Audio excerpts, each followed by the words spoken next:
Sergeants, can we please start the recordings?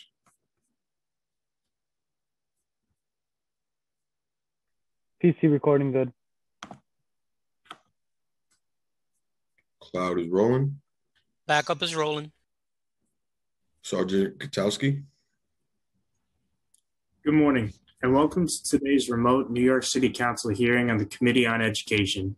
At this time, would Council staff please turn on their video? Please place electronic devices on vibrate or silent. If you wish to submit testimony, you may do so at testimony@council.nyc.gov. That is testimony@council.nyc.gov. Thank you. Chair, we're ready to begin.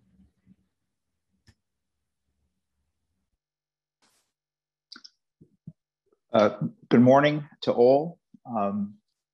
Just want to make sure folks can hear me. I want to first actually welcome and congratulate again Chancellor Porter.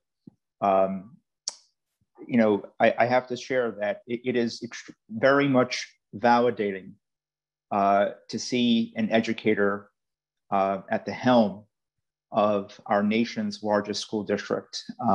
And it means a lot to have someone who has gone through the system, educator, principal, superintendent. She has seen the system through a number of lenses, and all of those experiences and memories are with her forever in every decision Chancellor Porter makes. And for many educators, it means a lot.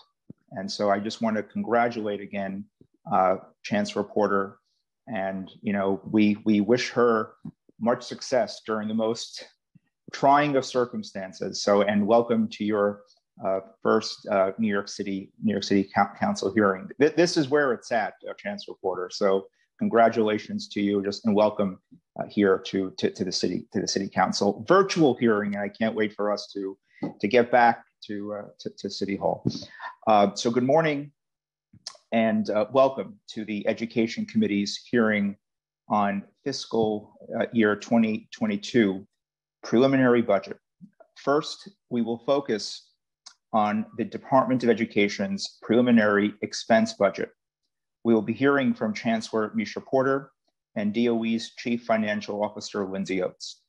This is Chancellor Porter's first budget hearing. And again, I'd like to say welcome and thank you for being here this morning. It does mean a lot to us in the council. After their testimony and member questions, we will hear from DOE's Deputy Chancellor, Karen Goldmark, and School Construction Authority Acting President and CEO, Nina Kubota, who will testify on the department's capital budget. Finally, we will hear public testimony, which is scheduled to begin around 12 p.m. or so, although it might run a little bit later.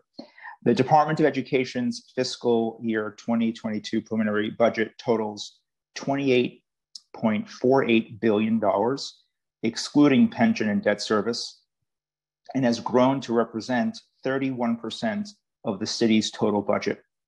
While the budget grows by $921.2 million when compared to the fiscal year 2021 adopted budget, it fails to make additional investments to address the learning loss, or really the impacts experienced by our students. That's the word that is really important, the impact experienced by our students during remote learning, nor does it make any additional investments to support the programmatic and operational costs brought upon by the pandemic. Additionally, the budget recognizes $254.8 million in cuts to fiscal year 2022 alone, and will recognize $356.7 million in baseline cuts to fiscal 2022 and in out years since the last budget cycle. Of this is a $45.8 million cut to community schools, the Learning to Work program, and the Affinity Network contracts. These are programs that continue to play a vital role in holistically supporting our students and addressing their academic needs. And I'm on the record saying, and I stand by this, every school should be a community school. we need to move forward. We can't go back. So this is going to be a very big priority for the council, and I'm sure it's a priority for the chancellor and folks in DOE as well. The preliminary budget only adds $35.2 million to fiscal year 2022, and in the out years to support the creation of 27 new community schools and the hiring of 150 new social workers. While this is a great investment, it is not enough. Our kids are facing unprecedented levels of trauma, remote learning fatigue, housing and food insecurity, social isolation, technological barriers, and stress. As I have said many times before, and will say again, yes, every school should have a social worker. Every school should be a community school. The pandemic will leave lifelong trauma for a generation of students, and it is our responsibility to equip them with the support necessary to overcome academic barriers and make the most of their education. This brings me to my next point, special education. According to a report recently released by DOE, 9% of students with disabilities are not receiving any special education instruction, and 37% are only receiving half of the instruction they are entitled to as outlined per their IEPs. Furthermore, 28% of students only receive partial or none of the related services they are entitled to. Many of my colleagues and I fear, Mrs. Chancellor, that the pandemic will exacerbate the need for special education instruction and services, and that many of our neediest students will fall behind. I find it unsettling that instead of making an investment in fiscal year 22 and in the out years to expand special education services and instruction, the budget adds $220 million for Carter cases in fiscal year 21. Why are we okay with spending that much on lawsuits and are not investing additional dollars into related services and special education support staff? The state executive budget proposed by the governor would have resulted in devastating cuts to school aid that would have negatively impacted our students. I was relieved to hear that the state budget director announced cuts will not be happening as a result of the American Rescue Plan passed by Congress. I hope to see a budget in Albany that provides New York City with the education dollars we are owed prior to the pandemic and certainly during the pandemic, and that we receive all of the aid intended for New York City schools from the Congress. We hope to hear from you your thoughts regarding the federal stimulus as well. Some housekeeping. I'd like to remind council members that the Chancellor and CFO are here to testify on the expense budget. Please save questions about the capital budget for Deputy Chancellor Goldmark and President Kubota. Council members will be limited to 5 minutes in the first round of questions and 3 minutes in the second round if time allows. Public testimony on the education budget will begin approximately around 12 p.m.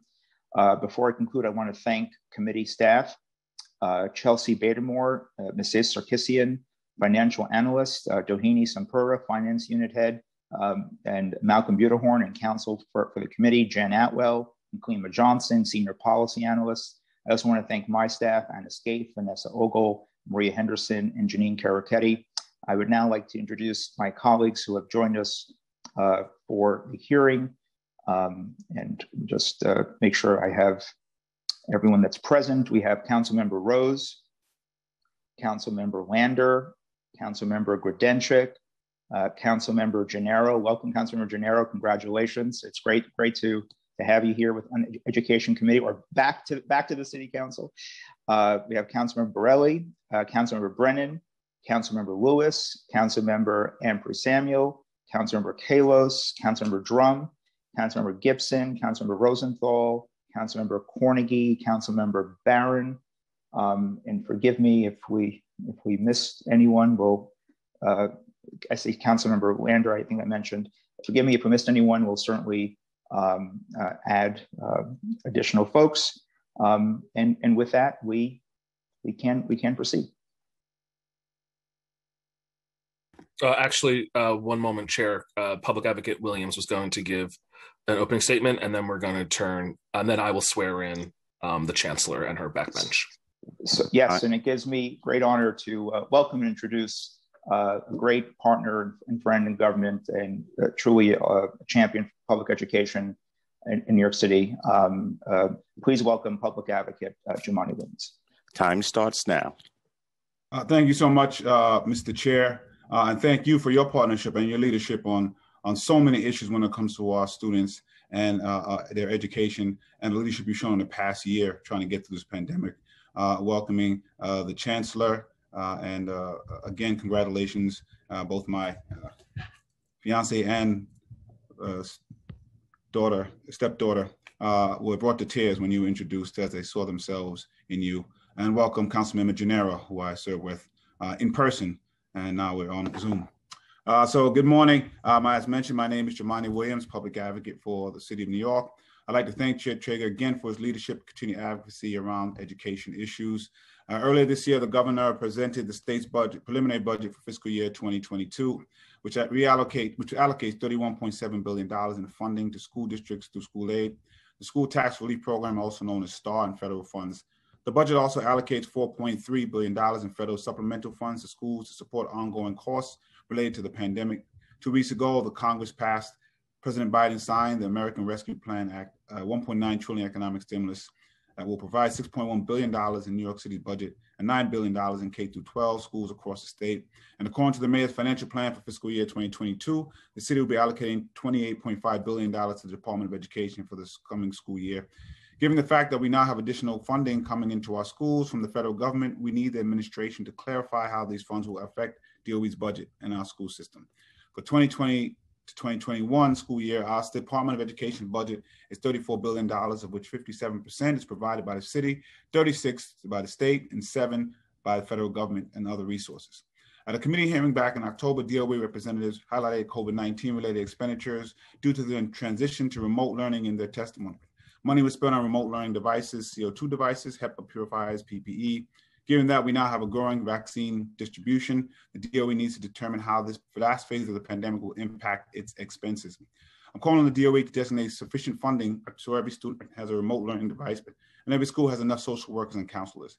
In order for schools to create and maintain a healthy learning environment, the ratio of guidance counselors to students should be reduced from its current 1 to 327 to 1 in 60 in schools with the highest needs and 1 in 100 in every other school. At a hearing this committee last month, DOE representatives explained they found out the administration and the NYPD were bringing in 2 new classes of school safety agents, or 457 SSAs to be exact, which actually went against the pledge the administration made to the council last year. Before the budget last year, the administration assured the council there will be hiring freeze on SSAs, so they essentially have broken their promise. To make matters worse, the onboarding of 475 new SSAs equates to $20 million, which could have been invested in other restorative justice models. Rather than spending money on hiring more SSAs, the DOE should have used those funds to hire the necessary social workers, guidance counselors, with a commitment to 3-year rollout of 3,500 new social workers. Last time I spoke on these issues, the union leader actually very intentionally misused my words. And so I want to just make sure a correction that I am most interested in making sure all of our students, faculty are safe in schools. And secondly, that no one loses their job and their employment. And one of the best ways to do that, if there's going to be a headcount, is through attrition. And so I'm sorry to see DOE has broken their promise. It is important to talk about the response to trauma when having conversations about in-school restorative justice programs.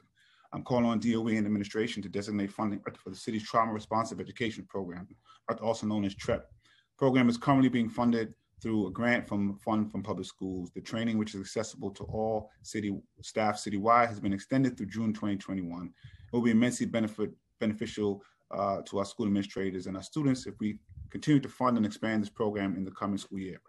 Another area we need to focus on when it comes to funding is language access. It's been reported that English ELL learners and immigrant families are deeply concerned that their children have fallen behind and were already behind before the pandemic. According to a new survey conducted by the New Immigration Coalition Education Collaborative, 36% of parents and guardians surveyed that since the start of the pandemic, they have not received information or assignments from their children's school in the language spoken at home. Given this data, it is clear that more money has to be allocated to our city's Parent University program. Parent University is a collaboration of resources and course offerings to help parents become more informed and involved in their children's education. With a growing immigrant population, it is DOE's responsibility to make certain that families whose first language is not English are fully informed of their child's performance and participation. I'd be remiss not to mention the 11.5% increase in spending that NYPD will be receiving from the city in this budget. While the Department of Education is receiving a 6% cut compared to last year's budget, I'd like to also mention that DYCD is facing a 6% cut. Quality education program that meets the social and emotional needs of all students helps promote public safety. Funding for our city's public school system should be distributed towards programs that will improve our education environments, not maintain the status quo. It is time for the Department of start prioritizing restorative justice programs. I look forward to hearing how the agency will support our schools, given the administration's proposed budget for fiscal year 2022. And just to clarify, my last statement at this hearing didn't bring up any new reports. I mentioned reports of abuse. It was strange that that was brought up as something new, because if we wouldn't be having these discussions if these kind of reports haven't been made. I think we should all dream of a school where police infrastructure is not the main thing that keeps folks safe. I look forward to dreaming with everybody and trying to figure out how we all can get there with a just transition. Thank you. Thank you, Public Advocate Williams. I will now go over some procedures before swearing in the administration. So good morning again, everyone, and welcome to the fiscal year 2022 preliminary budget hearing for the Department of Education. I am Malcolm Budahorn, counsel to this committee. Before we begin testimony, as with all virtual hearings, there are a few reminders I would like to go over. Today's testimony will first begin with the Department of Education, followed by councilmember questions. Following the DOE, the committee will next hear from the School Construction Authority and DOE personnel on the capital budget, again followed by councilmember questions. Following the administration, we will then begin testimony from the public. For the public, I will be calling on witnesses to testify in panels, so please listen for your name to be called. Once your name is called, a member of our staff will unmute you, and the Sergeant at Arms will give you the go-ahead to begin after setting the timer. So please listen for that cue. We have an extremely large number of witnesses to hear from today. So for everyone to be treated the same, all public testimony will be limited to 2 minutes. In the interest of time, at the end of 2 minutes, when the sergeant has declared your time is up, please wrap up your comments so we can move to the next panelist. Council members present, for those of you who have questions for a particular panelist, please use the raise hand function in Zoom, and I will call on you in the order with which you raised your hand after the full panel has completed its testimony. We'll be limiting councilmember questions to 5 minutes. For the purposes of this virtual hearing at this time, there will be no second round of questioning, but if time allows and the chair approves, we will do a second round for 3 minutes each. Finally, for anyone who wishes to submit written testimony and is not able to be here today, or is signed up and has to log off later and has not testified, you may submit written testimony to testimony@council.nyc.gov. It will be accepted for up to 72 hours after the hearing has adjourned. I will now call on the following members of the Department of Education to testify and answer questions. Chancellor Porter, LaShawn Robinson, Deputy Chancellor of School Climate and Wellness, Adrian Austin, Deputy Chancellor of Community Empowerment, Partnerships, and Communications, Lindsay Oates, Chief Financial Officer, Lauren Siciliano, Chief Administrative Officer, Kevin Moran, Chief Schools Operations Officer, Christina Foti, Deputy Chief Academic Officer, Brenda Garcia, Executive Director of School Support and Implementation, and Stephanie Crane, Chief of Staff, Division of Early Childhood Education. I will first read the oath, and then I will first read the oath, and then I will call on each of you in order to respond. If you could please raise your right hand. Do you affirm to tell the truth, the whole truth, and nothing but the truth before this committee, and to respond honestly to council member questions? Chancellor Porter.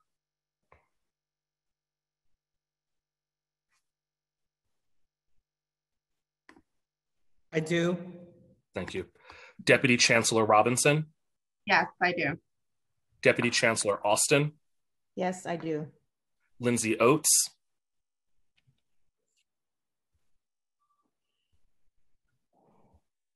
Yes, I do. Lawrence Siciliano, Yes, I do. Kevin Moran, Christina Foti, Yes. Brenda Garcia, Yes. and Stephanie Crane.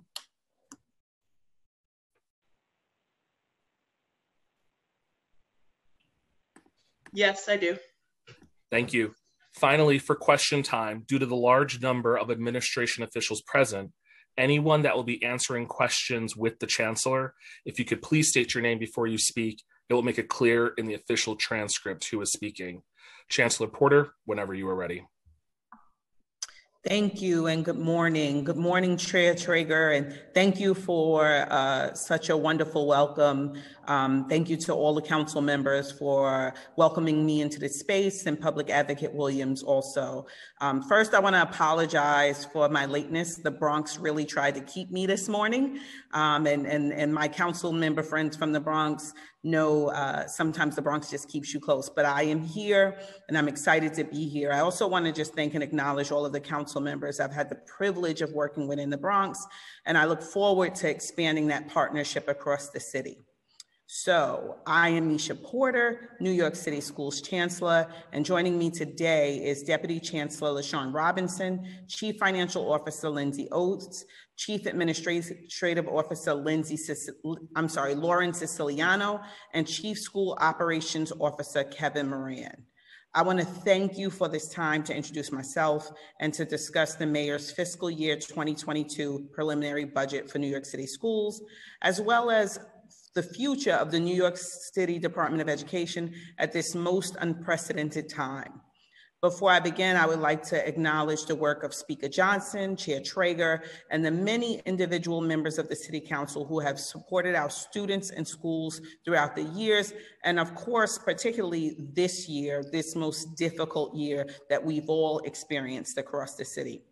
I've witnessed firsthand the benefits of your advocacy and investment on behalf of our students and families, and especially, principals across the city. Thank you for your advocacy around the relief that we were able to give them yesterday from, the hold harmless that was provided in service of forgiving debts. So I thank you for that work as well.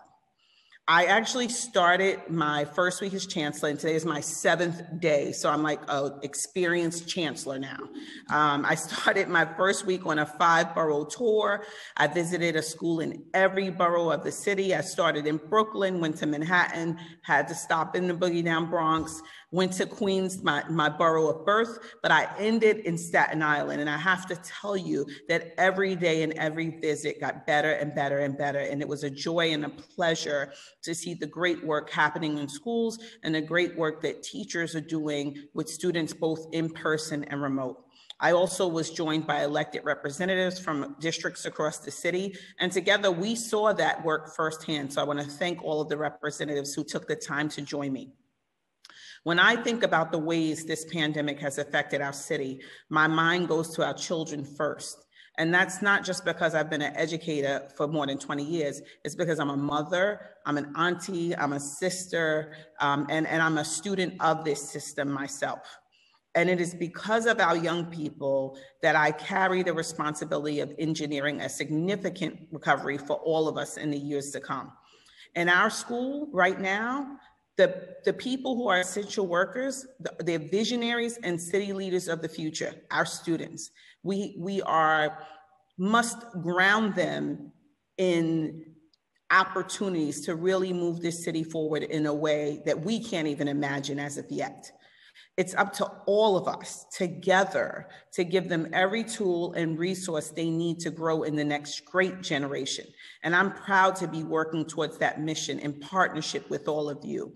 And in fact, in all of the conversations I've had, starting with Chair Traeger and Public Advocate Williams, we've talked significantly about this moment. It's not about what the school system is going to do alone, but what about this city is going to do in partnership in service of our students.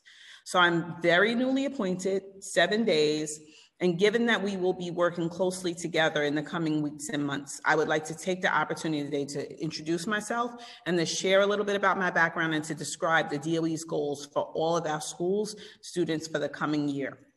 As I said 17 times already, my chancellorship began a week ago on March 15th. But my history with the DOE goes way back. I grew up in South Jamaica, Queens, graduated from Queens Vocational Technical High School. I went to schools, elementary school in Far Rockaway and in South Jamaica. I was bused to school in middle school to Ozone Park. And so I know a lot about the experiences that our students have as we think about integration and diversity in our schools. My mom is a teacher, and she was absolutely and continues to be my favorite teacher. And what I learned from her is the importance that one teacher can make in the life of a young person. But I learned that from many of my teachers. I learned that from my auntie Brenda, who was my pre-K teacher, and still at family gatherings, we must do educational activities because I'm from a family of teachers. My first grade teacher, Miss Perlman, who just made me feel so special and important. And from my 10th grade English teacher, Miss Hulack, who saw me in some of the ways that we talked about we need to see our students when I was having my own personal struggles as a high school student. And because of all of that, I know with certainty, it's my duty and responsibility that I've carried with me my whole life to lead by moving forward and leaning in to see every student, create opportunities for them in every moment, and work in partnership with schools, communities, principals, teachers, and leaders. I want to give every student that experience, to have an educational experience that changes their life, because I know it's possible. Up until now, I've dedicated my career to service in education in the Bronx. I started as a youth organizer with a group called Take Charge, Be Somebody. And in that youth group, we had the opportunity to become a part of the Bronx Center Plan. And as an 18-year-old, I was able to see a possibility for a Bronx that is present today. When we were part of that plan, they were just talking about building the new courthouse, developing a 300 square block area redevelopment plan that included the mall, that included, so many things that weren't there when I was 17, but are there now. And it really prepared me to see the possibilities and potential in the moment and not just be grounded in what we see currently, but to really see what can be. And thanks to my friends at the Urban Assembly who have made major investments, not only in our schools across New York City, but also in me personally, believing in my potential as a young person to partner with communities and partner with residents in the Bronx to build the plan that led to the creation of the Bronx School for Law, Government, and Justice. And that work that we did together really speaks to my commitment from my very early beginnings of working in collaboration with parents, families, community-based organizations, and elected officials to build a possibility. And that possibility became the Bronx School for Law, Government, and Justice. And that was about taking the Bronx criminal court complex and turning it into a place where young people would learn the inner workings of the court system by being a part of it and not by going through it. Yesterday was a great day for me. I got to go back to LGJ for the reopening of high schools, and it was amazing. What was more amazing was to see that the work that we had started many, many years ago continues to build. And Principal Hernandez and the team at LGJ, their commitment to law, government, and justice, and I'm gonna put an emphasis on justice today, continues. As I walk through classrooms and watch young people talk about the anti-Asian violence that's been happening in our city and the things that they could do both in their schools and their communities to address it. LGJ built me up from an English teacher to an assistant principal to a principal over 18 incredible years. And I've said this to many of you who I've spoken to already, being a principal was my absolute favorite job because that is where you have the most impact on what happens between students and teachers in the classroom. And so I look forward to continuing to lean into those partnerships to build our school system. And then Chancellor Farina tapped me to become superintendent of District 11 in the Bronx, which includes Pelham Parkway, Eastchester, and Woodlawn. And what I learned very quickly in that role was that it wasn't going to be a thing that I did alone to move and develop a district, but it was going to be how I built a community across principles to build strong collaborations that would move our collective district forward. It was about the investment we all made in all of our schools and all of our students. And after 3 years in that role, Chancellor Carranza, who I am so honored to succeed in this role, and I admire greatly and am just deeply appreciative of the work that he started for our system, promoted me to executive superintendent for the Bronx. And in that position, I was responsible for leading the entire borough's 361 schools, just a few, and 235,000 students across community school districts 7 through 12, including the high schools. And now I sit here in the role of a lifetime for an educator, with great honor to be appointed chancellor of the nation's largest school district. So from this new position, let me just say a few words about where we stand in the reopening process and our goals going forward. Over the past year, I've seen the impact on our children from my point of view as Bronx Executive Superintendent and also as a parent. And I've said this to many of you already. If anything is going to disproportionately affect a community, it will happen in the Bronx. I saw firsthand the impact that remote learning had on our most vulnerable students. And so we knew immediately that we had to create opportunities for remote learning that extended beyond that which we saw. And so we built a strong partnership with BronxNet. And our teachers began creating lessons that students could not only engage in a remote setting or in person, but also through a partnership with BronxNet, and they could view on their public access television. And that's why I keep saying, my main priority as chancellor is open, open, open. As you know, already on February 25th, we were able to reopen our middle schools, which rejoined the 3K, pre-K, K-5, and District 75 schools that opened and reopened in November. And just yesterday, with great excitement, we reopened all of our high schools. And today, my 10th grader is excited to be going in for her first day and excited about the 2 days a week that she'll be in person. And she's more excited about the opportunity to reconnect, make those social connections again with her teachers in person, her friends, and just be able to be in a classroom sitting at a desk. Yet she's joining up to 55,000 high schoolers who've been doing the same starting yesterday. Approximately half of our high schools will be offering in-person learning 5 days a week to all or a majority of their students. And we will continue to ramp that up the same way we did with elementary and middle schools.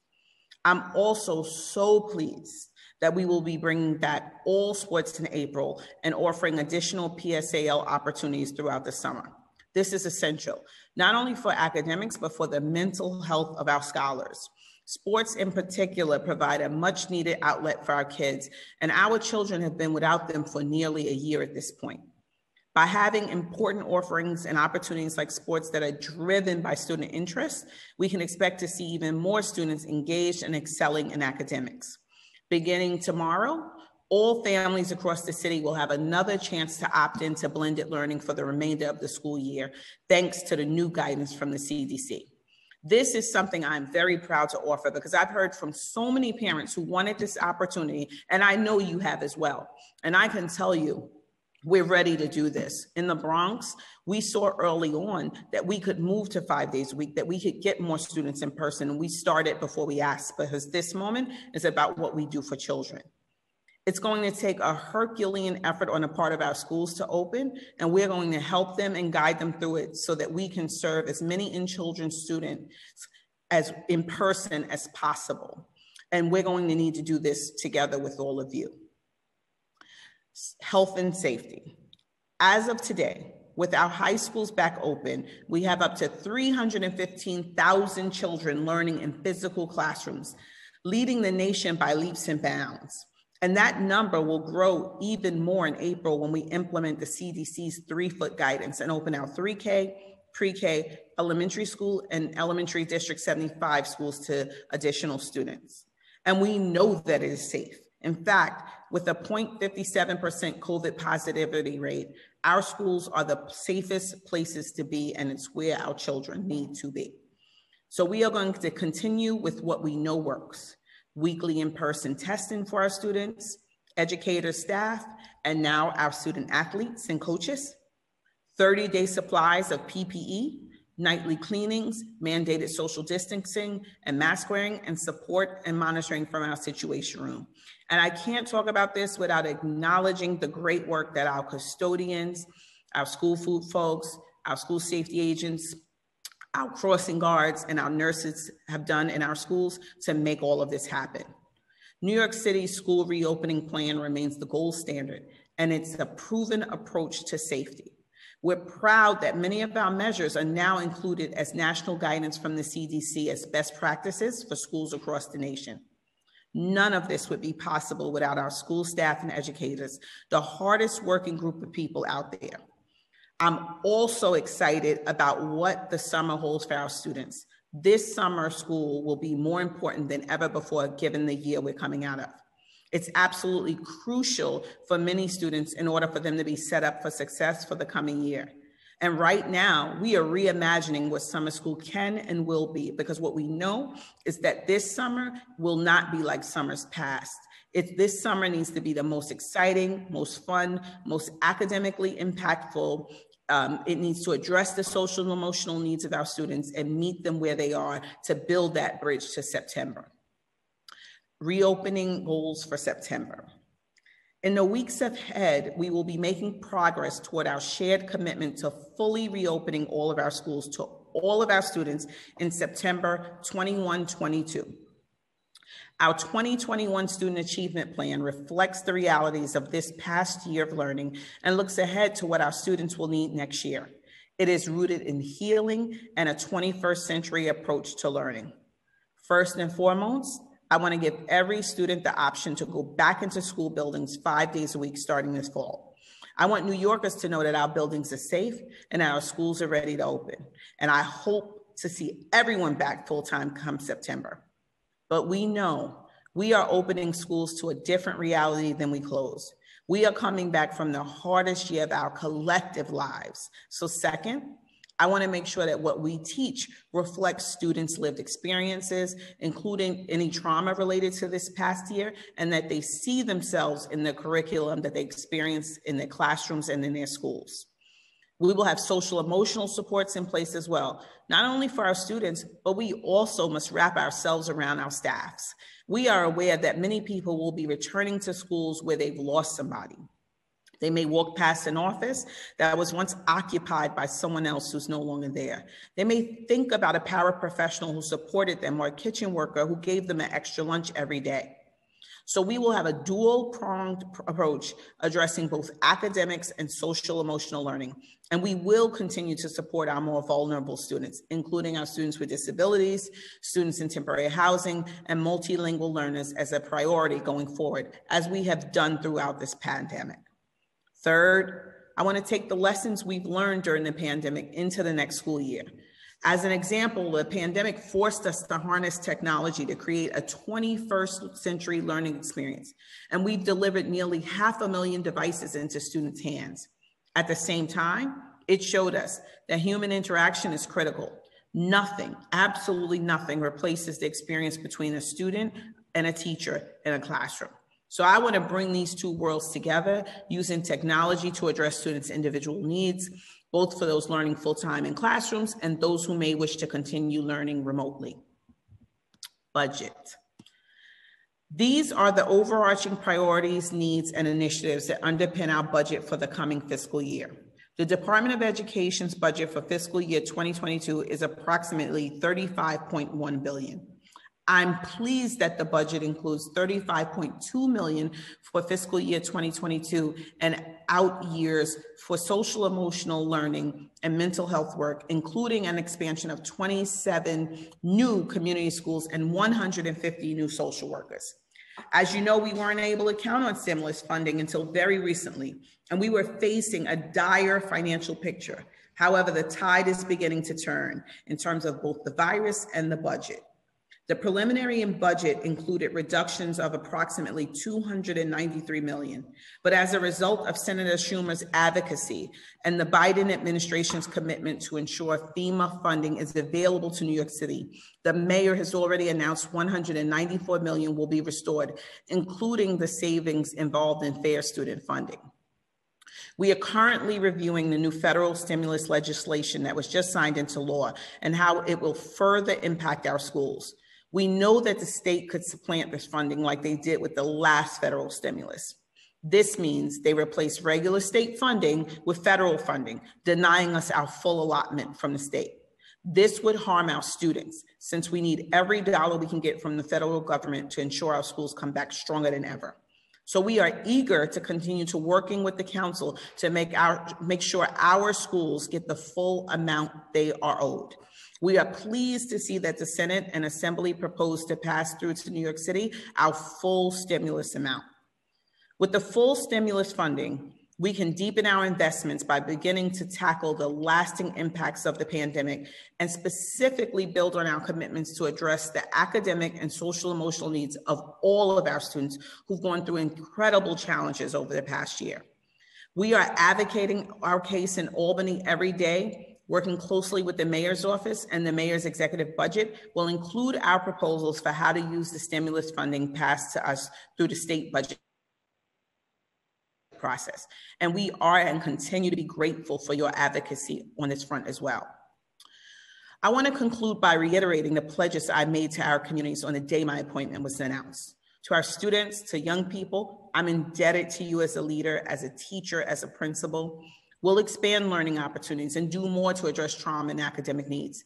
We'll work to ensure you see yourselves every day in the curriculum experiences because we know that this is very, very real. To our families, we'll improve communication and build trust. I've heard you, I've been to your schools, attended virtual town halls, conferences, and meetings. We're gonna continue to build on investments we've made in your children, our children, because every child deserves a rigorous, high quality education where they see themselves in the curriculum every single day. To our staffs, our teachers, our principals, our school aides and secretaries, our paraprofessionals, our guidance counselors, our kitchen staff, our nurses, our custodians, who have made our buildings shine and sparkle every day. Our school safety agents who've been at the front lines greeting folks every day, jumping in whenever needed. To every single person who works at the New York City Department of Education, we will listen closely so that we can do the work where we need to get it done.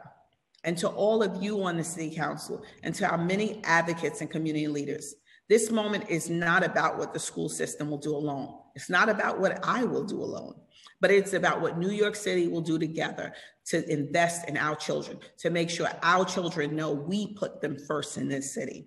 I'm ready to get to work. I am so honored to serve in this role. And as I've been saying, let's go, let's do this. I'm ready. It is time to get moving. Thank you so much to the council. Thank you, Chair Traeger, and I'm happy to take your questions.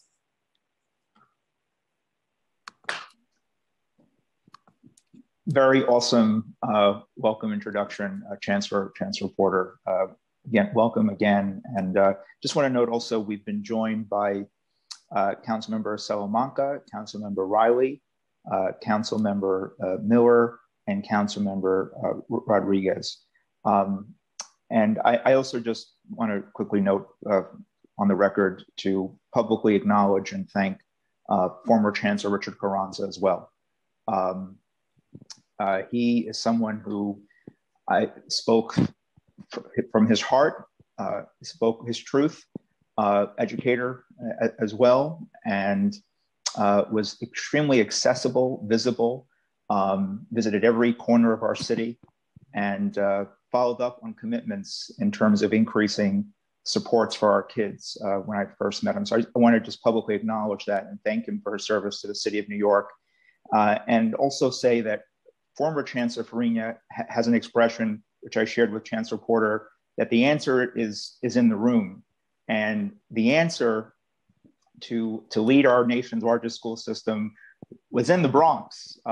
And we don't have to do a national search when we have right here in New York City such extraordinary talent. And congratulations again, Chancellor Porter. We truly are very happy for this announcement, and we wish you much success, particularly in the moment that we're in.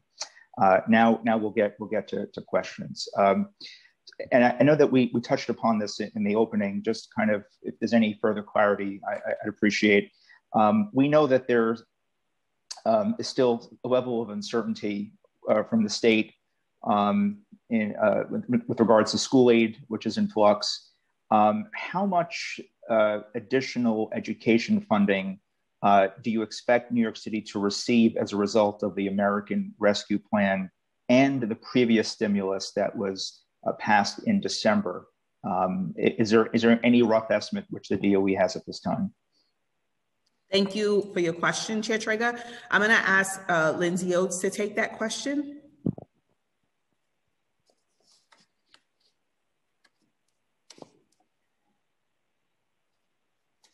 Hello,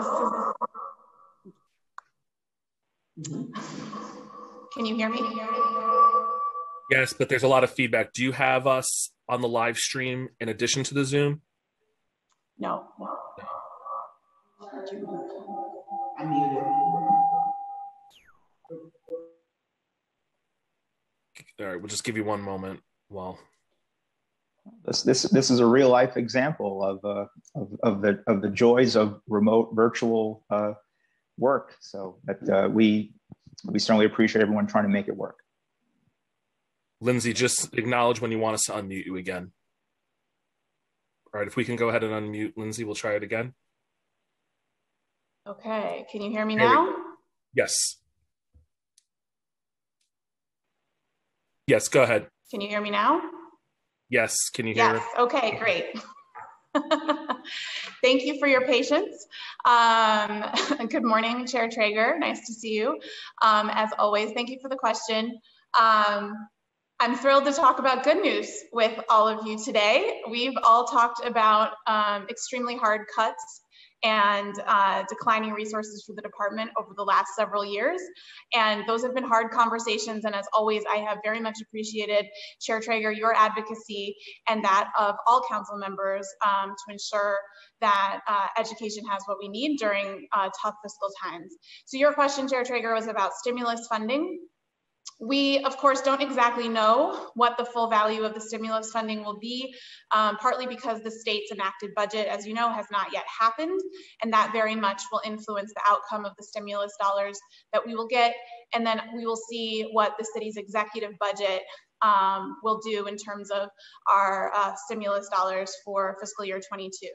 We do believe that the full value we could get from the CRSA Act, which is the December 2020 package, as well as the American Recovery Act, which was recently passed, could be somewhere around $6 to $6.5 billion total. But again, very, very much depends on what happens with the state's enacted budget, as well as the city's executive budget, which will be released in about a month. So we are looking forward to having conversations with you over the next coming weeks about those resources.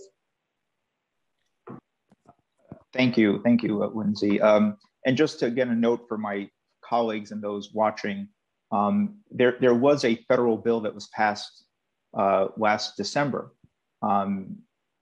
before this American Rescue Plan, and New York State was again proposing to supplant that money, which is really outrageous. Last year and last year's budget, New York State took $700 million or plus in aid, and they cut us during the most trying of times. And so they passed the bill, Congress, in December. Now we just had the American Rescue Plan.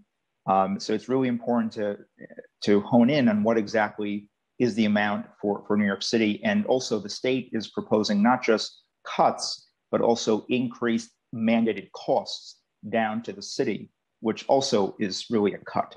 And so these are very important things to keep an eye on. I would appreciate if there's a commitment for us to work closely on that, so we know what the amount is that we have. So I'll turn to some of the key budget priorities In the fiscal 2021 executive budget introduced and baselined $45.8 million in cuts to community schools, the Learning to Work program, and affinity school contracts. While I'm thankful for your commitment to restore $30.6 million of this cut in fiscal year 2021, I am disappointed that this restoration was not baselined. These programs, as I'm sure the Chancellor would agree, continue to play a vital role in the academic and social emotional enrichment of our students at a time where they are most vulnerable. Providers continue to wear many hats as to support our students in a holistic way. And Chancellor, we are expecting this additional funding, once we have clarity on the number.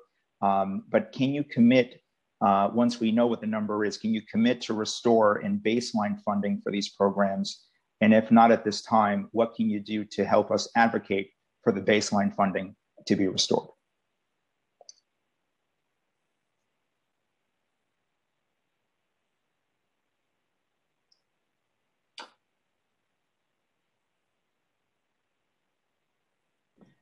Sorry, I was muted, but this is what happens remotely. So thank you, Chair Traeger. I appreciate the question. Lindsay's going to take more of it. We're committed to continuing to partner and be in partnership with our colleagues across the city. This has been a difficult budget year. I'm going to have Lindsay talk a bit more about what we're doing in that area.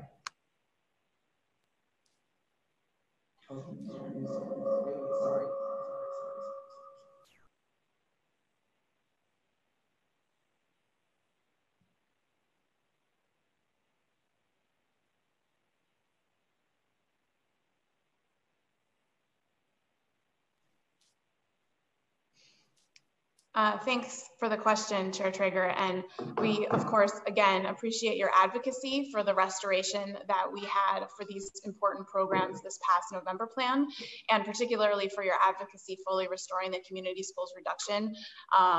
Can't say enough about your advocacy really to support that. One thing the obvious thing that we're looking at is whether stimulus dollars can be used to support these programs. We're looking at other funding sources that would be available potentially to support these programs. Just as a reminder, stimulus funding is by nature temporary. And so your point about finding a baseline resource is something that, of course, we would be advocating for as well and working with our city partners on that. And I hope that you'll see more to come in the executive budget. Thank you.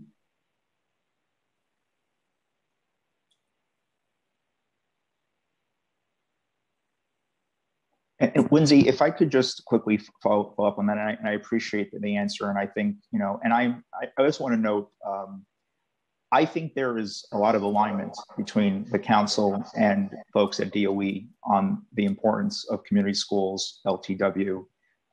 We just have to make sure that we secure the resources, and just know that we will continue to fight very hard to make sure that we have as much resources as possible, not just to restore, but to really advance this across the city. I really believe it's important that we emphasize that point. Ms. Oates, if you could just, I don't know if you have it in front of you, how many schools right now in New York City do not have at least one full-time social worker? Do you have that, Ms. Oates?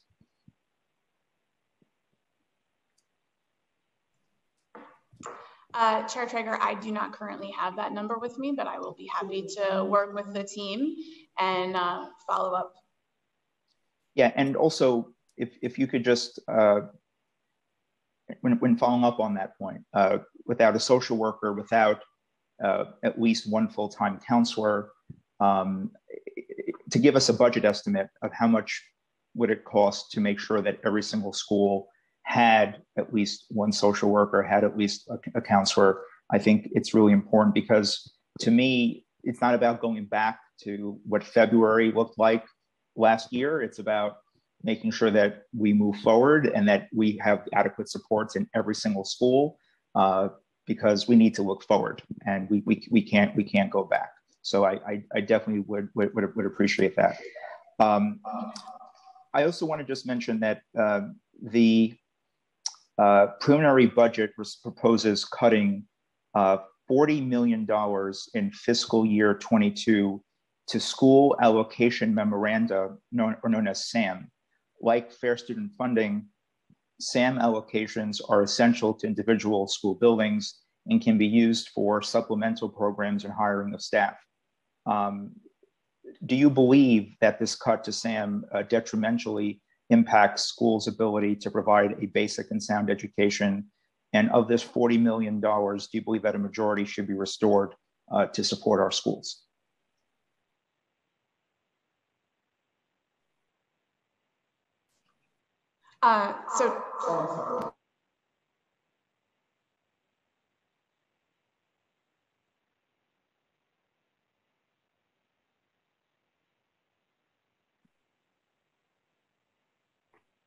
Can we please unmute Lindsay Oates? Or Yep. okay. Yep. Can you unmute Lindsay? Yes. Hi, okay, so we're having some technical difficulties this morning, apologies. So I just want to add something to your previous question too. As a reminder, Chair Traeger, obviously we, of course, value our social workers and all of our staff in schools and would love to see, further expansions. And the preliminary budget, as you know, expands social workers by 150, which is a good step forward.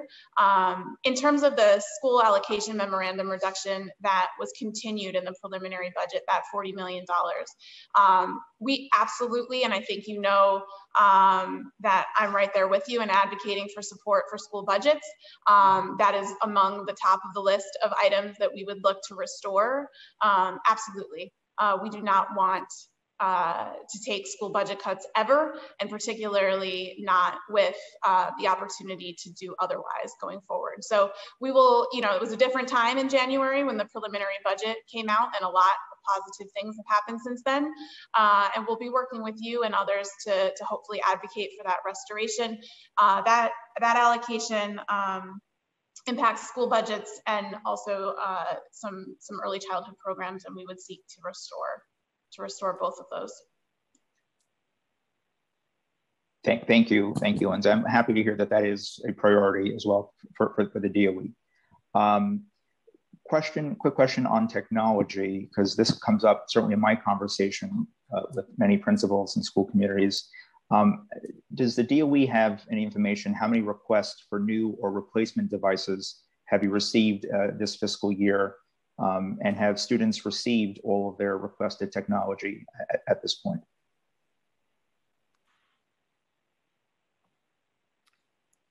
So thanks for that question. And, we've been really doing the work to make sure that every student had a device, and also have been partnering across the city, definitely in the Bronx, with our borough presidents and with our borough president and the council members to ensure that every student has a device, and continue to work to ensure that is the case across the city.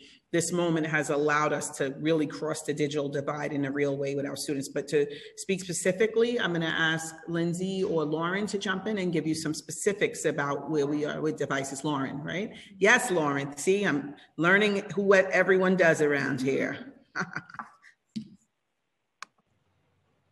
Thank you, Chancellor, and thank you, Chair Traeger, for the question. It's a pleasure to be with you this morning. As you know, we have worked extraordinarily hard to deliver devices to our students, including over 450,000 LTE-enabled iPads. All of the requests that we've received have been delivered or are in transit right now, and those would really be, recent requests that we are continuing to fill on an ongoing basis as they come in. So to date this fiscal year, it's been about 140,000 devices requested and delivered, but we still have devices available and will continue to fulfill needs that schools and students have. And Warren, thank you for that. Do you have an estimate of how many students are still without their device at this time? So all of the requests that we are receiving, we are fulfilling right away. So any requests that we've received are either delivered or en route. That being said, as you well know, device need is extraordinarily fluid, and there are students who had access to a device yesterday who may not today because they lose their internet access or the device breaks or another member of the family needs it. So we don't have an outstanding number of students that need devices right now, but we know that requests will continue to come in and we will continue filling those. And of course, if you are aware of schools or students who are in need of devices, as you've done throughout the school year, please escalate those to us and we will make sure a device gets to that student immediately. Yes, I would just, and I appreciate that answer. I just note that the request for Chromebooks keeps coming up, particularly in the upper grades, and also connections to internet connectivity, particularly students in shelter. That continues to be an issue. This is a question I ask every chance that the chancellors I've only met a couple of them, but a question I'd like to ask the current chancellor, the new chancellor, because I think this is both a budget question, but really more so, I think, an instructional question, and just kind of curious to hear your thoughts, Chancellor. What are your thoughts on class size, and how do you view it as a tool to improve academic results? So I think this moment has taught us a lot about, how we can provide students with individual support leveraging technology. We've been able to, in the pandemic, obviously support students in smaller class sizes because we had to and we were forced to. I think looking at ways to reduce class size collectively across our schools, is something for us to look at. And I think, one of the things that we've done as a system is, through the small schools movement, through, building in social emotional supports, making sure that students have an adult to connect to in the building. I think that the bigger question is, how are we looking at ways that students have clear connection, social emotional supports in place in their building so that all of their learning needs are met? Because I think what this moment is really about, and has really taught us, is about the need to really educate and advocate for the whole child. And I appreciate that answer, Chancellor. And just from your experience being, Chancellor, superintendent, principal, do you believe that an effort to reduce class size aligns with an effort to improve academic outcomes and to better meet the social emotional needs of our kids if you have a smaller class size, so you can kind of identify it and provide that kind of personalized, customized approach? I think, again, I would say again that, we've learned a lot in this pandemic around how that can happen in a variety of ways. Class size is a contractual matter, but I think we've learned a lot about how we can address students' individual needs in a variety of ways. And I think one of the things I'm really looking forward to is how do we lift that in what you and I think agree is our new school system and our new move forward. Thank you, Chancellor. A quick question, and whoever has the answer to that, please feel free to chime in. How many high schools currently don't have a PSAL team, and how many middle schools don't participate in the acronym CHAMPS? Does anyone have that data from DOE? Yep, I'm going to ask Deputy Chancellor Robinson to jump in on that one.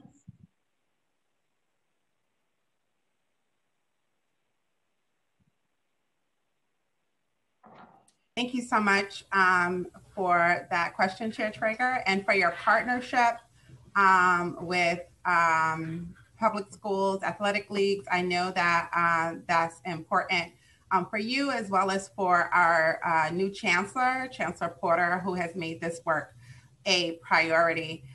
We know that we currently have 530 schools supporting over 46,000 students who have participated in the PSAL programming. We look forward to getting all of those schools back active with us, and all of the students who are interested in participating to participate with us. And schools right now are making decisions about team reactivation. And in fact, today, more information is going out about PSAL. to get permission slips and help forms in so that our students can actively participate. As soon as we have the current information on PSAL, we will be happy to send that along to you. But we're really excited that we're coming back strong with PSAL. Our communities have yearned for this moment and they're excited about it. We're going to get started with strength and conditioning first and foremost, and then we'll begin to introduce practice and sports drills. And then we're going to start our competitions, and we'd like you to join us for some of the sports competitions across the city and other council members as well.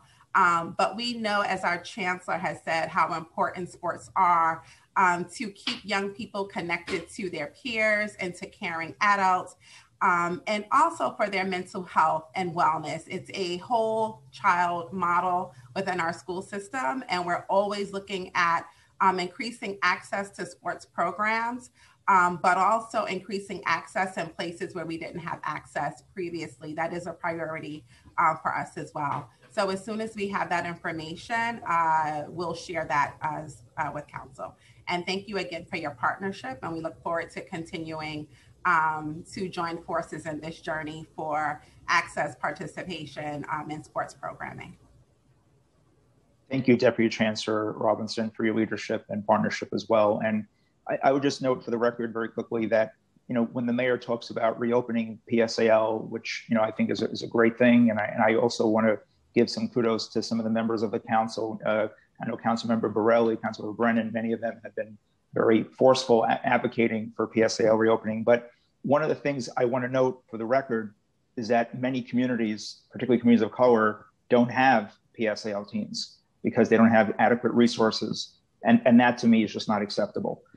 So I just want to make it clear that that is a budget priority for this committee, for myself, for this office. And as a member of the budget negotiation team, PSAL equity funding is a really major priority for us. And I'd love to work with the DOE to ensure that we expand those opportunities to all kids. I'm a former high school teacher. My school did have a team. Those coaches were not just coaches on the field. They were mentors to my students, asking how they're doing on their history classes, asking if they submitted their history reports.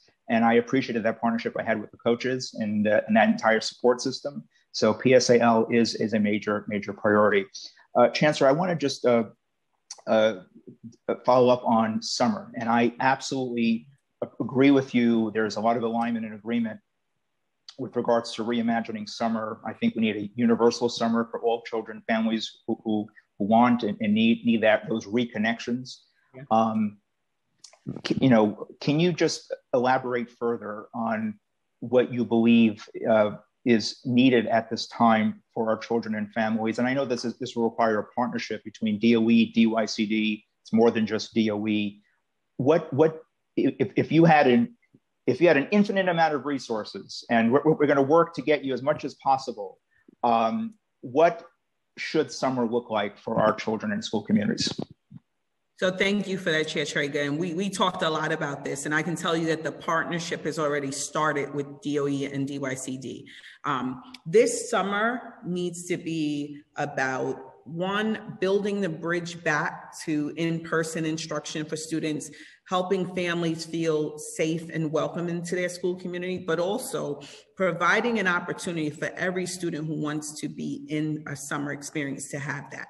You know, I'm sure there will be questions, and a lot of folks talk about learning loss and the learning gap, but there was also a significant social disconnect that happened for all of our students.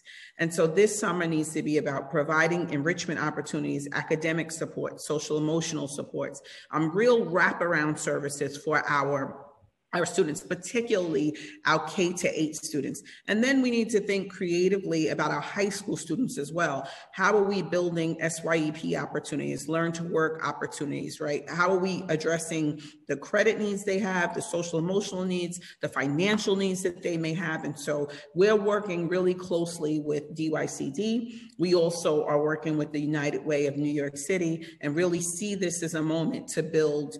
You know, you and I talked a little bit about the community schools model. Well, our thinking is to build a community school for every summer program, and so that schools are partnering with their CBO partners to develop the experience that students need, that they know students need, because you and I know as educators that the folks who know what the students in their community needs are those school folks in the school community.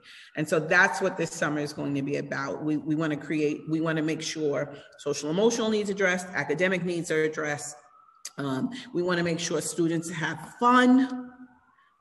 We want to make sure they get back into the building, and we want to create the space for schools to plan for that. I really appreciate that answer. And I think, opening this up for all of our children, all of our families is really important.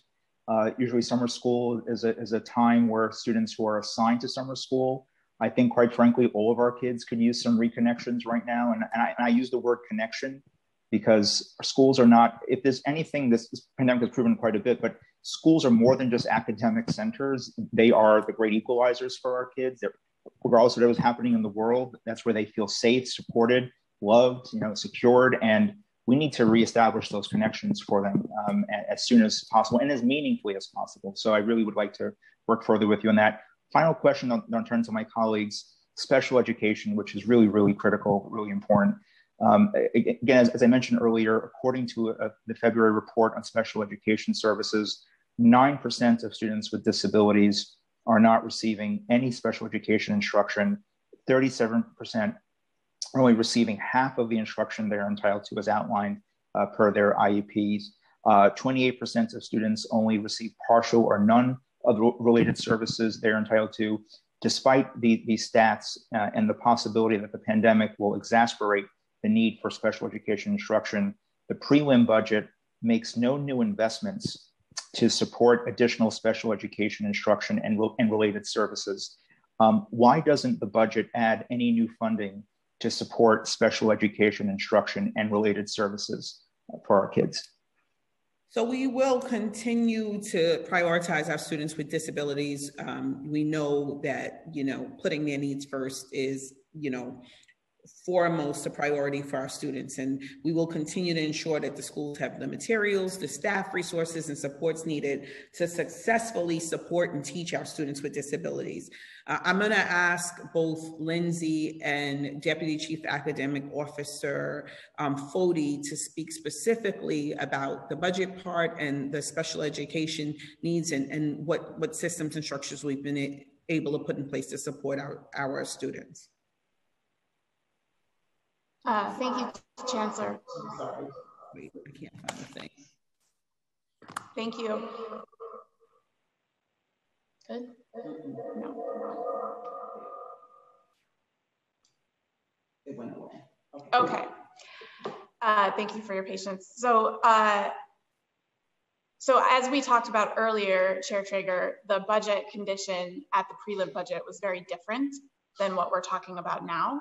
So just want to, ground us in sort of where we were in January when decisions were made about the preliminary budget. We are looking at opportunities to use stimulus funding for all of our students, of course, particularly those with special education needs. Compensatory services, which I'm sure Christina will mention, is a big area that we are going to be looking at. But in addition, a few years ago, the city was able to invest $30 million in expanding special programs for students. We were able to stand up a couple of specialized programs for students. We were able to add capacity to our CSEs to support more timely evaluations. That funding was added in the baseline a few years ago, and it was not reduced. So those enhancements existed. We've seen success in those programs. Christina can talk to those details some more. And of course, we're always looking for opportunities to expand those services to students. And I'll let Christina take it from there. Thank you, Lindsay. Thank you, Chancellor. Good morning, Chair and all. So as Lindsay pointed out, all eyes are on our special education students and making sure that they get what they need. I just want to correct, Chair, if I may respectfully correct earlier. The numbers you quoted are accurate, but it's not that students haven't received instruction. Students are receiving instruction, and as you know, that's something we're monitoring closely. The numbers you quoted were about students and program services, which we, as you know, we're in a relentless pursuit to get to 100% of ensuring that those students are coming up on our reports as receiving their programs and services. It's a different number than receipt of instruction, which is really something that we look at through our attendance data and otherwise. But and since we closed school, we have been closely tracking the provision of remote special education services and monitoring student progress. And we are very excitedly planning a very robust program of additional services to address unfinished learning based on student needs without requiring families to file claims or hire attorneys. You know, this is not something families will need to fight for. We are excitedly putting these plans in place and working with Lindsay, and of course, under the direction of our chancellor, to make sure that we're meeting these needs. And we look forward to future conversations on that topic and sharing in more detail what we hope to provide for every one of our students, but particularly our special education students. Right, and I would just note, and I want to publicly thank Ms. Foti for being extremely responsive, accessible to my office. Whenever I email her, contact her, she gets back to families. I mean, so I say this with all due respect. Just because a child was marked present doesn't mean that they were getting the services they really needed. I mean, we heard some really painful stories about some of these virtual classes, or what's supposed to be ICT classes with over 50 students in a virtual class. There is no way. I'm going to put my teacher hat on now. That is very hard to meet the needs of kids over 50 students in a virtual class, and that's not cutting it. Ms. Foti, if I could follow up with you on, do you anticipate an increase in the number of students recommended for special education instruction and related services post-pandemic? Chair, and just I'm going to certainly answer your question, but and just both are connected. In response to what you just said, absolutely, make no mistake that being present does not mean that we've met your needs, and there is tremendous need, and we are clear on that. In terms of the referral, we do not want to see disproportionate referrals to special education. We never want to see disproportionate referrals or unnecessary referrals to special education. And so I mentioned earlier the robust set of supports. We are planning for how to make sure that students get what they need in the least, what we call the least restrictive environment possible, which means as integrated and inclusive and grade appropriate. And most of all, it's an environment that meets the child's needs. And so these are all things that we are thinking very deeply about, and hope to share more information about how we, more specific information about how we plan to address in the future. But this is front and center on our minds.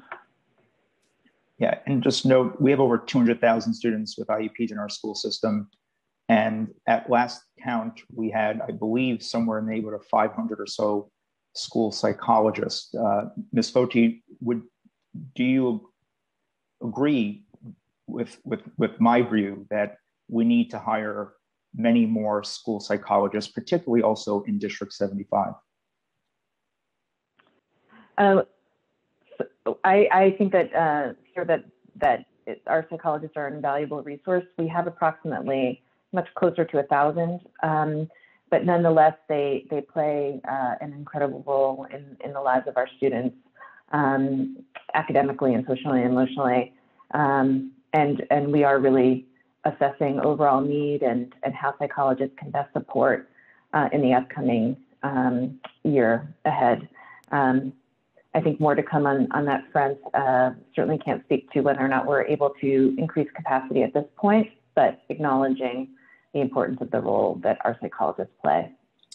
Yeah, and if you could send me over that number and a breakdown of where they're at, because I think there's a disagreement about the number, or maybe some discrepancy that I'd like to resolve. But with that, I'd like to now turn it to my colleagues. I know they've been very patient and I'm mindful of time. Thank you very much. Malcolm, can you please? Yes, thank you, Chair. We were going to first call on the public advocate, but I just double checked and I do not see him in right now. So we will insert him into the queue if he rejoins. In order, we have council members Lander, Kalos, Grodenchik, Salamanca, Riley, Borelli, Barron, Miller, and Rose, and Rosenthal. I want to remind council members that have not raised their hands to raise their hand if they want to be added to the queue. We are doing 5 minutes for each council member, and we will begin with council member Lander. Time starts now. Thank you, Chair. Chancellor, it's so good to be here with you. I just want to say a hearty congratulations and welcome. I'm a public high school parent, and my daughter is off today. I'm sitting in the place where she's been doing her classes for the last several months. I will say she's only got one in-person class. Mostly she's on Zoom in her school today, but she's very happy to be back in her classroom with her friends. And I want to say a few other thank yous first to you and your extraordinary team for the work this year. I want to say special thanks to Lindsay for yesterday's announcement of getting those 877 schools, the $130 million that they need. As you know, that's been a real passion of the principals in my district and around the city the last few months. I'm excited about what you're proposing for the summer, your focus on social and emotional learning, and the opt-in, that was announced and that started yesterday. And obviously for all of that, keeping students with IEPs and special needs front and center is so critical. But I guess my question is, yesterday, 245 of the supposedly open school buildings were closed because of COVID cases. And in the vast majority of cases, it's my understanding that that is because of the 2-case rule. Of course, we want to close the classroom where there is a student with a case, and we want to do good test and trace and make sure. But closing entire school buildings for unrelated cases where there's no evidence of spread is not consistent with public health guidelines. It's not consistent with the quarantine rules of the New York City Department of Health and Mental Hygiene. And way back on February 5th, the mayor and Miranda Barbeau from DOE said you were going to review the 2-case rule and reconsider it. Those hundreds of thousands of kids in the classrooms, if they're closed like every other day when there were no cases in their classrooms, they're not getting the benefit of in-person learning. They're not getting any continuity. So where does DOE stand? I mean, I believe it is time to end the 2-case rule and use the test and trace approach to make sure that we close classrooms where there are cases, but let our schools broadly stay open. And I thought the mayor and the DOE were headed in that direction 6 weeks ago. Where do we stand? So thank you, Council Member Lander, and thank you for all the congratulations. And we have 2 excited daughters today to be in school.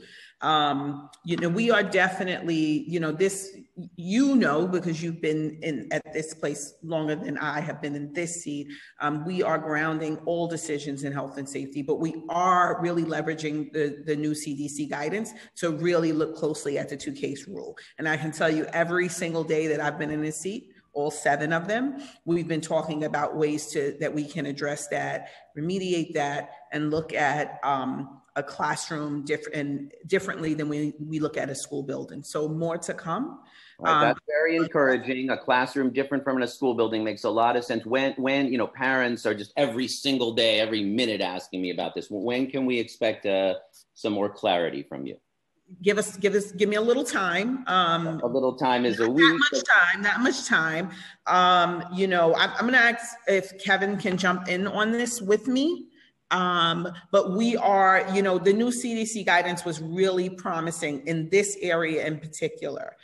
We also are continuing to work with our union partners because we want to make sure all of our faculty members and our students all feel safe about the decisions that we're making and being in the building. So Kevin, can you jump in on this one for me? Yes, happy to. Thank you for the question, Councilmember Lander. We do work nightly with our health partners on all the policies that impact student safety within our school buildings. So we're making sure every day we review and interpret the CDC guidance and other guidance. Kevin, I don't want to be rude, but I only have a minute left. So I just how long till we get an answer on when we can end the 2-case rule and move to a more a safe and supportive and appropriate approach? I would say soon. It's something we're actively monitoring, and we're going to get back to you as soon as we can. Okay. All right, I'm just gonna, so that's heartening. I mean, we want our kids, 245 school buildings is way more than 245 schools. So that is promising. I'm gonna keep pushing. I know parents are gonna keep pushing. We want our teachers safe, we want our kids safe and inconsistent with public health guidance. So I'm gonna spit out a couple of quick last questions. First, I'm excited about the summer programs. I'd love to hear about 3 and 4-year-olds and our early childhood. And also the integration of those summer programs. We got SYEP, we got Nycc supported CBO programs, we got early childhood needs. How do we mix those things together? And lastly, I'm just gonna ask you, I know it's on the NYPD side, but it does not make sense to hire 475 new school safety agents. Let's use that $20 million on summer programs or other things. Time expired.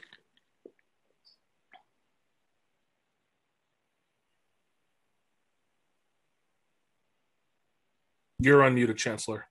Okay, thank you. More to come on the 3 and 4-year-olds. Thank you for 37 questions in 20 seconds.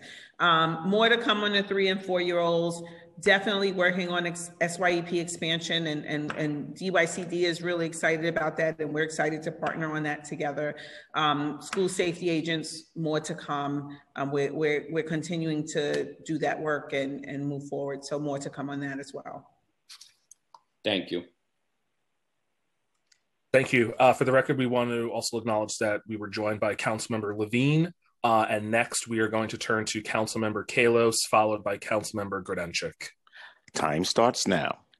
Congratulations on your new role, Chancellor Porter. It is good to have a fellow New York City Public School graduate at the helm.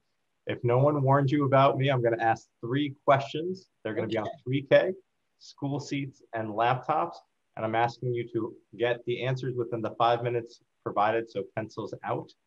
In 2017, Mayor de Blasio announced 3K for all for every district by 2021. It is now 2021, and only 16 out of 32 school districts are slated for 3K, with only 3 more to be added this year. During this pandemic, countless New Yorkers learned how important child care is, especially as we struggle to convert 1-bedrooms like mine into an office and school. Full disclosure, my daughter is 3, but I've been fighting for UPK and 3K since before we were pregnant. Learning Bridges, funded at $93 million, faces the challenge of requiring providers to rely on a temporary program while 3K would be permanent. When I asked Mayor de Blasio, he said that if we got federal funding, he was open to deliver on his promise of 3K for all by 2021. At a cost of full rollout of $200 million to deliver on the mayor's promise of 3K for all, $93 million from Learning Bridges could get us halfway there.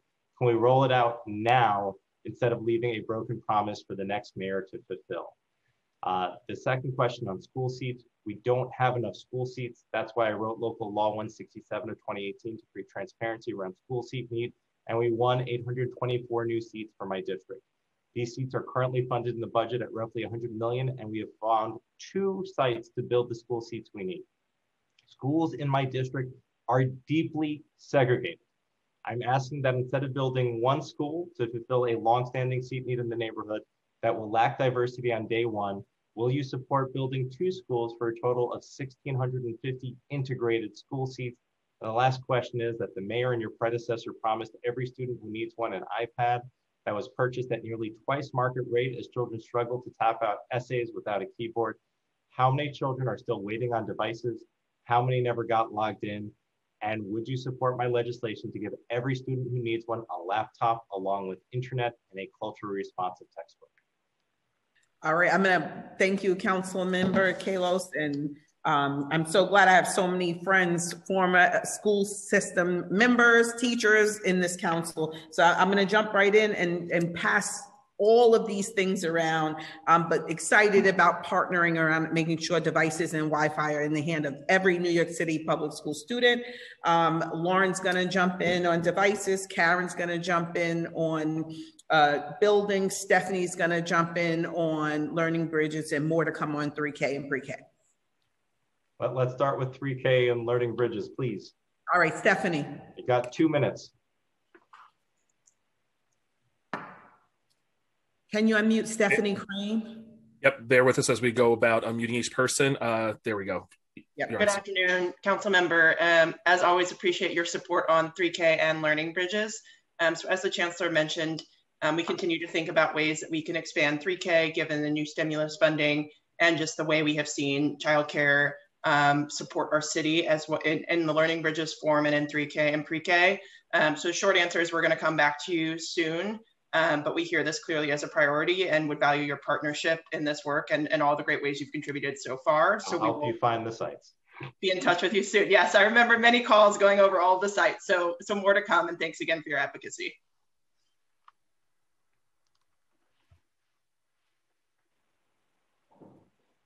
Just to jump in next on devices. So as I mentioned earlier, any student requests that we've received, those requests are being fulfilled right now. So there's no, queue of students waiting. We do still have devices available. Those are LTE enabled iPads. We also have hotspots available. And on the keyboard front, we have about 190,000 keyboard cases that are out there for students to use as well. So just wanted to share that. Great, thank you. This is Deputy Chancellor Karen Goldmark. On the issue of new school seats and desegregation, we are very optimistic that all new seats in New York City will serve to advance diversity and integration and desegregation of New York City schools. I cannot comment specifically about your request for more seats in the specific district you were talking about. Obviously, that's a function of enrollment projections, and we have a long-standing and long process for that. But certainly happy to work with you on how we can. Time expired. That's his time. All right, how we can ensure that we're diversifying New York City schools. Thank you. Thank you. And next we will hear from Councilmember Grodenchik, followed by Councilmembers Salamanca, Riley, and Borelli. So if we can unmute Councilmember Grodenchik, please. Time starts now. I'm unmuted. I am unmuted. Chancellor, good morning. It's so nice to meet you. I'm looking for your little boxes. I look at the chat. There you are. I'm going to go Ben Kalos, one better. I am a Queens public school graduate. All right. Graduate of PS 201, IS 237, and the former Jamaica High School, which is such a beautiful building, as I'm sure you know, along with Senator Comrie and Assemblyman Weprin and so many other thousands and thousands, tens of thousands of people through the years. I want to echo and thank you, Councilman Lander's comments about the $130 million which will hold schools harmless. As Chair Traeger knows, nobody visits more New York City public schools than I do. And that has been a major sticking point and something that I am really glad to hear because when children move in the middle of the school year, it's really nobody's fault. It's a family decision generally. I want to also echo the concerns of Ben Kalos. And we've heard this before for more than one chancellor. We've heard it for Chancellor Carranza and Chancellor Farina. I am really upset that I have to buy the technology for my schools. And I know Chair Traeger's shaking his head. He understands this. I spend almost 4/5 of my discretionary dollars every year. I have 35 schools, and the principals, I don't tell them what to buy, but that's something. So I just want to put that out there that we need to be doing better by our schools and they need to be on a real plan. And I know this is only his 7th day and the world was created in only 6 days and then God took a rest, but you're not getting to take a rest today. So, but I hope you're given strength. The thing that I would like to talk to you about, and the other thing before I go on, I do want to say I support school safety officers in the school. They are utterly professional. I have never once not been challenged, even though most of them know me by my first name. I just want to put that out there as I have before previously. I would like to ask you about after school programs. And I know there's a lot on your plate today, but I represent a district that's more akin to, say, Councilman Borelli and Councilwoman Rose, who you're going to hear from shortly. I'm way out in Eastern Queens, and it takes parents and guardians a long time to get home from work, and our schools don't close at 3 anymore. Most of my schools are, they're locked up by 3 o'clock. So that's something, when we talk about equality and how we're serving students, I think there'd be nothing more important, no more major direction that we could go in than making sure that every school in the city of New York has an after-school program. It would do so much, especially coming out of the pandemic. I'd like to hear your thoughts on that, and then I'm going to skip off the zoning and franchises. Okay, so I'll just say very quickly, first of all, thank you, council member, and I know about the commutes in Queens for sure. Yeah, I will forgive you. I am a Queens girl, but I will forgive you for the Mets because the Yankees. We have a problem here, Mr. Chairman, but go ahead, Chancellor. But I absolutely believe in after school programs and know what an enriching experience they can create for our students. And I agree with you, particularly coming out of this pandemic, our schools have to really become places that wrap around students. I'm going to also ask if you want some more information or you just want to know where I stood on it, I can ask Deputy Chancellor Robinson to talk a little bit more about our efforts in that space. But it is definitely something I believe in and think is important for our schools and will be an important part of our reopening. I appreciate that. And I know growing up in New York City and the struggles that we all have faced as children growing up in New York City that you understand. And it's so wonderful to see somebody who grew up here and is actually the chancellor. The last thing I just want to add to what Chair Traeger and others have said about the PSAL. I know it's hard to believe looking at me, but I'm a former PSAL athlete running track at Jamaica High School under Coach Scheinbart. And my son was a varsity athlete at Cardozo and a varsity football player, JV baseball player. These programs are so important. And I want to thank you for taking on this challenge. And I hope we can get you out to Eastern Queens so we can show you some of the great stuff that we're doing out there. Thank you, Mr. Chairman. I look forward to coming. Thank you. Yep. I'm going to cede my last 11 seconds. Thank you, Councilmember. Next, we're going to hear from Councilmember Salamanca, followed by Councilmembers Riley, Borelli, and Barron. Councilmember Salamanca. Time starts now. Thank you. 1 second, Councilmember, you remuted yourself. We'll have to unmute you. Just give us 1 second. We'll restart the clock.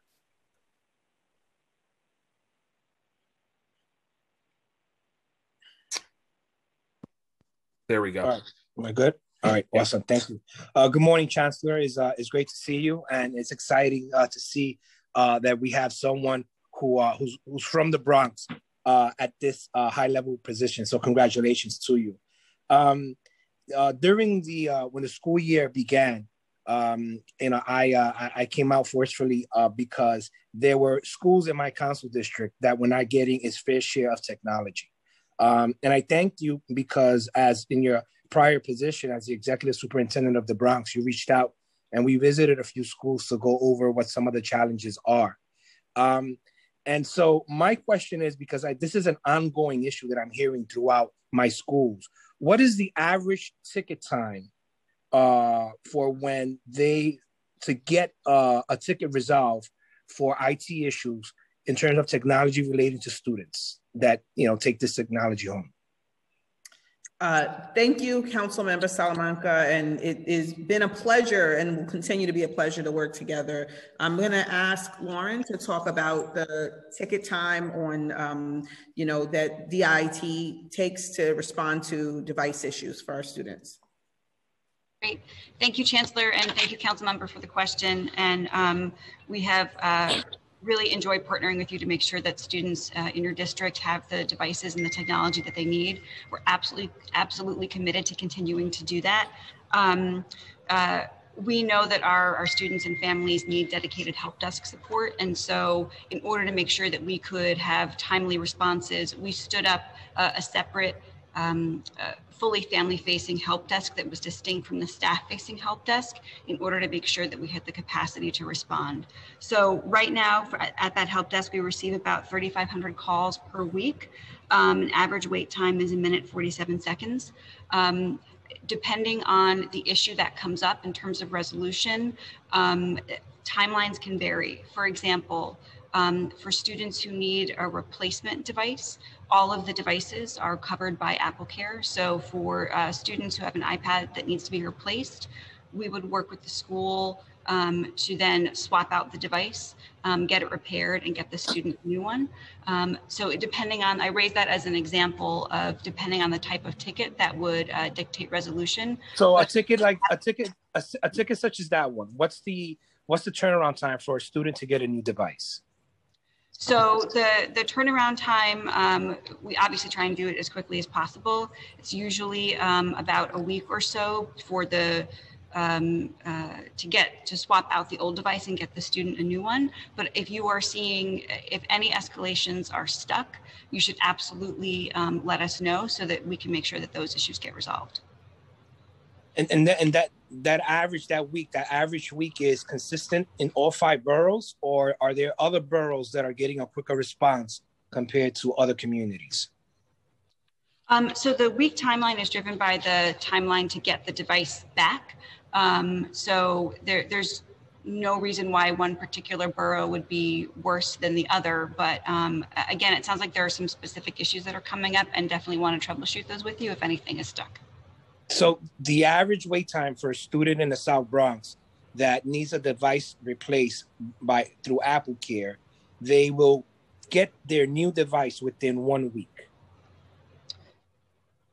So I don't have it broken down geographically, but the timeline to do the swap is about a week. There are all kinds of reasons that might be longer. It might be if the family isn't able to go to the school, we then work with the family to set up pickup at the home, for example. So that's why it's, without knowing the specific cases, it's hard to say. But again, if there are issues coming up, we absolutely want to troubleshoot those with you. So please just let us know and we'll work to make sure they get resolved. All right, thank you. Chancellor,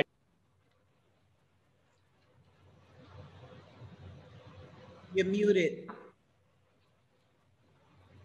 We'll re-unmute you. Just one moment, council member. There we go. Thank you. Chancellor, I just want to, reiterate what my colleagues are saying regarding the 2-case COVID rule. I heard you loud and clear that it's being revisited. I really hope that a new policy can be put in place as soon as possible. It's unfair to shut down an entire school just for 2 cases.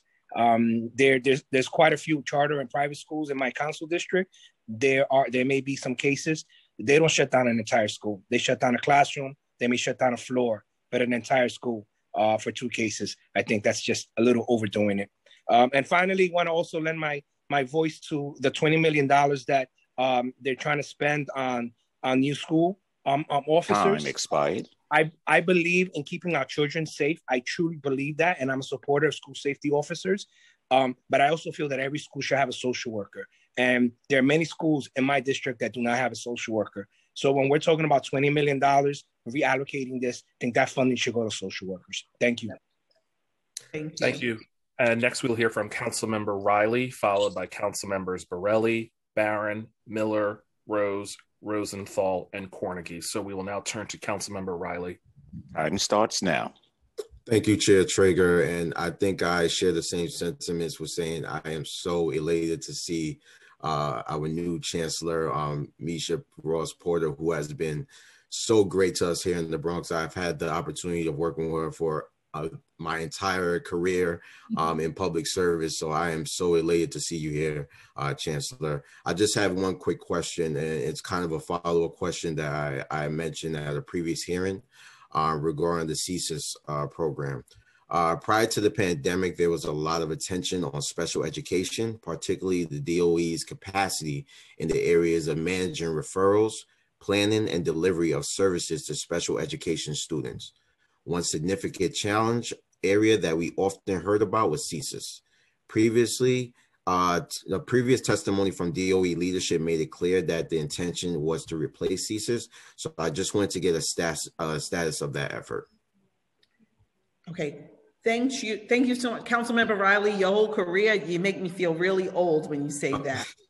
I mean, really. No pun intended. No pun intended. I just want to congratulate you also. I'm so excited to see you in the seat you're in. I'm going to pass it to Lauren Siciliano. Lindsay, I'm sorry, to Lindsay. Yes, my apologies. To Lindsay. I'm looking at too many papers. She'll talk to you more about Nycc. Thank you. Yep, I did it right. Thank you, Councilmember, for the question. We share this as a goal and as a priority to replace the CESA system. The procurement was a little bit delayed, as were many things, as a result of the pandemic over the last year. We have recently picked that work up. We expect to be able to make an award on that procurement by the end of this school year. So that is about all we can say now, given that we're still in the procurement process, and I think we'll have more to share hopefully very soon. Thank you. And I just want to echo the sentiments of my colleague, Councilmember Salamanca. We really do need more social workers within our schools, especially during this pandemic. We are going to have an abundance of students return to school soon, being that our opt-in period will begin again starting tomorrow. But a lot of students are going through a lot during this pandemic, and we want to ensure that we're taking care of their mental alongside of the academics. So just wanted to echo that with Councilmember Salamanca. So I just wanted to thank you so much, Chair Traeger, for your leadership. You continue to do an amazing job. And Chancellor, so glad to see you again. Thank you. Thank you, Councilmember Riley. And for the record, I just wanted to acknowledge that we've been joined by Councilmembers Levin and Ulrich. And next we will call on Councilmember Borelli for questions. Time starts now. Thank you and welcome, Chancellor, to your first budget hearing as Chancellor. Hope you're having as fun as we all tend to. I just have a question. I know we said we're working on the two-case rule. We're thinking about it. We're having conversations. We've used all these terms that we throw around. But what specifically are we waiting? What is the determining factor on the two-case rule? What are we waiting for? Is there a study? Is there a question that needs to be answered? Is there a device that needs to be installed in classrooms? What is it? There's no classified information in city government. So, I mean, what are you waiting for? So we, again, I'm going to pull Kevin in and talk more specifically about it. We definitely are leveraging the new CDC guidance that looks specifically about about when we close and when we do not close. A big part of this pandemic for all of us has been like centering health and safety. There's so many things that we don't know.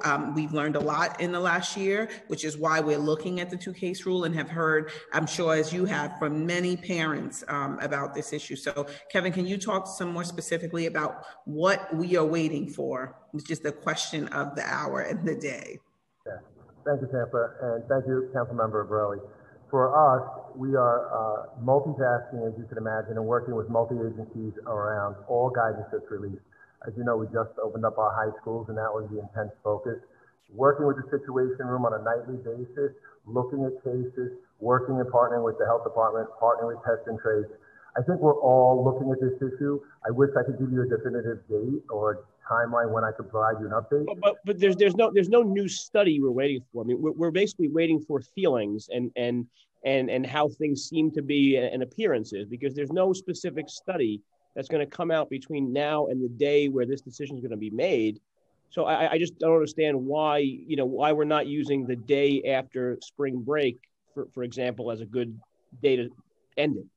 Well, I'll promise that we'll follow up with you. I do think there are a host and a range of operational considerations about what this would mean operationally and how we do that. And so those are the things we're contemplating nightly. We're not looking for a new study. We're looking at what we have present and making the best decisions that we can. Kevin, I'm not trying to press you, but operationally, I mean, if a school is set to be open and the school can close on a dime, what operational challenges could there be if we just simply say we're not going to close the school that we have prepared to close? I mean, it doesn't actually. Yeah, I appreciate your concern. Look, my two children are at I-24 and closed a bunch, 6th and 7th graders respectively. So I'm very interested in updates to the policy. I just can't offer you a response right here on the council call now, but do promise to get back to you where we are and where we stand. The next question for the Chancellor, for anyone, is the CDC guidance on 3 feet. So I'm reading now from the website. 3 studies, this is from CDC's website. 3 studies published in today's Morbidity and Mortality Weekly Report also addresses SARS-CoV-2 in school. Taken together, these studies build on evidence that physical distancing of 3 feet between students can safely be adopted in classroom settings. They specifically mention elementary schools. Now, in elementary schools, we have in-person learning, but many of them we have cohorting where we have students coming in on different days. So if the CDC is now saying that 3 feet is okay, specifically for elementary schools, they put all sorts of caveats and conditions for middle and high school, and I'll concede that point. But for elementary schools, they say, regardless of the risk, 3 feet is fine. If we already have the teachers in the classroom, we already have students coming, and now the CDC is saying we have more space for the students, why can't we just put more students in the classroom and give them 5 days a week? So we have opened up, we're opening up actually tomorrow, the opt-in period, and we're going to keep the window open for 2 weeks. In the middle of the opt-in period is also spring break, which we think everybody needs a break right now. And so we wanted to give a window to schools to also plan what those numbers might look like if we need to bring in, identify additional staff. So we wanted to not just open, but we wanted to open the window to open so we can plan to do so safely. We also have to consider in elementary schools in particular, there in that guidance, it also speaks to eating and distancing, having 6 feet of distance for when students eat. So we have to plan accordingly. We can't just open up and say, just come in. We have to make sure again that we do it safely. I appreciate your answer was more specific than the 2-case rule answer. I promise we're coming back with the 2-case rule. And then we hear it loud and clear from every council member. Time expired. Thank you very much, and good luck to you in the job. Thank you. Thank you, council member. And next we will hear from council member Barron. Time starts now. Thank you so much to the chair for this very important hearing, and to the new chancellor. I want to welcome you, Chancellor Ross Porter, and your staff, and to say that you certainly will be a figure to be noted in Women's History Month for the years to come, because you were bold enough to accept this position in challenging times that have never been witnessed before.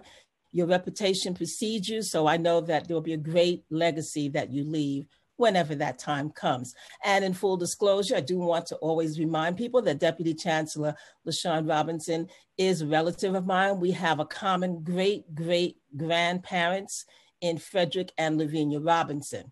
And I also want to invite you to the ribbon cutting that will take place this September. School Construction Authority, despite the pause that was required, is going to finish the school on time. It's a middle and high school, and I'll be inviting you to that at the appropriate time. In terms of looking forward to what our students are going to be facing, the former chancellor instituted the title and focus on a culturally responsive curriculum, and talked about the social emotional learning that needed to be implemented for students to have more than just the academics of what goes on into the classroom. I wanted to ask you your position on that in terms of training and preparation of teachers to make sure that they respond appropriately. And I also wanted to say that particularly in light of this latest rash of hate crimes that are being perpetrated on the Asian community, and that this is a part of what has been a part of our history in terms of identifying particular ethnic groups and targeting them. So I wanted to ask you about that. What's your response to that?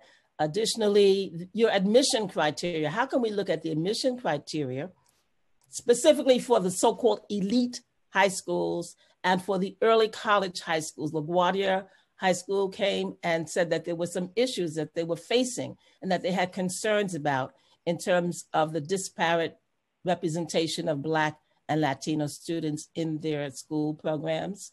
And finally, understanding that as you and I and all of my former teachers and principals who are now in the council recognize, the principal is the ultimate person responsible for any and everything that happens in a school building.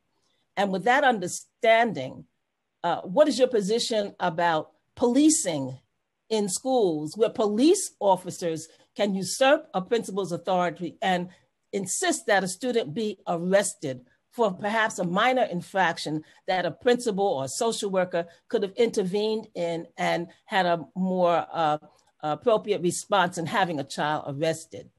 And how are we going to compensate for the learning losses? I think you addressed it in some of your earlier answers. How are we going to compensate for the learning losses that have been exacerbated by this great pandemic that we're in, and will widen the chasm of achievement that we see in our public schools between ethnic groups? So thank you, Councilmember Barron. And I think all of those questions are deeply connected. And I can see you and LaShawn's connected roots in all of the questions that you asked. I'm so honored to have her be a member of my team, and I'm going to pull her into this also. So I'm going to start from the principal point, because that was my favorite job. And so it's always the point I like to start with.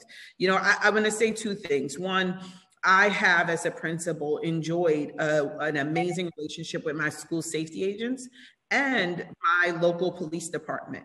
We had a great partnership and really worked together to wrap ourselves around students. With that said, I think we have to eliminate policing in schools. We have to replace policing with the social emotional supports and the wraparound services that our students need, and principals need to lead that effort because they know what it looks like and what we need.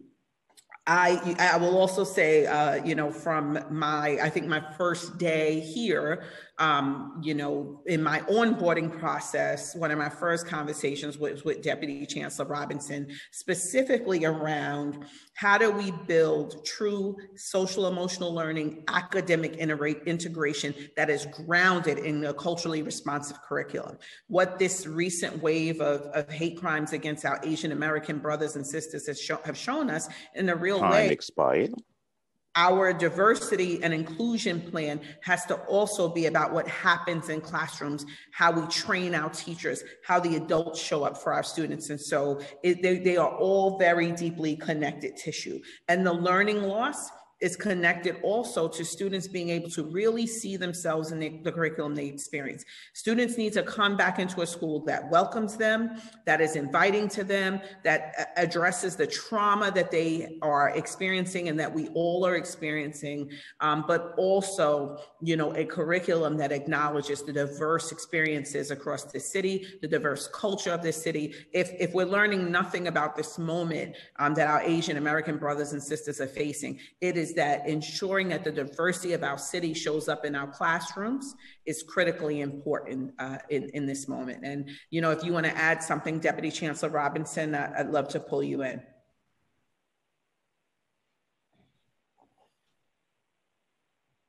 Bear with us one. Also response to the admissions criteria. Mm-hmm.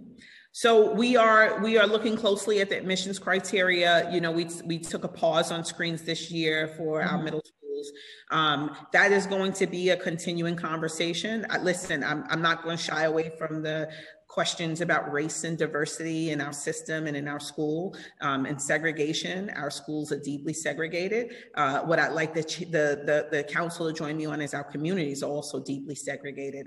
And so we have to also make sure that there's a great school in every community for every child, while we also look at the ways that, you know, our system fundamentally excludes students, and we have to create a system that is deeply inclusive and starting in the admissions process. The only thing that I will add, Chancellor, and great to see you, Councilmember Barron. It's an honor to be here with you today and everyone here. The one piece that I will add is that Chancellor Porter is a partner in this work. She certainly was a partner as an executive superintendent in the Bronx. In fact, the Bronx boasts the highest numbers of staff members trained in trauma responsive practices, and this work has been implemented with fidelity in her school. So we're looking forward to continuing to partner with Chancellor Porter as we deepen this work across the city, and she'll be a partner. And I hope to see you at the ribbon cutting ceremony. And thank you, Chancellor Porter, for your leadership in this area. Thank you, Mr. Chair. Thank you, Councilmember Barron. Next, we will hear from Councilmember Miller, followed by Councilmembers Rose, Rosenthal, and Cornegie. Councilmember Miller. Time starts now. Morning, and thank you, Mr. Chair. Good morning, Madam Chancellor. It is such a pleasure to see you again. Happy 7th day on the job. Can everyone hear me there? Give me the thumbs up. Okay, great. Without standardized testing, and I understand now that standardized testing will happen, but they will we be using it as just a means to quantify the learning experience of our scholars over the last year, or will they be used in the normal way of assessing our children's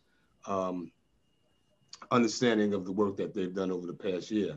But that being said, because we understand that over the past year that the students have lost nearly 100 days of in-person learning due to the pandemic, which then leads me into third part of summer school. Will summer school instruction be for those who just rate a N or needs additional service, or will we have summer school? And I know you talked about the robust programming around summer school, social emotional learning, and the plethora of other programming that will be available. But the nuts and bolts of the in-person learning that was missed, will that be available for students other than those who find themselves rated as students in need? How do we make up for those days for those students? So my goal is to shift the narrative around summer school from a deficit approach to a really holistic, inclusive approach, particularly in this moment, right? We are all coming out of a year and a half ago, we would never have thought we would be in this moment. And so every student has experienced a level of loss, social, emotional loss, disconnect from school, social connections to their students, their counterparts. And so I really want to look at summer as an opportunity to bring students back into school, to get them back in a rhythm of schooling, but also really redefining what school should look like for our students. I also would say standardized testing will only be one piece of how we look at students. And we don't have much of that in this moment, right? And so we also have to take a holistic approach to assessing learning loss and learning needs, and to ways in which we need to close learning gaps for students. And so we will be using baseline assessments to see where our students are, but also leveraging ongoing assessment practices to design personal learning plans for students to meet them where they are and bring them to the place we want them to go. Is there a summer school program to meet those needs that we have, that at least that what we have seen, to what we know to this point, that we've lost over 100 days of in-person learning? Yeah, some of the other things, as well as the social, what kind of robust programming can we expect? Yep, there will absolutely be an academic portion of summer school, right? There will but I will tell you, I, as a parent, would not send my child to summer school for just ELA, right? Mm-hmm. They've been on the computer doing, my daughter has been on the computer doing ELA and math for 8 months. She's done, right? And so I think we have to build in those, the academics must and absolutely will be a part of the summer experience, but our students have also not connected to school. They also have not had social interactions. They haven't been on a trip. They haven't been engaged in athletics. They haven't been engaged in dance. And so we want to make sure that in addition to the academics that they will experience in summer school, that there are a number of wraparound supports as a part of it as well. So the last two things are, what does that target audience look like? Who are we looking to attract? Are they coming from particular communities, or we're addressing this equitably and holistically? Every child needs to have this extra engagement. And then finally, how do we codify the transfer of the school safety agents in terms of how do we make sure that we're keeping folks safe? How do we assess the needs of the work that is being previously done, and quite frankly, the necessity, and how do we make sure that we are engaging these community leaders in the process themselves? So I'm going to ask the folks, to the team here, to unmute Deputy Chancellor Robinson to talk about the school safety part on the summer school part. And I got to think of a new name for it. We can't even call it summer school anymore. Okay. Summer. So I'll let you know. I'm working on it. I'm good at that stuff too. But the universal summer. Yes. All right. We're okay. But the summer experience, I want to have open to all students who want to engage. And I want to give to Councilmember Barron's point, principals and school teams the opportunity to design what that looks like and means and who they are targeting. I don't want it to be a deficit approach. I don't want it to be the mandated kids. All of our students, all of our children, right? Our New York City babies, they all need something this summer, and we need to figure out how to get it to them. And I'll just add, Chancellor Porter, and what Chancellor Porter has said is creating a safe and supportive school for all of our children. That's the top priority for the DOE, and that includes everyone within the school community, from physical safety, social safety, emotional safety. It is incumbent upon all of us to ensure that we're supporting the needs of young people. I really appreciate that she has also stated that it's the city's responsibility as a whole, because our young people, our educators, all of us, we've been through so much. So we share in, the goals that we've discussed previously, and a priority is of a successful transition of school safety back to the DOE. We certainly value and appreciate our school safety agents, and we're looking at all of the systems within the school to make sure that they're safe and supportive for our young people, and being really thoughtful about trauma and how our young people have been impacted by trauma and not creating conditions where they are re-traumatized. So we're committed certainly to working with council to make this transition successful, and we know that getting this right is a critical step towards long-term success. And we're going to need all of you, the collective here in New York City, to support in this process. And we have a great leader in Chancellor Porter to make this happen. Thank you, Madam Deputy Chancellor. Thank you, Councilmember Miller. And next we will hear from Councilmember Rose, followed by Councilmember Rosenthal. So we'll turn to Councilmember Rose. Time starts now. Thank you. And welcome, Chancellor Porter. It's exciting. I have great hopes for your leadership, and I want to echo Councilmember Barron's remarks about the historic significance of your appointment. I'm concerned about learning bridges and the lack of, funding beyond June for it. Will there be, an effort, a concerted effort to fund it beyond, June for summer and fall? And does DOE recognize the value of continuing the Learning Bridges program and learning labs? And I would really like an accurate count of the enrollment of each of the Learning Lab programs, not the matches that were made, but the actual number of students that participated in the programs from K to 8 and the pre-K side. And then my second question is about the Learning to Work program.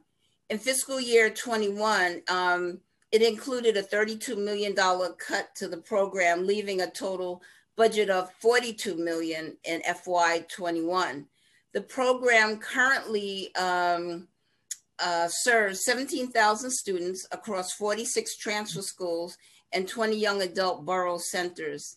In November, the plan restored only $22 million, leaving the program with a $10 million deficit. And it totally left it out of totally unfunded for fiscal year 22. Can you tell me what the plans are for Learning to Work, and again, why this program was cut? Thank you, Councilmember Rose, and thanks for your congratulations. Look forward to doing great work together for the city. I'm going to ask, first of all, I will tell you, we're going to be working with Executive Superintendent Tim Lasanti to really look closely at Learning to Work.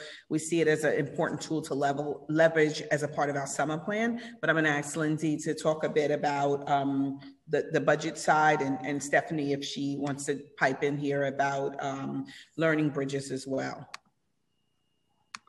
Go.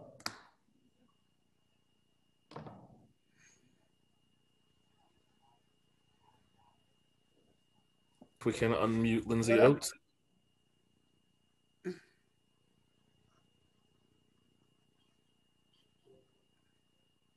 Hello. Bear with us just a moment. My daughter's So we sending me need to pictures. unmute Lindsay Oates and Stephanie Crane. Okay, yep, I'm on. Mm-hmm. You're not muted though. Okay, thank you for the question, Councilmember Rose. So I'll let Stephanie talk further about the Learning Bridges program. It's wonderful to have such advocacy for these important programs. Just as a reminder, the Learning Bridges program was designed to be just for this year only, to support hybrid learning, to support students in the days that they're not in their classroom. And so we had to do emergency procurements for just this school year. Stephanie can talk about what we're thinking about going forward, but certainly I think the hope is that we will have more students in our building in the fall. And for Learning to Work, again, super appreciate the advocacy for this critical program. You're absolutely right that thankfully it was partially restored for only 1 year. And we're working with our city partners, exploring whether stimulus funding is perhaps a source of funding that could be used to offset this reduction. Ideally, we want to see the restoration fully restored in the baseline to support these critical services for our students. Stephanie, can you please add more to the Learning Bridges program question? Yes, so thank you very much, Council Member, for your question and your continued advocacy for Learning Bridges. It was with the support of many on this call that we were able to launch this program for children across the system with the Department of Education and the Department of Youth and Community Development. As Lindsay mentioned, this has been meant to be a program to support children on the days when they're not conducting in-person learning. But we are thinking about how to maximize supports from the Department of Youth and Community Development and our early child care programs across the summer. So children have the support they need. And so we will provide more information on that and how we might further support this through the Learning Bridges model. And then I think to your second question on enrollment, we can provide the most updated numbers to you. As children return to the school buildings, the numbers do change, but we'll get the information to your office so you have the enrollment numbers and can get it specific to your community as well. But aren't you going to continue remote learning? Young people are, especially when the schools are closed because of, these incidents of COVID, you don't see the need to continue to have Learning Bridges programs in place? So right now, as I said, the Learning Bridges is meant for sustained periods of time. So for children when they are consistently not in the school buildings, and in order to maintain the safety of students, we do not typically make new enrollments for that 10-day period when schools are closed. So it's more for long-term planning. But I think if we see continued need for children to be supported in that context, we think about it. But right now it does not support in the briefer closures, but it's for the longer term support needed when children are not in person in their buildings. Thank you. Thank you, Councilmember Rose. And next we will hear from Councilmember Rosenthal. Time starts now. Thank you so much, Chair. Always a great hearing. Thank you so much, Chancellor. It's we've not met. I look forward to working with you. Everyone says such great things about you, and so gratitude from the beginning. I have 2 suggestions and 1 question.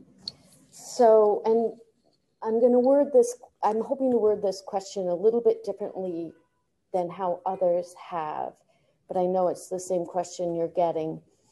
Do you have a ranked priority order and dollar amount of programs or people, things, staff that you would like to have funded with stimulus money? In other words, if the mayor came to you and said to you, Chancellor, welcome aboard. What are your top 5 things that we need to fund?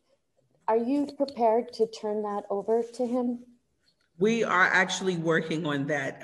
You know, we've had the greatest 7 days because we got the stimulus announcement. They told me the cabinet has never been as happy as they are now. I thought it was just because I came, but I think mostly because you came. Thank you. But we are absolutely working with the cabinet on building that because we want to be ready July 1 to start spending. Well, right. I mean, hypothetically, you need to get it in the budget first. Yep. When do you think you might have that priority list to share with the council?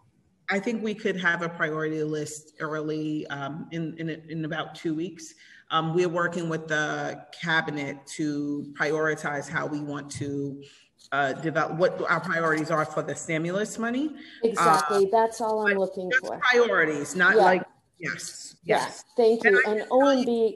And I can tell you really quickly, our priorities are around opening. So, right, like our priorities are going to be around what our summer programming looks like. Our priorities are going to be around what we do with the professional learning with our staff this summer. Our priorities are going to be grounded in, you know, advancing CRSE practices. And so those are some of the beginning of the things that we're looking for. But we want to first get to the executive budget, you know, as we work towards building priorities. I appreciate you so much. I know just City Hall and OMB, they're both plotzing right now, and that is okay. Yeah. And I promise not to hold you to anything. You're engaged. You know, we need to make the right decisions, right? Right. And I guess what I'm are one thing, but decisions are another. And I guess what I'm asking fundamentally is that if you could send over a draft list and allow the council to help in that in some way. So here are my two suggestions.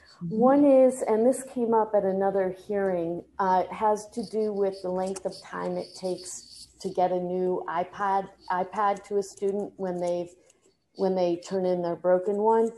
Apparently, what I learned was there are 50,000 iPads in a warehouse somewhere that are ready to be distributed. And this just suggestion, I would give 100 to each school so that when a student turns it in, they get the new one that day, that minute. And of course, you would set up a very complicated but important tracking system. But we really, you know, a week wait just doesn't cut it. So that's my first suggestion. And my second suggestion is, I think, given that we all have PTSD, but in this conversation, we're talking about our kids, that a really good use of stimulus money would be for social workers at every school, not roving teams of social workers, not a social worker in each building, but, you know, come up with a meaningful model of number of kids per social worker, and then implement that throughout the system. So those are my two ideas. Thank you so much for your ideas. I'm also going to turn it over to Lindsay just to talk a little bit about the executive budget. I'm expired. Oh, I'm sorry. Yep. Thank you, Councilmember Rosenthal. I think, as you well know, we need the state budget to be enacted first before we can really determine the size of the resources that we're working with. Sure. So we appreciate the council members' advocacy in supporting the reversal of the executive's proposal to supplant significant stimulus dollars. So we are eager to see that the one House bills which reverse and reject the executive's proposal, we're excited about that, but ultimately we need to see what the state's enacted budget is. And then, as you also know, we need the executive budget to pass to really reflect what ultimately our FY22 budget will be going into next year and what our stimulus dollars are. That said, we are absolutely working on those priorities right now. And as I've said, it's a huge sea change from where we've been over the last couple of years, wonderfully timed with our new chancellor's arrival. And we'll be continuing to talk with you all, I think, throughout the next several months going into the adopted budget about our priorities for stimulus funding. Sure, and in about a week, we'll know the state budget. So, you know, I think we'll have a lot of the information that you can work with very much prior to the executive budget. So I don't think the council should have to wait until the executive budget is published to get a sense of what your priorities are and what you're expecting to fund. Again, my 2 cents. So I would say that you've already started to see some of the priorities coming from the mayor's announcement and the chancellor's announcement yesterday, holding all of our schools harmless this current year. I think you will, that was $130 million of federal money. Yep. And so we're already starting to talk about those types of things this year. I think you will hear more from us about our priorities. I'm just reminding you of sort of the process of that you well know. We need to sort of figure out what we're working with within the existing. And the other thing I would just add from a real technical wonk perspective, but that's who I am. The federal government and the state government, who are our oversights for this funding, have not yet actually propagated any of their rules governing the eligibility and all of that. And so we do need to work within that. We need to understand how we can spend this. We want to make sure we spend it well. All eyes are going to be on New York City DOE on how we spend this money. We want to make sure that we do that right. We're working with 2 stimulus packages that have different rules. That's a really unique place for us to be. And so we want to make sure that we do that well and certainly support all of the priorities, but follow all the rules, of course. So we'll continue to talk about it. The mayor's announcement yesterday was the first big one about what we plan to do with stimulus funding, and you'll hear more from us as we move forward. Thank you so much. You got this, Lindsay. You're gonna nail it. Thank you, Chancellor, so much. Welcome. Welcome. Thank you. Thank you, Councilmember Rosenthal. For those council members who have not asked questions, if you want to, raise your Zoom hand now or forever hold your peace. Or you guys can have time back in your lives, which nobody ever is afraid to have. Seeing no hands, I will turn it back to Chair Traeger.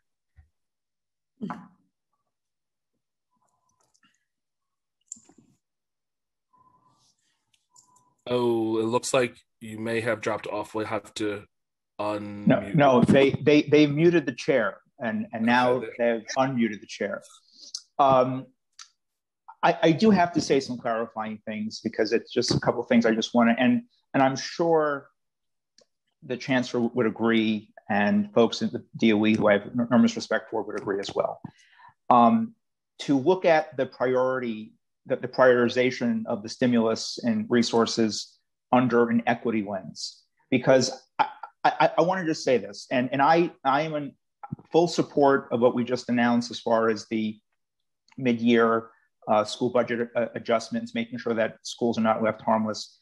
But I want to just dig deeper for a moment what that means, because there's an equity issue, right? So if a family, and again, I support all of our families, all of our school communities, but if a family chose to remove their child from the public school and they had the resources and money to enroll in a private school or in a private learning pod, which many families in wealthier zip codes did, many families in Coney Island in my district don't have the means to do that. And their needs also have to be accounted for. And so I just want to just be mindful of the fact that there are children who have greater, and communities have greater needs than others. And we need to make sure that there's an equity lens in that.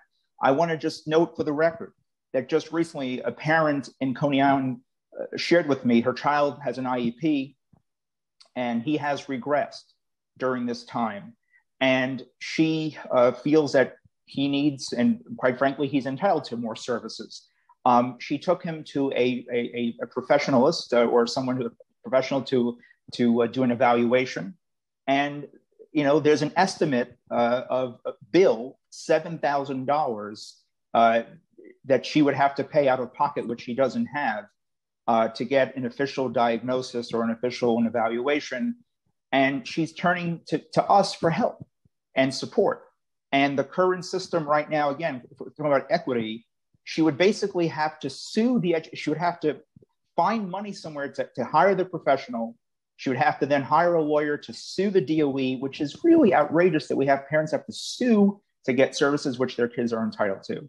And so I really, really hope, and also have to say this, and this is a criticism of the mayor and OMB, not of the chancellor or DOE, but just think about the language and the responses when we're fighting for community schools, we're fighting for learning to work, and we're fighting for many of the critical programs that we know work for our students.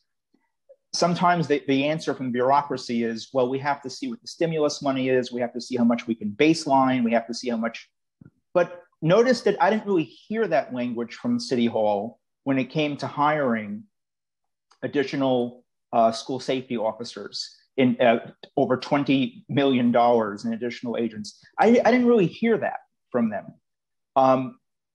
To the point that Deputy Chancellor Robinson made, and I'm gonna keep emphasizing that point, the safety needs of when our children are in temporary housing or living in shelter, that's also a safety issue.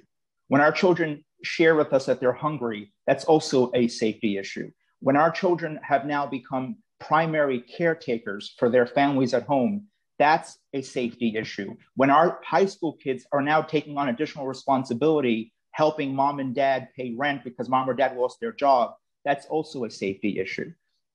So I really want, this message is really for OMB and for the City Hall folks. These are the priorities that we need to be looking at in terms of meeting the needs of our children, and to really have an equity lens. Because I would like to leave in this final year, in this moment, to ensure that every single school has a social worker, every single school has a counselor, and there are schools that have larger student populations that require even greater and more support. Every school has a PSAL team. Every school, we move the needle on community schools. That really has to be it. That sense of urgency and that sense of passion has to apply, I think. And Chancellor, I would just be interested in hearing, your thoughts and reactions to that. Thank you. Yep. So I can say, everybody's gonna be like, don't commit to a thing. What we can commit to is that we're gonna leverage the stimulus money in service of equity and in service of meeting the needs of the children in our system, period. That is the priority. That is what we need to do. We know that there are communities that are affected differently in this moment, and we need to address those issues. And I think, is everybody okay? I think we can agree that that is a commitment that we can make. Thank you. And Chancellor, and I asked earlier about class size. I'm curious to also hear your principal. You mentioned that was a very big. I also wanted to say that shout out to our extraordinary school leaders and educators, and yes, the entire school support staff, because Chancellor, you would agree that anytime there's a change announced, it's up to them to have to operationalize everything. Yep. And so I just want to really just say thank you. I cannot stop thanking them enough. Your view on the importance of fair student funding, because we're hearing about the needs of our kids are growing, but fair student funding is really where it's at. It's where the rubber meets the road as far as a principal's ability to better meet those needs. And what is your view, and how, and is there consideration in terms of helping support fair student funding as well with these added resources? Yeah. So we haven't gotten there yet in terms of what that looks like. I think we need to make sure that our funding patterns are also equitable, and that's what we're going to work towards together. And I'm going to pass it on to my my partner in education over here, Lindsay, to talk more about fair student funding.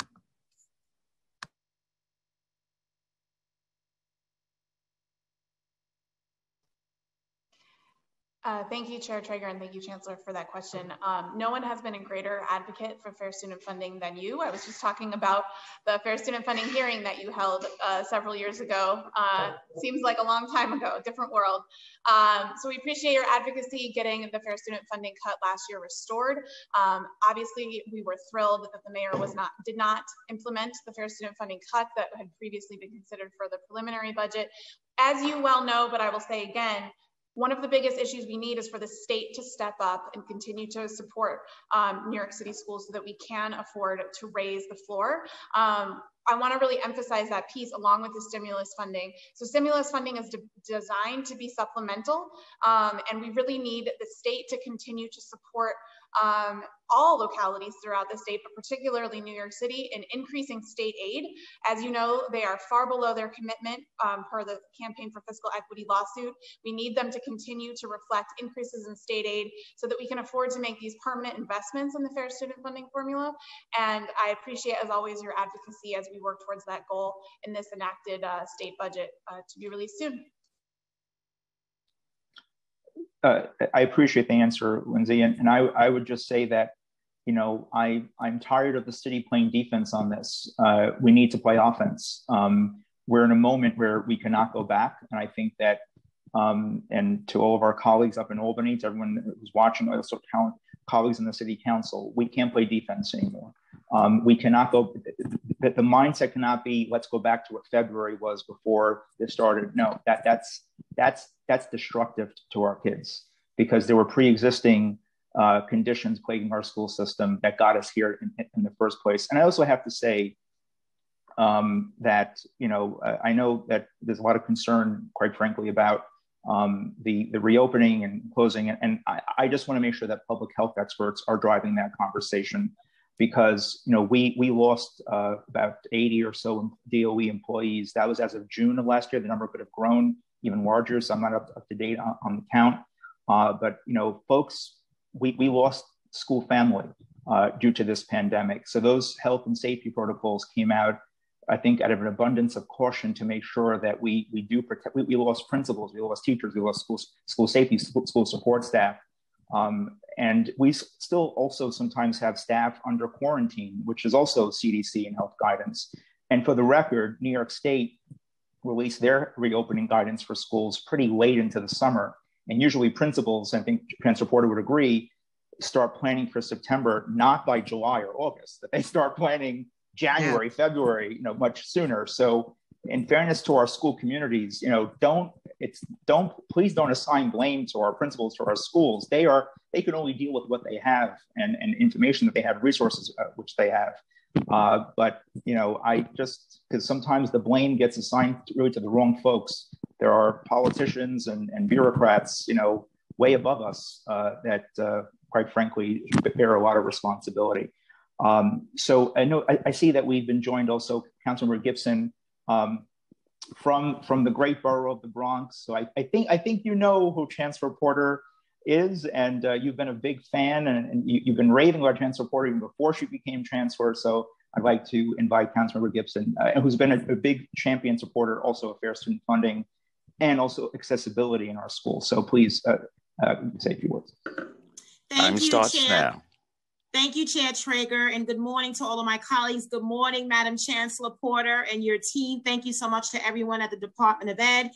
Chancellor, I had the honor to join you and the mayor just yesterday at Law, Government, and Justice as we reopened our high schools for in-person learning. I appreciate your compassion, your conviction, your commitment, and everything you've done. And while Southeast Queens can claim you, we claim you in the Bronx for your professional career in School District 9 and in Highbridge that I'm proud to represent. Previous chancellors always know I talk so lovingly about District 9 and the work we continue to do. And Chair Traeger has been phenomenal on fair student funding, on lifting up our students and families, community schools. We work to save Single Shepherd in District 7 in the Bronx. And I thank you for that, Mark. Universal breakfast and universal lunch, making sure our students come to school with a nutritious meal, because many of them don't have access to all of these things. And so I fundamentally believe in all of that, as you do. I believe in restorative justice and social emotional learning and trauma-informed care and holistic services and safe spaces for our children. We have all been traumatized by COVID, and I worry that so many of our students, particularly students of color, are behind.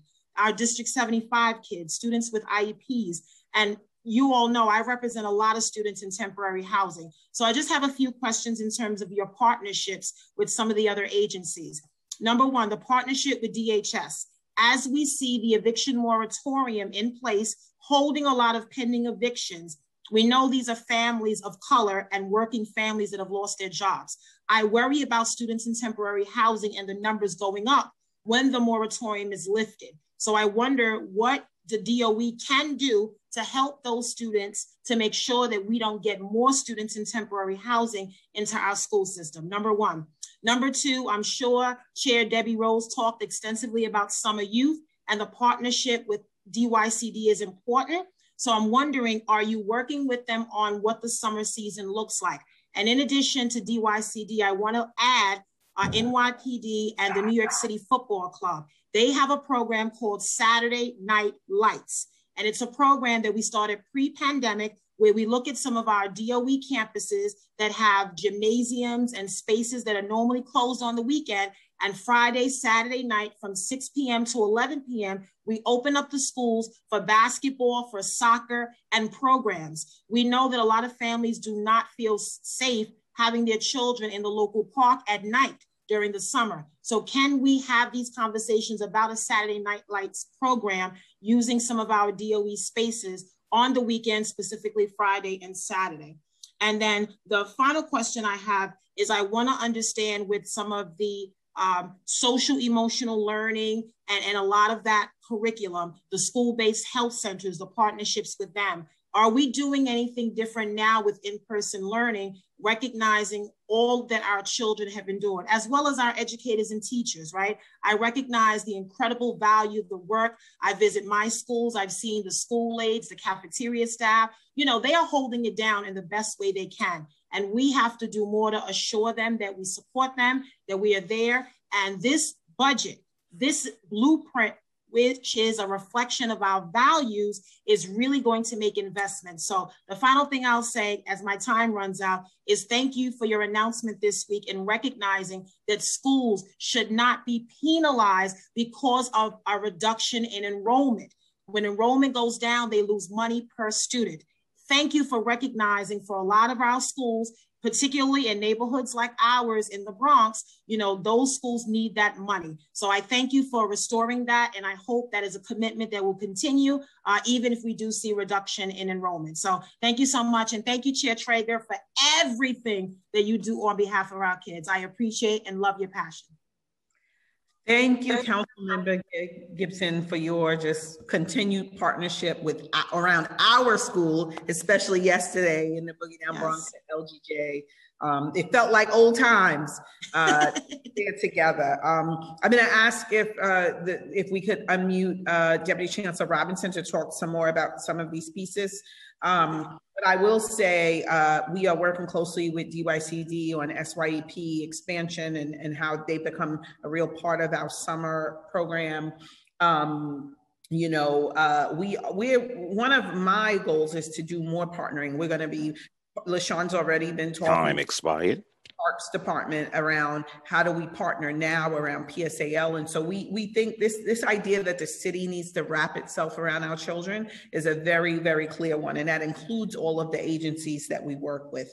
So I'm going to pass it to LaShawn to talk more about our cell practices. You know, we're expanding our community schools model to add more community schools in those neighborhoods hardest hit by COVID, 150 social workers. You know, I know you know all of the top lines because I know you pay attention.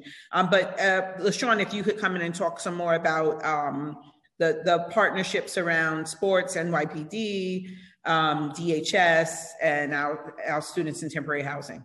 Absolutely. Thank you, Chancellor, and thank you, Councilmember Gibson, for your continued partnership and advocacy, especially for our single shepherds. They are critical to our school communities, especially now during this pandemic. And thank you to Chair Traeger for your advocacy in this area as well. We know that when we support our children and their social emotional needs, we're giving them the tools to succeed academically. And that has been the Chancellor's charge, to ensure that we are fully integrating social emotional learning and academics. We call that the CEL academic integration. CEL is central to all of the work that we do across the DOE, because we understand that it creates the conditions for optimal teaching and learning to occur. Over the course of this administration, we have invested in increasing the number of social workers and guidance counselors in our schools. We've invested in restorative practices, social emotional learning and mental health programming, Harmony in all of our elementary schools, restorative practices in our middle schools and high schools. We've increased health education, and we've added our school response clinicians to support with trauma. Most recently, as many of you are aware, we implemented trauma training across our schools, not just to support our young people, but to support our educators as well, fully recognizing the impact of this pandemic on all of us. We have also partnered with health and hospitals for added support. We redesigned the school mental health specialist role in partnership with DOHMH and the Office of School Mental Health.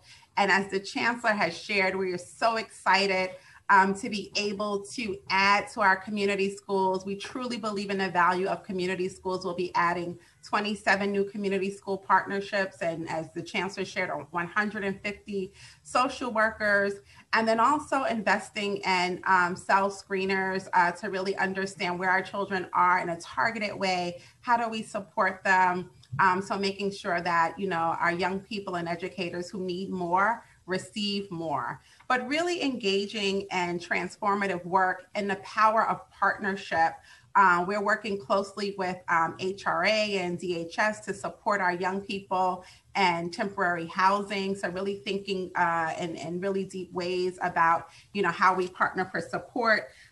You can rest assured, Councilmember Gibson, that you will see the Saturday Night Lights programming continue, along with our flag football programming, and Far Rockaway has been partnerships that we've had in the past that we really want to see continue. So we fully recognize the impact of our young people, housing insecurity, food insecurity, how our young people, many of them have been disconnected from their peer groups, from their teachers, connected in different ways, but certainly disconnected from the school community. And we want to do everything that we can in partnership across this city to really restore supports and engage in resilient recovery citywide and accelerating learning for our young people citywide.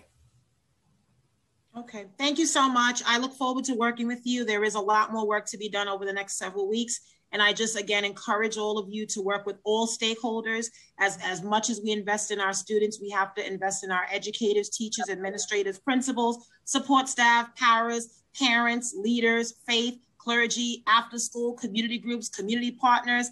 I know them all, and we have to make sure we engage with them because everyone has the same interests. We want the best for our children. Their future should be brighter than ours. And every child, God's children, are all destined for success, no matter where they live, where they come from, their zip code. And I am extremely passionate about this work. And so I appreciate all of you. And I know that, you know, it's not easy. No matter how far we go, we seem to take steps back. But, you know, I am reminded that every setback is preparation for a comeback. And this setback of COVID, we are going to prepare for a comeback like never before. So I thank you so much for your time. Thank you, Chancellor. Congratulations to you. And to Chair Traeger, thank you so much for today's hearing today. Thanks. Thank you, Councilmember Gibson. And I know that we've also been joined by Councilmember Yanis Rodriguez, who I see his hand is raised. Councilmember there? Time starts now. Thank you, Chair. And congratulations to our new Chancellor. As someone that knows also the school model that she started teaching at, I also have one of my friends, Joanny Garcia, who is a principal in one of the schools, also working for so many years in the public assembly matter. So I know that the heart is there. I know that we, have to continue doing the best we can, but I also know that you and the rest of the team know that, we have the public school of the middle class and upper class and the public school of the working class. And I think that that's where, we have to continue and then putting all the resources, talking those issues, connecting parents, with the resources that they need in order that we can try to, equalize the level of education, for working children who live on the certain community as other children that they go to public school, but that's the type of public school that they raise $5 million.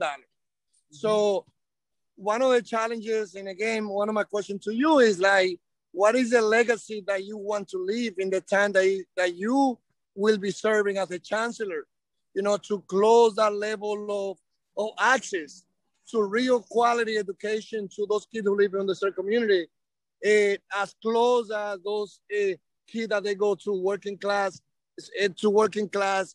who live in working class community, but they don't have the same level of education. It's not because as a teacher, I was a teacher for 15 years. I've been a co-founder to a school. So we know that the heart of the teacher, the heart of everyone is in the right place. The question is about resources.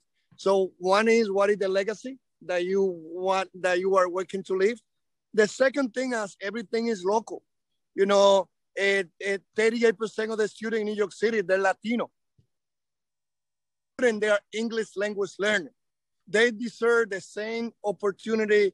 They deserve to have the same access, resources. So again, it doesn't matter what we say, how we describe it, we know that we have left that community behind. They are the English language learner, like myself, are as equal as important of any children, such as my two daughters, who also been born and raised here. So how are you, working to connect that population, the 50% of the Latino students who make 38% of the New York City population in New York City, a student that they will have the same resources as the rest of the students. And two pieces with that is about how you, and if you have not, look at how much does the DOE invest purchasing a book or investing for a school to buy the textbook. And as you know, I'm not going to be asking you the numbers, or do you think that we have few percentage or authors who are Black and Latino whose book are used in the school, because we know that that's the reality. So what are you looking like, or the number that we have?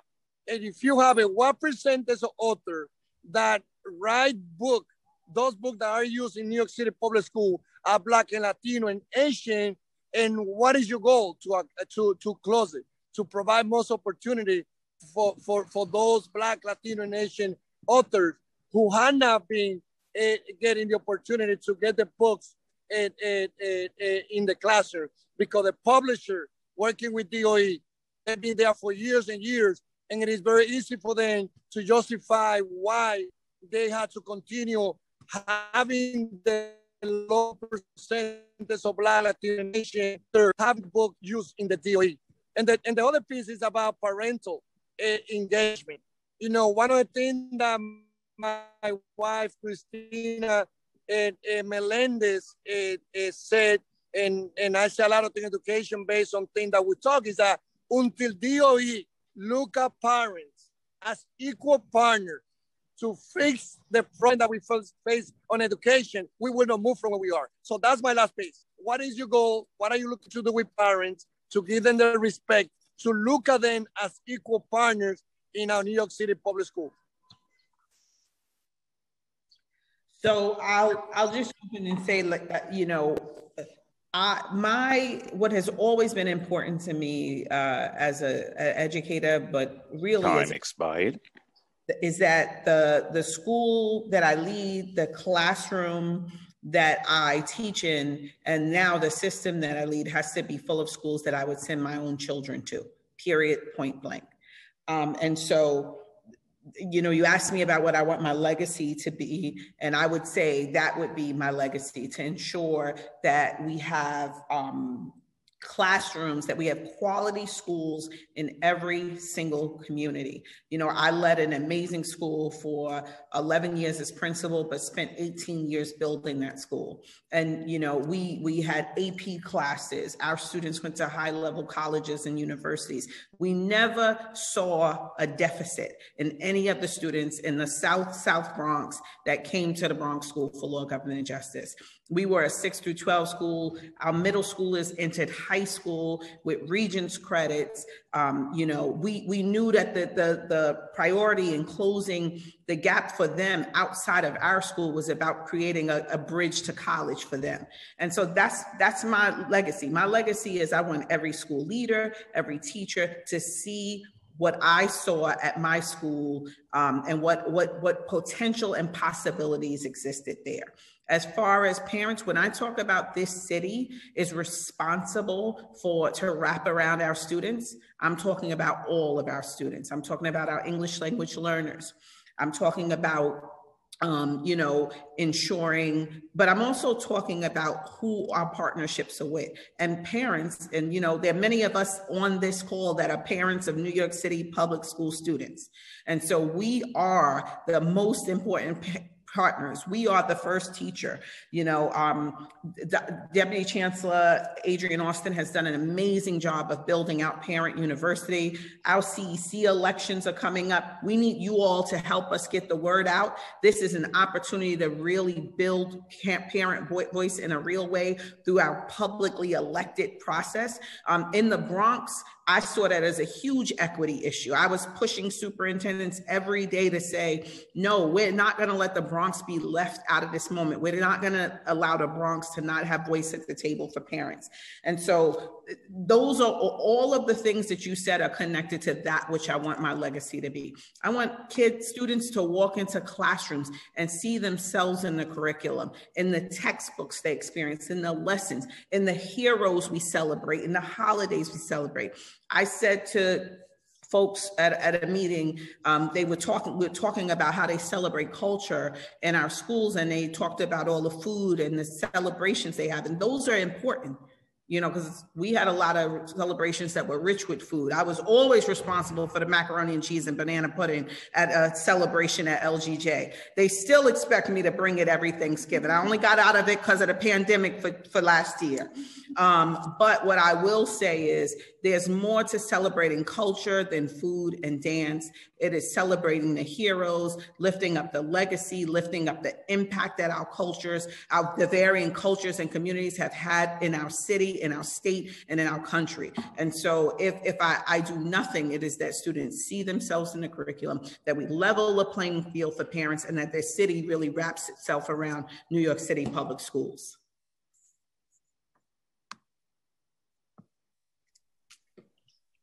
Thank you. And just making sure, I don't think there's any other member whose hand are raised. And just to close, Chancellor, I want to thank you for staying in the entire duration of our hearing. I do want to close, it's not really a question, it's more of a reflection, and feel free just to add, because I do think this is important. Obviously, we're all here for our students. It's always my principal who I work for always said it's about the kids and keep it focused about the kids. And that's 100% accurate. What I'll share with you, Chancellor, and I think it's important for me to share this openly. I've been on the phone with school leaders and teachers, school staff, probably more this past week, even though I was a teacher myself, but every day. And the number of times where school leaders would literally just break down also in tears because they want to do more for their kids. And anecdotally, I am just hearing concerns about school principals or assistant principals and teachers and others who are looking to retire, leave, resign, transfer out of the school system. Have you seen any data about what the retention numbers look like as far as from our school communities? Are you concerned about the trend and the direction? What are we doing to make sure that we support school staff because they're also human beings. You know, they're not robots. They have, many of them are parents themselves or caretakers for their families, have lost people in their lives or lost colleagues. So people sometimes think of them as some robotic people. They're human beings, and we need to make sure that they're okay and that they're supported because they are an integral part of our school community. So can you just speak about if you've seen anything in numbers and retention that worries you? What can we do as a system to retain and hire more of our extraordinary school leaders and teachers and to better support them in our school communities? Yeah, I'll say quickly, and then I'll pull in Lauren, who might have some more specifics. But I will say, you know, we were thinking about this even when I was the executive superintendent and the superintendent. We were thinking about potential retirements, the number of principals that we would expect to lose in this system. And as you stated so eloquently, it's been exacerbated by this pandemic. People have just been exhausted and have said, you know, I just gotta go. But we've also had people say, I'm gonna stay because I can't leave my school at this moment. And so I think this is a moment we also have, I will say, brought in a number of substitute teachers to help support us through this process and have identified a new level of talent of folks who never thought they wanted to be teachers. And so how are we cultivating them as a part of our system? And so I think, and Deputy Chancellor Robinson talked about this a bit also, this moment of wrapping around is not, it is our students, our children, our babies, our priority, but it is also about how we're wrapping ourselves around our staffs, our principals, our teachers, and all of the staff members that you mentioned, including our central office staff members. You know, this pandemic has done a thing to all of us. And so this moment of wrapping ourselves around folks, you know, has to be really important. And your advocacy around the fair student funding, your advocacy around forgiving the debt that schools had as a result of register loss, let me tell you something, that goes a long way, right? Folks seeing us recognize, you know, what the hard work that they've put in this moment and what they really need from us as a system going forward. So I think there are a lot of ways for us to really show up in this moment. And I think the continued advocacy from the council has really helped. And we're going to wrap ourselves around our people. I promise you that. We definitely will, so that they know that they're not out there on their own and alone. And I said this to you, and I said this to all the deputy chancellors and the team here. Our job is to work in service of schools. Our job at the central office is to ensure that every move that we make is in service of what happens between students and teachers in classrooms. And that's the message that I want to get out to our school leaders. I don't know if Lauren wants to add any specifics on the staffing piece, but that's what I would offer. Yes, happy to do so. Very hard to follow that up, Chancellor. That was really wonderful, and of course, completely agree and support everything that you just shared. And thank you again, Chair Traeger, for all of your advocacy here. We know that it's so critical to make sure that our schools have the staff support that they need. In terms of retirements and just attrition overall, the most attrition and retirements happen over the summer.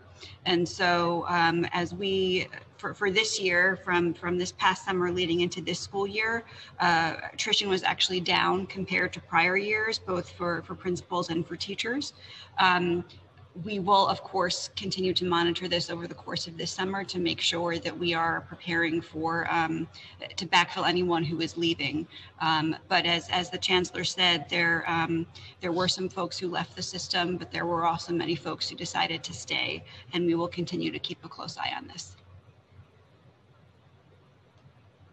Yeah, and I appreciate that, and I feel it's just the last point worth just to kind of emphasize. The folks who have talked about, you know, whether they can't, it's hard for them to continue. It's not weakness.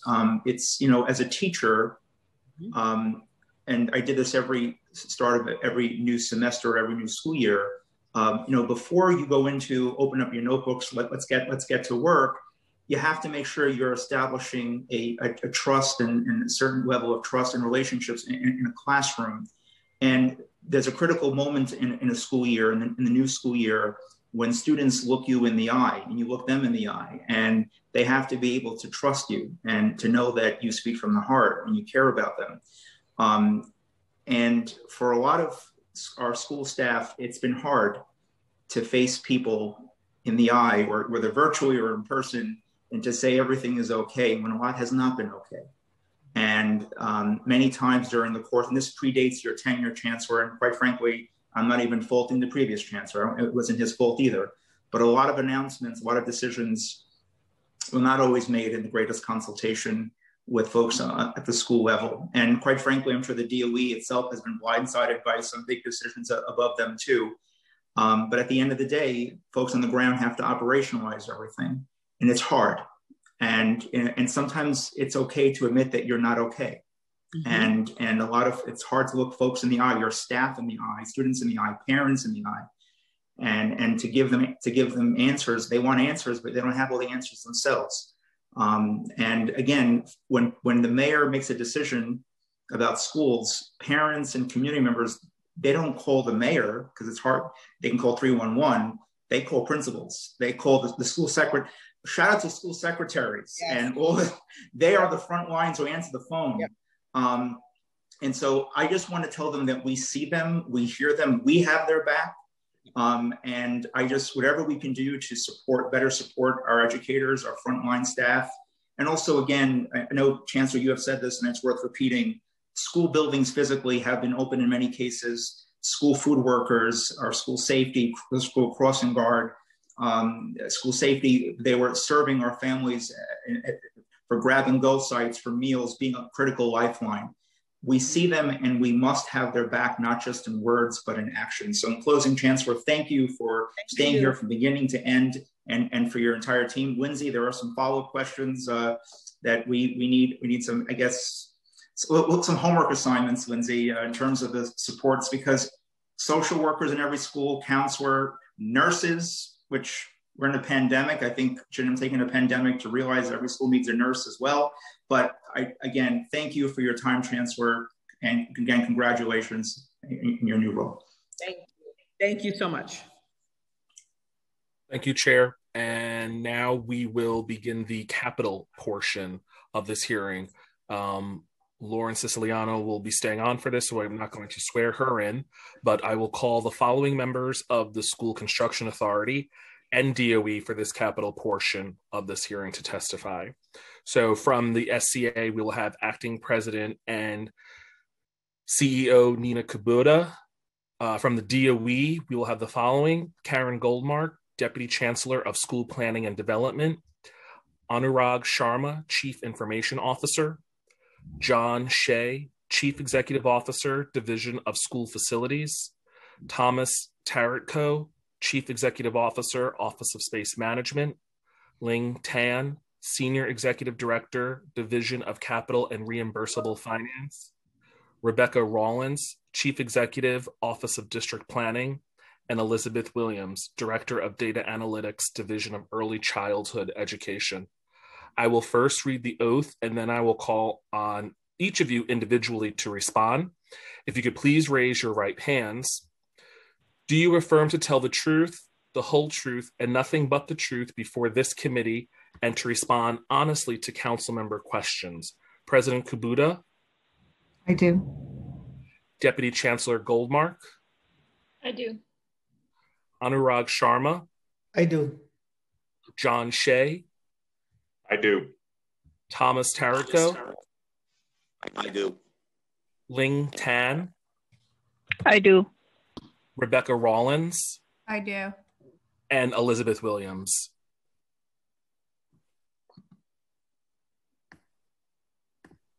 I do. Thank you. And again, as before, due to the large number of administration officials present, for anyone that will be answering questions with President Kubota or Deputy Chancellor Goldmark, the first time you speak, if you could just state your name for the record, it'll be make it more clear in the official transcript. And whenever you are ready to begin. Thank you. Thank you, and good afternoon, Chair Traeger and members of the Education Committee. Thank you for the opportunity to testify. My name is Nina Kubota, and it's my pleasure to join you for the first time in my new capacity as Acting President and CEO of the New York City School Construction Authority. I'm thrilled with the opportunity to build upon and continue Lorraine Grillo's many accomplishments at the Authority. I'm joined by Karen Goldmark, Deputy Chancellor of the Division of School Planning and Development at the New York City Department of Education. We are pleased to be here today to discuss the February 2021 proposed amendment to the current FY20 to 24 five-year capital plan. I want to start by reiterating our gratitude to the City Council for its continued strong partnership and generous funding of our schools. We have been successful in large part due to our ongoing collaboration and pragmatic approach to providing our students with the spaces and tools they need to succeed. We are deeply appreciative of your commitment to our schools, which enables our students to have the best learning environments we can provide, from auditoriums to gyms, science labs, and specialized space for our special education students and way beyond. In fact, I'm happy to report we recently received OMB's authorization for RESO-A projects for fiscal years 20 and 21, and members should start to see those projects getting underway shortly. We are truly grateful to our elected partners for your ongoing support. So far in this plan, we have received over $800 million allocated by the City Council, borough presidents, and other mayoral council sources. And again, thank you for your support. The last time we appeared before you was when our current 2020 to 2024 plan was adopted. Since that time, the plan has grown from $17 billion to $19.3 billion, an increase of $2.3 billion. At $19.3 billion, this is our largest ever capital plan. Here are a few highlights of our February 2021 proposed amendment to the capital plan. $7.8 billion for over 57,000 new seats in fulfillment of the mayor's commitment to reduce overcrowding. $750 million to make 50% of elementary school buildings partially or fully accessible, and a third of all buildings fully accessible. $276 million for electrical work to support air conditioning in all classrooms by the end of 2021. $589 million in support of the 3K and pre-K for all initiatives. Over $1 billion for technology enhancements, and $84 million for improved ventilation. The proposed February 2021 amendment to the FY20 to 24 plan has funding allocated in three overarching categories. Our capacity program totaling $8.92 billion, the capital investments category with $6.72 billion allocated for work in our existing buildings, and finally our mandated programs at $3.63 billion. We remain committed and are well on our way to identifying locations for all 57,000 seats funded in the plan. There are 20,676 seats already in progress and another 5,000 seats currently in the pipeline. That means we are nearly halfway towards identifying these seats only a year and a half into our 5-year plan. As we have done with great success in our 30-year history, we will continue to create seats in areas of current overcrowding and projected enrollment growth. We will be opening 8 new buildings and additions, as well as 3 3K centers this year. This year, we will break ground on the largest project in our history, a much needed 3,079 seats high school on Northern Boulevard in Queens. We will also begin construction on a new school home for PS 47 in Broad Channel, replacing a building that was devastated by Superstorm Sandy in 2012, along with a new 550-seat middle school at 650 86th Street in Bay Ridge, Brooklyn. In the Bronx, we will break ground on a new 458-seat elementary school at 1302 Edward L. Grant Highway, which was part of the Jerome Avenue rezoning. We thank the Council for your partnership on these projects and the many other projects we have pursued together. We also continue to identify new and creative ways to bring our students the facilities they need. This past November, we joined the Mayor, Chancellor, CUNY leadership, elected officials, and community partners to announce a collaboration that will yield a state-of-the-art competition-sized gymnasium, science labs, and classrooms for Medgar Evers College Preparatory High School, as well as new space for Medgar Evers College. We will demolish the transportable classroom units our kids have been using and replace them with a facility to be proud of. While creating seats is a vital part of what we do, we cannot forget that 200 of our buildings are over 100 years old, and the majority of our buildings are over 50 years old. The plan directs a total of $6.72 billion for capital investments. The capital investment portion of the plan includes two main categories: $3.11 billion for the capital improvement program, which includes building upgrades and necessary capital repairs such as roof and facade work, structural repairs, and safeguarding our buildings against water infiltration, and $2.8 billion for school enhancement projects, which funds the realignment of existing facilities to better suit instructional needs, bathroom upgrades, science labs, the Mayor's Universal Physical Education Initiative, accessibility, and other necessary improvements. Every year, we make progress on removing TCUs in use across the 5 boroughs. This plan dedicates $230 million in both CIP and capacity dollars for the ongoing removal of these units, with dedicated capacity dollars allocated in this plan to fund the construction of the needed seats to allow for the removal of the TCUs. To date, we have removed 226 of the original 354 TCUs. Of the 128 remaining TCUs, we have plans in progress to remove another 79, and we are developing plans to remove the final 49. Other highlights in our capital investment category include $200 million for safety and security, $119 million for specialty room upgrades, $100 million for athletic field upgrades, and $50 million for bathroom upgrades. The mandated programs category, with $3.63 billion allocated, includes approximately $650 million for boiler conversions in buildings currently using number 4 oil. The remaining funds are assigned to cover other required costs, including code and local law compliance, the SEA's wrap-up insurance, and completion of projects from the prior plan. As always, public feedback is an important component of our annual capital planning process.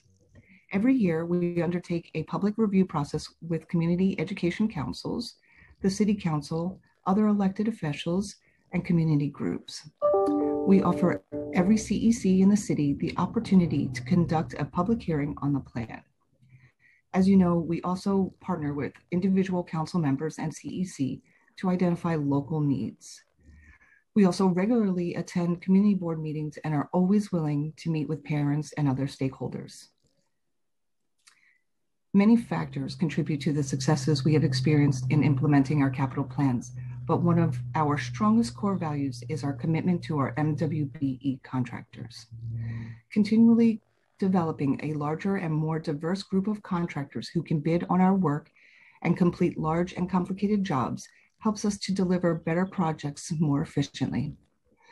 We have been incredibly successful in increasing participation of our minority-owned businesses by providing a framework for eligible businesses to develop and grow within the construction industry and establish long-term business relationships with the SCA.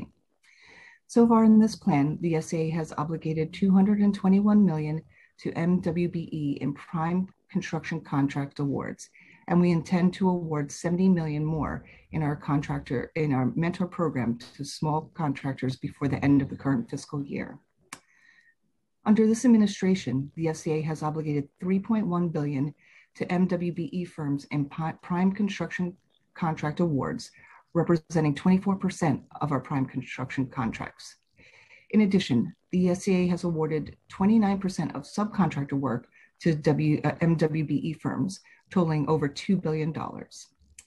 Firms that have participated in our mentor program have increased MWBE participation by more than 367% since 2015 and account for 62% of all MWBE awards at the SCA. We are, of course, proud of our accomplishments in this area, but we continue to identify more ways to build on these successes. While this overview of our 5-year capital plan highlights our long-term impacts, it is safe to say that the past year is nothing like the SEA has ever experienced in our 30-year history. It is hard to believe that we have been managing through the impacts of COVID-19 for a full year now. As all of you will remember, in March of 2020, we began working remotely, and hundreds of our projects in various stages of scope, design, and construction were paused by executive order. Since that time, we have worked closely with City Hall and OMB to successfully resume our work. We started hundreds of projects thoughtfully and gradually during 2020 and 2021, focusing first and foremost on our capacity projects. That is why I'm so proud to share, despite the many obstacles we faced, the SEA was able to successfully complete and open 11 new schools additions and leases, as well as 10 3K centers for the 2020-2021 school year. Each location was opened on schedule last September, despite the construction pause. This is truly a testament to the dedication of our team, as well as our continued focus on equity and excellence in our schools. At a time when our children needed new schools more than ever, the SEA was able to deliver despite the unprecedented circumstances. The 11 new schools, additions, and leases added over 5,500 much-needed seats. The 10 3K centers added 1,440 new seats for our youngest students.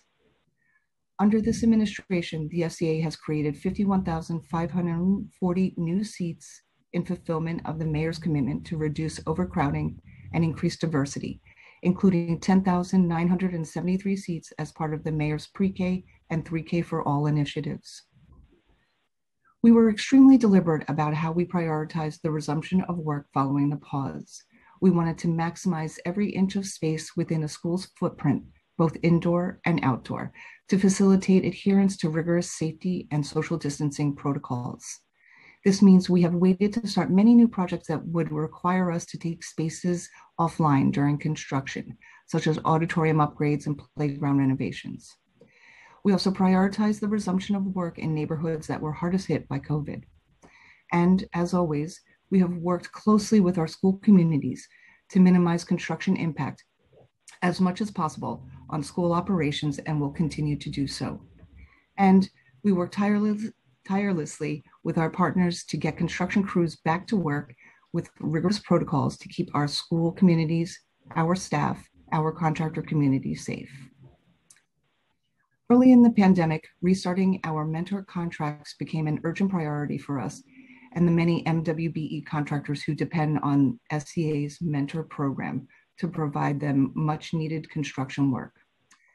Our business development staff assisted our mentor firms in securing Paycheck Protection Program loans worth more than $3.2 million. But it was clear that our mentor contractors were under tremendous financial strain due to the construction pause. In July 2020, we were able to restart more than 400 mentor projects worth approximately $180 million, primarily under our Air Conditioning for All initiative. While our priority in resuming this work was to put our MWBE contractors back to work, restarting these projects also allowed us to keep our commitment to complete this initiative by the end of 2021.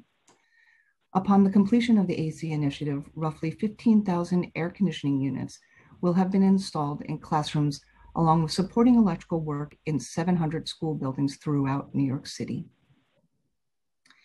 2020 was a year like we have never faced, and the lengthy construction pause has impacted the construction schedules of all projects.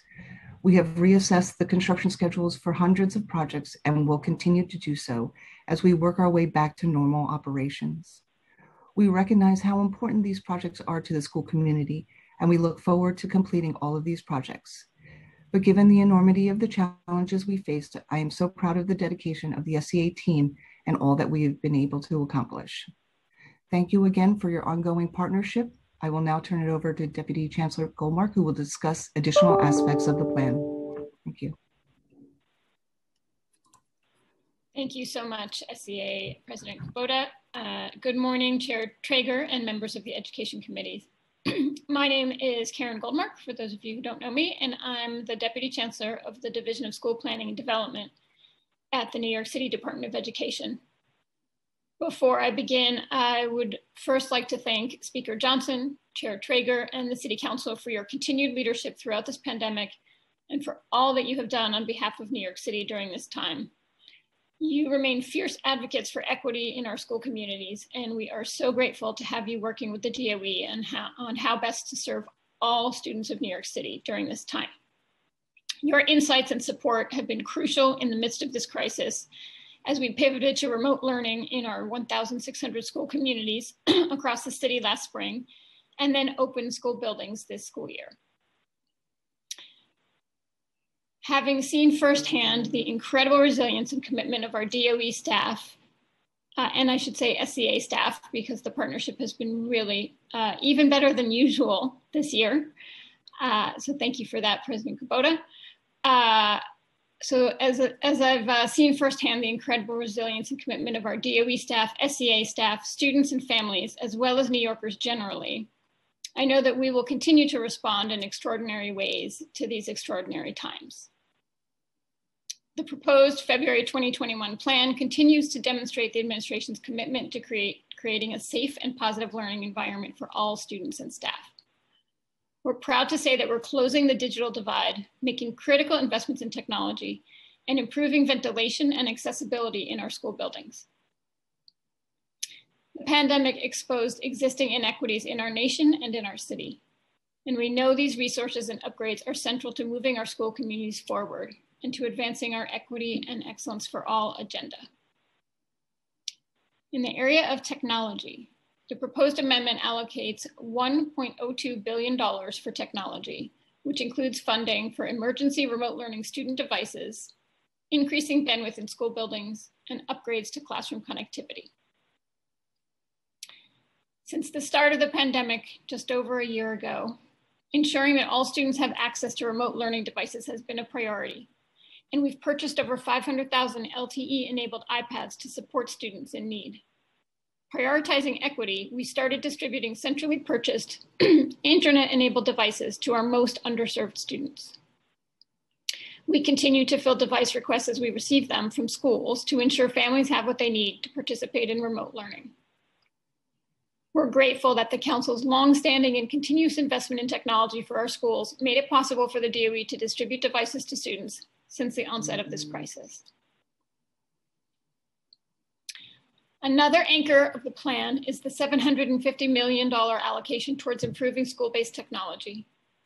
Since 2015, the DOE has increased our overall internet bandwidth to 240 gigabytes across 2 major data centers, which allows schools to access much faster connectivity. Previously, the DOE had only 14 gigs to share across all of our schools. That is a massive increase. This investment will also allow us to upgrade critical equipment like routers, switches, firewalls, and wireless access points in schools. Upgrading also ensures that the equipment has the latest security protections and controls in place. When it comes to ventilation, health and safety are at the center of every single decision to reopen school buildings. And the science shows that our rigorous, multi-layered approach has made our schools the safest place in New York City. As part of this comprehensive effort, over the summer, we surveyed the ventilation in every building, and we've conducted extensive repairs in spaces that needed attention. Following Federal Centers for Disease Control guidance for school operations on air ventilation to reduce the spread of COVID-19, every classroom was inspected by School Construction Authority-led teams of professional engineers. Repairs and remediation efforts were based directly on those assessments, including fixing windows and fan motors and cleaning air ducts. Out of the 64,550 classrooms across our system, over 99% are safely in use. We also identified and prepared alternative spaces for those schools that needed them. And we have made the clear commitment that any space that does not meet our ventilation standards will not be used. In buildings with central HVAC systems, we've replaced existing filter elements with new ones rated at MERV 13. The DOE has also purchased indoor air quality monitors for CO2 testing, as carbon dioxide is an indicator of adequate ventilation. and 67,000 high-efficiency particulate air, or HEPA, purifier units. These purifiers are certified to remove virus-sized particles from the air and are being used in all occupied classrooms, nurses' offices, and isolation rooms. We'll continue to order more equipment as needed. Relatedly, custodian engineers are key contributors in ensuring that our students and school communities remain healthy and safe.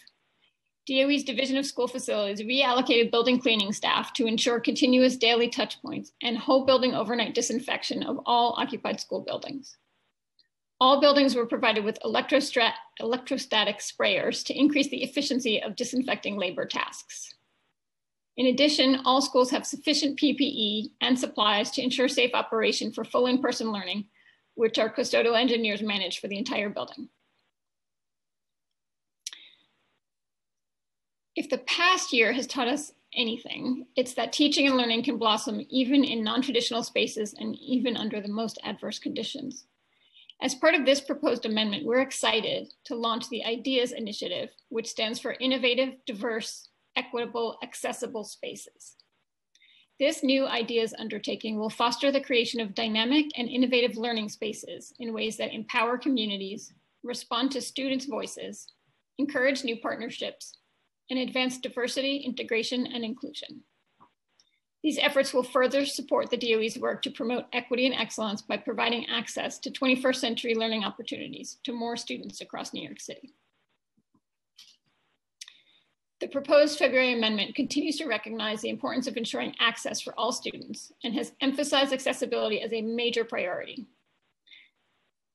As part of this administration's Equity and Excellence for All agenda, and as a direct result of support from the Council, so thank you, and our community partners, the amendment continues to include $750 million, a historic investment, towards the critically important work of making our school buildings more accessible.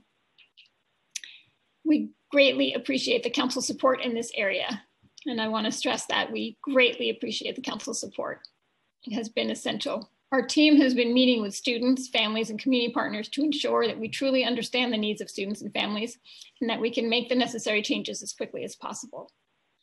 To drive this work forward, we established offices of accessibility planning within the DOE's Division of Space Management and School Facilities, as well as at SCA. Working together, DOE and SCA have already planned and approved 41 new accessibility projects in our historically underserved districts.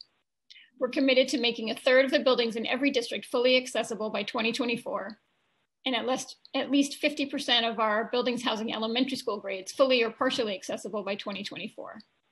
And I'm pleased to report that we are on track to meet that goal.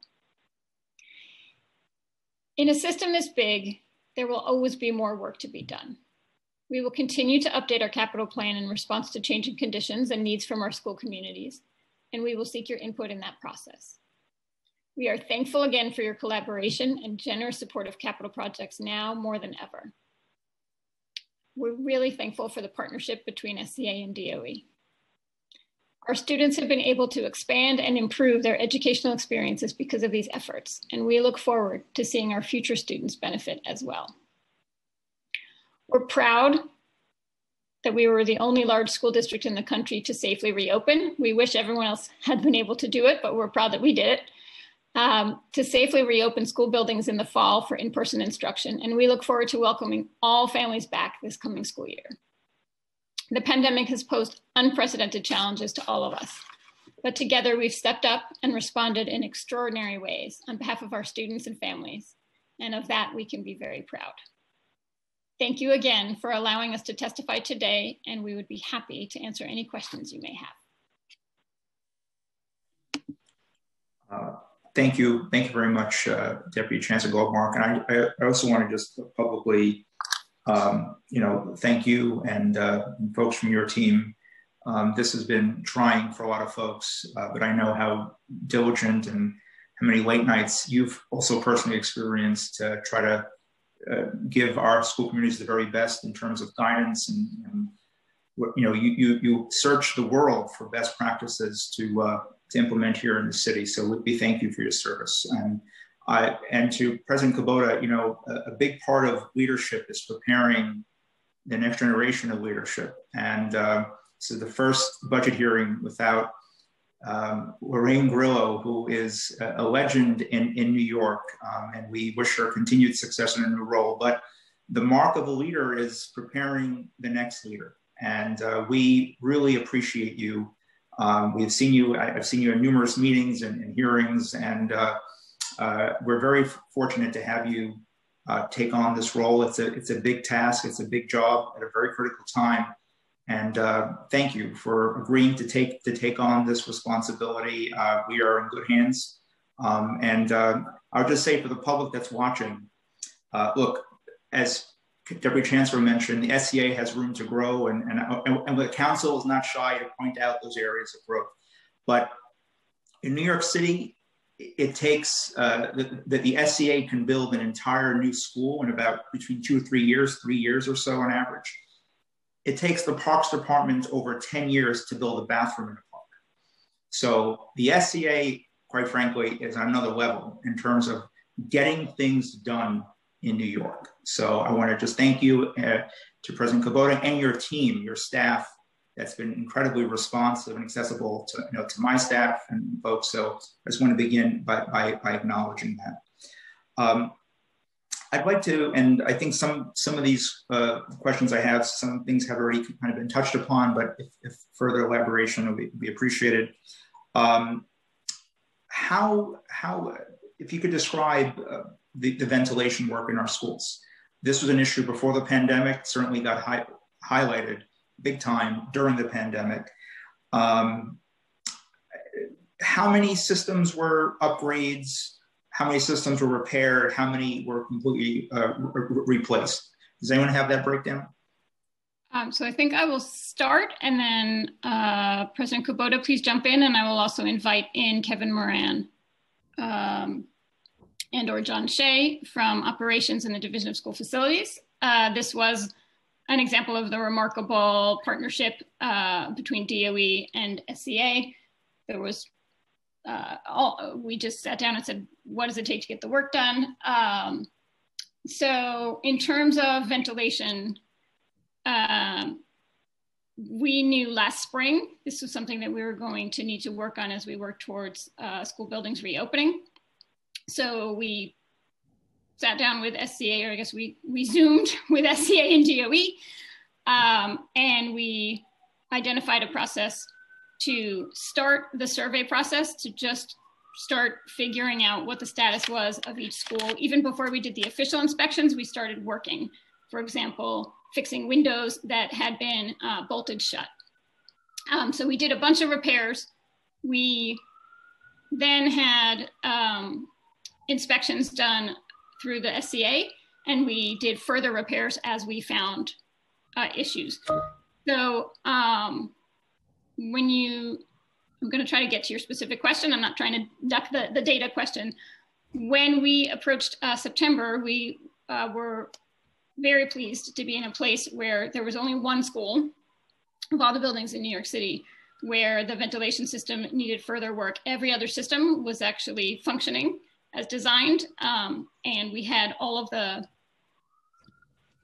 ventilation in place and operating. So that one building, of course, was the MLK campus, and we were able to identify alternate spaces for those schools in partnership with CUNY and actually Success Academy, and we are grateful to both of those entities for helping us find that alternative space. And we then used the fall to quickly make the repairs needed at MLK, and many of us have personally walked through that building several times, and the ventilation there is now fully functional. So your question is, how many ventilation systems did we repair? I'm not sure that we can quantify that, because we did work across the entire system to make sure that everything was working, but sometimes that work was very minimal, like taking bolts out of a window, and other times, as at MLK, it was a significant effort on the ventilation system. So I would invite President Kubota or Kevin or John Shea, if you'd like to jump in. So, I guess we think of it as a finish line that we had to get every school to, as opposed to which schools had work done. But again, others jump in. Right. Maybe I'll start just by saying, and John and Kevin can jump in with more detail, but I think Division of School Facilities, DOE in general, did a lot of work that really wasn't highlighted between, sort of March of 2020 through the summer. As you mentioned, we were sort of the final survey point, but there were so many checks along the way and so many things that were done. And I can't speak to the number of repairs. I know that DSF worked tirelessly to get it done. In terms of the SCA's capital work, we did do a lot of return fan work over this summer. In fact, we started out with 30. We didn't need to do as much work as we thought. So it ended up being 19 projects that we completed. We do have some longer term projects. That's not to say that the systems aren't working, but they are old and we would like to replace them before they no longer work. And there are about 40 projects in process on that front. But again, I think I would invite John and Kevin to talk about the extraordinary work they did both last spring and into the summer and quite frankly, through now, so. Great. Thank you, President Kubota and Deputy Chancellor Goldmark. A couple of things that I will add. First, I want to reinforce that the SCA and DSF have both done a great job over the years. We've always paid attention to, and as you can see from prior capital plans, the amount of money that the SCA has invested in making sure that our HVAC systems remain in good operating order. It's not something new, but of course, in a COVID world, we knew we had to pay attention to it a little differently. So again, to reiterate some of the things that I've already said, we were ahead of the curve with this when COVID first became an issue in late February, early March. We were already out in the buildings, and I want to really thank our custodian engineers and our skilled trade folks who are our front line of defense in these issues. We were looking at what we had to think about repairing, and we were in pretty good shape, but there were certainly things that we needed to do. And I think the second round of inspections that were done by the School Construction Authority with the professionals was also great for us to give us some tools and some data to know where to target our resources so that we could get back to that 99% of all classrooms being ready last September. And that's just gotten better.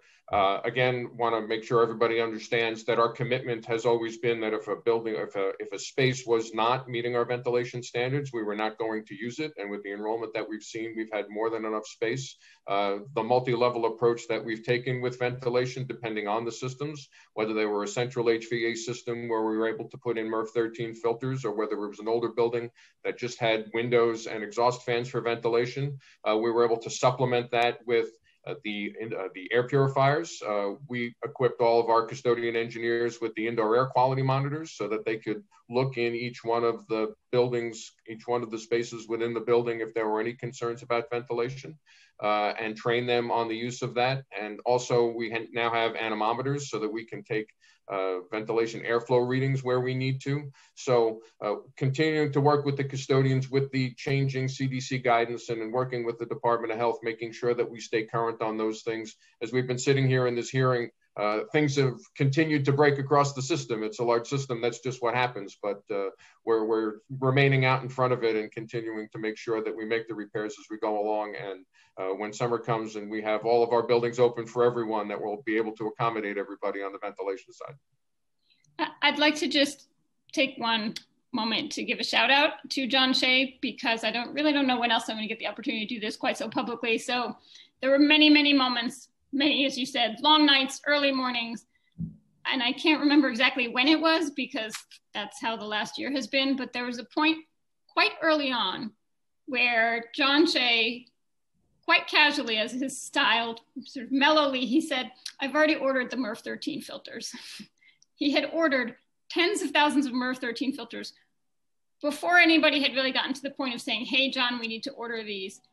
And that actually was tremendously helpful because naturally, 1 month after that, the national supply of MERV 13 filters was incredibly tight, and he had gotten that order in early. He just went ahead and did it, and it was not in a bad way, but it was fantastic. It was one of those great moments of feeling like the team is covering all the bases, even if we haven't had a moment to talk about it yet. And so I just wanted to give him just that specific shout out because I don't know if we're gonna be able to like hold up a sign in the ticker tape parade that I hope is forthcoming a year or two from now.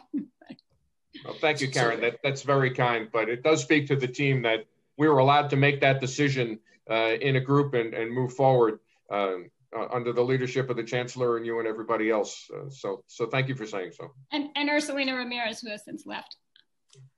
Yes, there are some folks who have left the system who deserve a lot of credit.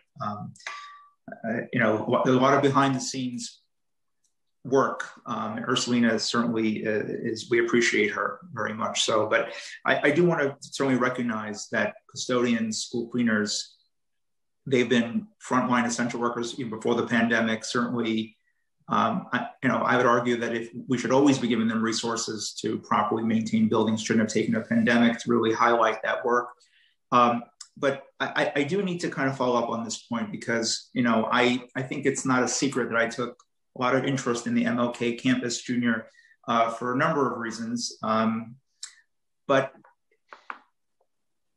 is it accurate to say that the DOE or whether it's Division of School Facilities or SCA, were folks aware about the broken ventilation system prior to the pandemic at the MLK Junior Campus? So I'll actually start and invite whoever wants to come in. Candidly, we had, I don't know if they were consultants, I think they were volunteers. We had HVAC experts from Tishman Speyer come do a tour of the building with us as we approached reopening. And they actually said to us, here, you could actually probably get this ready in time for the start of school, and here's how. And we wanted to not rush for the start of school and cut any corners. And so the ventilation system at MLK, and John, correct me if I'm wrong here, but my understanding is that we did not have to actually do major repairs. We had to make adjustments so that the airflow would be what we needed it to be in the context of the pandemic. So it's not that the ventilation system was broken.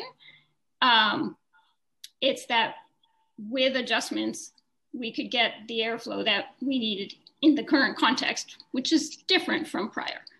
That said, we, as with all the buildings, were super cautious about making sure that everything was working as designed to work before we put students in the building, and we didn't want to do a rush job at MLK. And I will invite John or Nina. I would also like to invite in Tom Taracco, who's the Chief Executive of the Division of Space Management, to talk about all the work we did at MLK, because we took the opportunity to actually work with all the schools in the building to make sure that we can come up with a campus plan that works for all the schools, because the building is challenging architecturally, and we've been able to make great strides in terms of really important improvements in that building, not just the HVAC. So I guess, sure. John? Yeah. I'll start on the ventilation part and then turn it over to President Kubota if she's got anything else to add, and then Tom. If you're familiar with the building, Martin Luther King campus is an interesting building from a design standpoint. It's actually a great building designed for a school because it's from the HVAC side, it's a high volume, low velocity system, which is good because it's quiet and provides a lot of airflow, but it's also harder to tell like a normal system. If you're familiar with a ventilation duct in a normal system, even in your office, you've usually got one distribution of the air coming out of a vent in the room, whereas in Martin Luther King, all of the classrooms, the air is distributed through little ventilation ducts in all of the light fixtures. So if the ventilation's not working, it's tougher to tell than in a regular building. Having said that, when we did the inspections and with the help of the SCA and Tishman Speyer, the building was, from the equipment side, structurally sound. There were no major failures. We did find that the biggest issue was a couple of fire dampers that had closed. which again, we didn't realize, but that's a typical maintenance item that happens. And we were able to use this as an opportunity to go back and open those up, balance the system again, which we did successfully. And we've shared the airflow readings with the school community, with the principals, with the parents and the students, so that they could see that we had a professional go through and actually take ventilation readings. And we did a bunch of minor repairs and took the opportunity to use the time. That building had been so heavily utilized that it's difficult to do maintenance in that when it's open from 7 o'clock in the morning until 11 o'clock at night, 7 days a week. We were aware of some of the maintenance issues, but there were no major structural concerns with that building, and we didn't have major work to do, contrary to what you might have heard. Nina, you want to add anything? No, I think that was everything. I will say that the sort of long branches of the ductwork also contributed to sort of at the end of that branch, not seeing the airflow, and then we discovered it was the dampers, like you said. So there were a lot of things that I think we could not have known going into this, but certainly with all the checks and the double checks is really what brought our attention to it. So.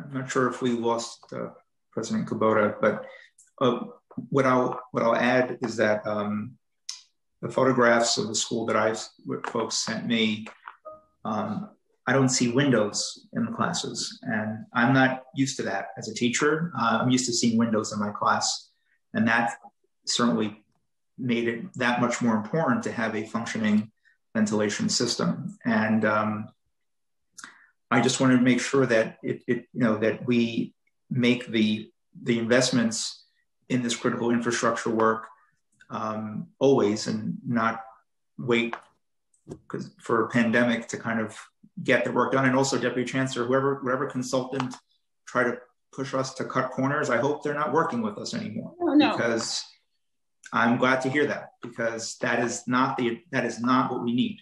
Sorry, clarify that. Yeah. That was a volunteer who actually is a national expert in HVAC, and they didn't say cut corners. What they did was they looked at the system and said, you can get this system working. And we were so close to the start of school, we wanted to take the time to get the system working and put that, it's a challenging burden on the schools to have them be in a different location. But absolutely, they did not encourage us to cut corners. And I appreciate you bringing that up. They were actually a great partner to us in assessing the system, and also providing much needed external information because parents understandably wanted some validation from industry experts, which they deserve. It shouldn't just be the private real estate industry that has the leading experts in HVAC systems. So we were grateful that they helped us with the assessment. That's the one school that was not ready in time for that September start date. And we still consider it a pretty magnificent achievement to have all the other buildings in New York City have been ready. And it's a testament to the work of the people you mentioned earlier, of the carpenters, the skilled trades folks, the custodians, the cleaners. There was a lot of work put in. So you mentioned that this was one school that had this issue. What I would, at last year's hearing, I had asked for, and I think Kevin Moran, he had testified that the DOE would have a winter plan. I know now that we're now in spring, but they mentioned a winter plan in terms of ventilation, because in many of our schools, particularly older buildings, the ventilation system is inadequate. And so what counted for adequate ventilation was opening a window. But I had feared, and I had visualized teachers and kids in a class with coats on, with the window open, with cold, blistery air coming in, to be, check a box that's ventilation, when in fact, that is not the learning environment that students can learn and thrive in, or staff deserves, quite frankly. So I'm just curious to hear, did your offices receive complaints from schools about staff and kids freezing cold in classrooms because opening the window was the only source of ventilation? Well, we received complaints. We certainly saw commentary on some social media. What I will say is here's where having such old buildings is both a blessing and a challenge. Many of our buildings were actually designed in the wake of the 1918 influenza pandemic, and in a time when the city was trying to respond to tuberculosis being widespread across the city. And so the buildings were designed with giant windows and heating systems that could essentially heat way more than the heat needed if the windows were closed. And actually many of us have this in our apartments as well. Our apartments get really hot and we open the windows in the winter and we think, why are we doing this? This is kind of a waste. Because 100 years ago, people were figuring out that ventilation is so important for public health, and it obviously continues to be so. The actual ventilation of a window and a heating system that can actually heat a room, even with the window open, was an intentional design for those buildings. Obviously, newer buildings have modern HVAC systems, and it's not such a challenge. But in the older buildings, they actually are designed to be able to support that. But that does not mean that the window should be open for like all 3 feet, right? And one of the things that we found is that the windows can certainly provide more than adequate ventilation without being open all the way. So some of it was just making sure that everyone understood what's the, how open do you need to have the window? And that is one of the challenges of having a building stock as ours, which is beautiful and amazing and has its challenges as 100-year-old buildings. So we certainly noticed that as a trend, and we made a point of making sure that custodians and building staff understood that. And John, I will just invite you if you want to add anything here. I sure do. I really want to highlight the partnership again with the SCA on this specific issue. They were very helpful with us working with the calculations to determine just how much the windows would have to be open. And as the Deputy Chancellor said, you really only need in most buildings 2 windows open 2 to 3 inches in order to provide enough airflow to meet the safety standards. So again, I meet with my staff weekly. We have been messaging that out to custodians. We've provided them with the indoor air quality monitors so that they can check that. The fact that we've added air purifiers to those rooms is an additional layer of protection. All of those things together, and we've also had heaters, temporary heaters put in if we had concerns and complaints where we couldn't overcome, for whatever reason, the colder temperatures with opening the windows. We've supported schools that way. So we haven't had nearly as many complaints as I would have thought. We've responded to those complaints, and I think in every case successfully. And the Deputy Chancellor was right about the design of those buildings. That's the way they're supposed to work. There was an article in the New York Times a couple of weeks ago that illustrated that, I think, fairly well for those older buildings. So we did get through the winter, and now we're looking forward to our summer ventilation plan. Well, I mean, and that's going to certainly bring us to the push for more air conditioners and HVAC systems. But I do just to close on this. And I worked in an old building, and I worked in a school that had some ventilation challenges. And even if it's quite fascinating that we're having a conversation about how much of the window to open. But if you're that child sitting near that open window, you're going to say in class, it is cold. I've had that. And then we would shut the window. And then a few minutes later, people would say it's hot again. So from an instructional standpoint, that is a problem. It's a nightmare because it's hard to get kids and folks to pay attention. And the cold air comes in and it's in. The answer is to have 21st century functioning ventilation systems in all of our schools. Is there a rough estimate? I know that this is an extraordinary expense, but just to have a rough number of what it would cost to upgrade and have 21st century upgrades, HVACs to all of our schools, understanding that many of them are old, but is there at least a number that does anyone have? I am not aware of such a number. I invite my colleagues, if they are aware of one to share. I am not aware either.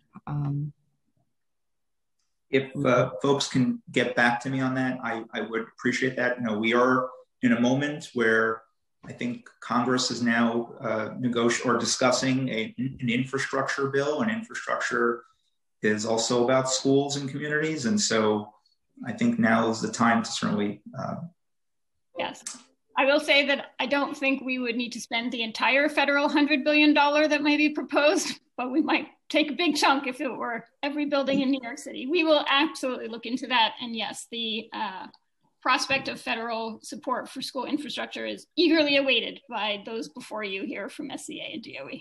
Yeah, and it's not just ventilation, although that's critical. It's making sure that our schools have adequate bandwidth and internet, 21st century equipment and supports, because the physical space is really important and can't really divorce the physical space from the academic and social spaces for kids. So that's something I think we need to prioritize. Very quickly, on the issue of maintenance, is the DOE providing resources in terms of custodial maintenance supplies to early childhood education providers in CBO spaces? Can you speak to the level of support there? Have they made requests for additional support in terms of their expenses? Can anyone speak to that? I'll invite John in here. I know early on we were supplying cleaning supplies and PPE to any educational entity that wanted it across New York City, but I'll admit I don't know what we currently are doing. So John, I'll turn to you. That's correct, Deputy Chancellor. Early on at the beginning, we did provide PPE, cleaning supplies, in some cases air purifiers, supported them with delivering other central supplies, but they have probably twice as many facilities as we do. And we don't, as school facilities, even deliver stuff directly from a central location to our own buildings. We have our integrated supplier that manages that for us. So there's really no system in place to be able to distribute supplies to our CBOs, except on an as-needed basis. Of course, we do field one-off requests. If there's something that they need, we're going to help them out. But systemically, we're not providing any additional support at this time. And I'll invite Elizabeth Williams from the Division of Early Childhood Education to speak. She may have information about the support that we are providing. Yeah, thanks, Deputy Chancellor Goldmark. Yeah, we actually are continuing to ship PPE to our community-based providers. We send 60-day and 90-day shipments and have been doing that throughout the year. So those go directly to our CBOs, our family child care providers, our learning bridges programs, and they can request more or different compositions of those things sort of at any time from us. Okay, I mean, I just think that, you know, we're still in the pandemic, we're still in this moment, and I think that we should still be a source to provide help and resources to all of our kids, regardless of what settings, you know, in physical DOE space or CBO settings. I really encourage the DOE to continue that support. I want to get to seat need. The SCA plan funds 57,489 seats with 20,676 seats in process and cited. What is SCA's timetable to cite the remaining approximately 37,000 seats?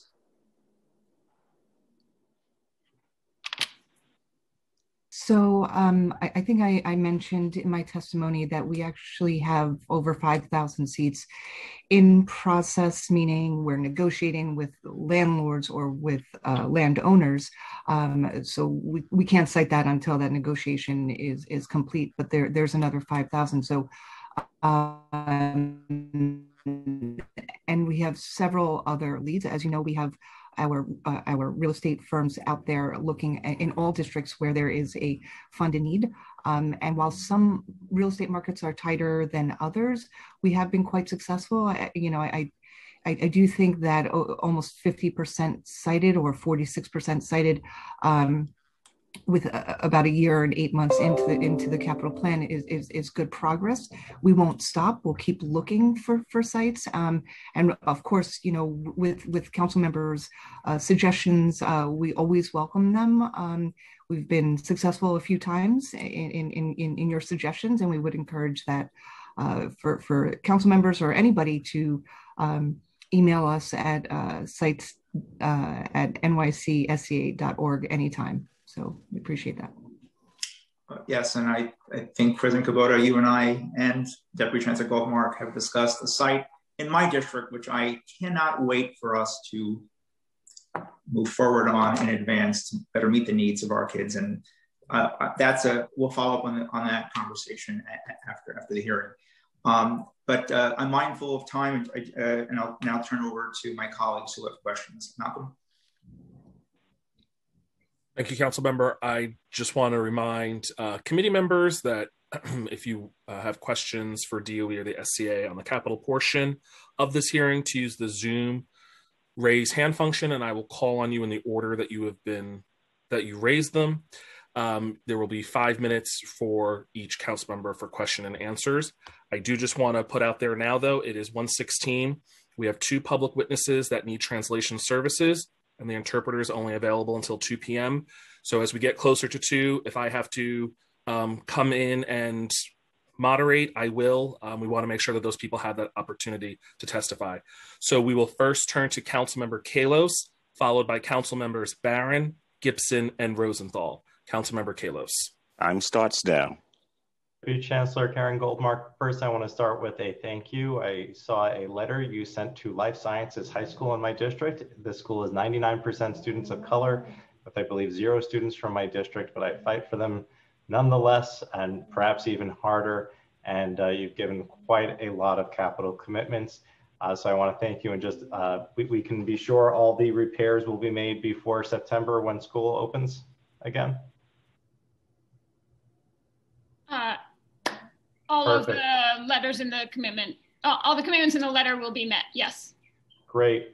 I mentioned this in the prior questioning. I referenced local law 167, the fact that we found seat need following that transparency for 824 additional seats in my district. I noted that my district is incredibly segregated, and we were out of time to have a back and forth. In your response, you indicated that any new seats would be integrated seats, which I entirely 100% support. If we have 824 seat need for this neighborhood in order to integrate, and I'd like to integrate at a 50-50 model versus a 60-40 model or 70-30, I think it should be as close to 50-50 as possible. We would need to have an additional 824 seats on top of it. I have 2 sites. I've got both in play. I've also offered any developer, I'll say it right now to anyone watching from home, I will print you air rights to build a school. If you need 100,000 FAR, I will print you 100,000 FAR for that school. Deputy Chancellor, how can we get, and also for the SCA, how do we get these schools built? Thank you so much, Councilmember Kalos. So the issue that you're raising is actually precisely why we've created this category.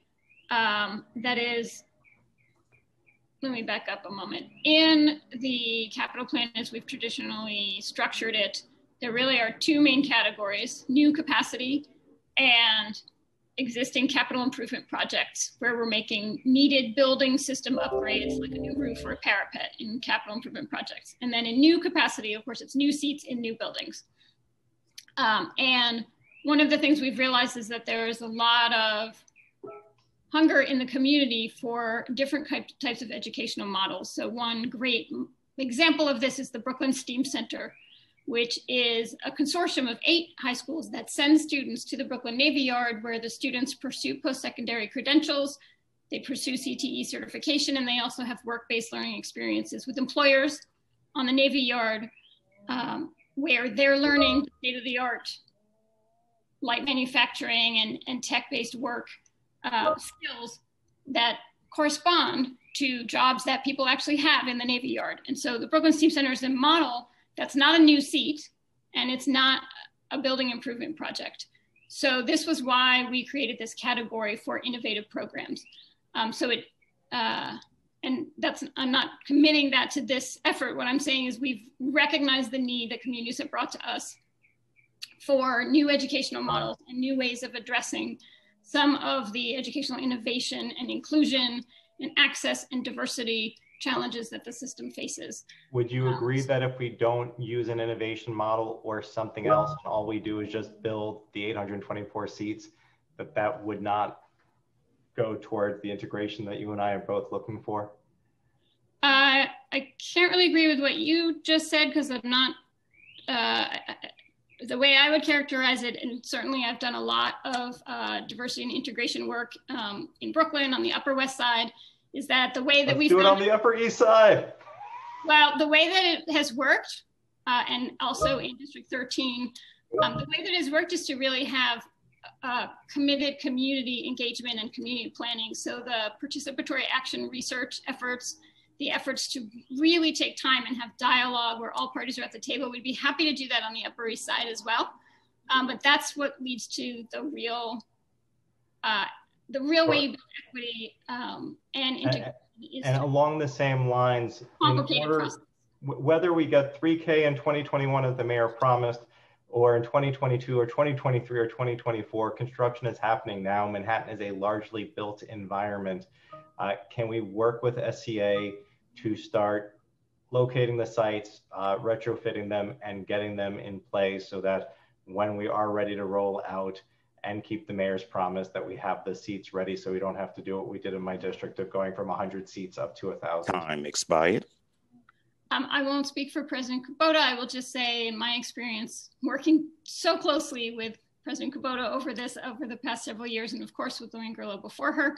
I've never known the SCA to do anything other than welcome any leads and follow up on any leads. I don't even know the number of buildings that you looked at over the course of the last 12 months, President Kubota, because that was by itself a massive work stream. So anything you want to say on any leads, I know we're always open for that.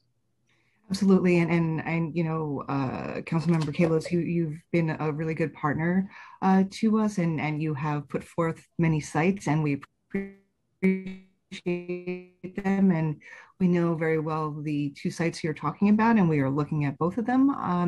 And you know, in terms of 3K or pre-K, yes, absolutely, we should definitely connect. It would be great to have some of your insight here. So we appreciate that. Thank you. Thank you, Councilmember Kalos. Next, we will hear from Councilmember Salamanca had his hand up, but I'm not seeing him on, so we will turn to Councilmember Barron. Time starts now.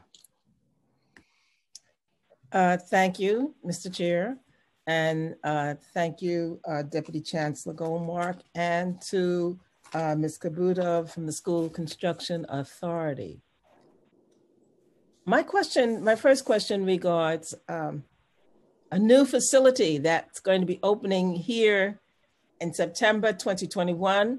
I have the highest commendations for the SCA being able to meet that deadline. Chancellor Carranza knew this was a very, very important project, and he assured me that he himself had to get there and operate that equipment. It would happen, and it is happening, and I'm very pleased to know that it's on schedule, despite the pauses that had to take that were required in the construction.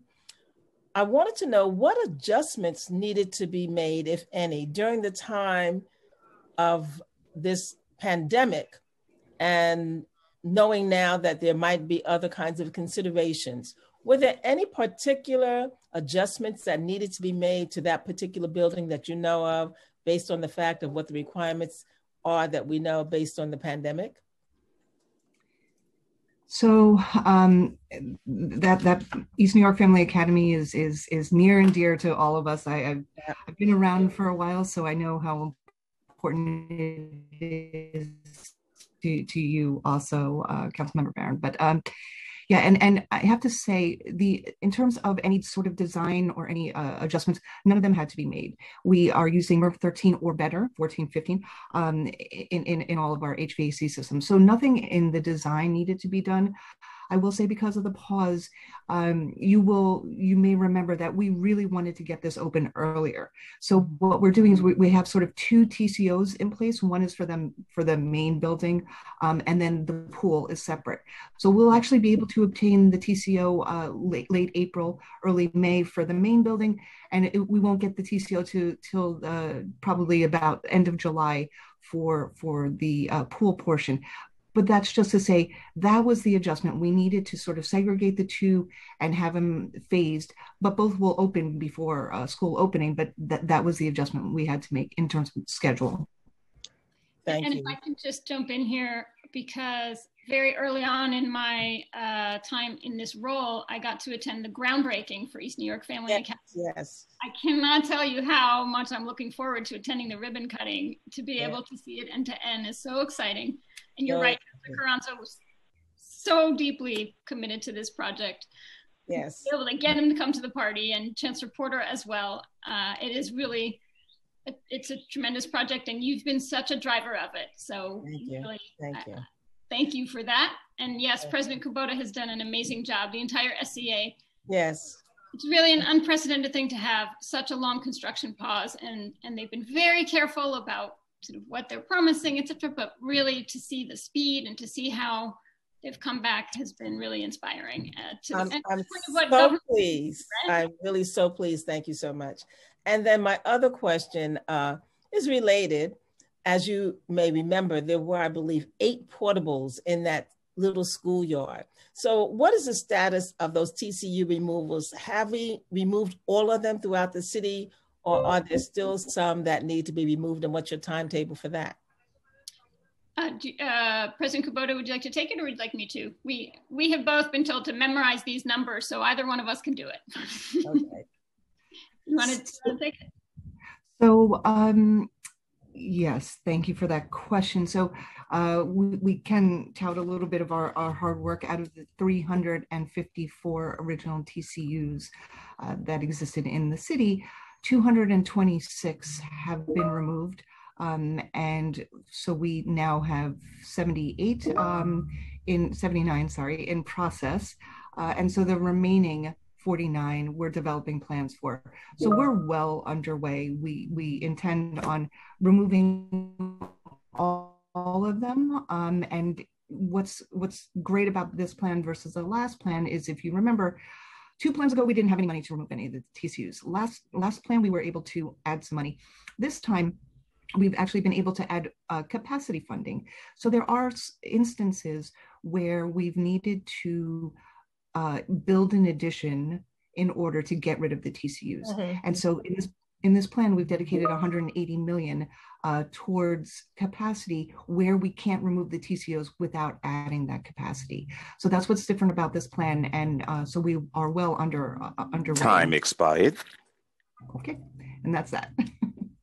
Thank you so much. I'm very pleased and look forward to both of you being at the ribbon cutting. Thank you, Mr. Chair. Thank you, Councilmember Barron. And next we will hear from Councilmember Gibson. Time starts now. Thank you so much. Thank you again, Chair Traeger, and good afternoon to our new President and CEO of SCA. Thank you so much for all of your work. I've heard a lot of great things about you. Huge fan of Lorraine Grillo. I'm thankful for all of the work of SCA, and to Deputy Chancellor Goldmark and everyone at DOE, thank you. I have a couple of questions, and I represent the Bronx School District 9. So I wanted to understand your thoughts on and get an update on the school cafeteria design plan. We've been talking about transforming our school cafeterias into cafes. I believe it was a $100 million proposal from advocates, and we started with a down payment of $25 million. So now that the moratoriums have been lifted, capital is moving, I just want to understand where we are with school cafeteria design. School accessibility, the Deputy Chancellor, you've spoken a lot about that, and I definitely want to understand where we are as it relates to some of our Bronx schools. As an example, the Taft campus in my district has about $33 million of capital work that's ongoing.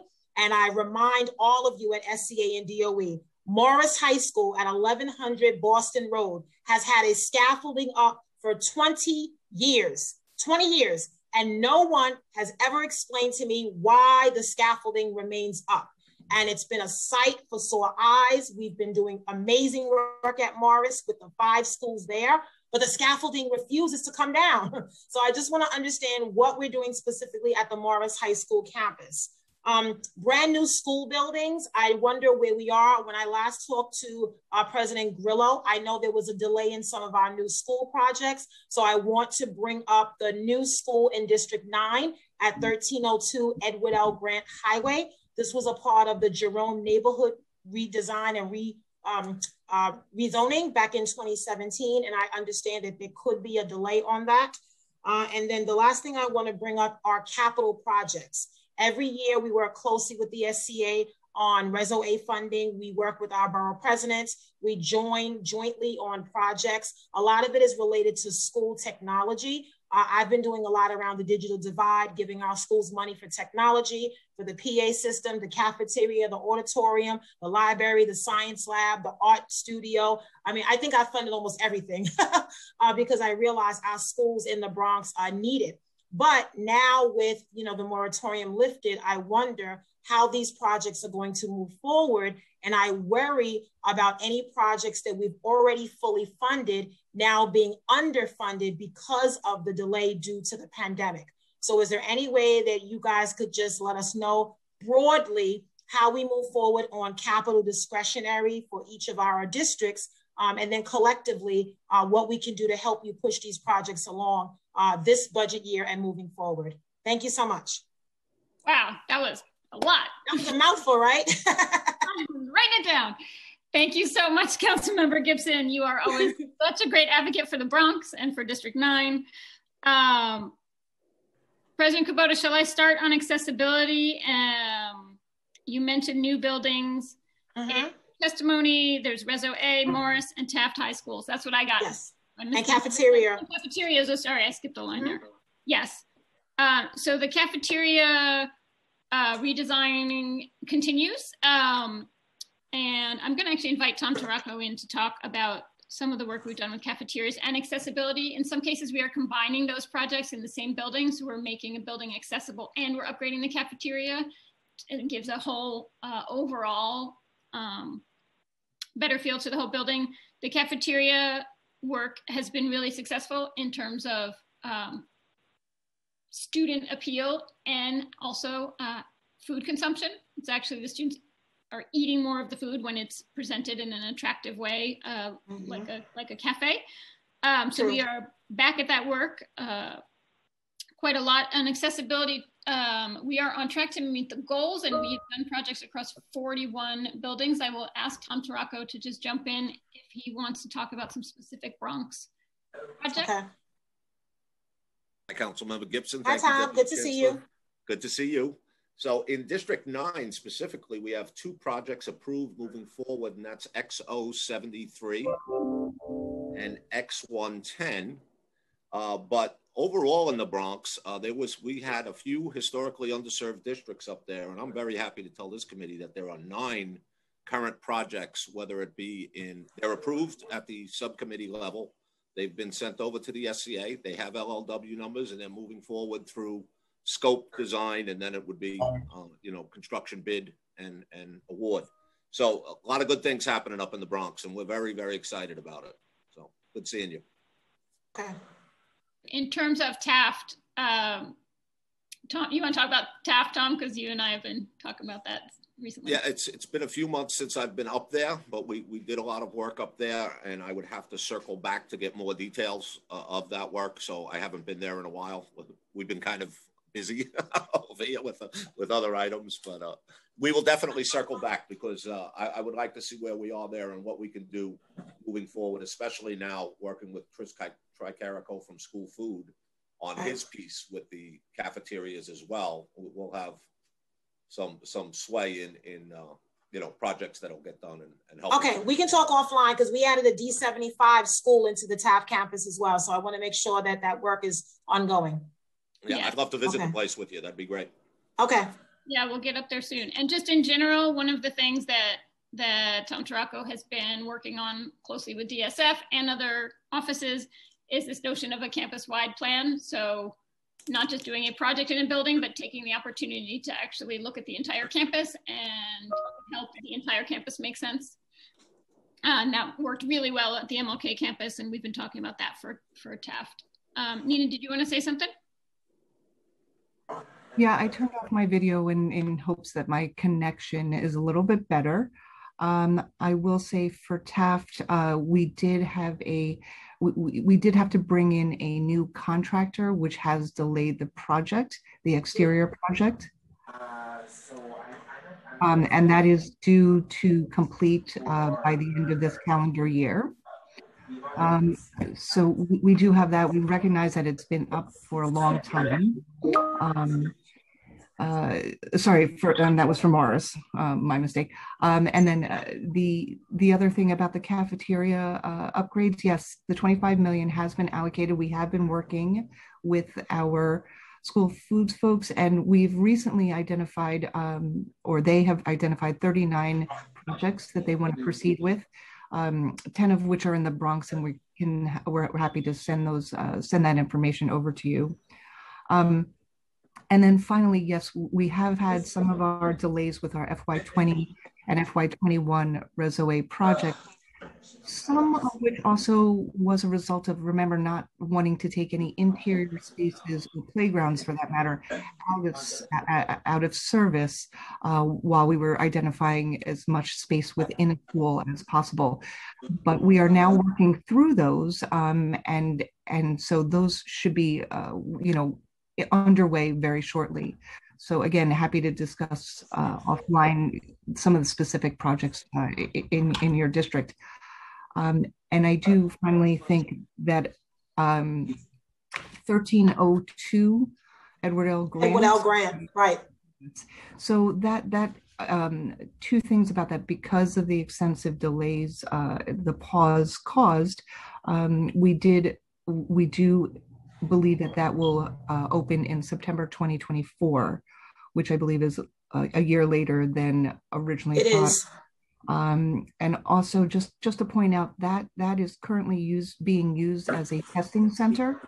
Right. So that's not the cause of the delay, but that is, we are working with health and hospitals to make sure that becomes available to us this summer so we can begin construction.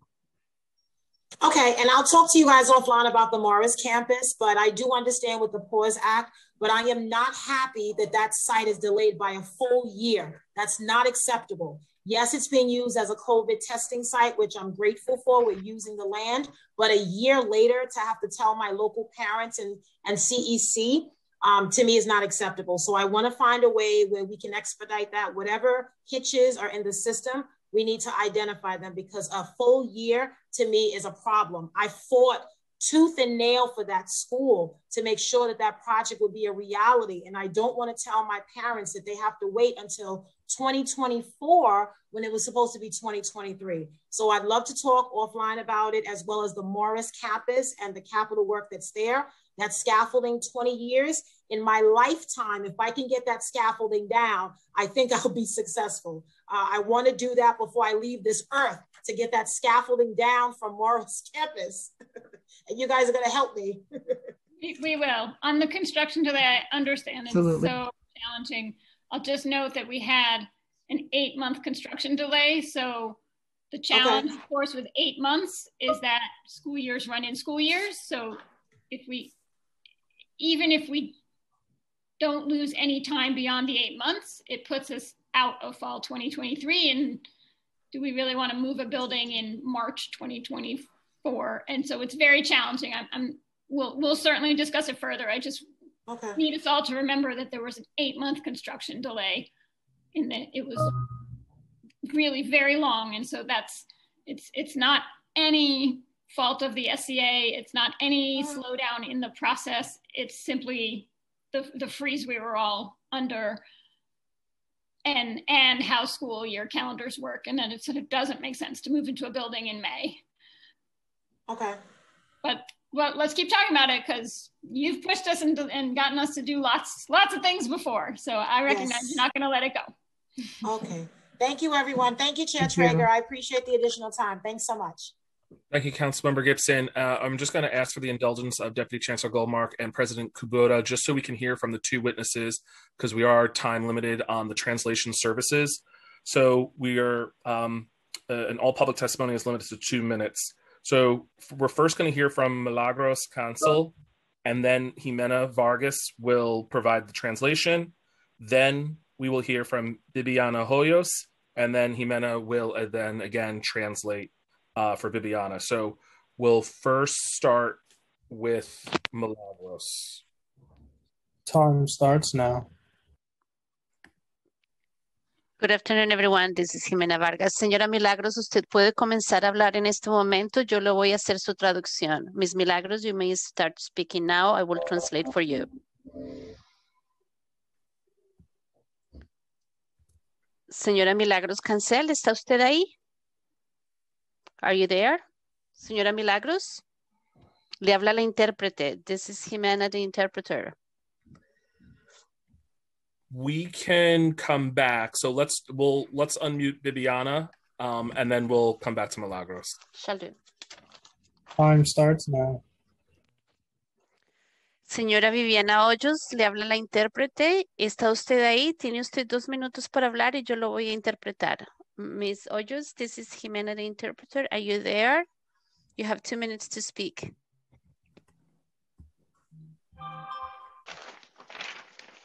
Hola, y gracias por permitirme un espacio en esta audiencia de educación. Mi nombre es Viviana y soy madre de 3 niños que asisten a una escuela pública en Brooklyn. Un segundo, señora Viviana. Un segundo, por favor. Hello, everyone. My name is Viviana Hoyos. I'm very grateful that you have given me this space to speak in this audience. I am the mother of 3 children. Continúe, por favor. Hablo hoy para pedirle a nuestro consejero de la ciudad que invierta en la educación culturalmente responsable, a nuestro consejero de la ciudad que invierte en la educación. I am asking today that our new director spends money in the improvement of our educational system, culturally and responsibly. Continúe, por favor. La educación culturalmente responsable, CRE, es un método de educación rigurosa centrada en el estudiante que cultiva el pensamiento. The responsible cultural education, CRR, is the very rigorous system in which the student is the center, it's in the center of the studies, and it improves their education. Gracias. Crítico en el lugar de solo prepararlo para tener las habilidades para hacer los exámenes estatales.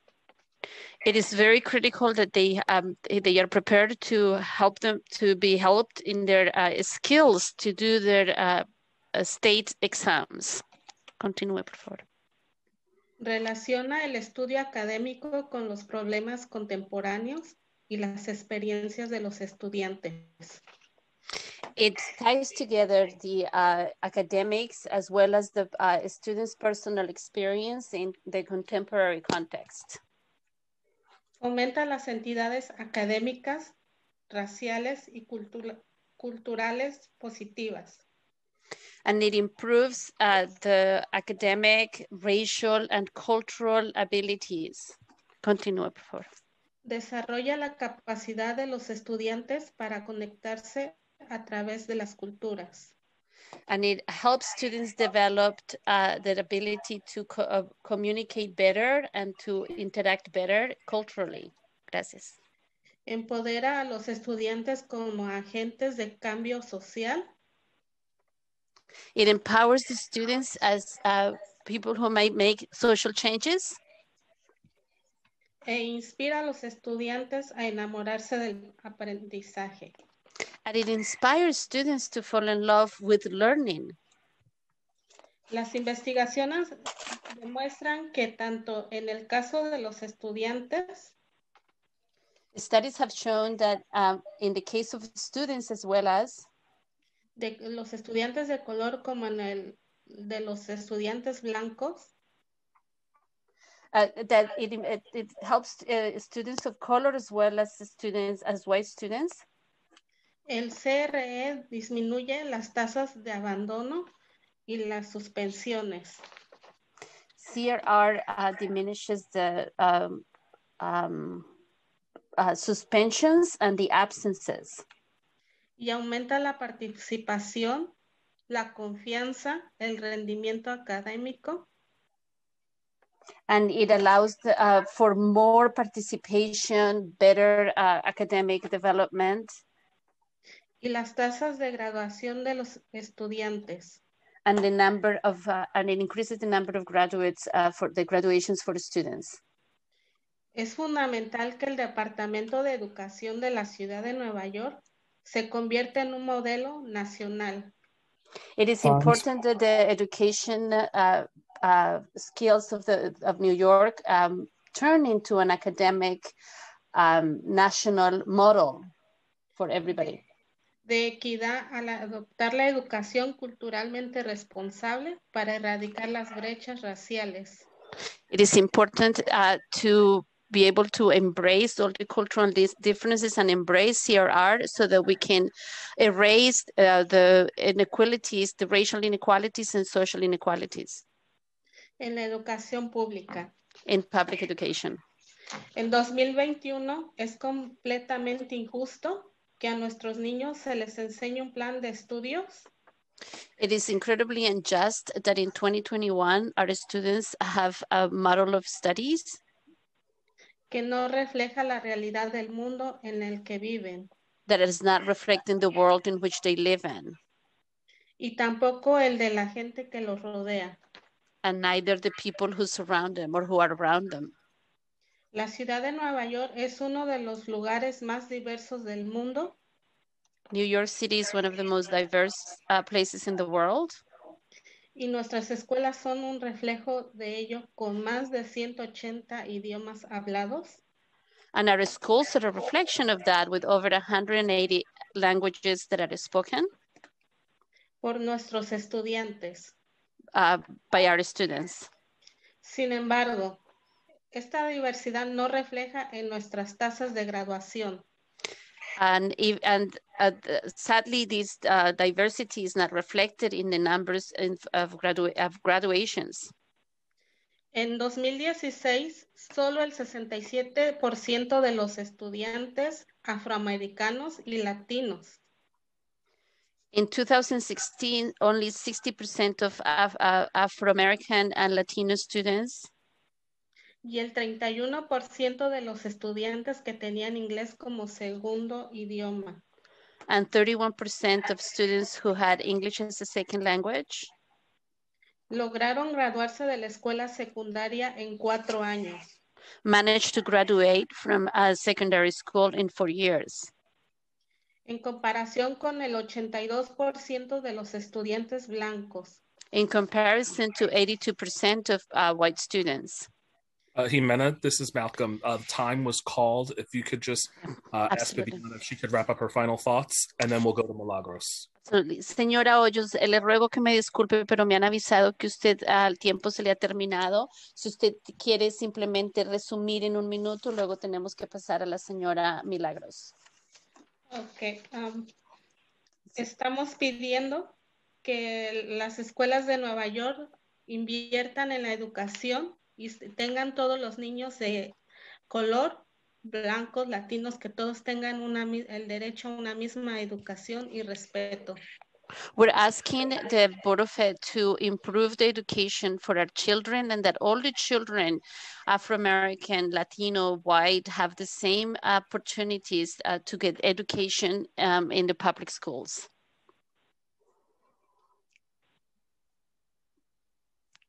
¿Eso es todo, señora? Thank you. Thank you. Sí, okay. She's done. Thank you. Thank you. Next, we will go ahead and go to Milagros, if we can go ahead and unmute her. Señora Milagros, ¿puede usted quitar el botón de mute? Señora Milagros. If you could tell her that, there she goes. She's unmuted. Okay. Give me 1 second. Buenas tardes a todos. Good afternoon to everyone. Mi nombre es Milagros Cancel. Soy madre de un niño con autismo y la presidenta del Comité Timón, The People and the Family, Chapter New York City. Perdón, señora, ¿usted es la presidenta de qué? De la presidenta del Comité Timón, The People and Family, Chapter New York City. Y madre de un niño con autismo. Good afternoon, everyone. My name is Milagros Cancel. I am the mother of one child with autism, and I am the president of the charter, the New York City charter of Timon Pact for Families. Sorry. Okay, continúe, por favor. Okay. Hoy estoy aquí en las vistas testificando porque al igual que yo y otros padres hispanos, cada día se nos violentan los derechos en el IEP. IEP. I am writing here today to speak on behalf of myself and other Latin American parents that are having our rights violated with the IEP. Continúe, por favor. Y en este mes se me violentaron uno de los derechos en el IEP de mi niño, no mandando a tiempo mandando las fechas para el IEP de mi niño. Para el IEP. And this month, my rights, the rights of my child in IEP were violated when they did not send the IEP in time for my child. So yo quiero decir que desde la era de la esclavitud oprimían a los esclavos como la ley para mantenerlos controlados, cuando era ilegal enseñarles a los esclavos a leer y a escribir. I like to say that during the times of slavery, they kept the slaves uneducated. They forbade them to speak, to learn how to read. Continúe, por favor. Por miedo de que fueran a diseminar la información para liberarse de la revolución durante la era de la abolición. For fear that they would cause a revolt and liberate themselves during the time of slavery. Continúe, por favor. De allí empezó la opresión educativa. And from there, educational oppression has started. Este ha sido el sistema de opresión que ha existido en este país, especialmente en lo que se refiere a los estudiantes de color. This has been the system of oppression that has existed in this country, especially when it comes to students of color. Cuando la ley de educación no existe la misma oportunidad para los estudiantes que vienen de comunidades minoritarias. When the laws do not apply or the rights do not apply the same equally to the students who come from minority communities. Esta es la historia de este país y ustedes son parte de esta historia. This is part of this country's history, and now you are part of its history. Todavía hay segregación en el sistema escolar. We still have a segregation in the school levels. A nuestros niños de color no le dan la misma educación. Our children of color are not receiving the same education. Esto se asemeja a esta época de opresión. And this is similar to the time of oppression. Está claro que la segregación de vivienda está directamente vinculada con la segregación escolar. It is obvious that the oppression, the housing oppression, is completely directly affected by. It directly affects the oppression in education, discrimination in education. Sorry. Hay que crear programas para el aprendizaje cuando los estudiantes están en la escuela. Time expired. Okay. There has to be a program that starts for when students are in school. No cuando terminan en cárceles por no haber tenido el acceso. Instead of when they end up in jail because they did not have access. Y tenido los servicios equitativos en su educación. And did not have access to the same services in their education. Señora Milagros, lo siento, pero el tiempo se acaba de terminar. Mr. Buckler, I'm letting her know about the time. Thank you. Si usted puede, por favor, resumir resumir algo y decir un último punto. Okay. Solo le pido al Consejo Municipal y al alcalde y al gobernador que hagan lo correcto para los estudiantes con discapacidades, especialmente en comunidades minoritarias, que le den los fondos a la educación. I'm asking the Board of Ed, the governor, and all the executive bodies to please give the same education to the children with discapacities, and to please, especially the kids that come from minority communities. Que le den fondo dar fondo a la educación de manera equitativa. And to please give funds to the educational funds in equal manner.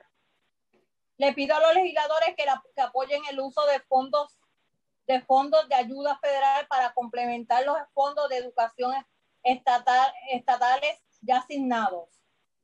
And I ask the legislators to please approve the use of funds to help to improve the federal help with the state help.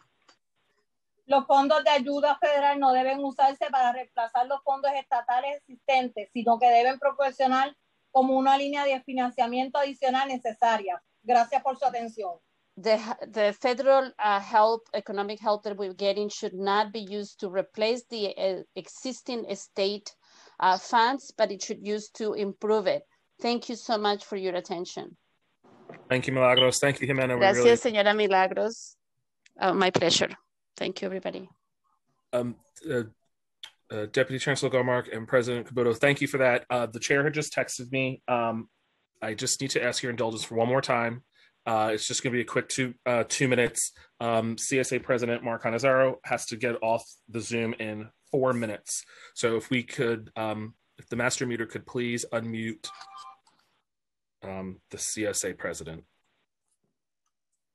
I think I'm unmuted. Can you hear me okay? Yep, we can hear you now. Oh, great. Thank you so much. And thank you for indulging me. I'm sorry, I have to jump off. Good afternoon, everyone. And thank you for this opportunity to testify. And thank you to Chair Traeger and the entire committee for your support throughout the years, especially with the hold harmless with this year's budget due to the pandemic. Too many schools lost register that could not be predicted. And your strong support was vital in convincing the Department of Education to hold schools harmless. So that is such a big victory, and we appreciate your help there. Second, we have a fair student funding, which, as you know, we have been advocating alongside you and this committee, the City Council, for years, trying to get all schools to 100%. We believe that this year, with the federal stimulus money, that should be a first priority before any other priorities are set. We have also, in our contract, agreed with the Department of Education that it's the best practice to have an assistant principal in every school. We have about 111 schools currently with no assistant principal, and we will be urging the department to make sure that there is an assistant principal funded in every school. I heard earlier reference to the fact that there is going to be significant turnover in school leadership and teaching positions coming up due to the pandemic. That is true, and there is also a tremendous recruitment problem regarding school leadership because not only due to the pandemic, but due to the last several years, the challenging leadership positions that people are asked to take on have become really unattractive. And our ALPAP, our Executive Leadership's Assistant Principal Leadership Program, prepares assistant principals to take on the role to be successful principals. And we're going to ask for continued funding through City Council, where you have been so generous in the past. So we will be leaning on you to continue to support that vital program, which is even more vital at this time. And just finally, it's our early childhood educators who are continuing to do the terrific work with our youngest students. And they have been understaffed and underfunded for years, and we're going to be looking for support there also. So thank you very much. I just want to say publicly to President Canizaro, I meant it earlier with my exchange with the chancellor and folks. I will never forget the calls I've had with principals this past year. I mean, they will be with me for the rest of my life. And principals and our school staff, they move heaven and earth to make this work for kids with very limited, inadequate support, and with no consultation in many cases, and no heads up, and finding out about announcements Friday, 3 o'clock As I mentioned to the chancellor, parents don't call the mayor. Many of them don't have his number. They call principals. They call their school communities. And we just want you to know that this council, this committee, we have our educators' backs. And I know that the CSA championed initiatives even prior to the pandemic that are really a support system for school leaders and to prepare future school leaders. It's going to be a major priority for us in this council to make sure that we not only restore cuts, but actually increase support. And fair student funding is where the rubber meets the road. You know, all the wonderful positions our schools need and all the great supports, that's where fair student funding comes in. If they don't have the money to do it, it just doesn't happen. And thank you for always centering that. For every year I've known you, you've always centered that's where the rubber hits the road for our schools, whether we have the money or not, for all the support staff. And just want to thank you for your leadership and to all your members. We see you, we appreciate you, and we must have your back in this budget. Thank you, Mr. President. And we really appreciate all that support, and we recognize it as well. So thank you very much. Have a great day. Thank you, Mr. President. Thank you, Chair. Thank you, CSA. Thank you, SCA. Thank you, DOE. We now go back to our regularly scheduled program, albeit a little behind schedule, but we are now going to call on Councilmember Rosenthal, followed by Councilmember Miller, and then back to the chair. Time starts now. I gotta go. Hi.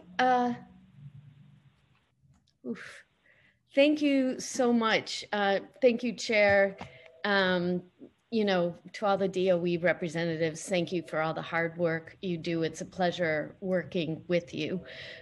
Two quick questions. And I'll ask both so you can think about one while you're answering the other. So the first is that the capital plan, if I remember right, drops remarkably between, sorry, I think, really prepped here, after FY24. So for the capital plan, for the SCA, it's looking like 22, 23, and kind of 24 hover around $4 million to spend commitment. And then starting in 25, it just drops to 1.1 billion for the rest of the 10-year plan. And I'm wondering if you could talk about that sort of, you know, I know we hit pause, I understand all of that, but if you could, you know, are you confident that it'll only be 1.7 billion in the out years, blah, blah, blah, blah. My second question is, how many, about the MWBEs, how many businesses are part of the program, the MWBE program? And what is their share within SCA's pool of contractors? So I guess that means if you have total value of the contracts, what's their percentage? Isn't it supposed to be 30%? And then what's the, if you just look at number of MWBE contractors as a part of all contractors? Thank you. I'm happy to start on the capital plan question. And I think we need to unmute Ms. Goldmark. Oh, I thought I was unmuted. Can you hear me? Yes, you're unmuted. Oh. Okay, thank you. So I'll start on the. We need to unmute Ms. Goldmark, who has a lot to say and would be answering my question. No, Councilmember Rosenthal, she is unmuted. We can hear her. So everyone else can hear me. Telling me every single capital Councilmember Rosenthal. Okay, No. She's unmuted. Can you hear us? No, I don't think you can. It's not me, it's you. Can you hear us now? Councilmember Rosenthal, can you hear us? I can. Okay, thank you. Thank you. Okay, sorry. You missed my bad joke, Councilmember. I said it's not me, it's you. Okay. Sorry. I don't mean it. It just was there. So President Kubota, if it's okay, I'll start on the capital plan question and then please jump in. So a couple of different intersecting laws, right? The city has to have a 10-year capital plan. an outlook, and the DOE is required by statute to have a 5-year capital plan, which we develop relying heavily on School Construction Authority. And that dates back to the creation of the School Construction Authority. And the sort of, at that point, prior to mayoral control, big challenges in terms of school construction, delays. And so the creation of the School Construction Authority to cut through all of that, and their tremendous track record in that. Part of the structure is a 5-year capital plan. So we know, and that's actually what we are testifying about today, and that's something where you see the amendment, usually if there's not a pandemic, every year. So the 5-year capital plan numbers you're looking at are the 5-year capital plan. The city's 10-year capital plan, it's a placeholder number, and you'll see a change when we develop the next 5-year capital plan. Oh, so it goes by 5-year chunks. Got it. So for the next 3 years, the next 3 years, we're just missing a year or two. Do you have to wait every 2 years when you're doing a 5-year plan or something? Because I only have 3 years of numbers around 4 billion, and then it drops right down. So we are in, are we in year 2 or what year are we in, Nina? We're in year 2. We're in year 2. Mm-hmm. It's a timing thing. I distinctly remember the creation of the plan. It was just before, as we say. Okay. So it's a timing thing. I guess my question is for FY22 then, are you confident that for 21 and 22, are you confident about the amount that you have committed there? Do you think you'll really get there? Thank you. President Kubota, with an 8-month construction delay, I don't know about FY21, but I'll let President Kubota handle that.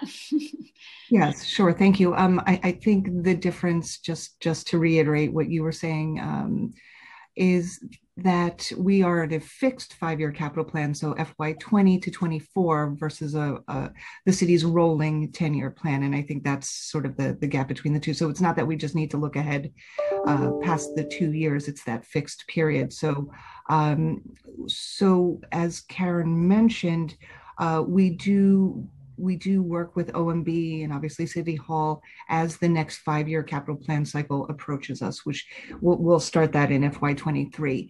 And the funding levels that you're seeing of 1.7 billion in fiscal years 25 and 26 are quite similar to what they were as we went into this capital plan back in 18. Totally got it. And so if you were thinking about the commitments for end of the year 21 final, what would that number be? And what's your expected for 22? So we are planning on committing $4.5 billion for FY21. We were able to resume our designs and everything, and we do have in this last quarter about $2 billion that we are planning on awarding. So we are well on our way to achieve that. Yes, I know. Oh, let me know. Thank you so much. And similarly in FY22 as well. Oh, did anything get pushed out to FY22 from FY21? Because it seems to roughly be $4+ billion every year. So I think there was a bit of a cascading effect due to the pause. So there were a lot of projects that were not awarded in FY20 that would have moved to FY21, and similarly FY21 to 22. Got it. If you could just send those over, that would be incredibly helpful to the finance team, or however you send that information over. That'd be great. And then about the MWBEs real quickly. Right. So I had mentioned a little bit earlier that in this administration that we have, the SCA has obligated over $3.1 billion to MWBE firms in prime construction contracts, and over $2 billion to MWBE subcontractors. And that's what year windows? Sorry. So FY15 through current. Okay. So I will also say that we have 156 firms that participate in our mentor and graduate mentor programs.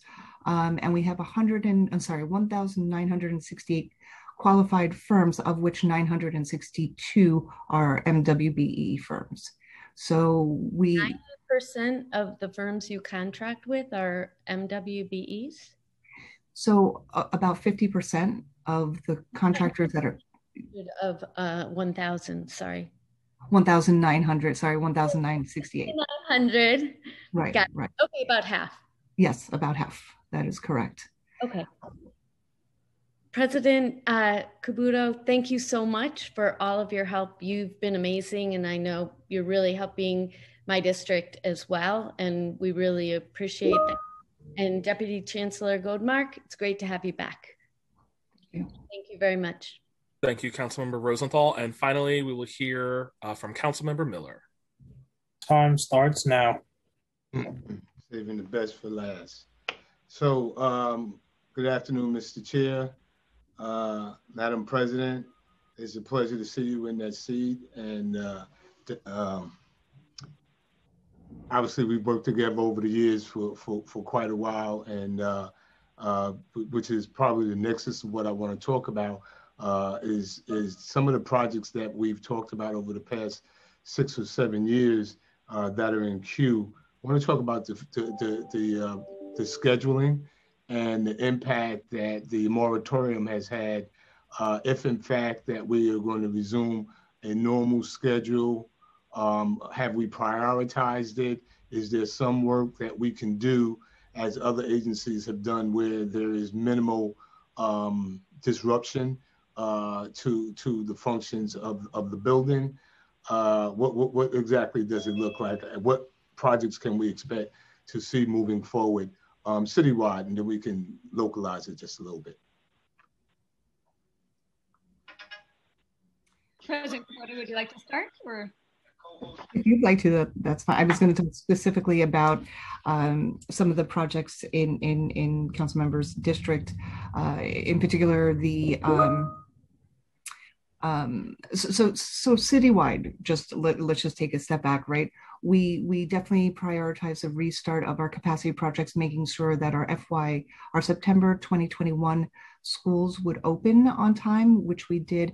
But then when we got to the more granular level, we certainly prioritized our MWBE firms, which I mentioned earlier, and also those projects that were affecting the hardest hit in terms of COVID rates throughout the city. So that was our prioritization process as we restarted hundreds of our projects.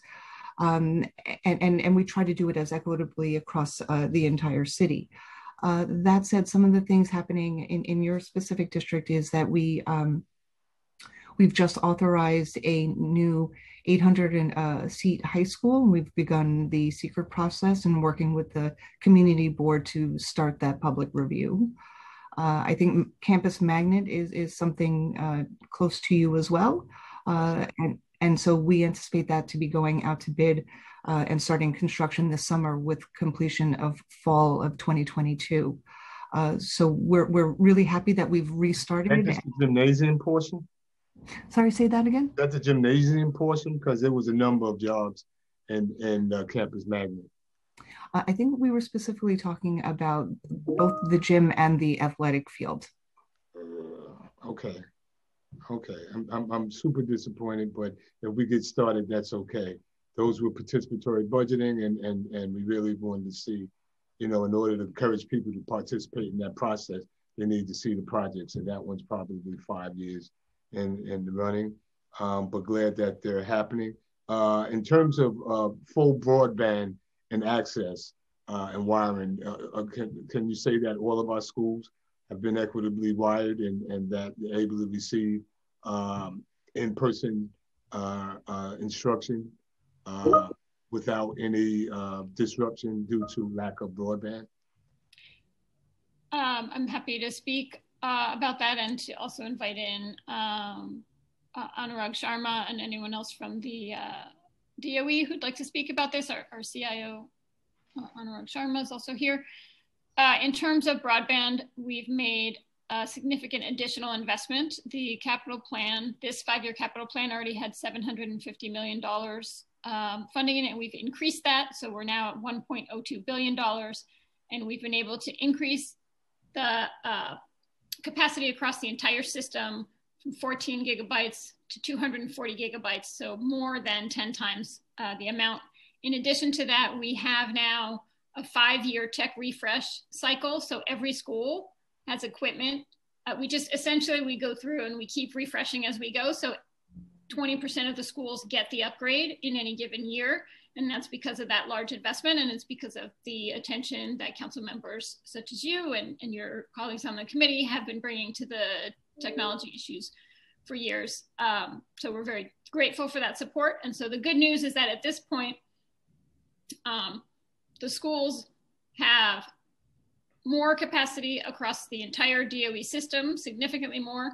There are 2 data centers operating where there used to be just 1. And we have converted all of the Time expired. All of the wiring of the network over to fiber optic. So everything up to the school wall is addressed. Within the school wall, at this point, it's again that 20%. And that's in every school? That's across every school. And then at this point, there's the tech refresh happening in every school. Okay, great. And just very quickly, I believe it was PS 95 that we were looking at additional seats. They were tremendously overcrowded. We looked at a couple of locations in the area, the same area that we're talking about building the high school. Is there any, and that is the elementary or K through 8, is there any headway that we've made on that particular location? And if you can give me some clarification, because I think we left it at 50% of MWBE, but was it 50% of MWBE participating in the mentoring program, or actually those who were gaining contracts? I'm sending everybody toward the DOE and school construction. So we didn't find anything yet as an alternate to PS 95 or close to PS 95. We still are searching. So, we continue that search, and like I mentioned before, we welcome any suggestions, and we are still early in this plan. So we will continue our search there.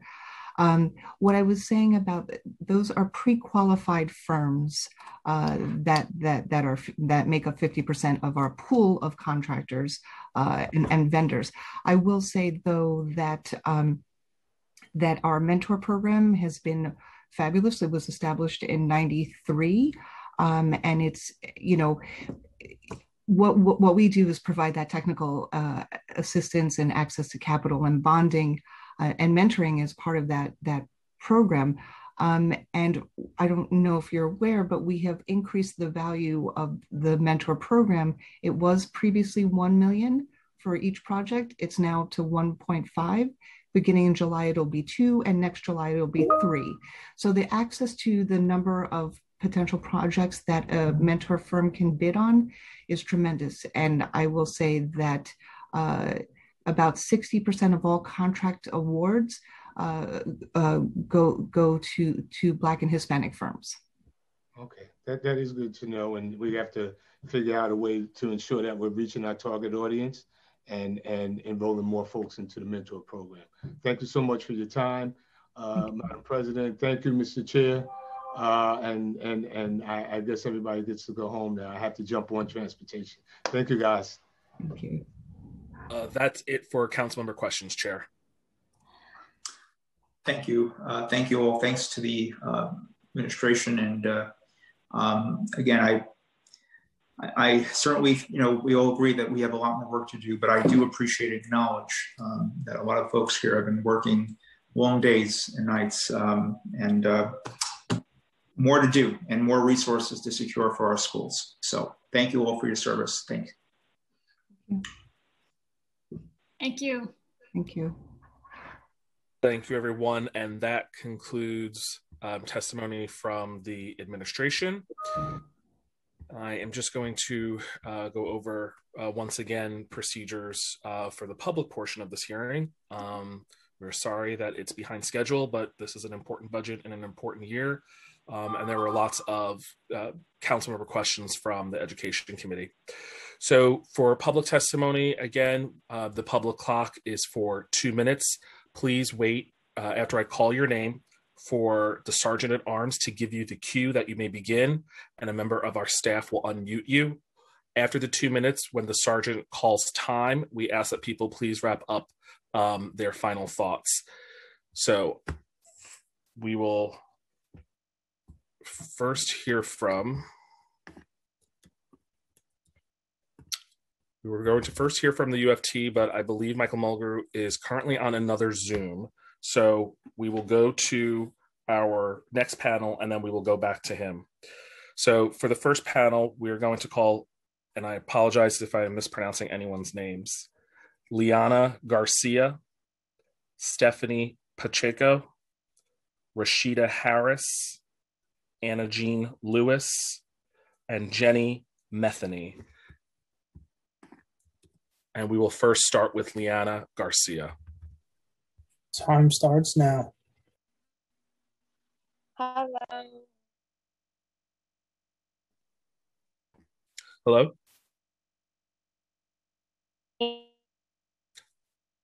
Your connection is garbled. We can't hear you. Log off. Go ahead. Am I like I can? Oh, okay. Here we go. Now everyone can hear me. Okay. I stand in solidarity with my fellow youth advocates across New York City who have long demanded police-free schools and who have been silenced by the Department of Education. And I'd like to point out that the problems we have been here long before COVID, and they will continue to be here unless the Department of Education decides to work with students and parents.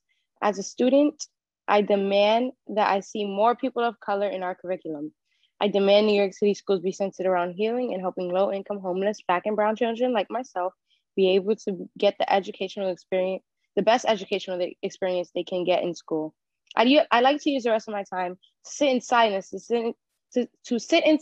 to symbolize how the Department of Education has silenced students who have long called for police-free schools.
Time expired.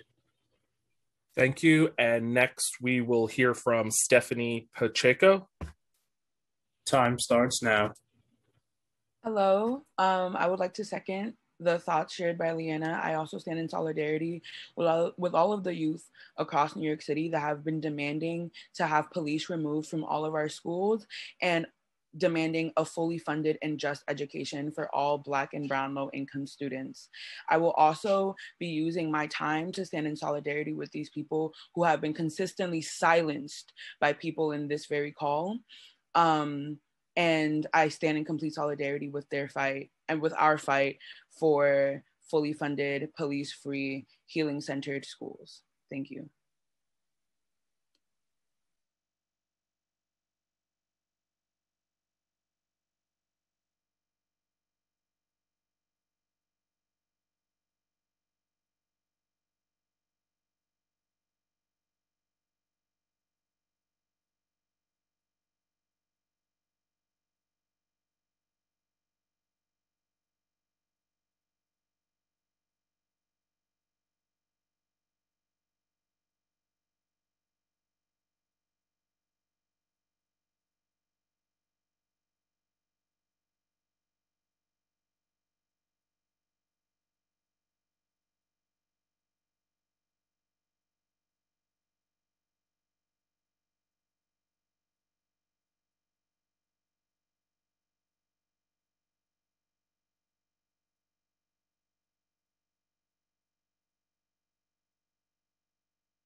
Time expired.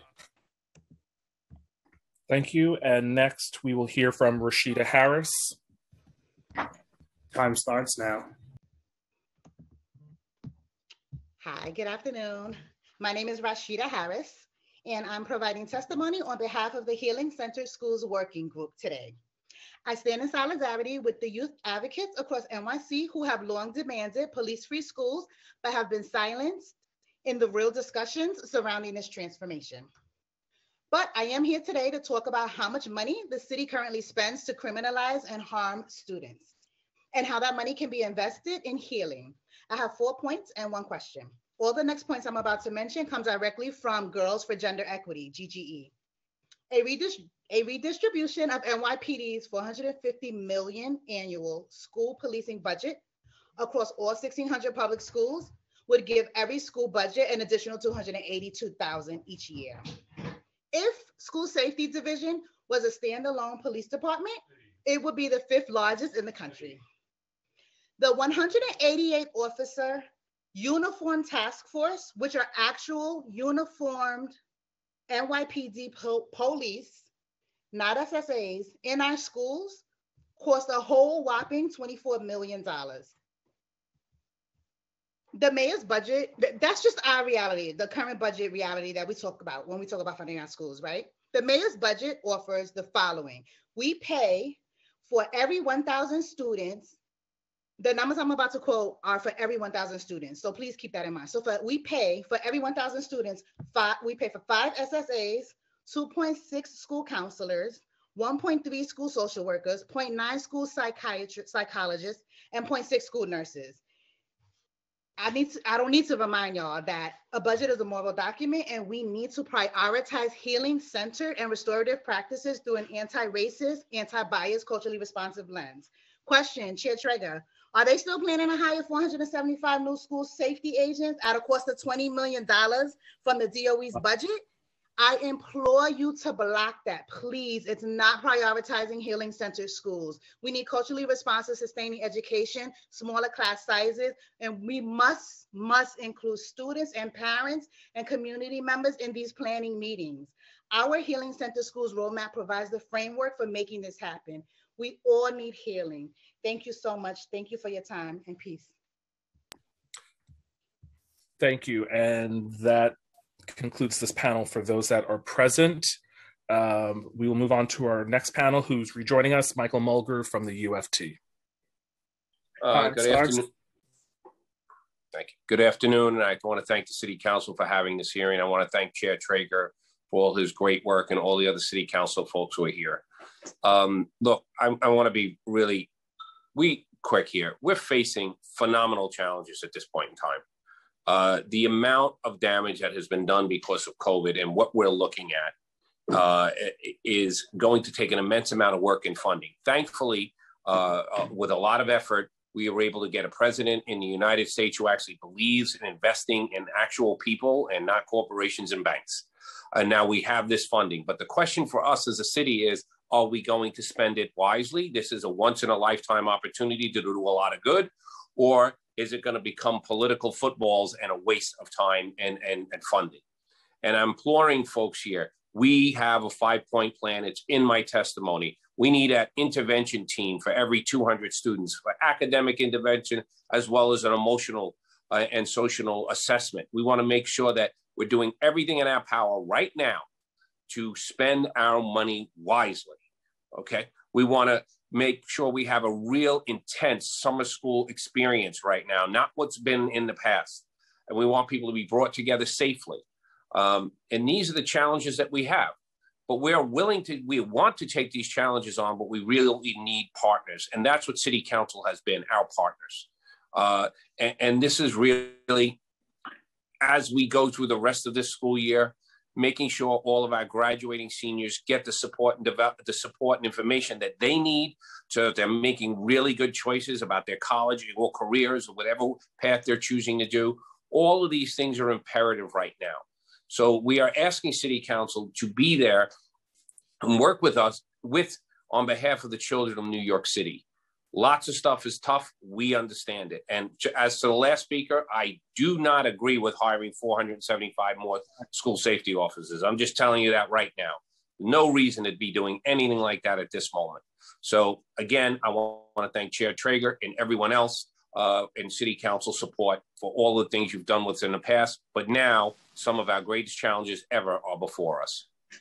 And I want to say a couple of things publicly as well. And I'd like for President Mulgrew to hear, because, there's been a lot of commentary from folks who never spent a day working in a school about school reopening or school safety concerns. I just want to remind the public that the city administration did not even come up with or even work on a plan to reopen the school system until after July 4th. Now, if you actually worked in the school, you would know that school communities prepare for September, not in the end of July, not in August, but you prepare maybe January, February, earlier in the year. There was no plan. If anything, the UFT, to their credit, did the work really of the administration to at least call in public health experts to provide some level of guidance on the path forward, reminding the public that as of June of last year, close to 80 DOE employees passed away because of the virus. Principals, educators, support staff. And there was understandable distrust of the government because we put people in very dangerous situations where the virus was spreading at the time. So the administration did not even come to the table with any plan until later in the summer. And to the UFT's credit, and I would say CSA, others, they brought in public health experts. They wanted to hear from infectious disease experts what is best to protect our kids, not just the staff themselves, but we're here for the children. So I want to just get that straight. And as I mentioned with the DOE earlier in SCA, there was a school in Manhattan, MLK campus, MLK Junior Campus, that has no windows, and they failed the ventilation test because of the infamous toilet paper test. That's why that school community had their school opening delayed. So we need to get the facts out there, because educators always prioritize the safety and well-being of their children and of their classrooms. And educators are not robots, they're human beings.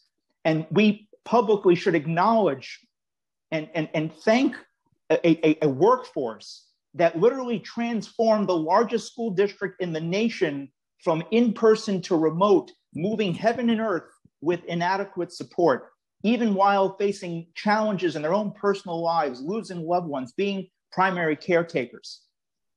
And Mr. President Mulgrew, I mentioned before with CSA, it's worth repeating with the UFT, I also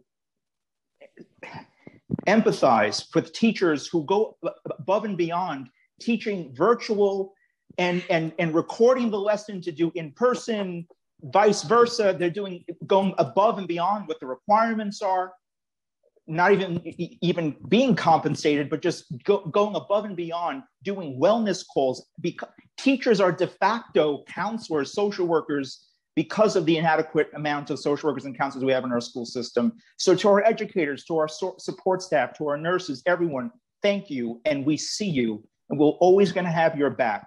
And I think it's important to get that out there, President Mulgrew. Thank you very much, Chair Traeger, excuse me. Yes.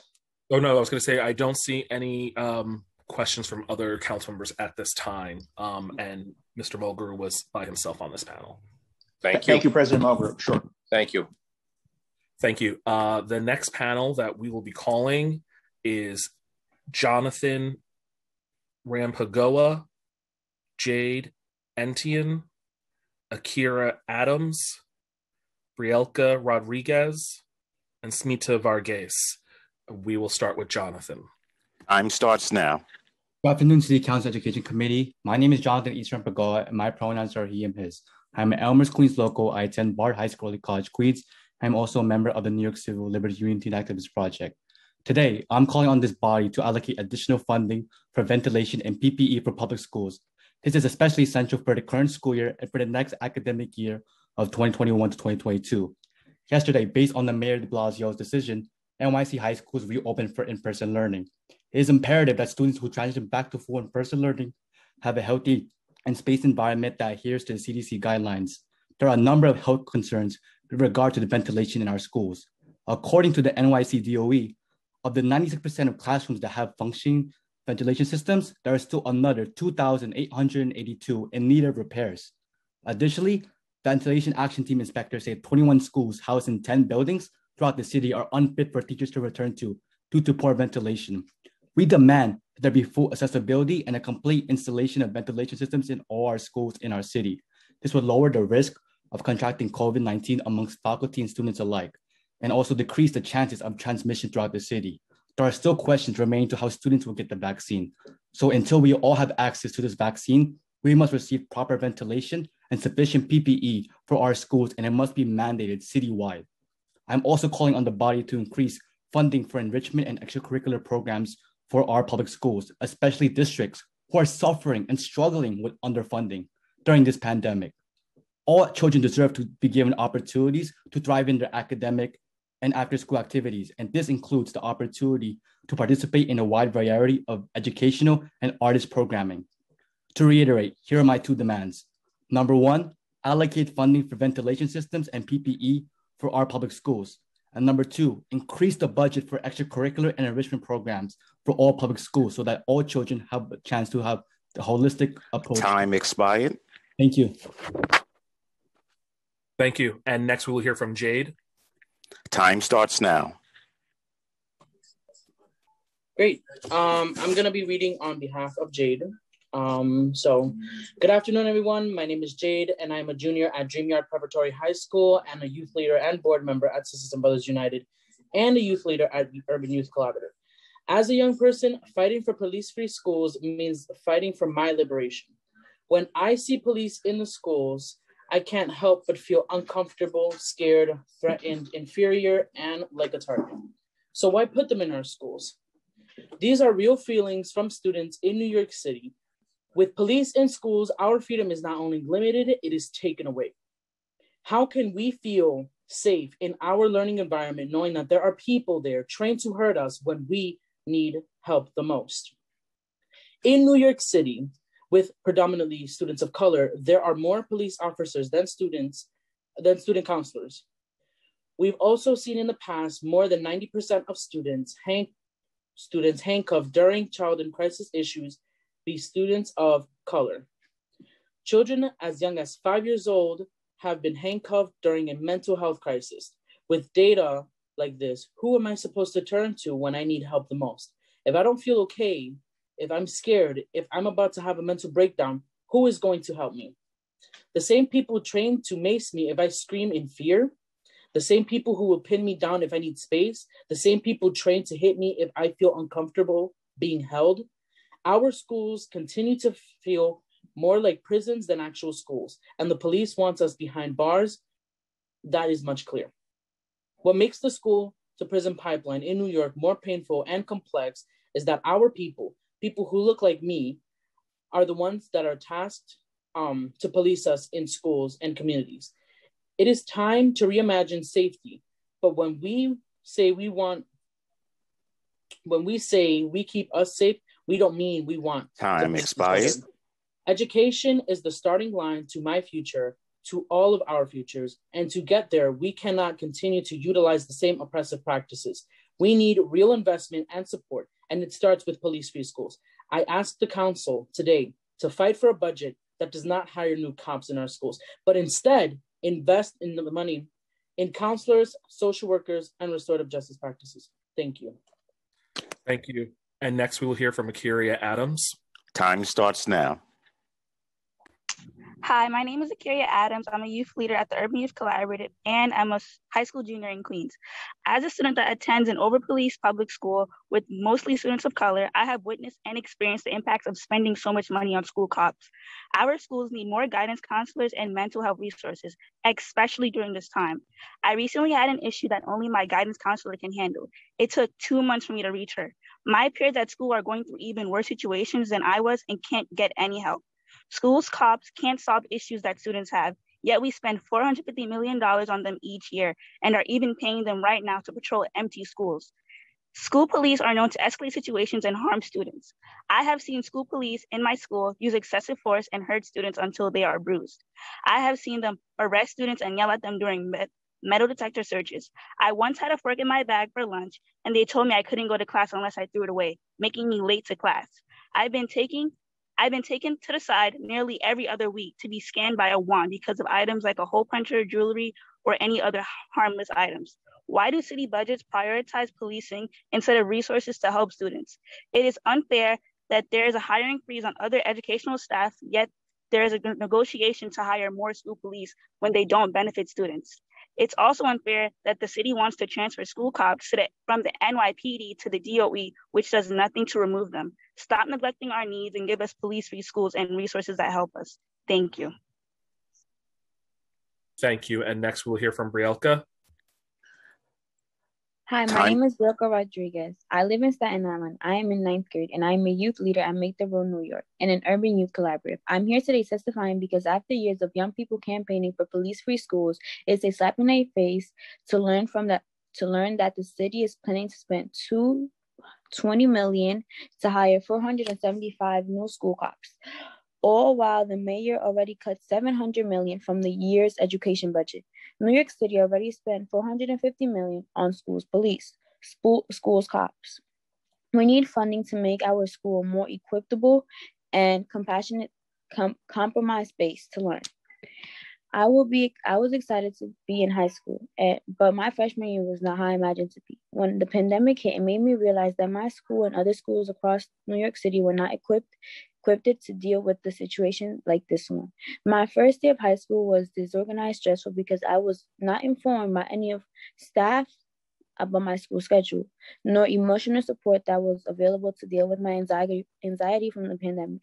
I became aware that there is a lack of funding for emotional support and mental health support for students. To me, and probably to many other students, the lack of resources is a nightmare. My school is located a couple blocks away from where Eric Gardner was killed. It's unbelievable to know that those same police from the precinct are in my school. It's frustrating that close to $450 million is spent on police in schools.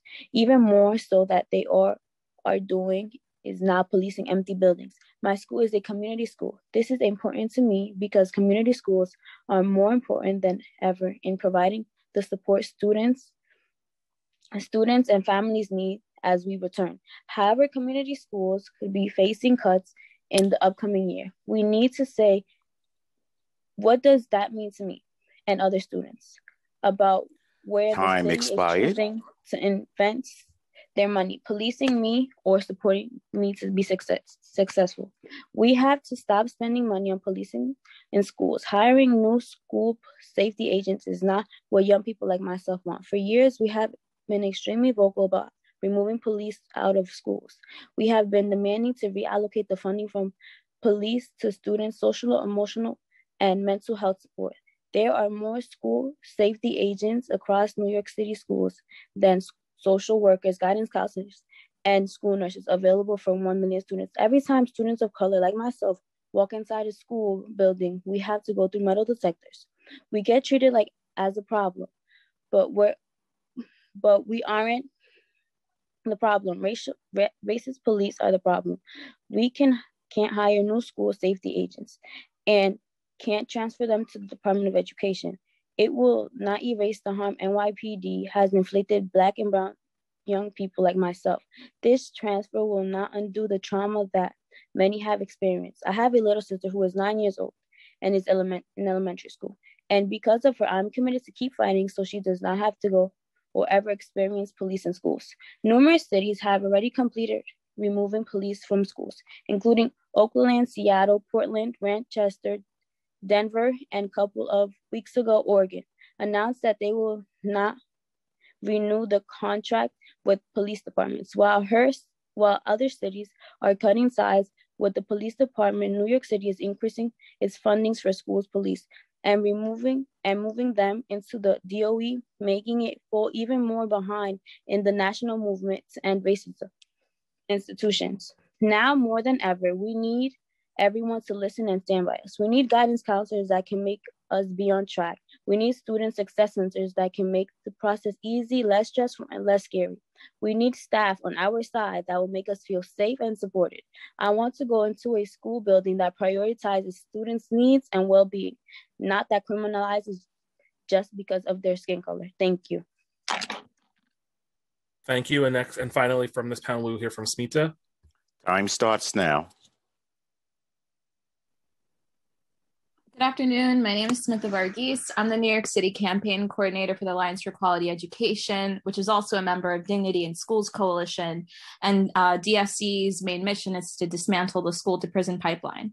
My written testimony has specific numbers, but in summary, there are more SSAs policing our students than there are guidance counselors and social workers combined, as the student who just testified before me mentioned. And Chair Traeger, you have said this many times before. This is what systemic racism looks like. When the city council continues to vote for a budget that includes funding to maintain police and police infrastructure within our schools, and that same budget provides meager supports related to students' social emotional needs, then in 2021, it's the city council who's going to be held accountable for being complacent in maintaining the systemic structures born from white supremacy. The mayor's preliminary budget continues to allocate $445 million to keep cops in our schools. So AQE calls on the council to push back against this proposal to continue funding SSAs and instead reinvest that money into restorative justice programs, hiring more Black and Brown counselors, teachers, psychiatrists, and other critical supports needed to uplift our youth instead of criminalizing them. AQE also rejects the mayor and the NYPD's plan to hire 475 new cops. And it's important to note that the city is also receiving at least $4 billion from federal stimulus money. We hope this money will be used for things identified by school leaders as being needed to address the needs of their individual schools and creating real restorative justice programs and more social emotional supports for students struggling during the pandemic. Lastly, we reject Intro 2211 that would solidify the transfer of cops, and we hope that the council votes no on it because it would just transfer cops from, the NYPD to the DOE, and this would just create more infrastructure to police and criminalize our students. I would like to use the duration of my time to sit in silence to symbolize how Time expired. Silencing students calling for police-free schools. Thank you. Thank you. And that concludes the testimony for this panel. Next, we will hear from Donald Nesbitt, the Vice President of Local 372. Time starts now. Thank you, Councilman Traeger.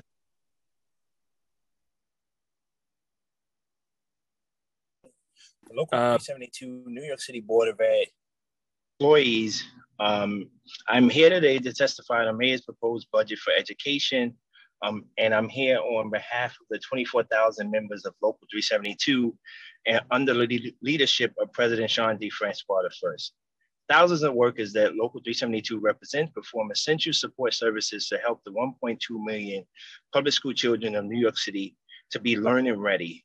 From our school crossing guards to school lunchroom workers to school aides to family workers to our community titles, the parent coordinators, and who work with the Department of Homeland Services to make sure that children have a place to sleep at night, to our SAPIS counselors who are going to help our children navigate this system now after the COVID-19 pandemic is over.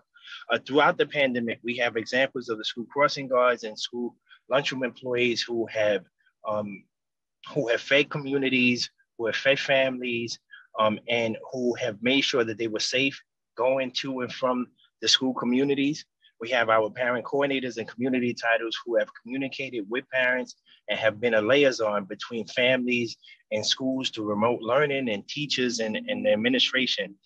We have our family workers who have checked up on families, our school aides, and so on and so forth. It's important to note that SAPIS, they already provide a social and emotional strategies that help students remain learning ready. This includes classroom mandatory presentations and counseling on mental health services and crisis mitigation in the individual and group settings. So they are already ready to meet Time expired. Mr. Nesbitt, will have after Mr. Nesbitt, your internet connection after this is coming in and out. In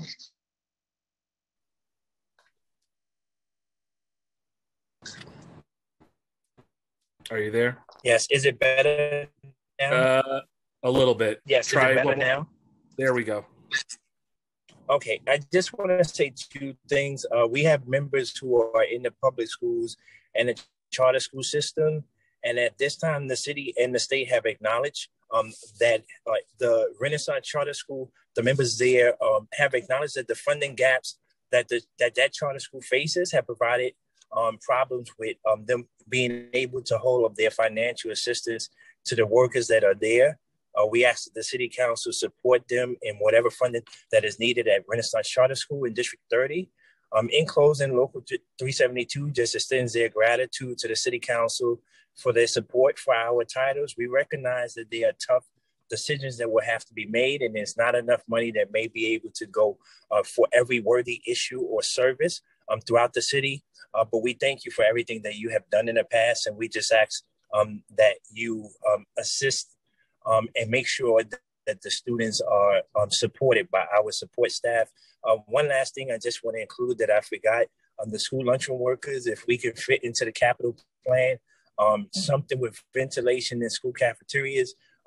It's about to be spring and summer again, and our members are in excruciating pain and hurt and suffering throughout the summer months when temperatures hit close to 130, 140, 150 in our school cafeterias. Thank you, members of the council. And I just want to say, I thank the other key unions, to DC 37, to Mr. Nesbitt, to your membership. We owe you more than thanks. We owe you more than recognition. I keep correcting some folks who say that school buildings have been closed.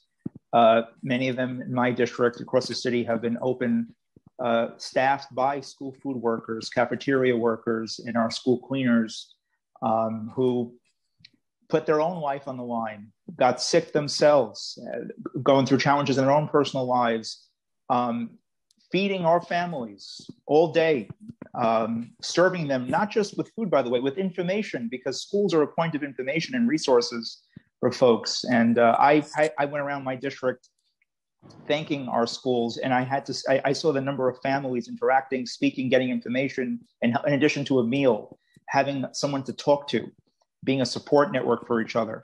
And we are forever grateful, but we have to do more than just say thank you. It has to be reflected in the budget. And you're right, even before the pandemic, DC 37 always talked about what our school food workers are subjected to with very hot temperatures in these cafeterias. This is not a luxury item. This is being able to have adequate ventilation and not working in 100-degree temperatures at work. This is a workplace safety issue. It's a public health issue, and we're with you. That is a priority for us. And just want to again publicly acknowledge and thank you and your membership, and also your SAPIS counselors. There are paraprofessionals who are DC 37. There are nurses, DC 37. So many parent coordinators, many key positions in schools that are critical support systems for our kids are DC 37 members. We appreciate you, we see you, and we thank you, Mr. Nesbitt. Thank you, Councilman. And that concludes the testimony for this panel. Next, we are going to hear from Ellen McHugh, the Citywide Council on Special Education, Lori Podvesker, Include NYC, Randy Levine, Advocates for Children, Courtney Yadu, New York Legal Assistance Group, Maggie Moroff, the Arise Coalition, and Chris Treber. Following this panel, we will hear from Josephine Okungu, Josh Melendez, and Kenneth Jones. We will start with Ellen McHugh on the current panel. Time starts now. Hello, can you hear me?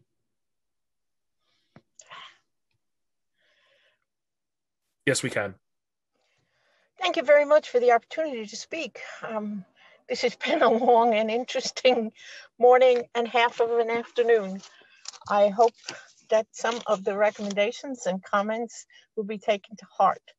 There is a longer presentation or documentation that we have, but this is a short version.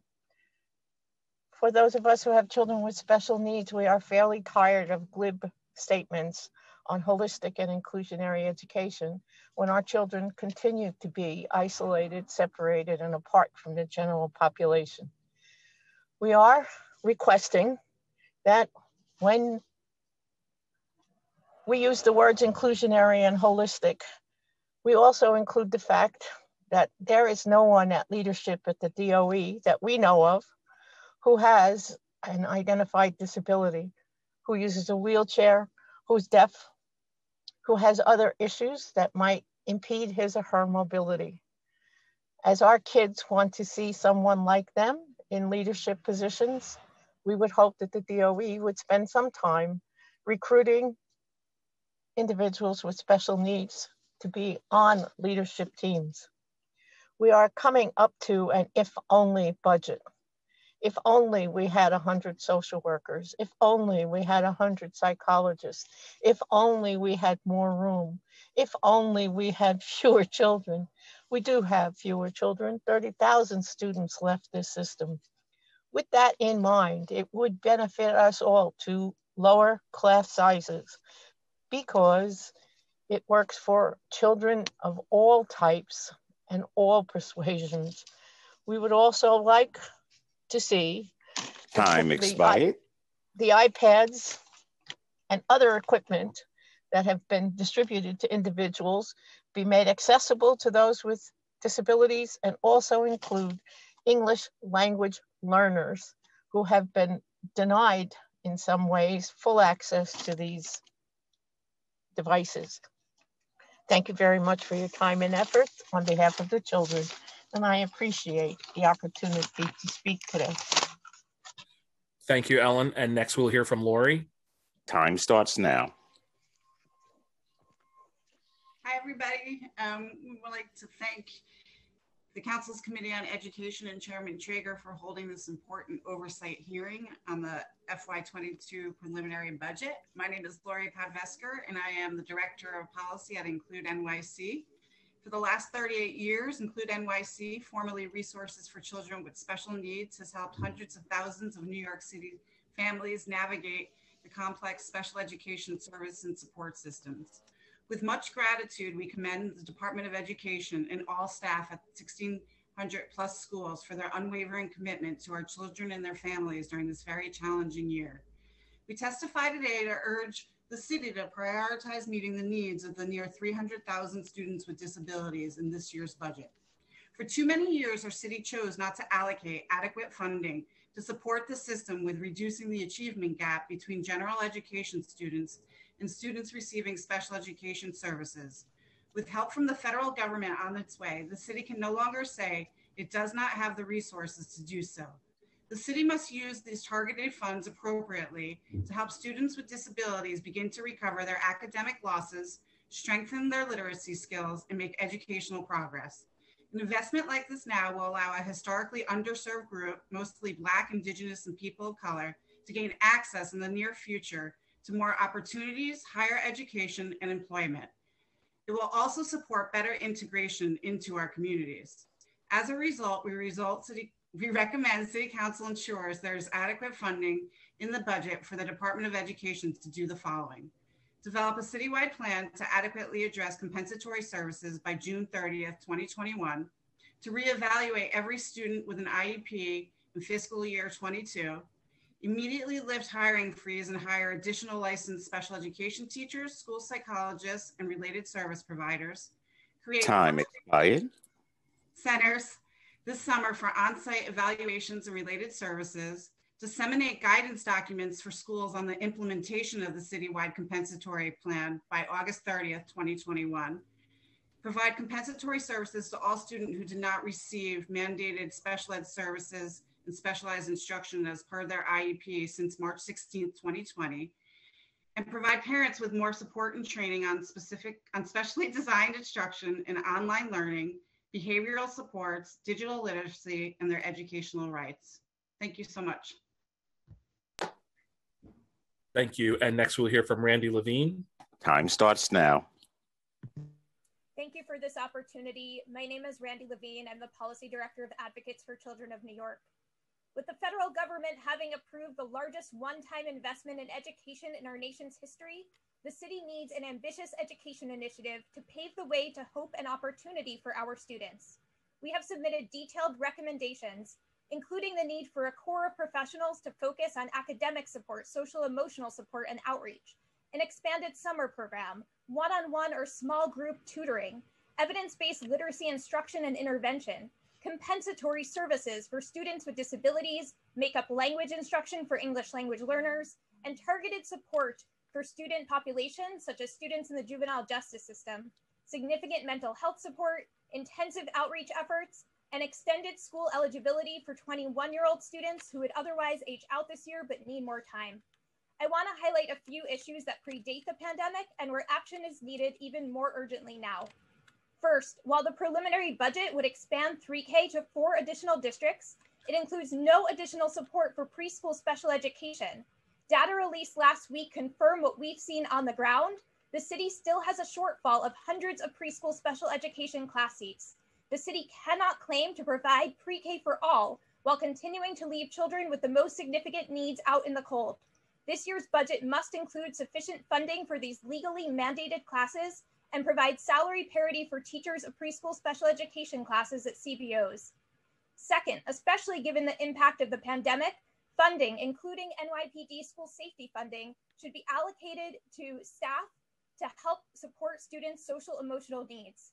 The city must invest in staff such as social workers and behavior specialists and provide an integrated system of intensive mental health supports for students in high-need schools, such as the mental health continuum, included in the council's FY20 response to the preliminary budget. The city should also invest Time expired. in school-wide restorative justice practices to address the root cause of student behavior. And finally, the pandemic has underscored the need for a DOE office for students in foster care. Currently, there is not a single DOE staff member focused full-time on students in foster care who have the lowest graduation rate of any student group in the city. Especially following the disruption of the pandemic, schools can be a stabilizing force for students in foster care, but only if someone is focused on addressing their needs. Thank you for this opportunity, and I'm happy to answer any questions. Thank you. And next we'll hear from Courtney. Time starts now. Good afternoon. My name is Courtney Yadu, and I'm an Equal Justice Works Fellow at New York Legal Assistance Group. For more than 20 years, Nycc Special Education Unit has advocated on behalf of low-income students with disabilities. Our lawyers collaborate with families to ensure that students receive the educational services that they need and are legally entitled to. During the pandemic, many of our clients have experienced profound upheaval, learning loss, and regression. Today, we're here to ask that the City Council prioritize their needs in the budget. Before the pandemic, students with disabilities already faced enormous challenges navigating the special education system. Our clients often waited months and years for necessary services. The pandemic has exacerbated these longstanding problems. With my limited time, I'll share the challenges that 4 NYCC clients have experienced this year, which are representative of the obstacles that so many families have faced. Our 10-year-old client from Brooklyn has a learning disability and needs a small classroom setting. However, his remote class has 27 students in it, more than double the mandated size. He receives minimal live instruction each day, which he often misses because his speech and occupational therapy sessions are scheduled at the same time. Our 6-year-old client from the Bronx has autism and ADHD. Due to his disabilities, he can't meaningfully engage with remote instruction. For that reason, his family opted for blended learning in the fall. However, he didn't receive a school placement until months into the school year. While he was waiting, he didn't receive any educational services. Our 4-year-old client from Queens has significant language delays. Her family requested an assistive technology evaluation last January before the pandemic. Over a year later, she still has not been evaluated. Our 15-year-old client from Manhattan lives in a city shelter without reliable internet access. Despite numerous requests, he didn't receive a DOE iPad until July. That device still frequently malfunctions, preventing him from engaging in remote learning.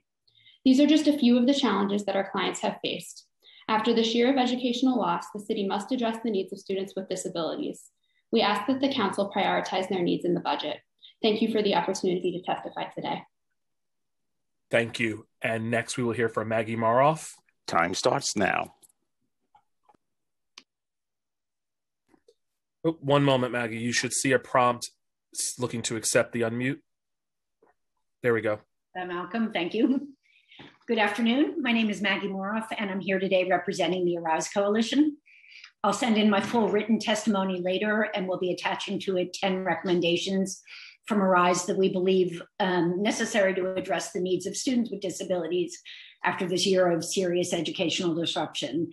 I'm going to focus my oral testimony, however, on 2 of those points. The first is compensatory services. I was pleased to hear from DCAO Fody earlier that they're working on this, and I'm very thankful to you, Chair Traeger, for asking about it.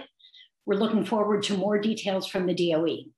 That said, all students had their school life thrown into upheaval this year. Among those most impacted were students with disabilities who are disproportionately Black and Latinx. They lost countless hours of critical special education instruction and support. Many lost skills that they had worked hard to gain prior to the pandemic. The city really needs to roll out a plan for determining what students missed and providing instruction and services to make up for that. This is going to require hiring or contracting additional special ed teachers and service providers, and we ask that the council make sure that there's funding in that for the budget. The other thing I want to talk about is literacy instruction. When students leave school without learning to read, the fault isn't theirs, it lies with the system. Most of our students, including those with disabilities, can learn to read with evidence-based core instruction and targeted intervention. This is absolutely an equity issue given the unacceptable disparities in reading proficiency. In 2019, for example, less than half of all 3rd through 8th grade students, just over 1/3 of Black and Hispanic students, and only 16% of students with disabilities were reading proficiently. We recommend funding in the DOE's budget to train and support teachers and coaches to provide evidence-based, culturally targeted literacy. Time expired. Intervention. 2 quick points, 2 quick suggestions, really. The city should use those funds to purchase appropriate curriculum that all schools will then have access to in order to improve their core instruction. The city might also consider expanding a program that they launched last summer, pairing trained educators with small groups of students who needed additional literacy support. There's more in my written testimony. Thank you for the chance to testify today. Thank you. And finally, from this panel, we will hear from Chris Trieber. Time starts now. Yes, good afternoon. My name is Christopher Trieber. I'm the Associate Executive Director for Children's Services with the Interagency Council. Since I have 2 minutes, I'll limit my remarks to the subject of preschool special education and the children and families who depend on these critical services and the issues of equity, access, and quality. Every child who attends a 4410 preschool special education program is a public school child. They're placed there by the New York City DOE because there's no other educational option for these children. These children live in your neighborhoods and they would have gone to pre-K for all programs if he or she did not have a disability. Based on the mayor's preliminary management report, we know that 86% of all students with disabilities in New York City attend 4410 programs. It's simple, our schools are the schools that serve children in New York City. But our schools have not been treated that way, nor have they been funded that way. In the last 10 years, our preschool programs have received only a 10% increase in tuition, while state aid to school districts has increased by 44%. This has created a challenge for our schools in terms of recruiting and retaining certified teachers. Our teachers are now the lowest paid teachers in New York City. We are happy that the City Council prioritized salary increases for early childhood teachers in New York City, but our teachers were left out of that salary increase. It makes it very hard for us, our schools, to retain certified teachers and recruit new teachers. If all the kids came back to school, the schools would not be able to operate all the classrooms because they don't have enough teachers. I see I'm running out of time. So in closing, I want to share with you the most troubling question I was asked by one of our parent leaders about 2 weeks ago. One of them asked me, can I explain to them why our children are valued any less than children who attend public schools? I had no answer for them. Do you? Thank you. Thank you. And that concludes testimony for this panel. Sorry. The next panel that we will be calling is Josephine Okungu, Josh Melendez, and Kenneth Jones. Following that panel, we will be calling on Kaveri Sengupta, Eric Agarijo, and Roshni Ahmed. We will start with Josephine Okungu. Time starts now. My name is Josephine Okungu. I'm here as a trained teacher, a New York State certified teacher, a former 4410 preschool special ed teacher, a parent to a child with special needs, now as an advocate for equity for students with disabilities. Recently, I quit my teaching job from Heartshare, a 4410 preschool for special education. Not because I hated it and not because I do not love teaching my students, I do. I quit my job because my salary wasn't meeting my basic needs, and it was a very tough decision, but I had no choice. My husband had lost his job, and so I had to make drastic decisions. Just like every teacher in New York State and District 75 schools, I earned my master's degree, passed all my state exams before being certified. I worked very hard to become a New York State certified teacher. Believe me, it's a daunting process. But after all my hard work, I came to realize that equity in teacher remuneration excludes teachers who work with students who have special needs in 4410 preschool special ed programs. Why do I have to be paid 40% less of what public school teachers and District 75 teachers earn? 4410 schools serve 3 to 5 year olds children, and parents whose children attend these schools did not choose to send their kids there. Our kids were placed there by the DOE because they need extra support, and the DOE has determined they cannot get the support they need in public schools.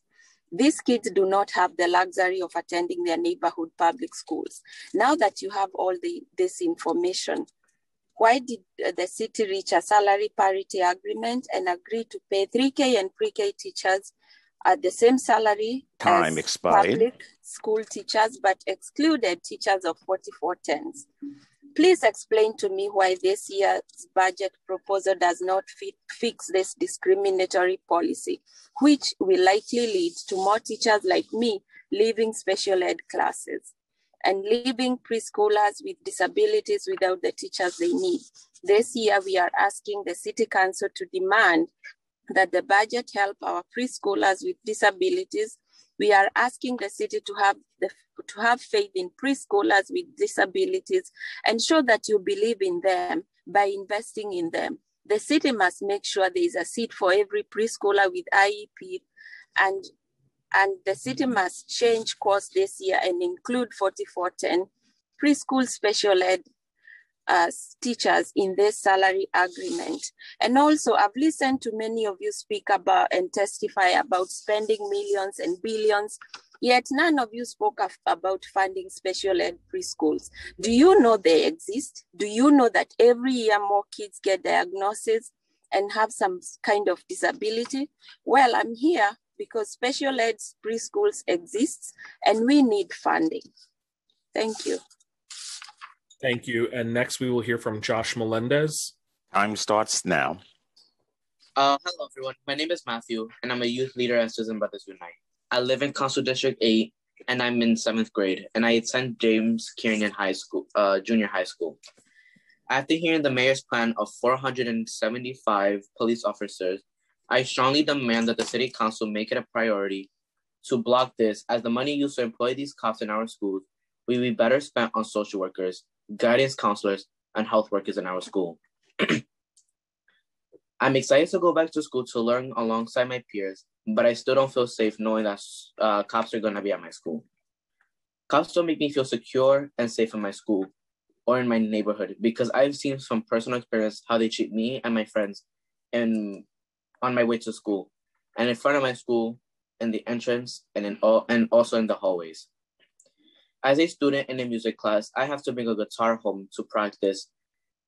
And there was a time when I went to school, and the cops said that they would only let me inside if they checked my bag.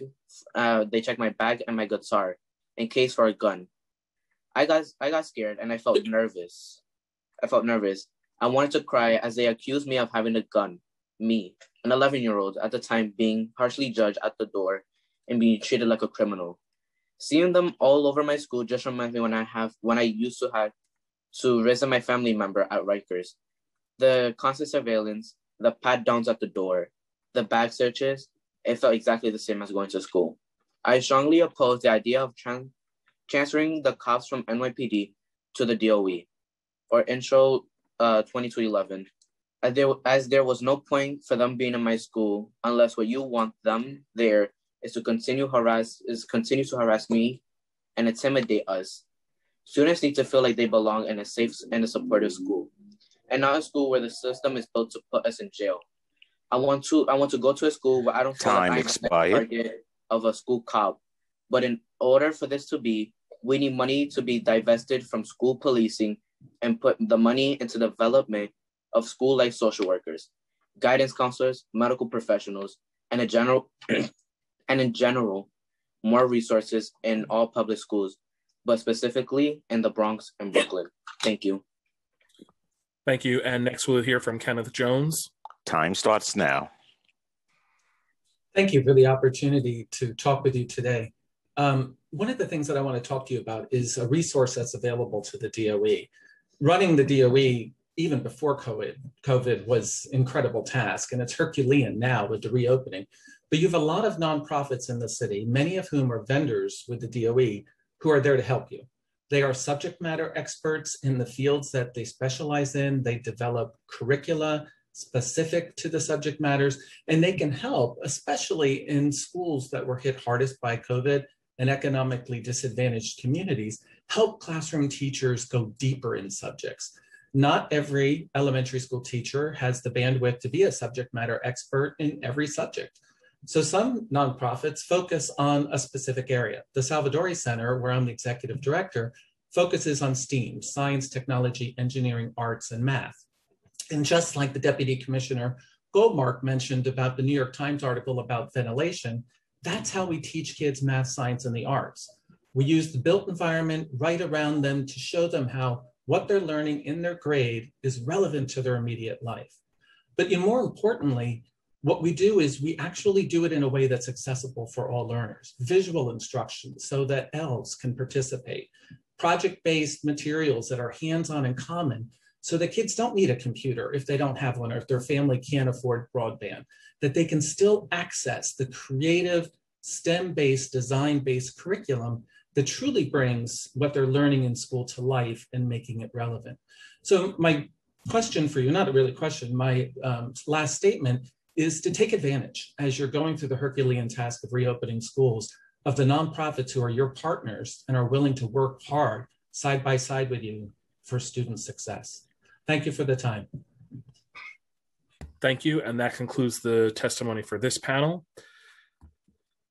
Next, we will be calling on Kaveri Sengupta from the Coalition for Asian American Children and Families, Eric Agarijo from the Korean American Family Service Center, and Roshni Ahmed from the Women for Afghan Women. And we will begin with Kaveri. Time starts now. Good afternoon. My name is Kaveri Sengupta, and I am the Education Policy Coordinator at the Coalition for Asian American Children and Families.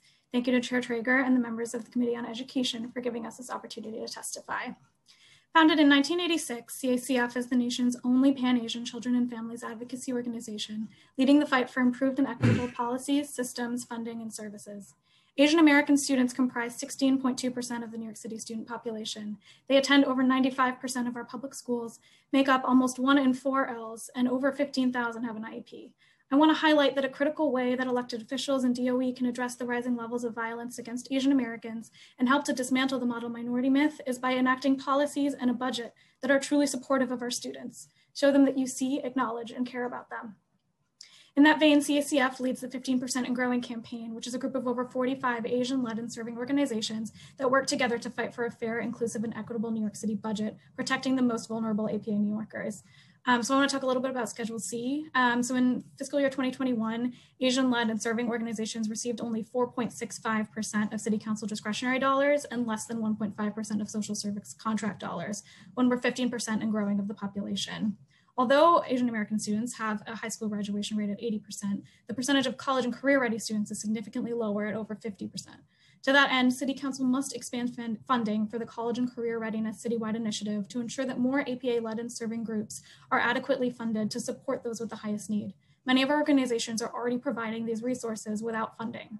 In addition, CACF is a steering committee member for the New Yorkers for Racially Just Public Schools Coalition. It's a multiracial citywide education justice coalition aimed at centering racial equity in policy and budget decisions for public education.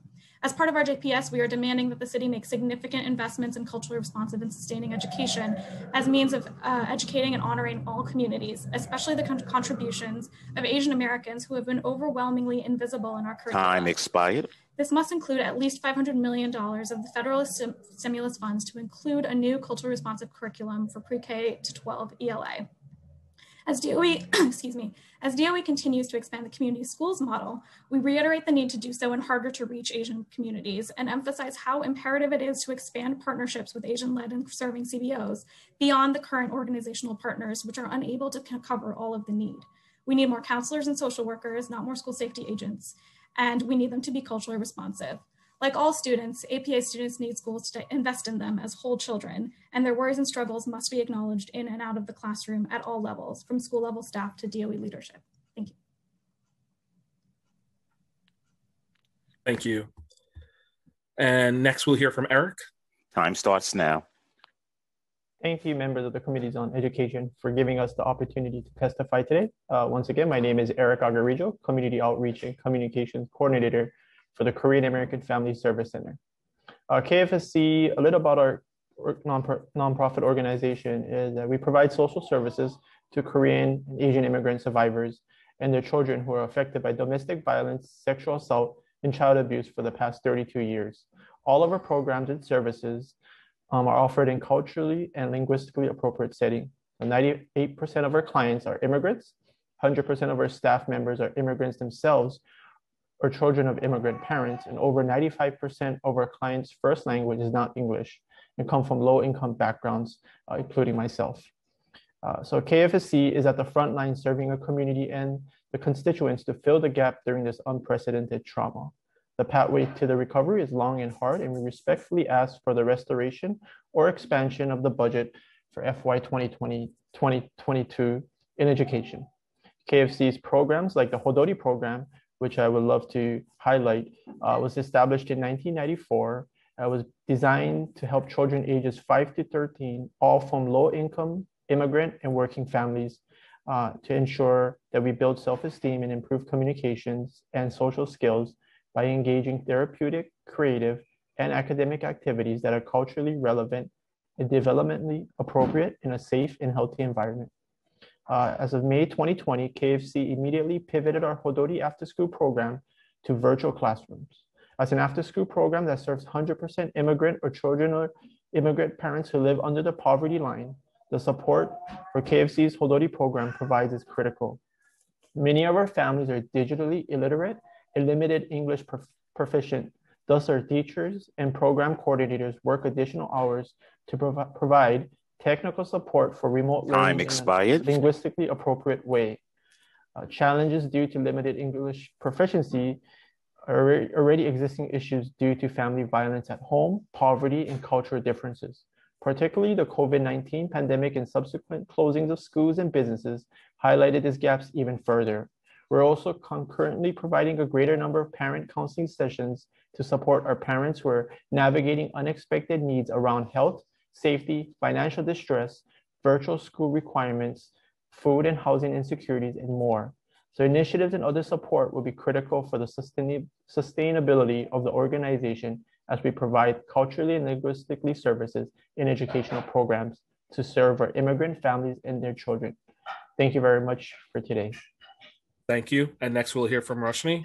Time starts now. Hi, everyone. My name is Roshni Ahmed, and I'm the Advocacy and Outreach Coordinator for Women for Afghan Women. Thank you to all the members here today. I want to talk a little bit about the needs of Asian Pacific American youth in the city who have grown exponentially during this pandemic. Our coalition of 45 Asian-led and serving organizations through the 15% and Growing campaign advocates for budget equity to protect the most vulnerable in our community. WA has been providing comprehensive and culturally specific services to Afghan, South Asian, and Muslim families since 2003. 85 to 90% of women that come to WA for services are survivors of domestic violence and often illiterate in any language. The lack of education among Afghan adults greatly impacts their children who struggle in school because English is not their first language. These challenges have been further exacerbated during the pandemic. Because their parents are unfamiliar with the school system in the US, many of these youth look to WA for guidance in applying for colleges, academic support, and career development. We first started our youth programs in 2005 and now currently have 4 youth programs for young men and women aged 10 to 20 from low income and immigrant or refugee families. This year, our team has worked extra hard to serve as a support system. For our youth who graduated high school, we held a drive-by graduation to celebrate their achievements as they are the first in their families to attend college. WA provides academic and career development such as workshops on writing personal statements, resume building, interview etiquette, public speaking, and much more. Youth also have opportunities to explore various career options in engineering, law, community organizing, public service, education, and others. 99% of our youth program graduates go on to pursue higher education. Among girls, none were forced to marry early, though all were at risk and now have successfully advocated for themselves to finish their education. Asian-led and serving organizations receive only Time expired. 5% of city council discretionary dollars, though we make up more than 15% of the city's population. We call for a restoration and enhancement of critical funding such as the College and Career Readiness Initiative. Thank you for your time today. Thank you. And that concludes testimony for this panel. Thank you to that panel. I will now be calling on David Chase from Ballet Hispanico and Jennifer Kunla from Big Brothers, Big Sisters. We will start with David Chase. Time starts now.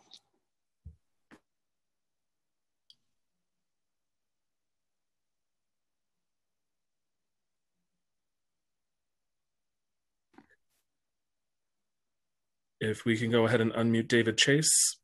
And David, you will see a prompt asking you to accept the unmute. There, okay. Good afternoon. I'm David Chase, Associate Director of Institutional Relations at Ballet Hispanico. We are grateful for the City Council's support for our longstanding CASA and arts education programs in New York City throughout the years, yielding a tremendous return on investment for all New Yorkers. I appreciate this opportunity to advocate for funding in the FY22 budget. Support for arts education is more important than ever. As we begin to come out of the pandemic, arts education will support students in countless ways, both emotionally and academically. A study by Americans for the Arts showed that students with an arts-rich education have better grade point averages, score better on standardized tests in reading and math, and have lower dropout rates. For these reasons and many more, we request continued support in FY22 for the CASA program and new support for the Coalition Theaters of Color initiative. Ballet Hispanico has an important role to play in the culture sector's recovery through our education programs that will help students succeed in the post-pandemic world. Our arts education programs typically reach 10,000 New York City students each year. Activities include dance residencies in schools, interactive performances, and classroom workshops and master classes. We successfully transitioned all of our programs online last year and continue to serve some 5,000 students. I will close by saying it has been both heartbreaking and inspiring this past year to see students in our Zoom classes dancing in their living rooms, bedrooms, and kitchens. A recent note from the mother of one of our students simply and eloquently sums up the impact of the pandemic, the impact of Ballet Hispanico, and the need for arts education. Quote, "Just wanted to say thank you for all you are doing. I don't see Gannon smiling as much these days, and to see the huge, genuine grin on his face while dancing in your class warms my heart." End quote. Thank you for this opportunity today. Thank you. And next we'll hear from Jennifer Kunla from Big Brothers Big Sisters. Time starts now. Thank you, Committee Chair Traeger and members of the New York City Council for holding today's hearing. My name is Jen Kundla. I'm an Associate Director with Big Brothers Big Sisters in New York City. I'm here to advocate on behalf of the thousands of youth we serve each year and young people across the city whose education has been disrupted. Big Brothers Big Sisters in New York City adjusted our operations to best support our families and volunteer mentors in the face of the pandemic. The need of families in New York City became immediately evident with lack of technology, connectivity, and space with which to engage in remote learning.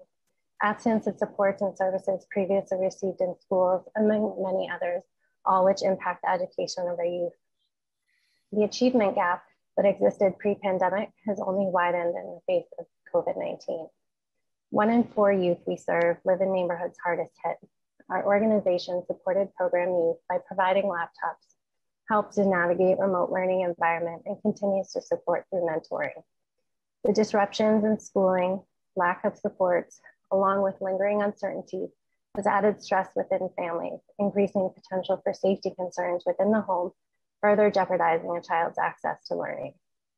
Big Brothers Big Sisters in New York City's ability to pivot during this time to meet these needs would not be possible without the support of City Council and our community stakeholders.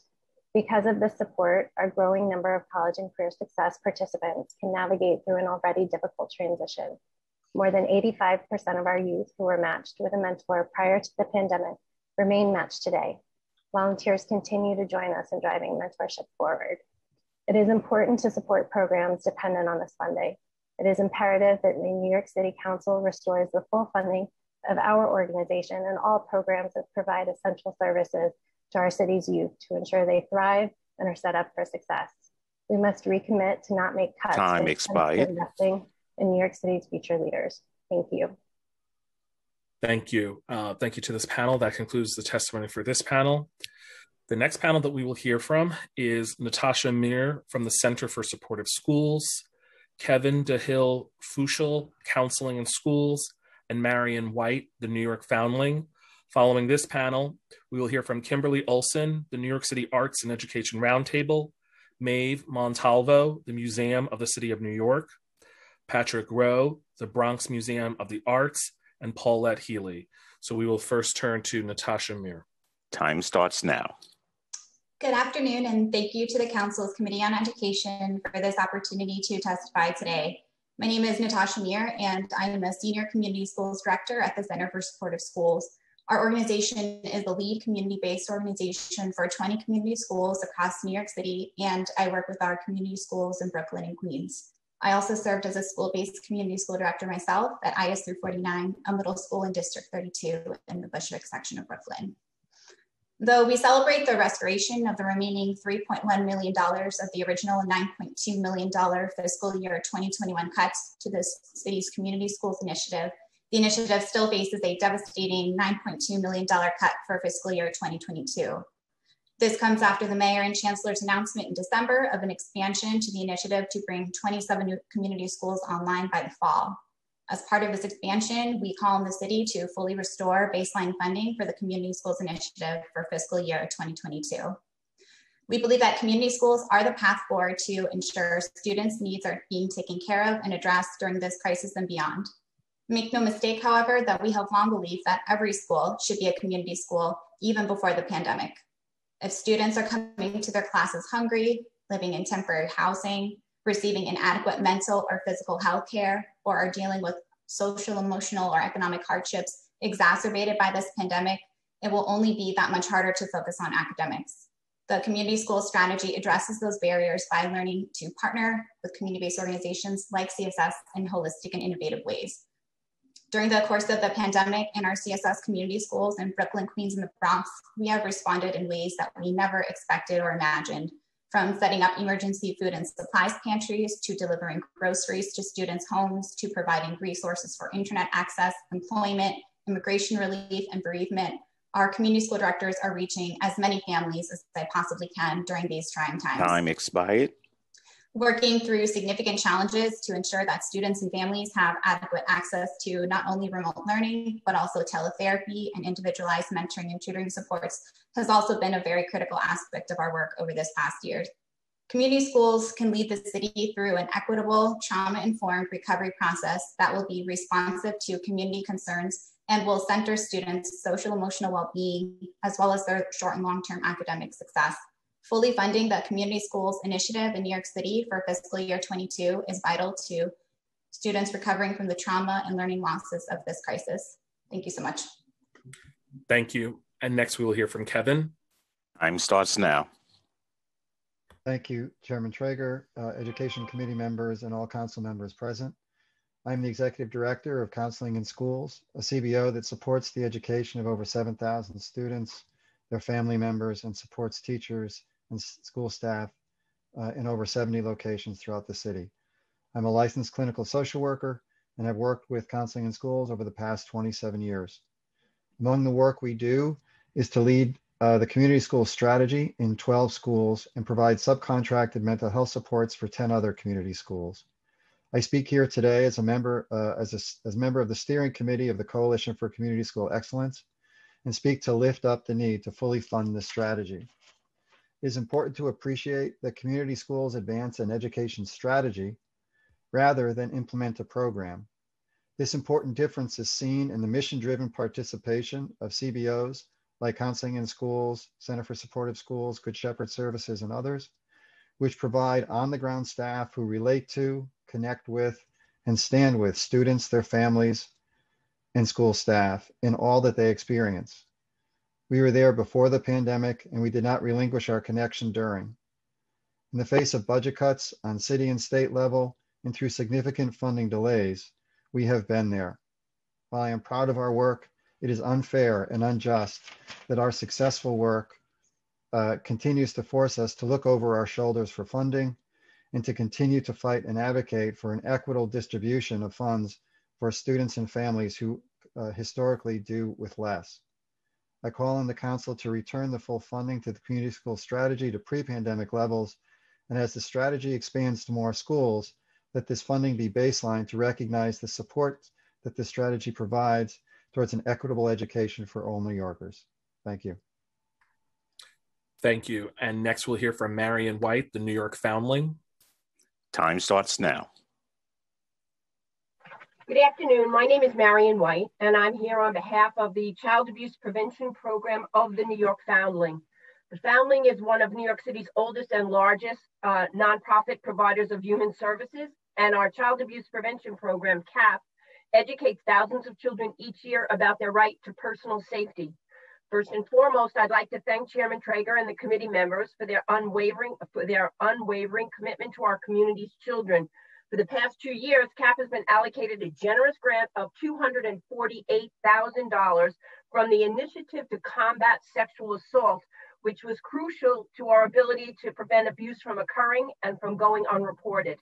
The Foundling has requested renewed funding for CAP to address the ongoing threat of child abuse at this critical moment in our community. Changes necessitated by the pandemic have left tremendous stress on families and strained family relationships. This places children at serious risk. Just last week, 10-year-old Aiden Wolf was killed at home by an abusive family member. Increased online activity has also created a dangerous opportunity for internet predators. At the same time, children were cut off from teachers and other mandated reporters who are on the front lines of detecting and reporting abuse to the authorities. CAP is designed to help 3rd and 4th grade children recognize situations that may be abusive and assure children that they have the right to seek help from a trusted adult if they experience abuse. Our program uses relatable child-sized puppets to discuss safe, unsafe, and confusing touches. And after the workshop, and this is important, children have the opportunity to stay and speak one-on-one with a trained counselor or our prevention specialists who present the program. This year, while we've been doing it remotely, we have breakout rooms from Google Meet or from Zoom where the children can seamlessly speak to the school counselor about any concerns that they have. And they're also given an activity. Time expired. If they would like to speak privately with the counselors. In cases where a child shares a serious case of abuse, our team of prevention specialists are trained to respond appropriately and work hand in hand with schools to make reports to either the State Central Registry or law enforcement. We look forward to continuing our partnership with schools and with the City Council to prevent abuse from continuing unreported in our community as we emerge from this crisis. Thank you very much. Thank you. And that concludes the testimony for this panel. I'd like to thank this panel. The next panel that we're going to call, which has an addition, Liz Ackles from the Community Food Advocates, Kimberly Olson, New York City Arts and Education Roundtable, Maeve Montalvo, Museum of the City of New York, Patrick Rowe, the Bronx Museum of the Arts, and Paulette Healy. Following this panel, we will hear from Lainey Hameson, Class Size Matters, Karen Sproul, Class Size Matters, and Rebecca Cook-Mack. We will go ahead and start with Liz Ackles. Time starts now. Thank you, Chair Traeger and members of the committee. Thanks for the opportunity to testify. I'm Liz Ackles with the Community Food Advocates and also representing the Lunch for Learning campaign. As you know, the Lunch for Learning campaign worked with the council closely to get universal free school lunch. And I'm here to talk about what we think is the next significant building block to go on top of the foundation of universal free school lunch. And that's the cafeteria redesign that was talked about earlier by Councilwoman Gibson.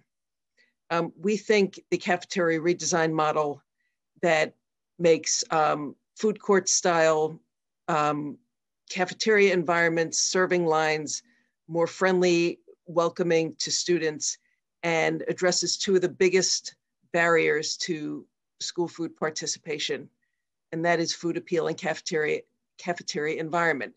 It makes it more like a college cafeteria setting. As Karen Goldmark spoke to earlier, there's significantly higher participation in schools with cafeteria redesign and 4 times more fruits and vegetables served. And yes, the students do love it. It's highly cost effective at about $500,000. It's a capital budget project, $500,000 per school. Although there is pre-planning, it's done over a weekend.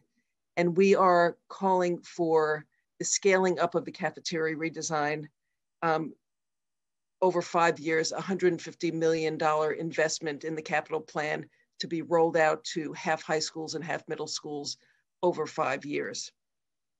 We hope to have the council support in this, and thank you for your time. Thank you. And next we will hear from Kimberly Olson, the New York City Arts and Education Roundtable. Time starts now. Thank you, Chair Traeger and the Committee on Education for your leadership and commitment to our students. My name is Kimberly Olson, and I come to you today as the Executive Director of the New York City Arts and Education Roundtable. The Roundtable is a service organization who builds our efforts around the values that arts are essential and that arts education is a right for all New York City students. Our 120 plus member organizations have worked in longstanding partnership with the DOE to ensure that every child has access to quality arts learning. As the city begins to rebuild and envision a post-pandemic era, it's imperative that we invest in arts education as part of the city's recovery process. The long-term impact of COVID-19 on students and schools will take years to understand. However, the trauma, systemic racism, and lost instructional times are stark realities that students now face in the classroom every day. The need for investment and equity in arts ed access comes when the need for arts in our schools has never been so clear. Studies show that participation in arts education translates to the development of social emotional learning skills like self-management, self-discipline, and relationship building. Students participating in the arts also, it leads to higher levels of social tolerance and civic engagement. We understand the tremendous financial impact that COVID has had on our schools and the city, yet this lack of investment in arts ed has been recurrent. Prior to the pandemic, 67% of principals noted that funding for the arts is generally insufficient, according to the Arts in Schools Report data. Now, this current school year, 22% of certified arts teachers are spending more than half their time teaching a different subject area. And we've also lost a 70% cut to arts services, including cuts to arts partnership grants that directly serve students with disabilities and multilingual learners via partnership with arts and cultural organizations. We believe equity and excellence in education means universal access to the arts. With that in mind, the city must restore the 70% cuts to arts services, Time expired. Make the supplemental funding through fair student funding SAMA requirement, and prioritize funding the Office of Arts and Special Projects Strategic Arts Plan. Thank you. Thank you. And next we'll hear from Maeve Montalvo. Time starts now. Chair Traeger and members of the committee, thank you for this opportunity to testify. My name is Maeve Montalvo. I am a native New Yorker and proud Bronx resident and a product of New York City Public Schools. And I am also now Director of Education at the Museum of the City of New York. I am here to provide testimony on the value of cultural institutions for educational services and to advocate for funding in the FY22 budget so that we can continue to be of service to the city. The Museum of the City of New York is one of 33 organizations within the CIG, the Cultural Institutions Group, that are located on city-owned land or in city-owned buildings. Throughout the pandemic, CIGs have remained committed to providing free offerings for nearly 10 million individuals, many of them seniors, school children, or members of other communities particularly hard hit by the pandemic and ensuing isolation. At the Museum of the City of New York, we engage learners of all ages in examining the city's past so that we may understand the present and envision our roles in shaping the future. This year, we launched free, culturally responsive and sustaining education programming to support our city's students and teachers. Examining Equity in NYC features historic examples of how New Yorkers have faced past crises and fought for justice, from New York's major role in the Black freedom movement to the fights for educational equity and accessible healthcare to LGBTQ activism. So that students can see themselves and their communities represented in the curriculum, for years we've partnered with the DOE's Social Studies Department to produce the Hidden Voices Project, a curriculum supplement that honors the innumerable people who are often hidden from the traditional historical record, who have shaped and continue to shape our history and identity. People like Wang Qingfu, a Chinese-American man who, in 1874, became one of the first people of Chinese descent to gain American citizenship, and who, in the face of the United States government's Chinese Exclusion Act, founded the Chinese Equal Rights League to advocate for the Chinese American community and assert that Chinese Americans deserve equal rights and treatment. I'm expired. We honor and recognize him. In this moment of trauma, cultural institutions across the city are providing responsive, representative, and yes, even joyful learning experiences. We can be partners in creating equitable education environments for all of our city's students.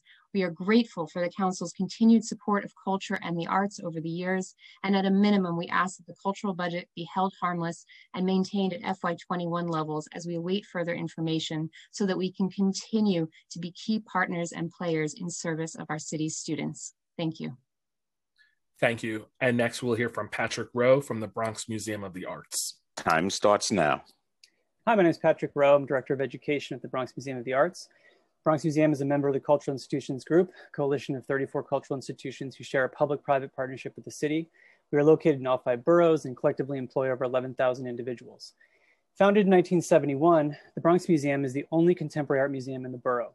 Since 2012, we have offered a free admission policy to eliminate barriers to entry and ensure communities who are under-resourced have unlimited access to arts and culture. 1 year ago, in March 2020, we shifted priorities and worked to deliver free virtual arts education programs and resources to K-12 students and families under the umbrella, the Bronx Museum at Home. To ensure our students and families in all of our programs can fully participate, we offer free, high-quality art materials for pickup at the Bronx Museum or at our partner schools. Our school partnerships have remained strong. For example, our 14-year partnership with PS 73 in the Highbridge neighborhood of the South Bronx has continued through live-streamed art instruction with over 400 students.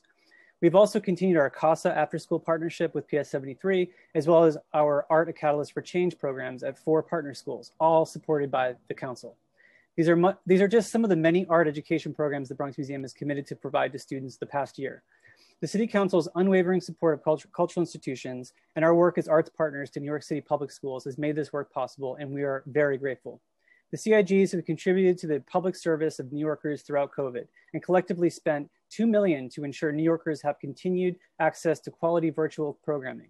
These free offerings reach nearly 10 million individuals, many of them seniors, school children, and communities hard hit by the pandemic. We're grateful for the council's support and ask that the essential arts education programs our institution, the other CIGs, the cultural community at large have mounted this past year continue to remain viable to New York City students and families who have come to rely on our offerings. We also ask that the cultural budget be held harmless and maintained at FY21 levels as we await further information on COVID federal relief that may be made available to the city and state. Thank you. Time expired. Thank you. And next we'll hear from Paulette Healy. Time starts now.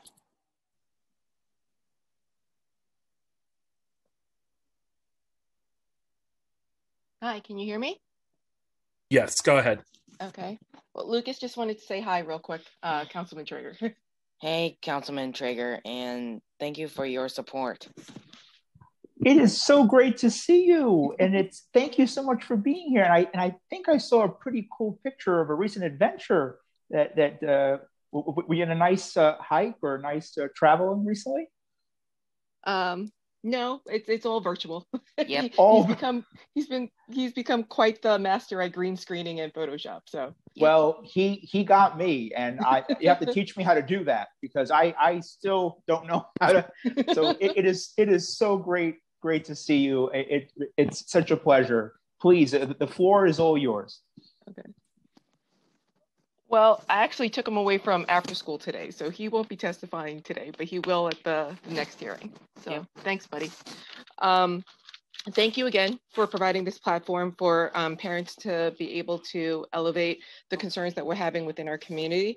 I wanted to just refer to the testimonies and elevate everything that our fellow community advocates, Randy, Lori, Maggie, Chris, Ellen, and my sister Rashida has said about the challenges that our vulnerable children have been having this entire time during COVID, with special emphasis on prioritizing funding to pre-K for students with disabilities, our students attending 4410 schools, and special supports for our students that are aging out. In the testimony that I've submitted, I did refer to healing-centered schools and the healing-centered approach throughout our entire city in terms of addressing not only the quote-unquote achievement gap and learning loss that our children are facing, but also how to talk to our children through their grief.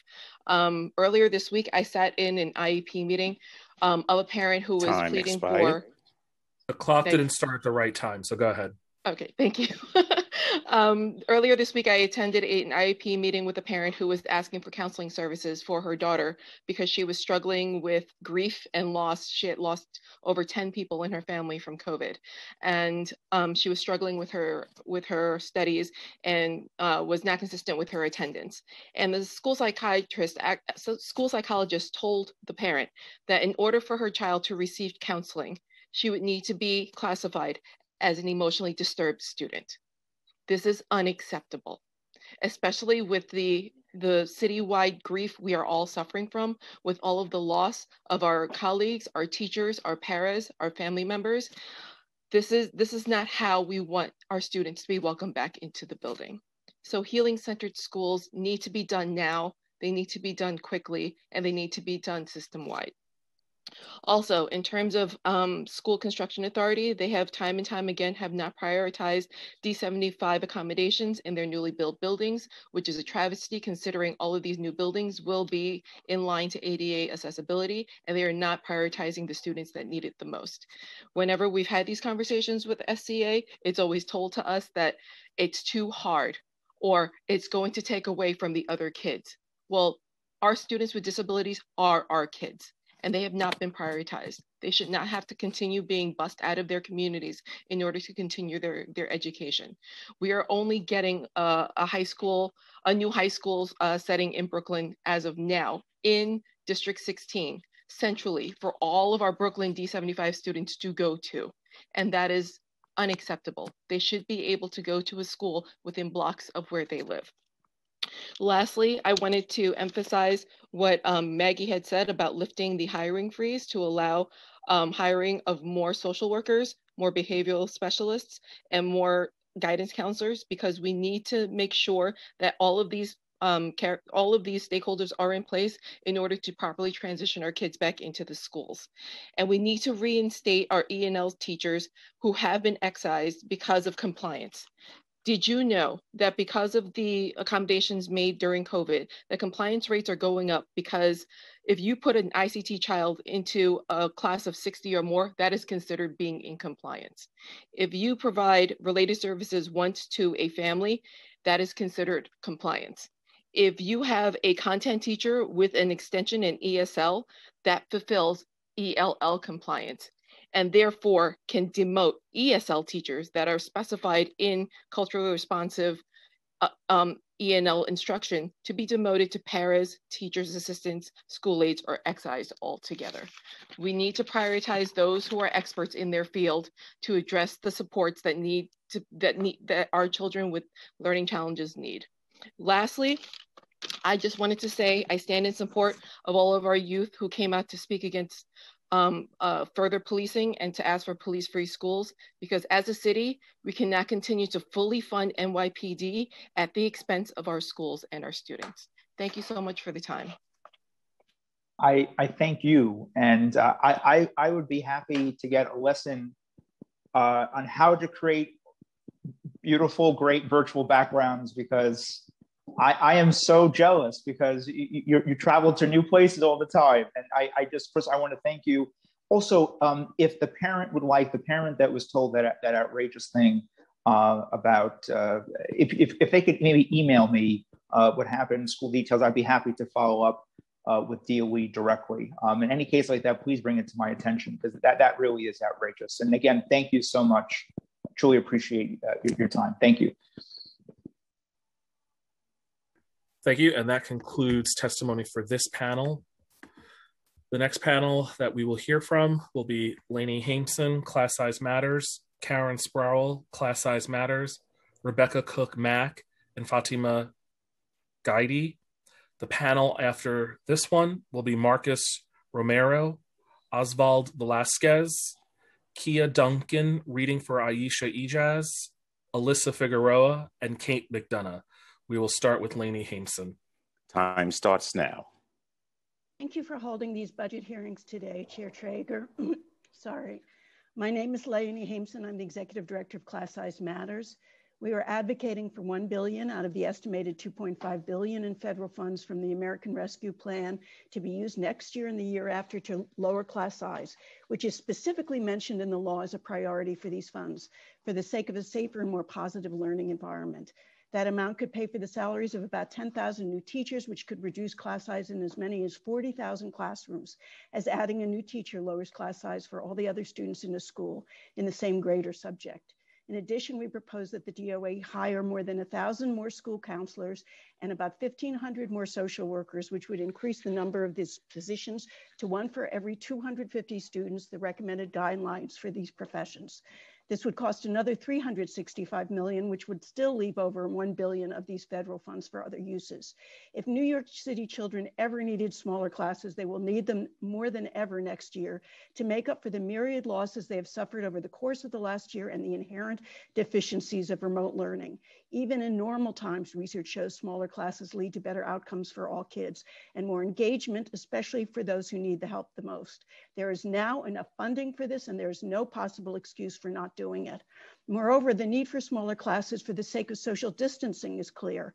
According to most experts, it's very unlikely that younger children will have been vaccinated by next fall.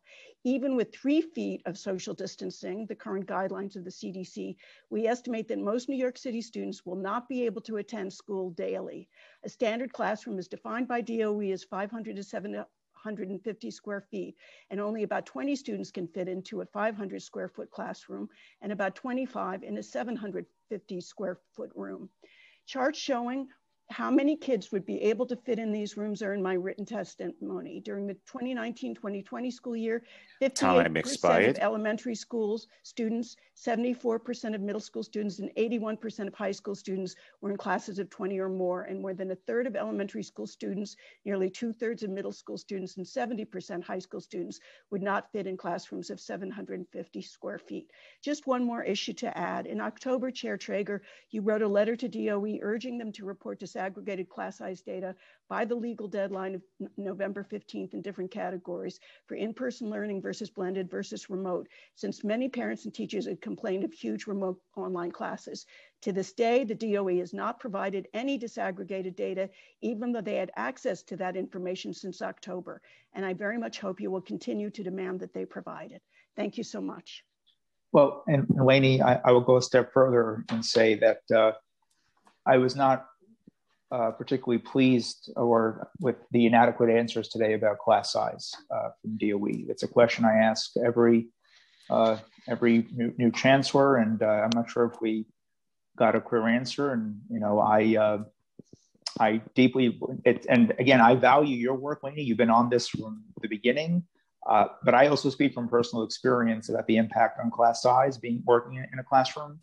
It does make a difference. And this is a proven strategy. It's not, we don't have to reinvent the wheel here. It's a proven strategy that it does improve outcomes, and it needs to be seen as a priority. And this is going to require greater investments to hire more teachers and to make sure that we build out additional space. And you've been on this. So I just want to publicly thank you, Lainey, for always highlighting this need. A proven strategy. We don't have to have a study or a theory class on it. It's a proven strategy. So I want to publicly thank you, Lainey, for that.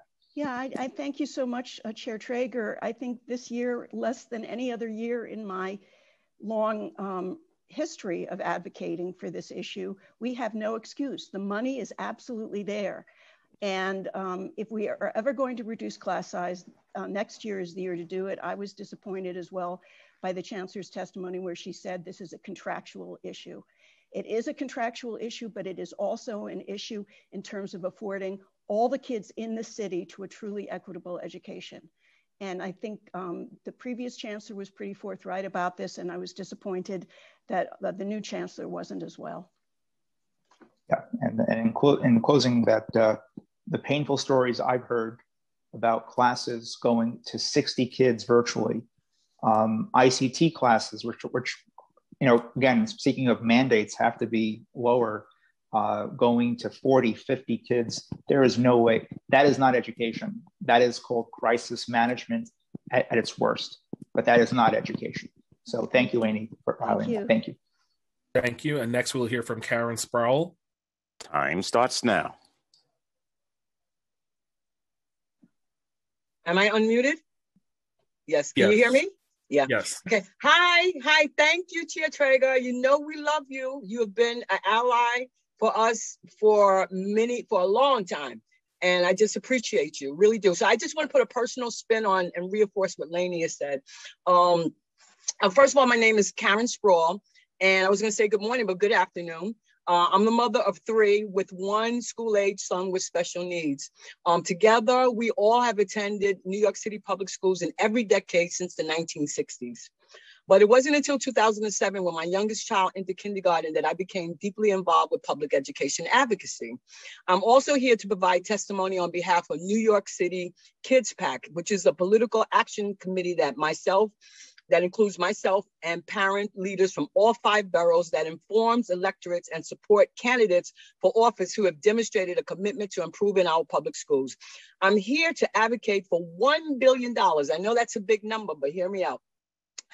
The more than $2 billion that city schools will receive in both the next 2 years to spend on lowering class size, both for the sake of safety and social distancing, but also to improve the education that New York City children receive. We know from countless, as you just mentioned, countless research studies that lowering class size leads to enormous health and economic benefits, which we would desperately need after this. As well as substantial savings, and most importantly, it enhances the chances of successful academic outcomes, especially for disadvantaged children like my son.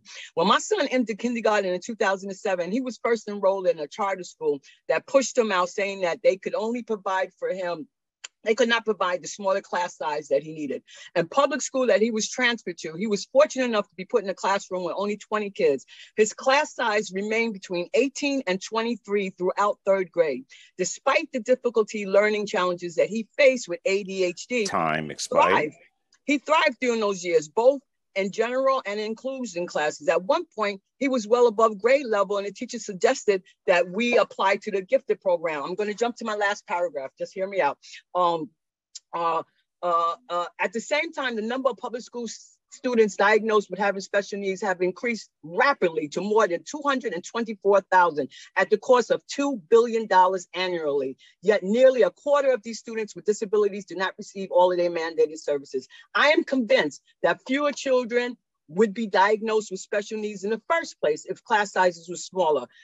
I would like to suggest to the DOE that City Council the following. The city allocate at least $1 billion to lower class sizes, which will likely save millions more on special education costs for private placements. We also support the proposal to spend $365 million for additional counselors, social workers, which would leave at least $1 billion of federal funds for other uses. Thank you for the opportunity to testify today. Thank you. And next we'll hear from Rebecca Cook-Mack, followed by Fatima Gady. Rebecca? Time starts now. Hi, I'm the parent of 2 public school students, and I also attended New York City public schools myself. Thank you for holding this hearing and for, listening to so many people for so long today. This system is critically important to my family and countless others, yet for far too long, our schools have been underfunded. At my wonderful school, we fundraise for arts, science, music, and basic school supplies, paper. This should not be. This underfunding is a policy choice. It is one that this city has made, and it drives inequity. We can do better. We've been given an opportunity to invest in our schools. We should seize it. The city should commit to making at least half of the estimated $2.25 to $2.6 billion of federal rescue funds available for hiring teachers that are chosen by schools. This money should be used to support teaching and reduce class sizes. The pandemic has revealed just how overcrowded our classrooms have been for years. Research shows that, and you've heard others talk about, smaller class sizes lead to better outcomes for all kids. They result in better grades, certainly more engaged students, fewer disciplinary referrals, and less teacher turnover. Class size matters. As a parent, I see it. This year has made that so clear. And it's time to say enough to the inequitable system that has meant small class sizes available to only those with extra funds to support them or at private schools. We can do better. The city should champion long-standing advocacy by groups like AQE and embrace the campaign for fiscal equity to hold Albany accountable for fully funding our schools. We should invest now with these federal dollars, and we should fight for what our kids deserve from the state. We should have a student funding formula that doesn't disinvest in our schools. And we finish up real quickly. Not one penny of these funds should be spent on standardized testing. We test too much. Not 1 cent should be spent on policing our schools. They are over-policed. And not a single penny should be spent on the ridiculous contract that the DOE is pursuing to do a survey of wellness of our students when they return. Teachers will meet the children and figure out what the kids need, and we should invest in teachers.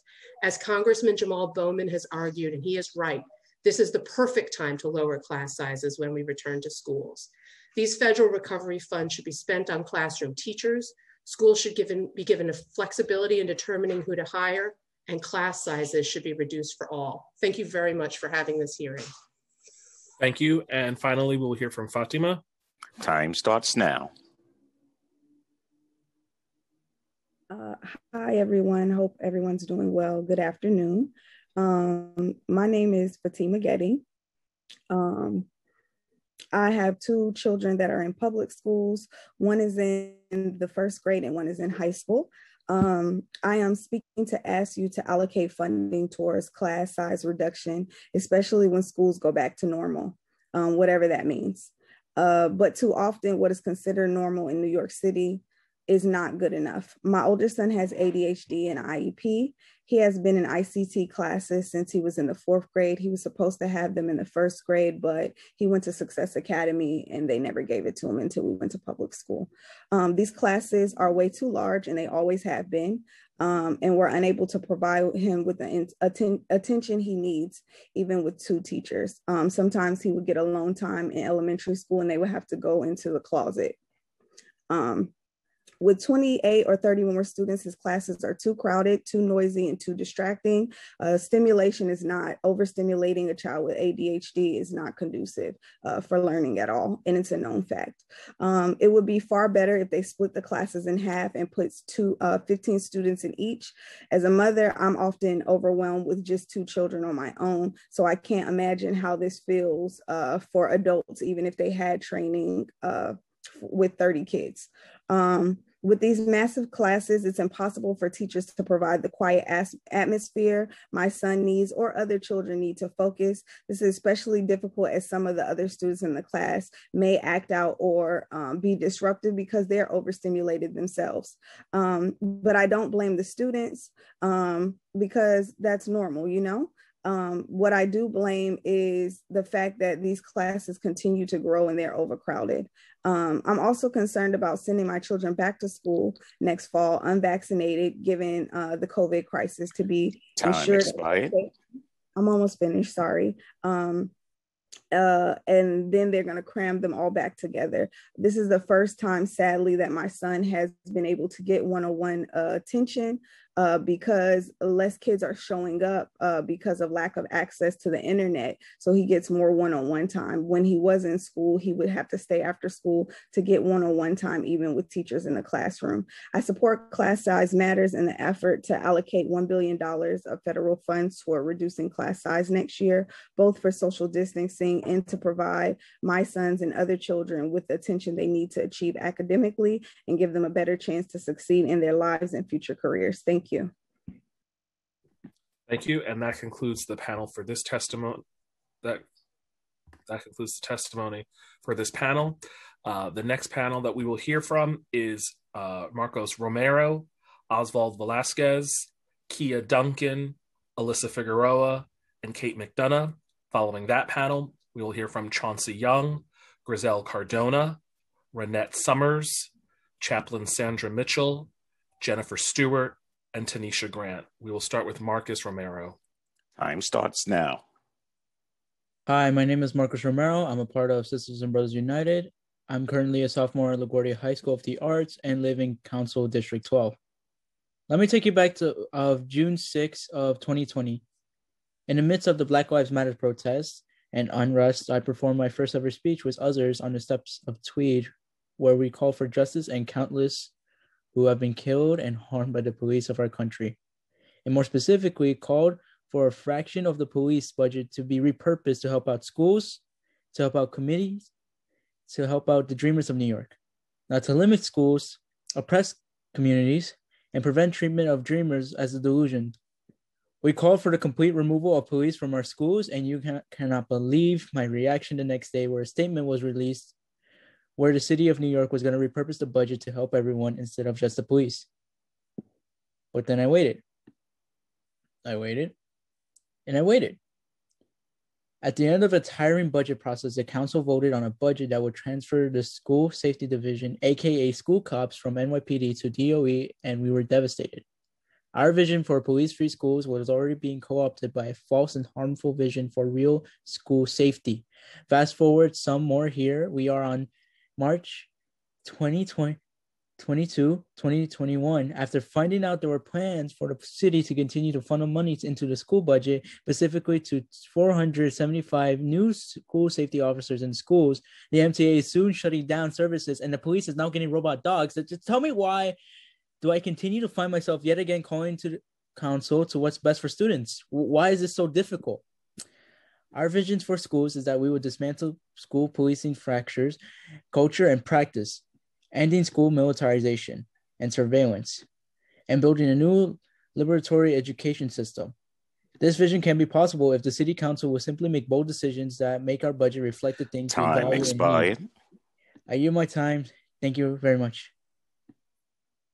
Thank you. And next we'll hear from Oswald Velasquez. Time starts now.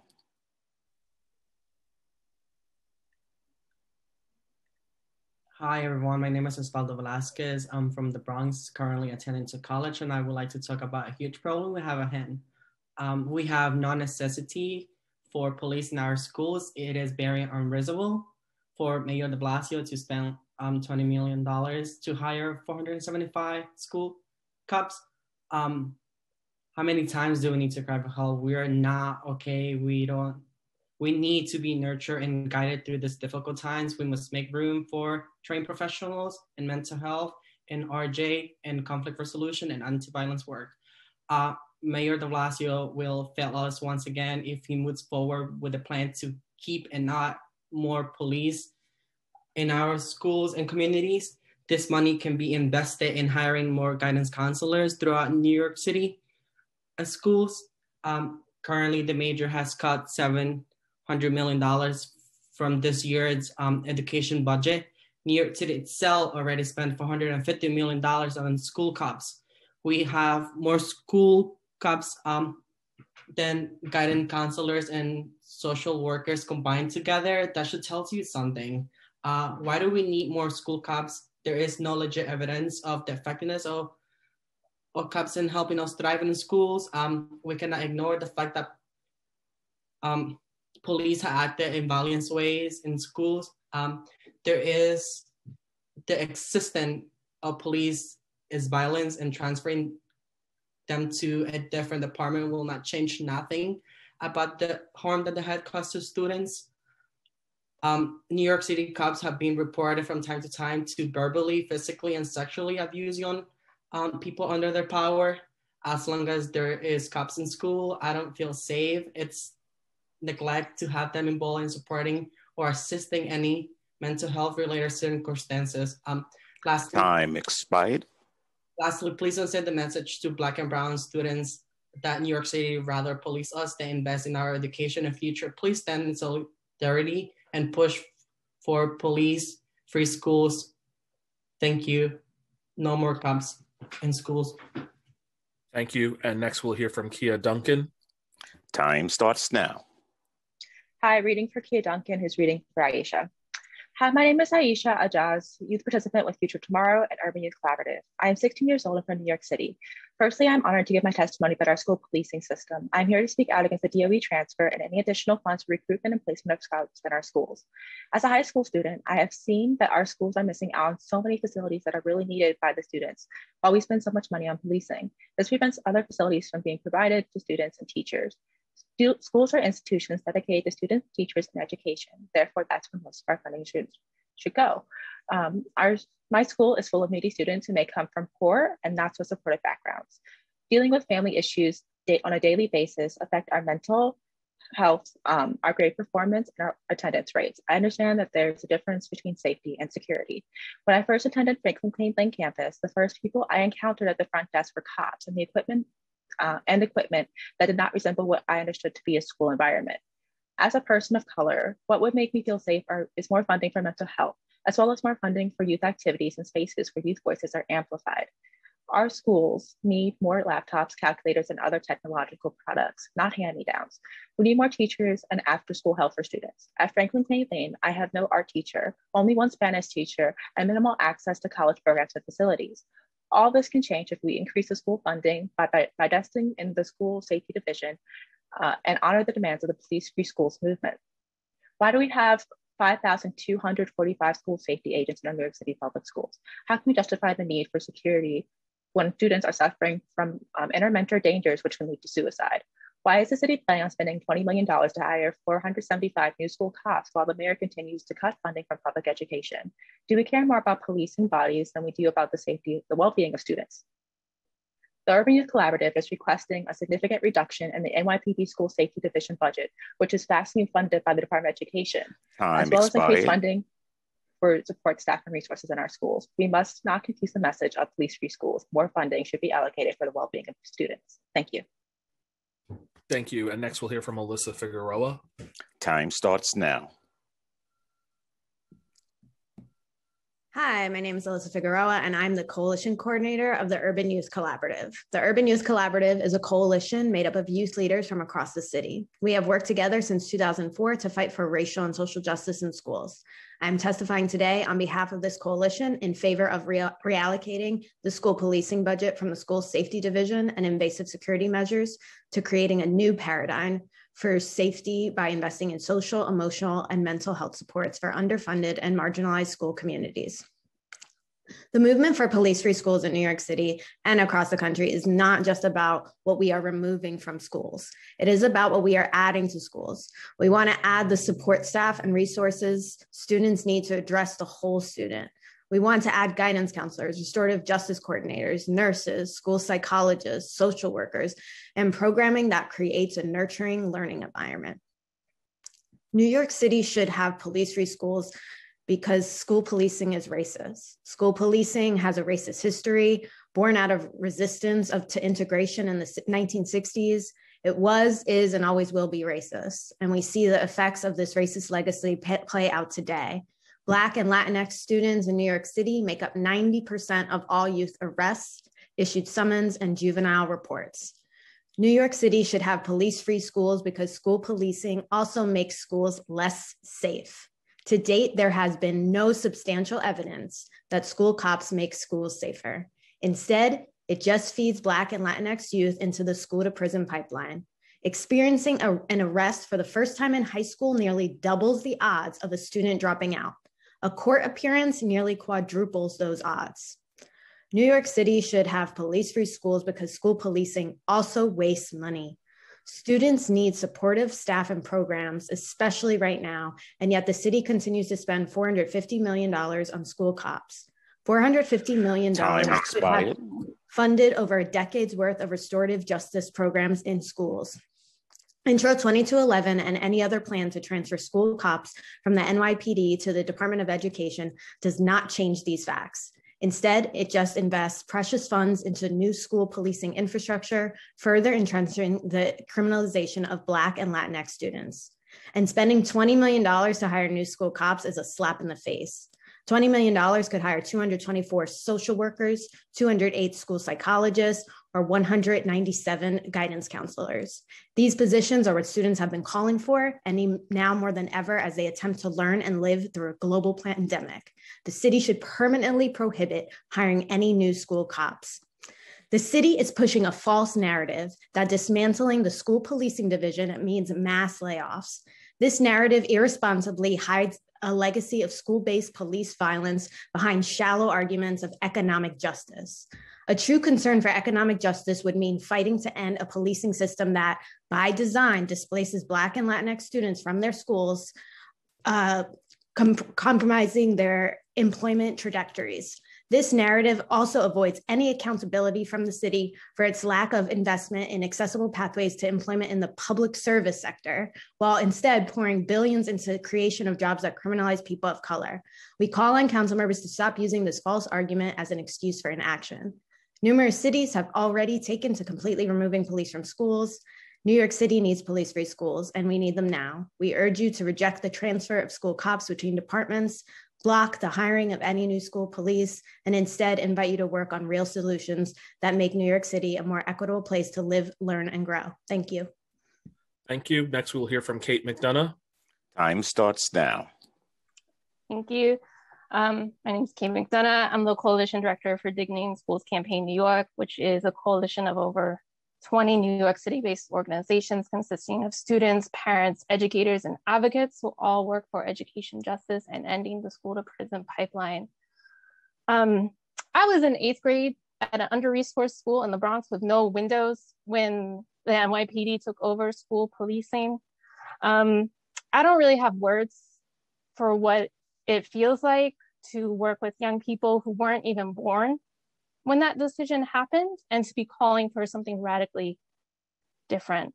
I don't even know if I have the words to fully address the pain of having their visions not be taken seriously, to be having their pain be overlooked when we propose bills like Intro 2211. And I think it's important to note that young people did not create this system. and that we owe them better, and we can do better, and we can create something that actually invests in supportive, well-paying jobs that care for young people. So with that, I will use the rest of my time to sit in silence in support of all of our youth leaders who've been calling for so long, for many decades, for police-free schools, and hope that we actually get there.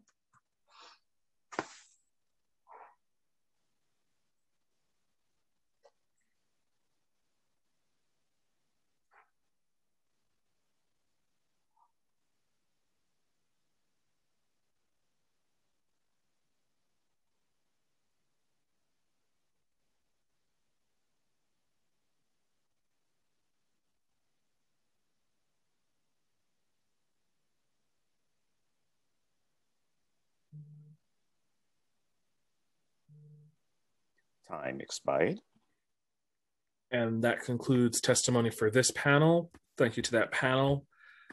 Next, we will be calling up Chauncey Young, Grizel Cardona, Ronette Summers, Chaplain Sandra Mitchell, Jennifer Stewart, and Tanisha Grant. Following that panel, we will be calling up Anthony Tassi, Lisa Schwartzwald, Daryl Hornick-Becker, Leah Van Halsema, and Lena Billick. We will start with Chauncey Young. Time starts now. Good afternoon. My name is Chauncey Young, a Bronx parent in District 9 and the director of the New Settlement Parent Action Committee. PAC is a steering committee member of the Healing Centered School Working Group, the Dignity in Schools Coalition, and the New York City Coalition for Educational Justice. PAC has been a leading organization in the equity work in the Bronx and New York City schools for almost 25 years and helped form the Bronx Equity and Access team that we co-facilitate with then Executive Superintendent Misha Ross Porter, bringing together all Bronx districts, parents, student leaders to work for a more equitable Bronx community. First, although it was not mentioned in today's SCA report with the Bronx and District 9, I would like to thank former SCA president and current COVID-19 czar Lorraine Grillo, interim actor SCA president Caboto, and Councilmember Gibson and Chancellor Marisha Ross Porter for addressing a demand of the Highbridge community for over 15 years and committing to repair the play yard and rooftop play area of the public school 126. 126 was built as the first project of the New York City Education Construction Fund in 1970, a precursor to the new School Construction Authority. We've worked with Lorraine Grillo on this project for nearly 10 years, and she made a commitment to funding this project prior to her departure, and she has done so. We thank her and Councilmember Gibson for making this a reality. PAC stands in solidarity with youth advocates across New York City who have long demanded police-free schools and have been silenced by the DOE. I'm here today to talk about how we can make healing-centered schools a reality. Our working group is determined to create an environment for all students which is physically, psychologically, and emotionally safe. We know that SEAs and metal detectors do not create safety, but instead often inflict harm on our students, particularly our Black, Brown, and queer students. Moving SEAs under the leadership of the Department of Education will not change that fact, nor will more training or money. A more supportive school requires reducing harmful practices and investing in a healing-centered practices and resources for students. Last year, when we heard so many people say they could not support, that we gave that position, and that is our healing-centered school working group roadmap. Please look at the roadmap and help us adopt this as many cities have across the country. Thank you. Thank you. And next we will hear from Grizel Cardona. Time starts now. Hi, everyone. My name is Grizel Cardona. I am a single mother of 3. I currently reside in the Bronx, specifically in District 9. I wanted to touch base on a few things as a few and many of my, I'm going to say colleagues here on this call. Let's remember that 85% of the student population is either Latinx, Black, or Asian, and yet there are no comprehensive curriculum and courses that respect or affirm our students.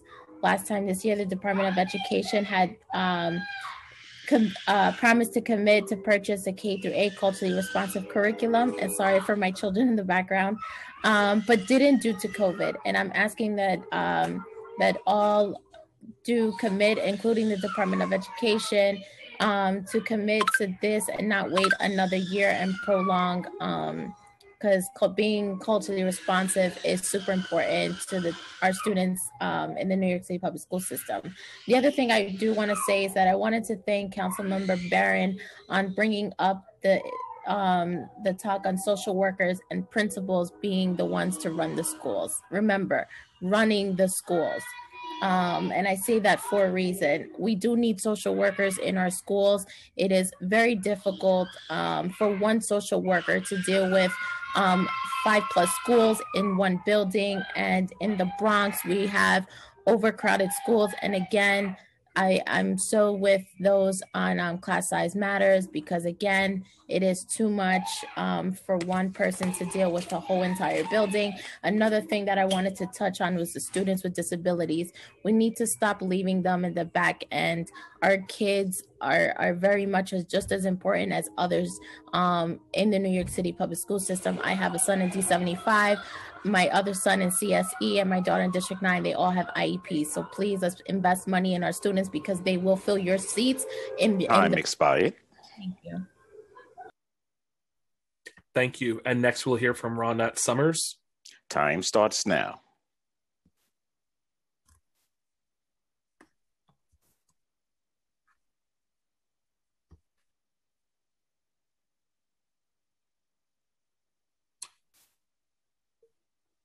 Ronette, you should see a ask on your screen to accept the unmute.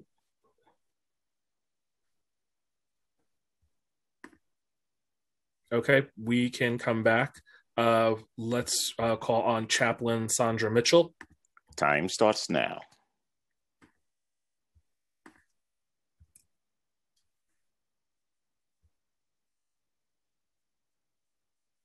Can you hear me? Yes, you're unmuted. Go ahead. Thank you so very much. My name is Chaplain Sandra Mitchell. I am a mental health advocate and mental illness and substance misuse counselor, and a proud member of the Parent Action Committee and the Collaborative, which includes but not limited to Dignity in Schools and the Healing Center Schools Working Group.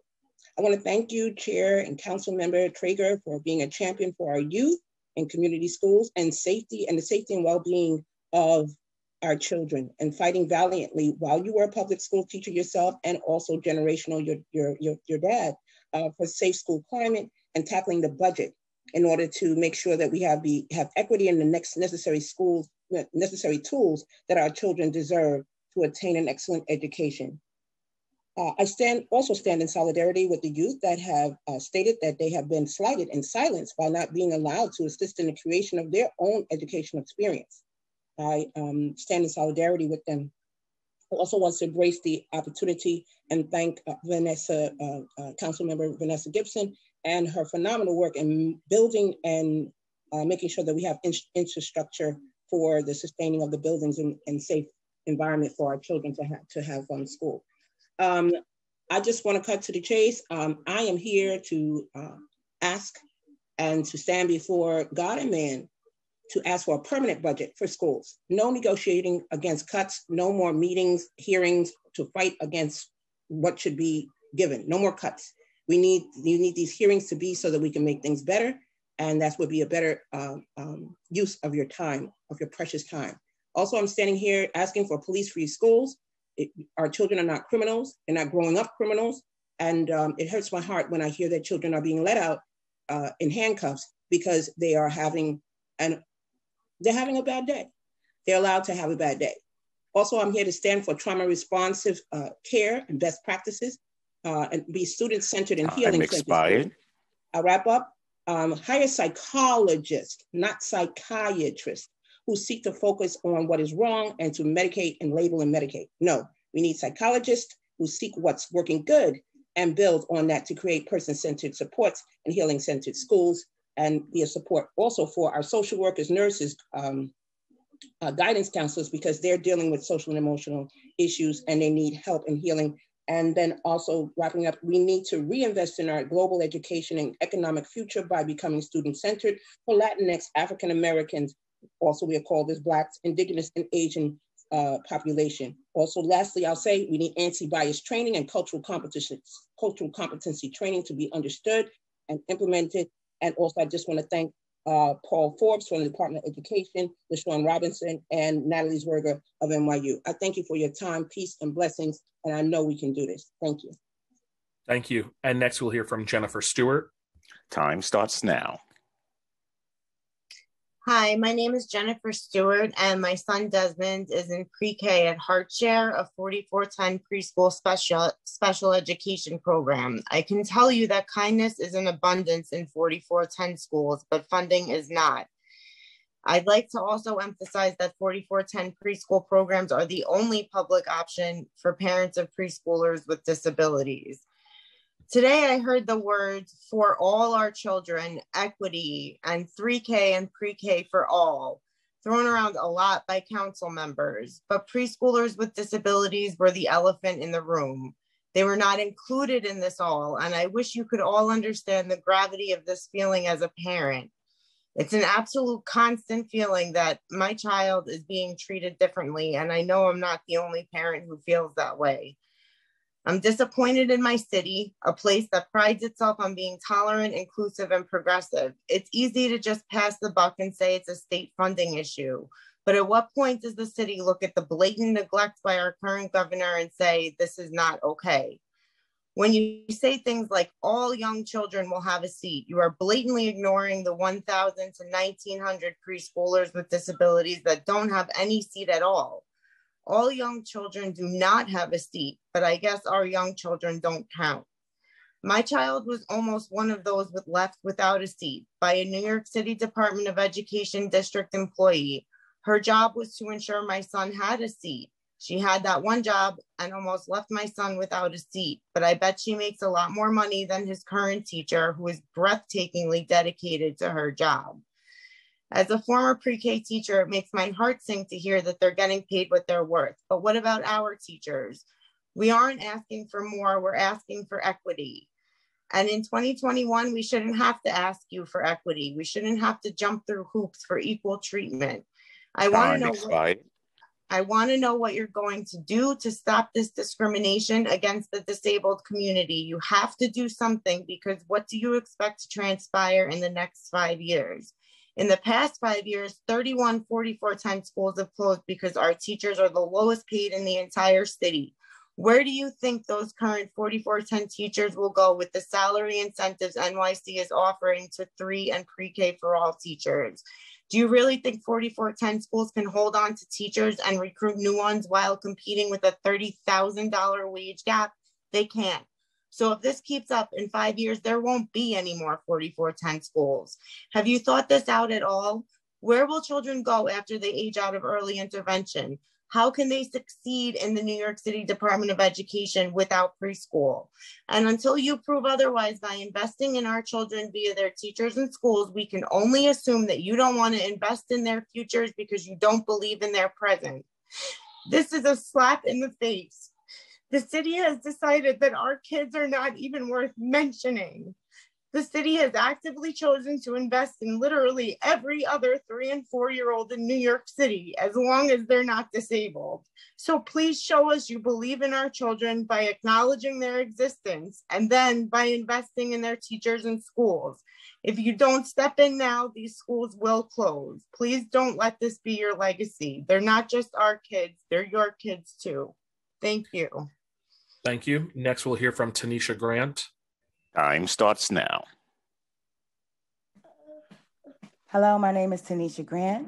I am the CEO of Parent Support in Parents New York, and I am the lead on the laptop initiative, where we've given over 150 children the laptops that they deserve. Chair Trigger, always appreciate you doing your job, because so many don't. I'm a big believer in letting people tell their story. So I'm gonna tell mine. I'm a survivor of public education.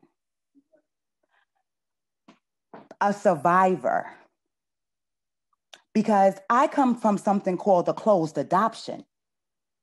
So before I went to school, this country, this city, this state said that I could never know where I came from. I am 45 years old, and I don't know what my mother or father looks like. And then I was thrown into a system that sent me straight to the prison pipeline. I was in handcuffs at 11 because I was hangry, unnourished, and a Black little girl. Let's be clear. This education system is created on hurting Black people. Let's be clear on that. It is based in inequity to keep Black children from learning. Since it was created, let's be clear on that. It has now affected all Black, Indigenous people of color. Time expired. I am a generation behind my children. My 27-year-old had bald spots at 12 because of school. We cannot fix a system that is built on inequity, Chair Trigger. It all has to change. Every program that comes out, Chair Trigger, has to be built in equity. Has to be for every child. The person before me talked about her child. I have a 4-year-old autistic, nonverbal grandson. You are all preaching to the choir. Why do we need healing-centered schools? Because I am traumatized that I have to be on this call all day. I am triggered in ways that most of you will never understand. So let's stop having all these conversations, Chair Trigger, and let's do something about it. Because our children are hurting. Generations of children like me are hurting. Thank you. Thank you. And now we will go back to Ronette Summers, see if she's able to join us. Time starts now.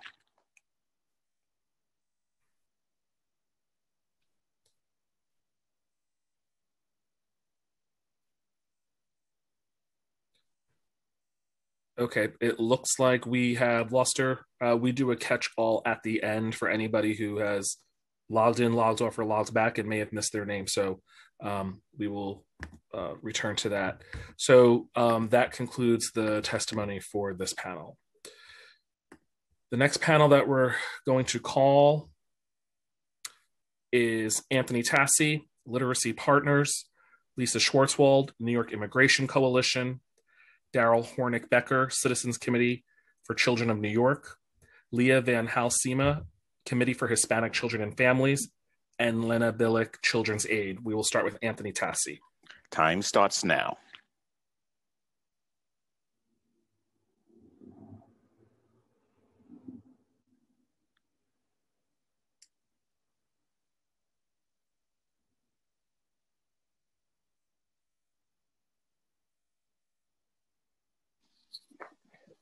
Thank you, Chair Traeger and members of the committee for convening this important hearing. As you've heard from many witnesses, there are many, many important issues that you're facing today in this budget.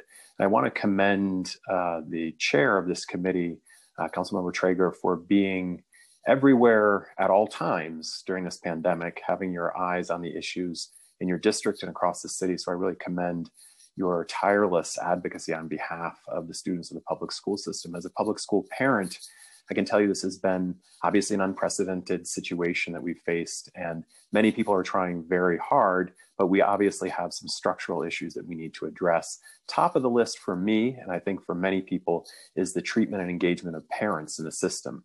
We do have a fundamentally unique and unprecedented opportunity to change how we integrate parents into the system, the thought process we use to understand that parents are at the start of the process of educating children, not a nice to have, not a should have, but a must have in every way.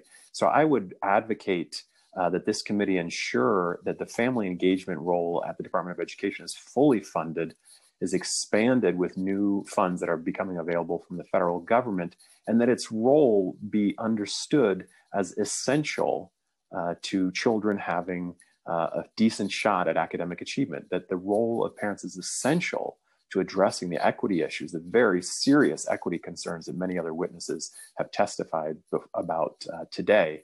And I would also recommend that the Department of Education's platform, the Parent University, be taken a look at as a golden opportunity to expand access to meaningful parent education opportunities, not as a means to communicate information about what's happening in schools, but as an opportunity to partner with parents and caregivers and help them build the skills that they need, not only to back their children's education, but to succeed in today's economy.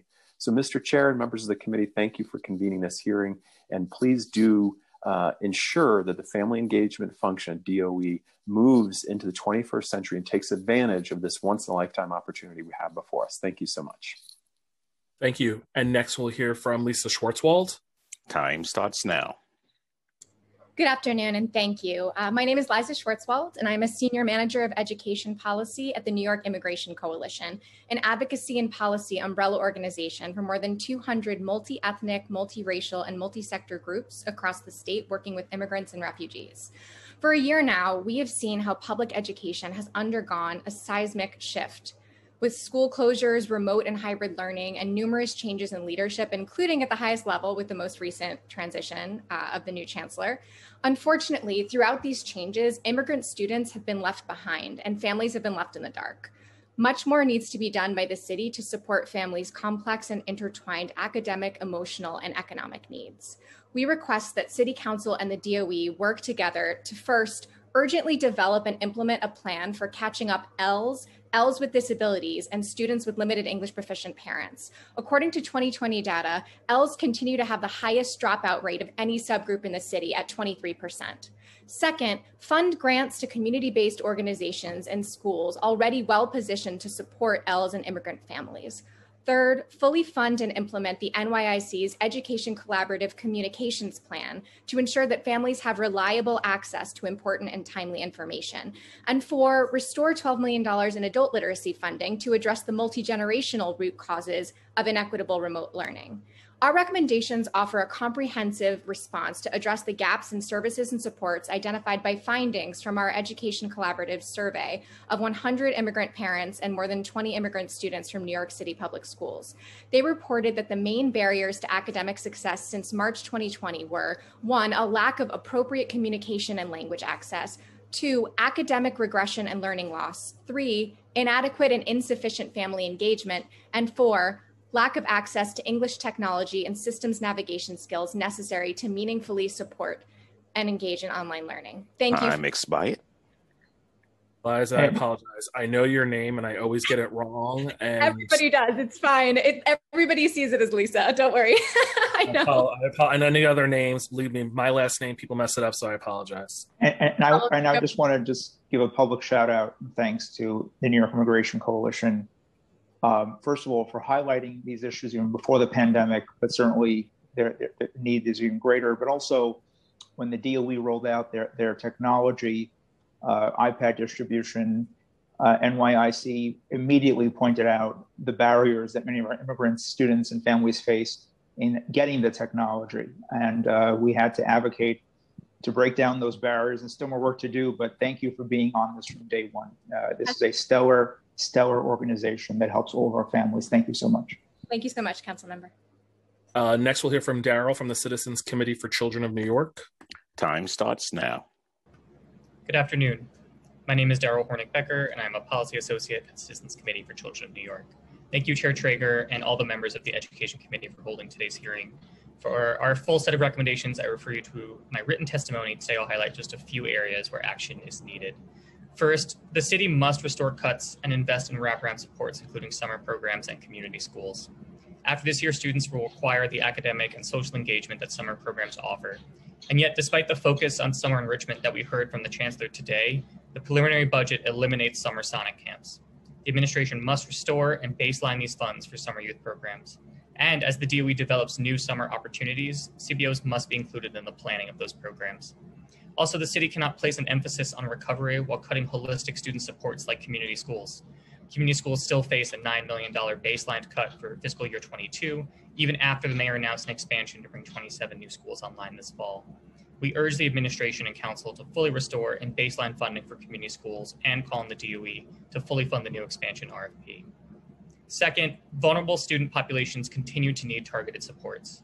We urge the department to develop and fund a recovery plan specifically for English language learners that includes what we just heard, robust academic and language supports, including over the summer, direct grants to CBOs well-positioned to support immigrant families, and a new communication plan that prioritizes immigrant families. CCC also urges the administration to take several actions to support students in temporary housing, including expedite its Wi-Fi installation at shelters, provide reliable tech support, and fill the vacant positions dedicated to students who are homeless within the department. Lastly, the city must invest in behavioral health supports for students. We were pleased to see the budget include $35 million for students' mental health, but the city cannot prioritize mental health while also funding and possibly expanding police presence in schools. The city should redirect the budget for school policing and use new federal funds to hire more trained staff, including social workers, and fully implement school-wide restorative justice practices. Time expired. Thank you for this opportunity to testify. Thank you. And next we'll hear from Leah. Time starts now.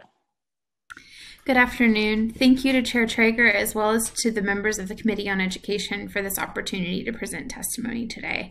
My name is Leah Van Halsema and I'm with the Committee for Hispanic Children and Families, known by its acronym CHCF. So our work as a child care resource and referral agency and as one of the contracted DOE networks focuses on overwhelmingly supporting early educators in residential settings, family child care providers who are mostly Spanish-speaking women of color. Under DOE contracted networks, we've seen that the provider rates still do not reflect the actual cost of care and that pay is dependent on enrollment, leaving network providers exceptionally vulnerable in a time when enrollment has plummeted during the pandemic. Further, significant delays in improving family subsidy eligibility and family placement in programs have led to severe disruptions in enrollment for providers whose businesses already function on extremely razor-thin margins, even when fully enrolled. It's also important to note that there are thousands of independent family childcare providers, either by choice or necessity, beyond the scope of the DOE's funded programming.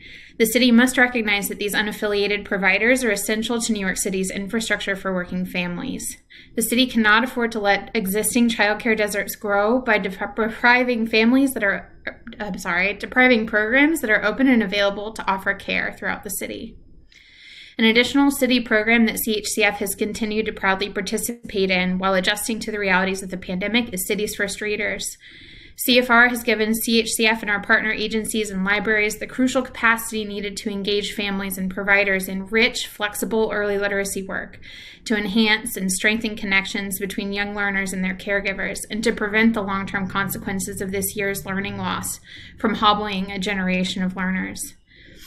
In addition, we also serve 300 students at the Bronx High School of Business as the partner CBO for this community school. Time expired.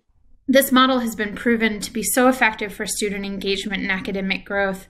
We echo our partners who have already testified in terms of baselining and restoring the funding for community schools this next year. Please see our written testimony for full detail, but we call on this committee to continue supporting and growing the programs that we know work for children and families. Thank you very much. Thank you. And finally on this panel from Children's Aid, next we will hear from Lena. Time starts now. Hi, my name is Lena Billick, Policy Analyst at Children's Aid and Steering Committee member of the Coalition for Community Schools Excellence. Thank you to Chair Mark Traeger and the members on the Education Committee for allowing us to testify today. For over 168 years, Children's Aid has been working to ensure there are no boundaries to the aspirations of young people. Our 2,000 staff empower 50,000 young people and their families across the city. For 25 years, we've also operated community schools with DOE, and we currently partner with 19 schools. During the pandemic, community schools have stepped up to provide crucial support to students and families. At our partner schools, we've provided wellness checks, mental health and social emotional support, delivered food, supported with remote learning and device access. The list goes on, and I could be here all day. This is what community schools are designed to do. and community schools are needed now more than ever. Despite this, and despite knowing this, the mayor's administration cut $9.16 million last year from the DOE's Community Schools Initiative. After a months-long campaign against the cut, led by advocates, students, parents, principals, and our champions on the council like Chair Traeger, the city issued a restoration of the cuts for FY21. Though we celebrate that restoration, we want to be very clear, community schools still face a $9.16 million cut for FY22. These cuts would negatively impact 30,000 students and their families. This after the mayor announced his expansion to add 27 new schools to the initiative by the fall. We're calling on the city with our partners to fully restore all cuts to community schools, baseline the funding, and fully fund the expansion. The community school strategy holistically addresses barriers to learning and success, often caused by systemic and historical racism and inequality, and worsened by the pandemic. To cut these programs with one hand while proclaiming expansion of the initiative with the other is unacceptable. Community schools must be fully funded and invested in for an equitable path to recovery for New York City students. Thank you so much. Thank you. And that concludes testimony for this panel. Thank you to all the panelists. The next panel that we will be calling up is Carlos Castel-Croke from the New York League of Conservation Voters, Farah Ahmad, Natasha Capers, Coalition for Educational Justice, Madeline Borelli, and David Chung. The panel we'll be calling after that is Taj Sutton, and then from the Sisters and Brothers United, Brian Aju, Gio Ayala, Crystal Reyes, and Gabrielle Reyes. We will start with Carlos Castel-Croke. Time starts now. Good afternoon. My name is Carlos Castel-Croke, and I am the Associate for New York City Programs at the New York League of Conservation Voters. NYLCV represents over 30,000 members in New York City, and I'd like to thank Chair Traeger for the opportunity to testify today. NYLCV supports a fiscal year 22 budget that secures progress on many environmental, transportation, and public health priorities Mayor de Blasio has committed to in One NYC and beyond. It is unacceptable and unsustainable for the Department of Education to continue allowing bus companies to pollute our air with diesel buses. A transition to cleaner fuel technologies is necessary for the health and safety of our most vulnerable populations. In addition to greenhouse gas emissions, diesel school buses emit harmful particulate matter into the air and the cabin of the buses that damage the respiratory systems of children. NYLCV estimates that there would be a reduction of roughly 18 million pounds of NOx, 74,000 pounds of PM25, and 29 million short tons of greenhouse gases over 16 years, which is the average lifetime of a bus, if we replaced New York City's diesel school buses with all electric models. That would be the equivalent of removing 62,000 passenger vehicles from the road. Asthma is also the leading cause of school absenteeism in New York City, a disturbing metric that illustrates how poor air quality and particulate matter can directly affect early learning and childhood development. We ask for $30 million in the fiscal 2020 budget for the purchase of electric school buses. This funding, along with grants from the New York Truck Voucher Incentive Program, will cover the difference in cost of replacing 15 to 17 diesel buses with Type A electric school buses, along with the necessary charging infrastructure. This relatively small number of buses is not as large of an investment as we should be making to protect our children from the harmful effects of particulate matter and climate change, but the city must take steps to start electrifying its school bus fleet so that we can work towards full electrification. In addition to the current investment needed to start transitioning away from dirty diesel buses to clean buses, Time expired. Council to consider passing legislation such as Intro 455 to mandate that all school buses be electrified by the year 2040. Lastly, real quick, NYLCV helped to launch the New York City Clean School Bus Coalition to bring together environmental organizations, parent advocates, and community groups to help fight for this important issue. And our coalition will continue to advocate for the electrification of school bus fleets and look forward to working alongside the council in this effort. Thank you. Thank you. And next we'll hear from Farah. Time starts now. Hi, everyone. Can everyone hear me? Yes. Great. Chairman Traeger, members of the committee, thank you for this opportunity to speak on our city's education budget for the upcoming year. My name is Farah Ahmed, and I'm a community organizer with Jobs to Move America. We work in coalitions here in New York and across the country to fight for a just climate and worker-centered economy. We, alongside our allies from the Clean School Bus Coalition, urge the committee to make a critical investment of $3 million in electric school buses in the upcoming year. As others will testify, there is simply no good reason to continue poisoning kids, school bus workers, and the communities that host bus depots with toxic diesel fumes when cleaner technology exists.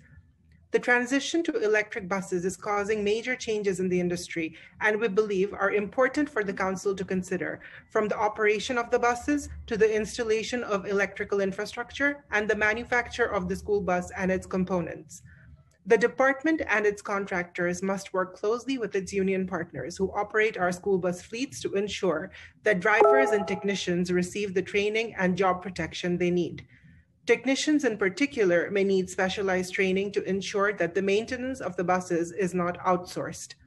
We also urge the committee to plan for much greater investments in the coming years.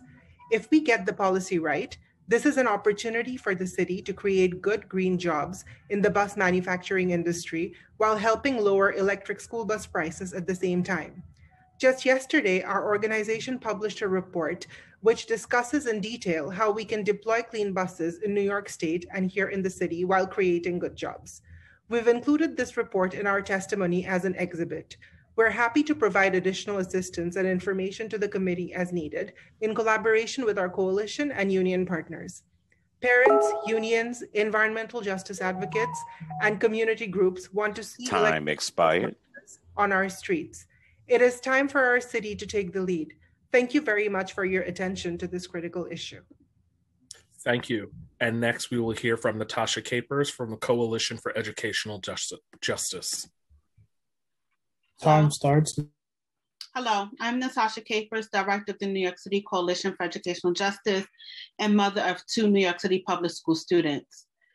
I would like to start by saying that this very body that claims to uphold culturally responsive, sustaining education and language access has violated every principle of those beliefs.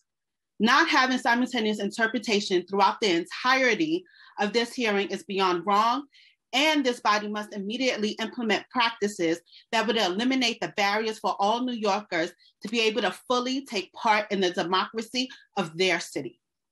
And none of you have called out this hypocrisy. This is not what language justice, racial justice, or democracy is. The hypocrisy and lack of respect for non-English speaking New Yorkers is shameful. And while everyone went over their allotted 2 minutes, the only 2 people urged to wrap it up were the 2 Spanish speakers using consecutive interpretation. Do better. In 2016, parents across race, language, religion came together for CEJ's launch of our culturally responsive education campaign, calling on the Department of Education to invest in curriculum, books, resources, and professional development that would allow students to have the better, richer, more fulfilling, historically accurate education that they deserve. This promise has still yet to be fulfilled. From our report in 2020 that Council Member Rodriguez cited, we see that 5 out of the 9 curriculums have more books featuring animals as cover characters than Latinx, Black, and Asian people combined on covers of books. Of 42 texts in pre-K for all, only 0 are Black authors, 0 Native authors, 0 Middle Eastern authors, 1 Latinx author, 1 Asian author, and 40 white authors. Of the 110 books in McGraw-Hill Wonders' 6th grade curriculum, every single author we could identify as white. Let us be clear, CRSC is not about celebrations, heroes, holidays, or knowing a few trivia facts. It is deeply insulting to hear it boiled down in this way today and over again. It is about the humanity that doesn't just live or exist within white bodies.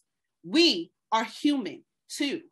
Our humanity matters. Black, Latinx, Asian, Muslim, Indigenous, and immigrant people are human, and we deserve to be seen in all of our intersections of gender, religion, sexuality, and ability, and spoken about, and we shouldn't have to beg to do so.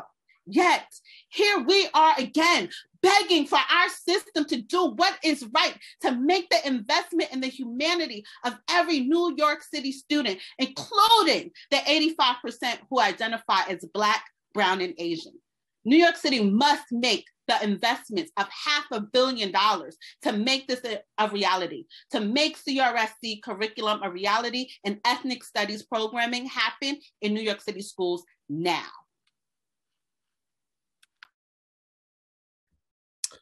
The next person we will hear from, lost the page. The next person we will hear from is Madeline Borelli. Time starts now. Good afternoon. My name is Madeline Borelli. I'm a District 21 special education teacher, a proud public school parent, and a member of Teachers Unite. In my career with the DOE, I've witnessed firsthand the traumatic effects of school policing on students of color, and that is nothing compared to the actual lived experiences of Black and Brown students. Some of those experiences you heard shared with you today. Alternatives to school policing exist. Many of the brilliant young folks and community organizers you have heard from today have put hours into creating and outlining alternatives to violent school policing. These alternatives require imagination, radical community care, and ultimately funding. I mentioned in a previous testimony that budgets are moral documents. So when a school loses a counselor or a social worker due to funding cuts during a pandemic, but the city has the money to hire 475 new school cops, it is clear where our morals lie. Imagine the radical shift that 475 more counselors or social workers could have in our schools, or 475 more youth advocates, parent coordinators, translators, and nurses, 475 more paraprofessionals, Black and Brown educators, or restorative justice coordinators. We have to let go of this tired notion that cops keep us safe. We have seen time and time again that the only thing they protect and serve is the property of the rich and white, and this is no different in our schools. The fact that so many New York City students' educational experiences are marked by othering and pushout is directly related to the fact that we constantly prioritize policing over students' well-being. So I'm here today to demand a just budget that fully divests from school policing and one that invests in students' mental, emotional, cultural, and physical health. Why is it that when one of my students is in crisis, they're more likely to be met with a cop in a uniform than a counselor? Why is it that in my 7 years in the DOE, I have seen more students placed in handcuffs than I have seen engaged in restorative circles? So much talk today about equity, but what is equitable about the fact that 90% of all NYC students arrested are Black and Latinx? So if you truly care about equity, then you city council members will not only vote no on Intro 2211, but you will demand an FY22 education budget that divests from policing and reinvest in our communities and in the culturally sustaining practices that we need to reach and teach all students. Thank you. Thank you. And the next person that we will hear from is David Chung. Hi, everyone. Hello, my name is David Chung. I represent Teachers Unite, Park Slope United Methodist Church, Church of Life After Shopping, PS 15 Patrick Daly, and PS 20 Clinton Hill, where I'm a proud parent, teacher, and SLT member. I'm here to urge you all to let go of policing, imprisoning, and punishing, and instead adopt a restorative justice approach to safety citywide. And in the DOE, it means investing in teachers, administrators, counselors, psychologists, paraprofessionals, school aides, nurses, therapists, and school programs. If you're not familiar with restorative justice, please look it up. I don't have time to explain it to you in 2 minutes. Thank you for spotlighting my video. Sorry, my camera's not working. But we don't want people who do wrong to change because they live in fear of being shamed or punished. We don't need to put others down to empower ourselves. That weakens us all because we all make mistakes. We want wrongdoers to change their behavior because why? Why do we want wrongdoers to change? Because we care about them. We deeply, truly care about them. It's not about us against them.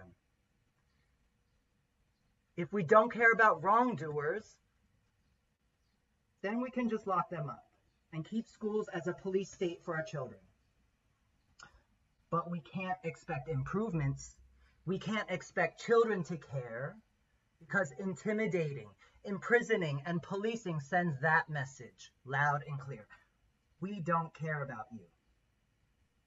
Are you with me? Time expired. Now, if we're a city that really cares about each other, then we all can understand each other. We all can examine our own mistakes and repair harm without intimidation, fear, and punishment. Because wrongs are committed by us. We all make mistakes. We are them. They are us. So let's stop intimidating and policing. Let's start to listen, breathe, talk, think, pray together, play together, learn together, work together. That is how restorative justice makes progress. Look up restorative justice, please. The day we give into fear, distrust, and division is the day we lose. No matter what side we're on, no matter what the issue is. Thank you. Thank you. And next we will hear from Caitlin Delphin, who wasn't on when I had announced the panel, but she was on this panel. So I see she's on now. If we can unmute Caitlin, please. Time starts now. Hi, I'm Caitlin Delphin, and I'm a special education teacher at a high school in Bensonhurst, Brooklyn. I'm also a member of Teachers Unite. And I'm here today to speak in opposition to the continued funding of policing in our schools and in opposition to intro number 2211. We need action now to fund more teachers, counselors, and social workers, as well as restorative justice professionals and community outreach providers, and we need to reduce policing in schools. Budgets speak volumes about where we place priorities, and right now the DOE budget is prioritizing policing and surveillance over the health, welfare, and actual safety of our students. This has been a long, hard year for all of us, and our children have been impacted in huge ways as well. Despite this past year's difficulties, we've had moments of connection, joy, and students letting their true selves shine through, which unsurprisingly has been at sometimes easier for them when they're able to be at home and away from the oppressive and policed environment of this physical school building. We need to be building on these positive moments moving forward to help our students begin to heal. My students have gained so many important skills in the last year: self-motivation, time management, multitasking, on top of the academic skills and learning they're doing, despite the schedule changes and uncertainty that we've all been faced with. But I am not at all concerned about an achievement gap arising among my students. I'm so proud of everything that they've accomplished, and I'm amazed at the independence and persistence that my high schoolers have shown. I've seen them build skills and continue to learn in this very difficult environment. But I am extremely concerned about a care gap. These students are seeing a city that is beginning to slowly recover from the last year. However, rather than resources for their recovery at school, they are seeing the prioritization of policing over their health and education. This will be apparent to students from the very moment they walk through the doors of my school. They will not be welcomed by additional counselors or social workers or teachers to help them with the traumas of having to care for sick family members or feeling the weight of the family's finances on their shoulders or the social isolation they face. They will not be welcomed by more teachers to help refocus students who've had to be more involved in their younger siblings' schoolwork than their own, or who still don't have access to adequate technology. They will not even be welcomed back to the school by working technology, which they still need to access their classes, since due to resources and limited numbers of teachers, classes are still being taught remotely, even to students who are coming into the building at this time, as is true in every other high school I've heard about. Instead, when they get to the school, they'll be welcomed by scanning, which persists at our school despite a lack of violent incidents, the discontinued existence of the school which prompted the scanning in the first place, and the documented use of metal detectors, primarily in outer borough schools serving majority Black and Brown students. Right now, my students do not need that scanning and surveillance and oppression. My students need love and support. They need additional counselors and teachers to help begin the healing process and support them in moving forward. They need staff trained in restorative justice who see them as whole people. We know, and my students know, that the current DOE budget does not prioritize them. They know this because they see the news and they see that other cities are defunding policing in their schools and other towns are supporting the return to schools. And they feel it because there's always scanning there to greet them. There's always a school security agent around the corner, but there's a long wait for an appointment with a counselor, and their teachers are trying but stretched thin. Let's not miss another chance to show our children that they are the priority. Thank you. And that concludes the testimony for this panel. And Chair, just for the record, so for folks watching at home, the New York City Council website, the registration page, and the invitation email that comes out by committee staff for every hearing is very clear that the City Council offers accessibility, accommodations, and non-English language interpretation. And how to access all of that is on our website, the registration page for hearings, and the hearing invite. So if anybody ever needs anything, that information is disseminated out there to the public. The next panel that we are going to call is Taj Sutton, Brian Aju, Gio Ayala, and Crystal Reyes. Following that panel will be Gregory Brender, Nora Moran, Mary Chang, and Hope Kennedy. We will first hear from Taj Sutton. Time starts now. Thank you. Can you hear me? Yes, you're unmuted. Go ahead. Fantastic. Thank you. Wow, there's so much to say. I think so I've been to a lot of these city council hearings, and there are so many friends represented here and so many wonderful organizations led by educators and parents and students. And something that I've noticed throughout this pandemic is that we continue to say phrases like student voice and parent engagement, and that we support our educators. And then when they come on these meetings and they wait for hours and hours to amplify the voices of the students and communities and staff that they represent, the budget does not reflect their desires, their needs, or their morals. I think the pandemic has made it very clear that budgets are moral documents. And although we've heard a couple people say that they don't believe the additional policing is necessary right now, that's not enough. Because what that means is that you might decide that it's necessary later. And I don't know about other folks on the call, but I haven't forgotten the city council budget where the entire city asked city council to defund the police, and you emphatically as a body said no. I know there were individual fights and struggles, but in the end, the people, the students, the parents, the educators, the paras, the grocery store workers, the MTA employees, we didn't get what we wanted, because what we wanted was the resources to back up the supposed values that we have in this so-called progressive city. And what we got was an increase to the budget in policing, while the education and hospital budgets were slashed, which during a global pandemic is unconscionable and would be unconscionable any other time. What I'd really like to point out is that a lot of these councils are comprised of individuals in seats of power congratulating themselves on each other on a job well done. I would love to see that energy spent really listening to families, really listening to educators, really listening to the dozens and dozens of students that came here. And it doesn't matter if you as an individual didn't have a bad experience with a school safety officer. The entire world watched George Floyd get murdered, watched Breonna Taylor get murdered, watched Tony McDade murdered. And if we don't think that that has an impact on education, on students, on families, we are living in a dream world. Please honor the call for police-free schools from the Urban Youth Collaborative and all of their partners on the call today. Thank you. Thank you, Tosh. Next, we will hear from Brian. Time starts now. My name is Brian. I am a core leader at Sisters and Brothers United and the UIC. And I strongly agree. I encourage I encourage everyone, including Traeger, to hear and understand what every single person here from UIC and DSC is asking for, which is police-free schools and divestment from police, and implement more money into students for their mental health and social and emotional health. With that being said, I would like to use the remainder of my time to stand in silence to symbolize how you are silencing students' calls for police-free schools. Thank you.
Time expired. Thank you. And next we'll hear from Gio Ayala. Hi, my name is Time Giovanni. starts now. Hi, my name is Giovanni Ayala. I am a former alumni of Sisters Members United. I am here to ask for the removal of police from public schools in New York City, specifically those with predominantly POC, Black, and LGBTQ youth. As someone who grew up with an IEP and a parent whose predominant language was not English, I found it really difficult to be able to attend my classes when I was younger, just because I was always told that I couldn't be part of the group as someone who didn't know English. English not being my first language made it really hard for me to get all the information I needed. Even applying to high school was such a difficult task for us. I ended up going to high schools that I didn't even know I was applying to, because no one provided the assistance that my mother and I needed in order to move forward with that task. Eventually, with the passing of time, it got much harder when my mom tried to get information for me to join even things as college access programs. I was told that I wasn't able to go to those programs because there was no language information for me in Spanish. And it's not just Spanish language that I'm asking for, it's everybody. Any language that someone wants to speak, they should be able to speak in their native languages. If New York is a progressive city, why aren't we giving people the opportunity to give themselves the voice and not always have to go through other channels in order to get what they need? And I would like to use the remainder of this time to sit in silence. And I'm again asking for the removal of police from schools.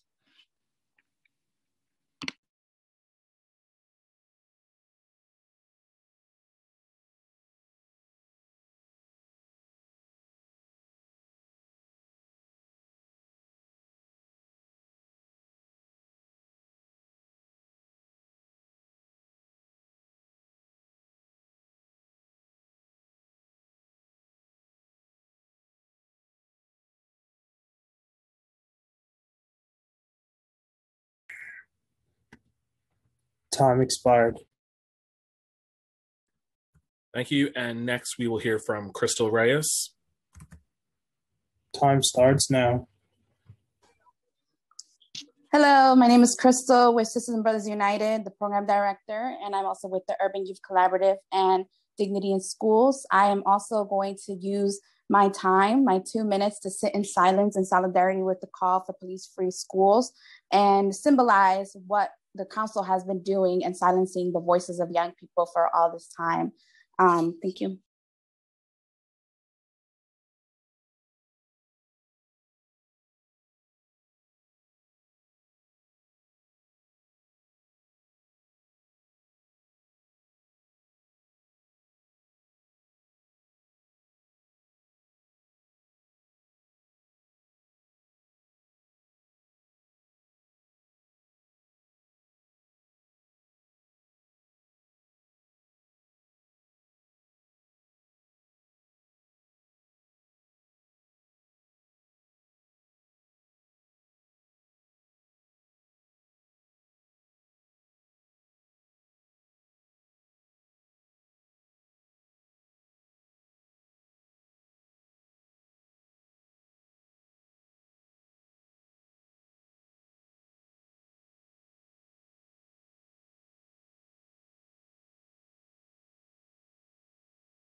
Time expired. Thank you. And that concludes testimony for this panel. The next panel that I'm going to call up is Gregory Brender from the Daycare Council of New York, Nora Moran, United Neighborhood Houses, Mary Cheng, Chinese American Planning Council, Hope Kennedy, Sheltering Arms, Traylane Haynes, and Diana Cruz. We will first start with Gregory. Time starts now. You're not unmuted, Gregory. You should see there you go. Is it working now? You can hear me? Yes, go ahead. Thank you so much. Good afternoon, and thank you so much for the opportunity to testify. My name is Gregory Brender, and I'm here on behalf of the Daycare Council. The Daycare Council greatly appreciates this committee's continued support of early childhood education. As you know, Chair Traeger and many others of this committee fought hard to get salary parity for the early childhood workforce, and we continue to count on this committee and the council to be a strong ally of early childhood education. The early childhood system is in a period of both great opportunity and crisis. We face crisis because of the huge changes that operating during a pandemic and changing policy procedures face, but we also have opportunity because President Biden has led the largest new investment in early childhood education in more than a generation with the American Recovery Plan.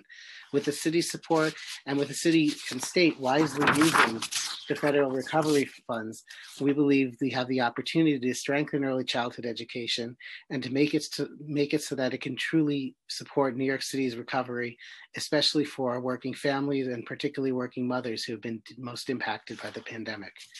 I want to run through a few of the recommendations that are in our written testimony of ways that we need to invest in early childhood education now.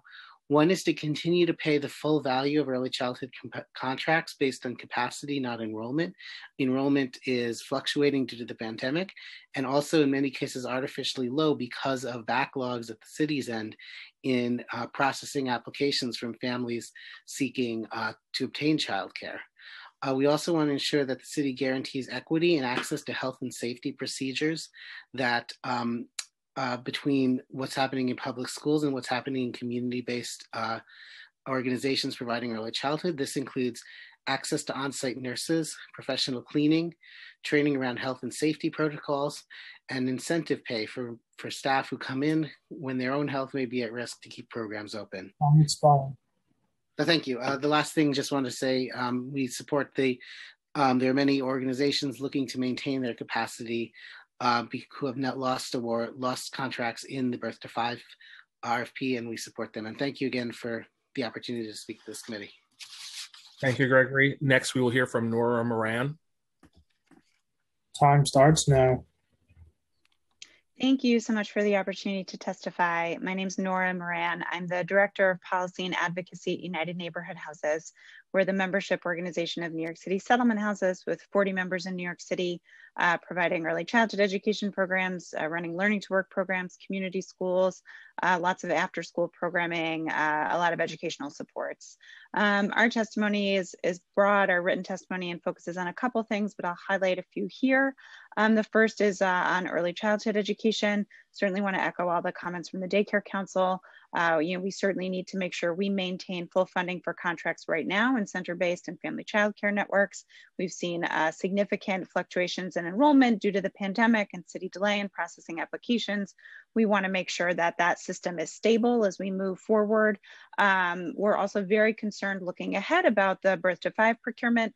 In the Settlement House Network, we saw lots of shifts in slots and coverage, a reduction in infant and toddler slots, as well as a reduction in hours being able to serve families. We know that there are sort of new investments made in other neighborhoods, but that can't come at the expense of existing centers and their capacity. We need to make sure we're growing the network overall and serving more families, given how crucial the need is for subsidized childcare in the city. On learning to work, we have several settlement houses who are learning to work, run learning to work programs. Certainly want to call for the full restoration of the learning to work program. We're very concerned that at this time when we're seeing greater rates of disconnection among New York City's youth, that we're not investing in this population and not making sure that they're served.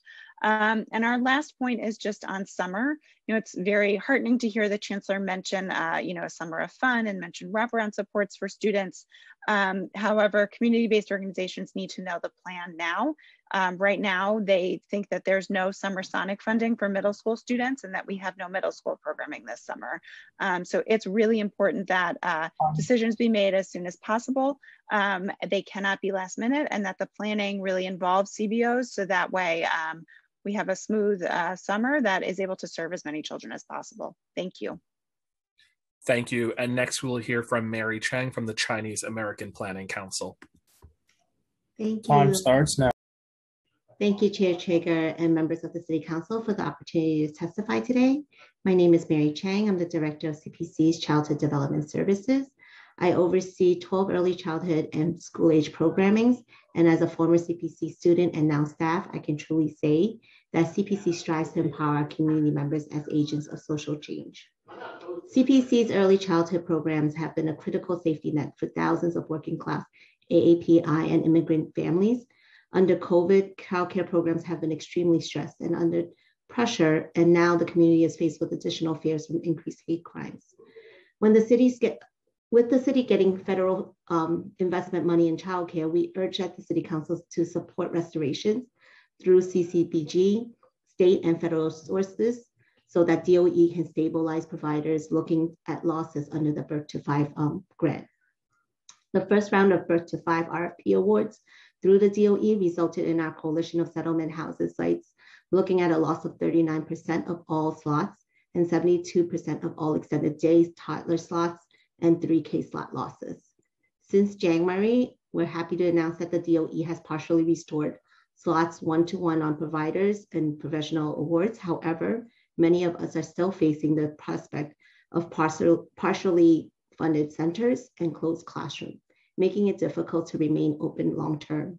I also wanted to highlight some of the recent Birth to 5 RFP preliminary budget concerns. There were caps placed on fringe rates, which will impact our unionized staff, and also DOE placed certain budget lines as indirect. These costs were administered for electricity as well as for health and safety measures like janitorial cleaning supplies were also classed as indirect. Those are already important during normal times, but during pandemic, we must have adequate access to cleaning supplies and maintenance staff in order to be really protecting our children's safety. We are continue to be concerned about the transition for families into the new Birth to 5 as CBO start date at July is nearing closer to us. Our current process of educating families on the different categories of care, like 3K half day versus extended day, which is subsidized, has been truly confusing. We're hoping that the process of eligibility, because it's currently very severely delayed, as well as HRA cases that have been ignored for families. Parents and directors are frustrated and confused by the continued delays and worried about the future. The city needs to prioritize investing in working class families of color and community-led efforts of recovery in order for New York City to be fully recovered from COVID-19 and from hate crimes. We hope that the City Council will help us advocate for restorations in the upcoming year. Thank you. And next we'll hear from Hope Kennedy from Sheltering Arms. Time starts now. Good afternoon. My name is Hope Kennedy, and I am the Education and Site Director in Corona, Queens, one of Sheltering Arms' 10 early child education centers throughout New York City, South Bronx, Brooklyn, Queens, and Harlem. Thank you, Chair Traeger, and members of the New York City Council Committee on Education for the opportunity to testify before you today. Sheltering Arms serves nearly 15,000 children, youth, and families each year, and employ more than 1,100 staff from across the city. I'm here today to speak about 3 key issues under the oversight of the Committee on Education: the DOE RFP, Birth to 5, and Head Start, Early Head Start services, the need for increased investment in mental health and academic support for students and parents, and the needs of students in support. The RFP. The Department of Education began the process of rebidding the entire early child education system in 2019. We are now 3 months away from contract start dates. Enrollment for 2021 and 2022 school year has already begun, and there is considerable confusion for both providers and parents. While we know the DOE is trying to meet the needs of our communities, we are concerned that the process is being rushed, including the calculation of need in our communities. We are not confident that our contracts will be registered by the start date of July 2021. We do not have any finalized contracts for preliminary awards that are set to begin in just 3 months. Many providers, including Shelter in Arms, receive partial awards for far fewer seats at some of our sites than we currently serve, including in communities that have now been identified by the DOE as high-need communities where they need additional seats.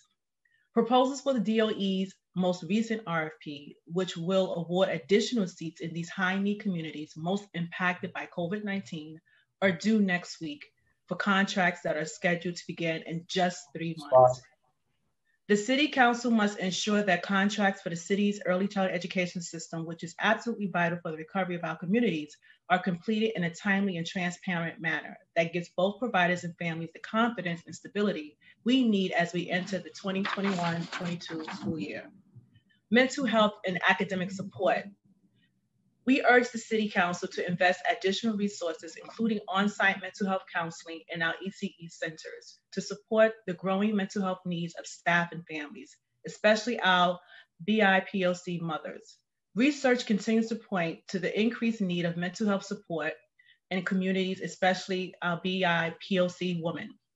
Our program is designed to work with parents, and New York City has recognized that the trusting relationship parents have with their children with their child care provider makes us an effective asset point to needed care. Similarly, we know that the impact of the pandemic has caused many students to fall behind in school, from the earliest years of development all the way through high school. Even in preschool, some children are receiving one-on-one tutoring to ensure they are ready to enter kindergarten.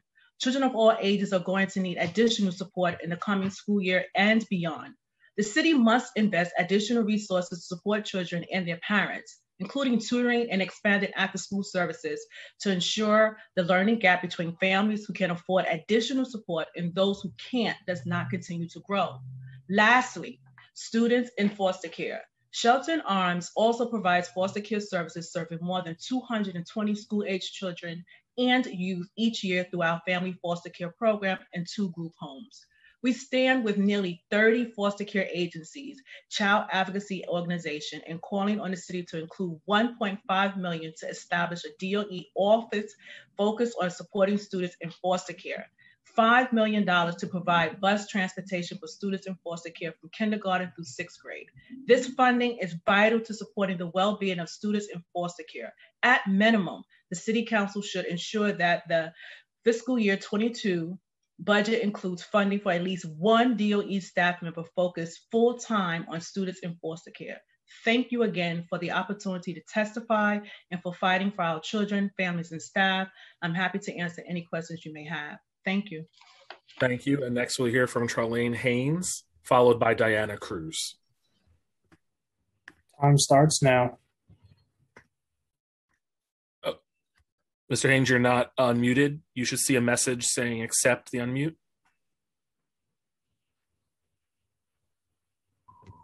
Okay, now you go ahead. Good evening. My name is Trelane Haynes. I'm a staff attorney at Legal Services Nycc in our Brooklyn office. Thank you, Chairman Traeger and members of this committee for the opportunity to testify before you today and for supporting our efforts to ensure equal access to justice for all New Yorkers. To that end, Legal Services Education Advocacy Project is requesting an allocation of $500,000 for fiscal year 2022 in support of expanding assistance to students with disabilities to receive compensatory educational services.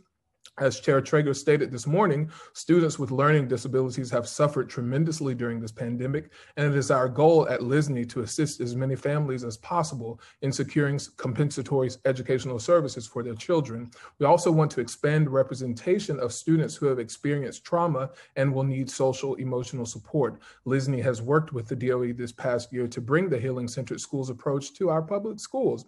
Given the trauma that students have experience since the pandemic began, it is imperative that we have adequate resources to assist families with accessing support in this area. We also want to expand our assistance to students and parents who do not speak English as their first language. English language learners and limited English parents have faced tremendous obstacles navigating the school landscape, both online and in person. LSNY is currently litigating a federal lawsuit regarding the DOE's failure to provide mandatory interpretation services to these parents, we must expand our efforts to ensure that those students are accommodated and educated properly. We also need to expand our disciplinary work in all boroughs to ensure that students are not harshly penalized or suspended for COVID-related infractions or other offenses. Trauma in children manifests itself in many different ways. We are dedicated to representing families in disciplinary hearings and advocating to challenge and eliminate on-campus arrests where no imminent threat of bodily harm exists. And last but not least, we must end the technical divide that exists among our children in New York City. Statistics have shown that a lack of technological devices and Wi-Fi has led to unequal academic achievement for low-income students. So therefore, we must make sure that we advocate for children in low-income communities, children in homeless shelters, and children living in foster homes to ensure that they have access to high-quality Wi-Fi and technological devices. Again, the Legal Services Education Advocacy Project is requesting an allocation of $500,000 for fiscal year 2022. Thank you again for the opportunity to testify today. Thank you. And finally, for this panel, we will hear from Diana Cruz. Thank you, Committee Chair, for taking Thank you, Committee Chair, for taking the time to listen to our testimony. My name is Diana Cruz, and I am here representing Hispanic Federation and the Latino Education Advocacy Directors Lead Coalition.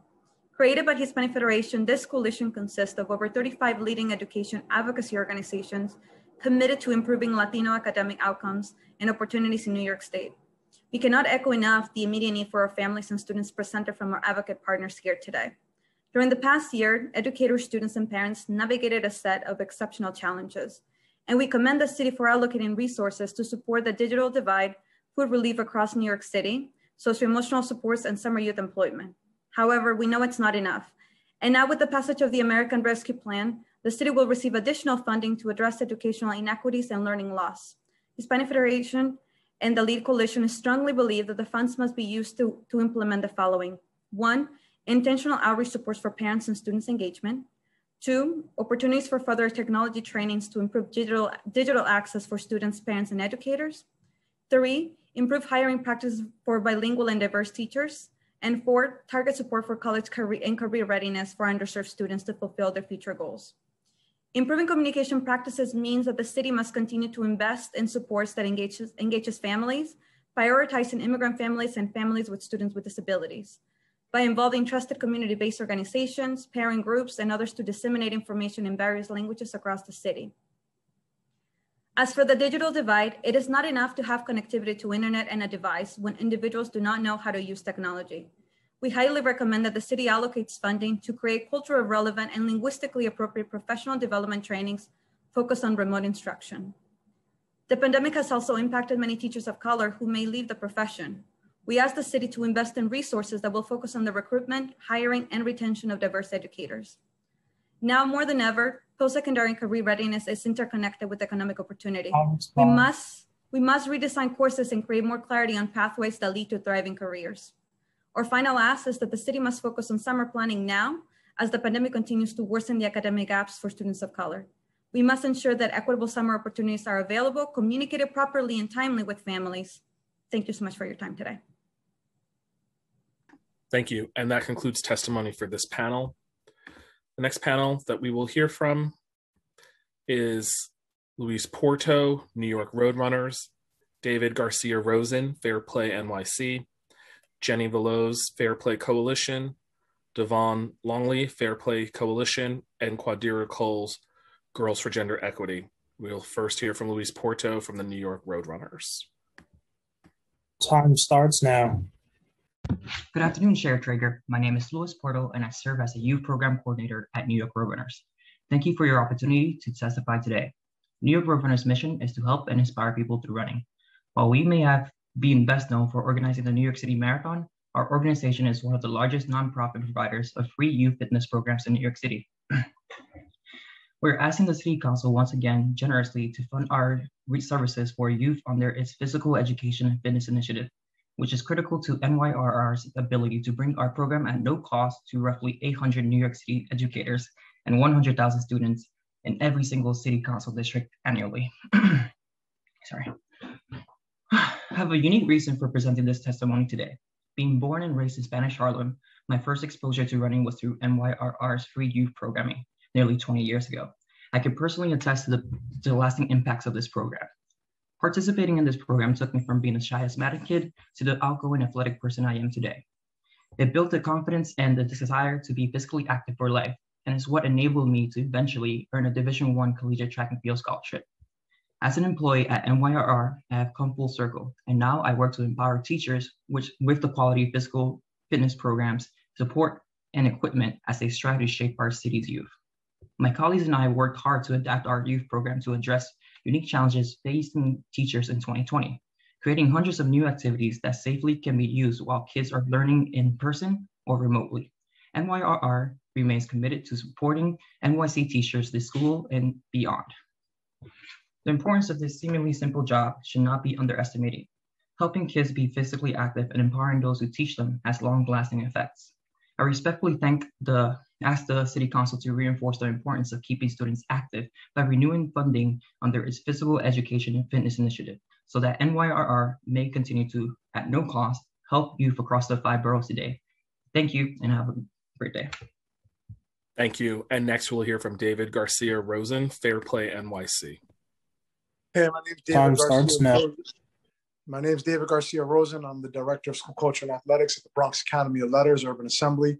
This year's Public Schools Athletic League budget will once again fund world-class sports programs at the city's whitest high schools, while leaving Black and Latino students at the city's most segregated high schools begging once again for athletic crumbs. This year's proposed budget will fund 44 teams at the city's whitest high school, Tottenville, for $250,000, including badminton and table tennis, while tens of thousands of Black and Latino students will continue to have no funding for soccer, basketball, football at their segregated schools. This year, once again, white students will have access to an average of 25 teams, while Black and Latino students all across the city will have no sports to play when the last bell of the day rings at their school. This has to be the year we finally bring an end to this racist systems and policies at the PSAL by supporting and funding the vision of Deputy Chancellor LaShawn Robinson for equity at the PSAL.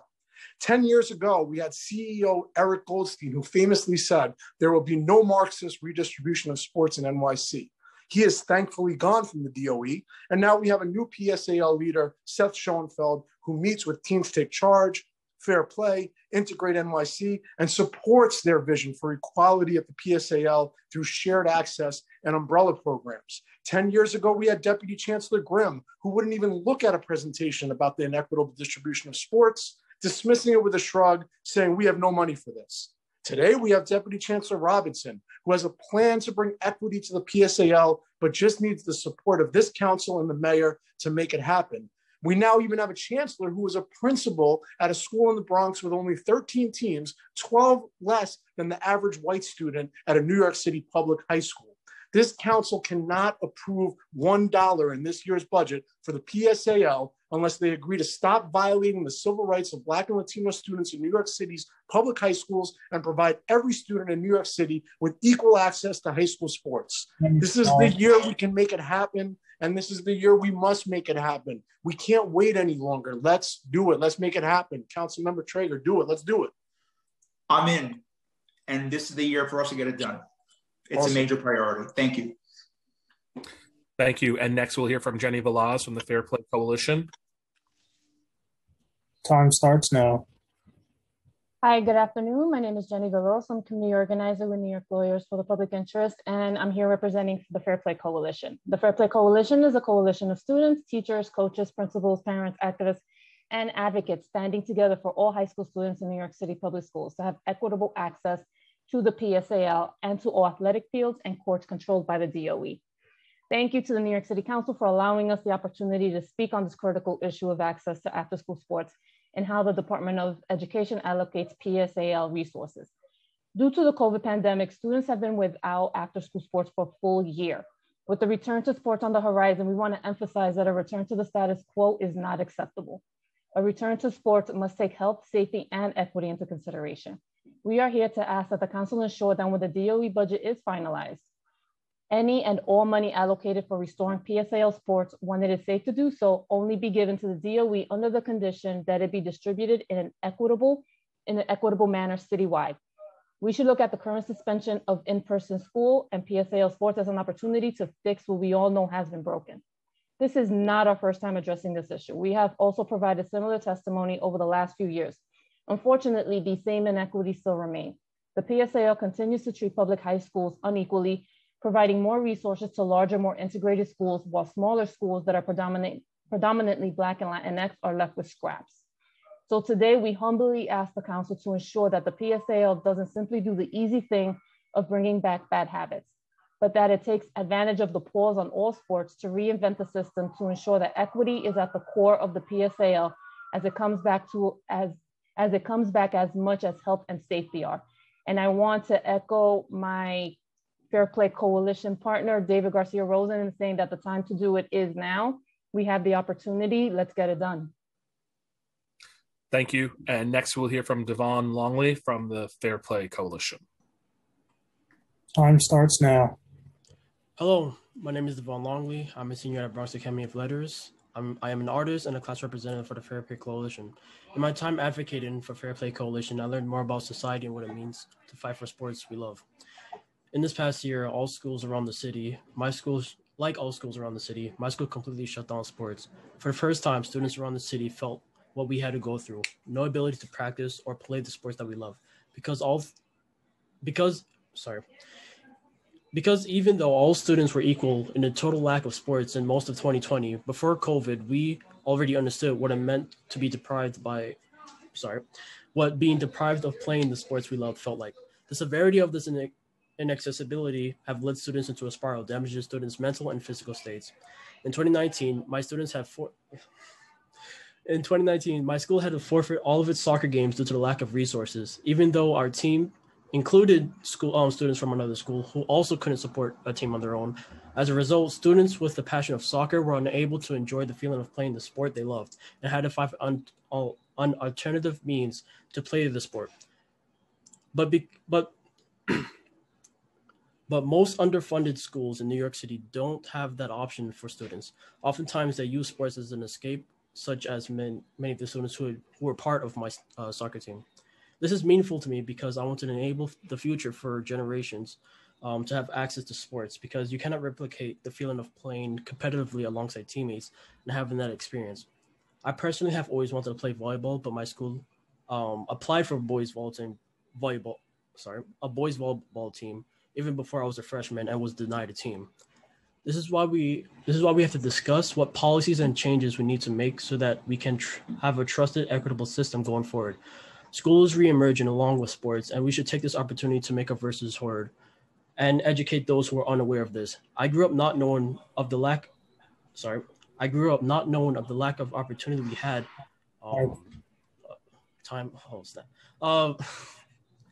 No worries. Take your time, Devon. I'd like for you to finish your testimony. Okay. Now that students and athletes all around New York City understand what it means to not have the experience and accessibility of playing their favorite sports, everyone knows what this inaccessibility means. We should return back to normality with the access and equity of sports, no matter the disparity of the school or the student. When I became a class representative for the tours that represent this issue, it became my mission to ensure that my voice is heard by those in our community and by the PSAL. We will ensure to have equitable opportunity for Black and brown students even after my role is over. Vaughn, that was excellent. I'm very proud of you. I was a former high school teacher. I taught seniors.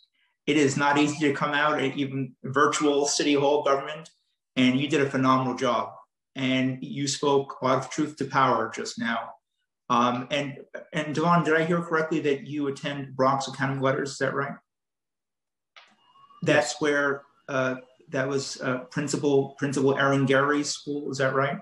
Yes. My condolences to your entire school community. I had the honor of speaking with her at the height of the pandemic, and she was fighting so hard for her students, and I'll never forget that. And actually, her story and the story of other schools is what led us to prioritize the Single Shepherd program to save those vital Single Shepherd counselors and social workers. And we're gonna fight for them again this year. But this is the year, once and for all, to make that much of an impact on PSAL equity, because when the mayor talks about reopening the programs, it's not reopening the programs for all kids, it's just some kids. This is the year that we provide opportunities to all the zip codes across the city of New York for all of our children. This is a top priority for me and for this council, and we're going to get something very big done this year. Thank you, Devon, for your great work. Very proud of you. Thank you. And next we'll hear from Quadira Coles from the Girls for Gender Equity. Time starts now. Good evening, Chair Traeger and members of the committee. My name is Quadira Coles and I am the Policy Manager at Girls for Gender Equity. We are here again to demand that the council prioritize police-free schools and invest in students' education with services, programs, and support that addresses the inequities that were laid bare by the pandemic and transition to remote learning. There is a citywide consensus that the emotional and mental well-being of students, as well as support and preparedness of school staff, should be atop of the city's education priorities. Neither school communities nor students were prepared for the major changes brought on by the pandemic, and these experiences will continue to shape how students show up in their new educational settings now and in the future. The mayor has misled the public into believing that he defunded the NYPD by $1 billion when in fact he did not. And now with the fiscal year 2020 budget, we are reminded that the reductions were not only modest, but non-reoccurring. In addition, despite the mayor's math, including the transfer of School Safety Division to the DOE, the division is still operating under the NYPD's budget. The fiscal year 2020 budget plan has the NYPD's school budget larger than ever. These are just a few instances where city government has promised one thing to the public in the name of police reform and done the complete opposite in practice and implementation. As plans come to light and decision-making remains non-transparent to the public, aside from comments captured during oversight hearings, we call on the council to reject any potential new hiring of school cops in the fiscal year and in the years to come.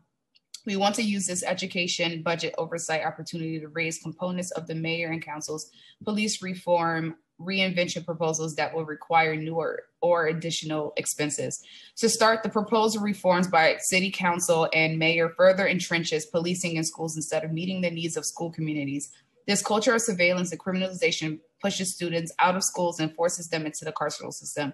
You all have the opportunity through budget negotiation process to eradicate violence at the hands of law enforcement in schools and redirect the money once spent on policing to transform our schools in a direction of healing support rather than expediting misguided reforms through compliance with Executive Order 203. We strongly encourage, again, the City Council to reject the mayor's attempt to codify school safety transfer through Executive 203 as described in his draft. This transition will require an opaque and potentially boundless financial commitment that could otherwise go to building something that more closely mirrors what we need rather than what is convenient or the lowest possible lift. These proposals are skewed towards priorities of the NYPD instead of new, big, sustained investments in the whole school community. We are grappling with a long legacy of police violence. Refusing to dismantle the division means that police complicity and policing culture will continue to be an interruption of young people's education. If the mayor and city council close a COVID achievement gap and make sure that students and staff are supported next year, the focus should be on supporting pathways to young people's leadership, employment, and resources in their school and communities, not policing. Finally, I want to reiterate that the public deserves an honest and quick response regarding the 475 new hires to the School Safety Division. Thank you for the opportunity to testify. Thank you. And that concludes the testimony for this panel.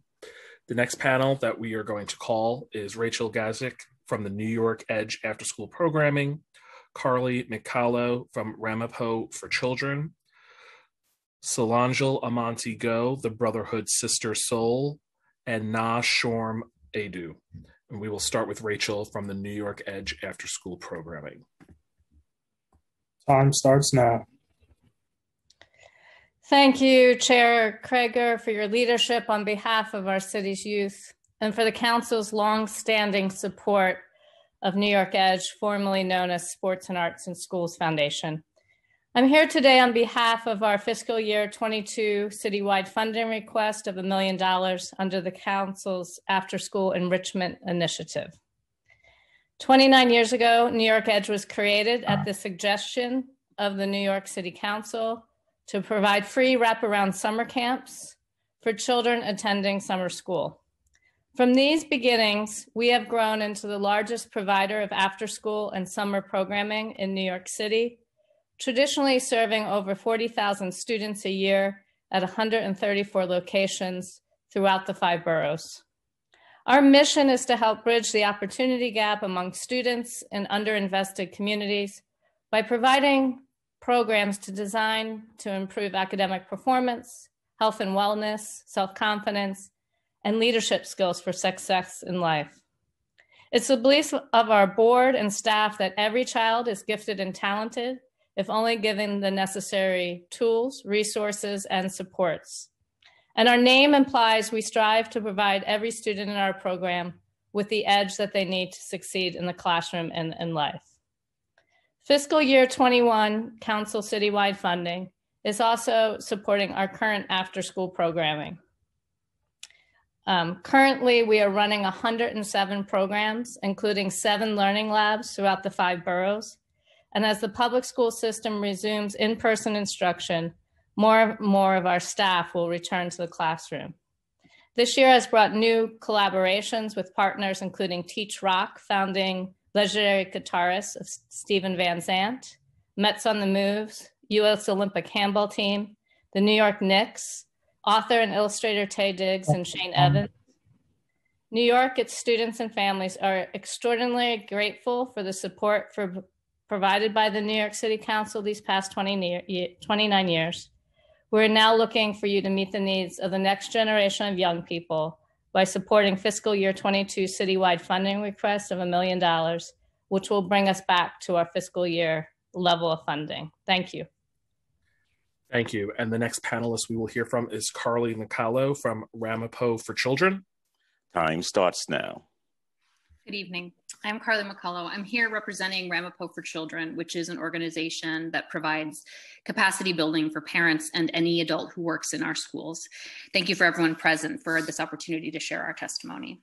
I am the Director of Resilience and Trauma-Informed Initiatives, and I'm here today to echo what has been shared many times to this body to continue funding for restorative justice in our schools. The funding does exist in this budget, but it needs to be allocated as such.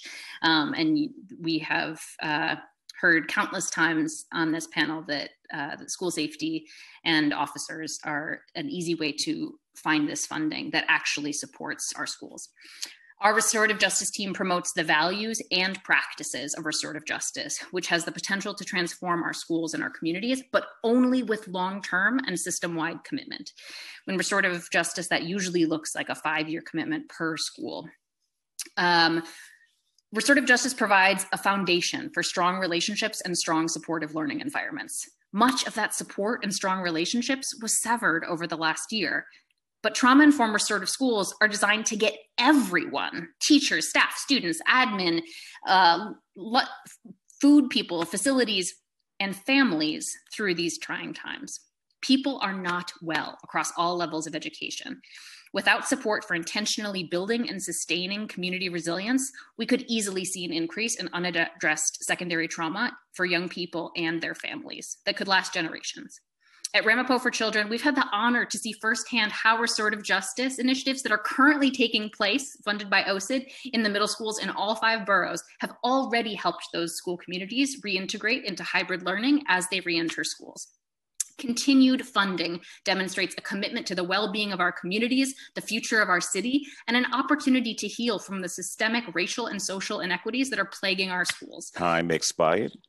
We ask the City Council, DOE, and all stakeholders to prioritize a commitment to the continued funds for restorative initiatives. If we don't find or reallocate the money now, it has the potential to have vast and long-term consequences for this school-going generation. Thank you. Thank you. And next we'll hear from Solangel Amonti Go, followed by Nashorme Aidu. Hi. My name is Solangel Almonte, and I'm a youth organizer of the Brotherhood Sister Cell. I'm a high school student at Community Health Academy of the Heights. A proper education begins outside the school. In one of the world's richest cities, providing housing and food to low-income public high school students should not be looked as a choice but mandatory. Many NYC public school students are homeless and barely surviving. These students and their families struggle financially while being criminalized for being low-income, Black, and Latinx. NYC must provide students with technology, food, physical, and mental health care, whether we're in a pandemic or not. The people who are always left behind have not been considered during this pandemic. What is being done for homeless students? What is being done for students who live in financially unstable homes without food, heat, or Wi-Fi? What is being done for students who live in abusive homes? The same thing that was being done for them before the pandemic, nothing. There is a lot New York City must do for its public school. There's a lot New York City must do for its public school students inside the school building. And the need for trustworthy.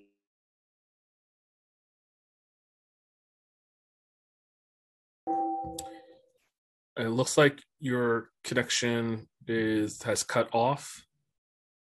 Are you still there? Okay, we'll go to the next panelist. Try logging out of the Zoom and logging back in, and then we will come back to you. So let's go ahead and unmute Nashorme. Time starts now.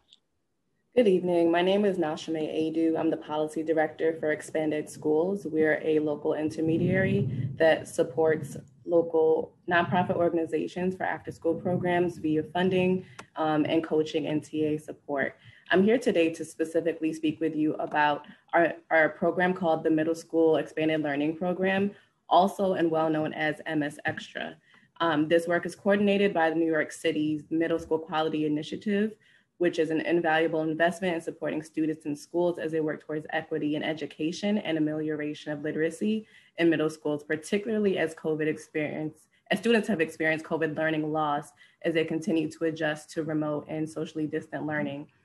We know that proficient literacy skills in middle school are essential towards building out the lives that we all want for our young people, and that 66% of New York City's children from low-income communities do not receive the support needed to achieve proficient literacy skills, which then has a positive correlation with high school dropout rates and has detrimental effects on their post-secondary and career endeavors. And so we're here today to ask that funding for the Middle School Expanded Learning Program, also known as MS Extra, is fully restored at $1.5 million, along with other programs associated with the Middle School Quality Initiative. What makes MS Extra different from other programs is that it focuses on the lack of comprehension for students who do know how to read fluently throughout their middle school years. Students who struggle with reading comprehension spend an hour per day engaging in small group tutoring led by trained professionals in which they analyze various culturally relevant texts. Throughout the implementation, they are able to see themselves mirrored in literature as a way that they can eventually find windows for discovery of other cultures and experiences. Participating schools also extend the learning day by 2.5 hours so that young people can engage in arts, sports, academics, and social emotional learning. Time expired. To build their skills. Again, this is a resource that was completely critical prior to COVID and just continues to prove its relevance and importance as a really critical tool towards COVID recovery. So we ask that you do support this in the upcoming budget, along with the many other needs that we see for young people in our most vulnerable communities. Thank you for your time. Thank you. And it looks like we got back Solange, so we'll go ahead and unmute and we will try one more time to get the testimony. Time starts now.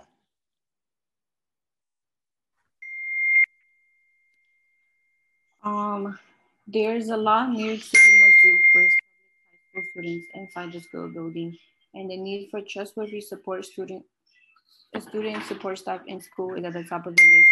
This is essential for a healthy school culture. One social worker, one counselor for school is not enough.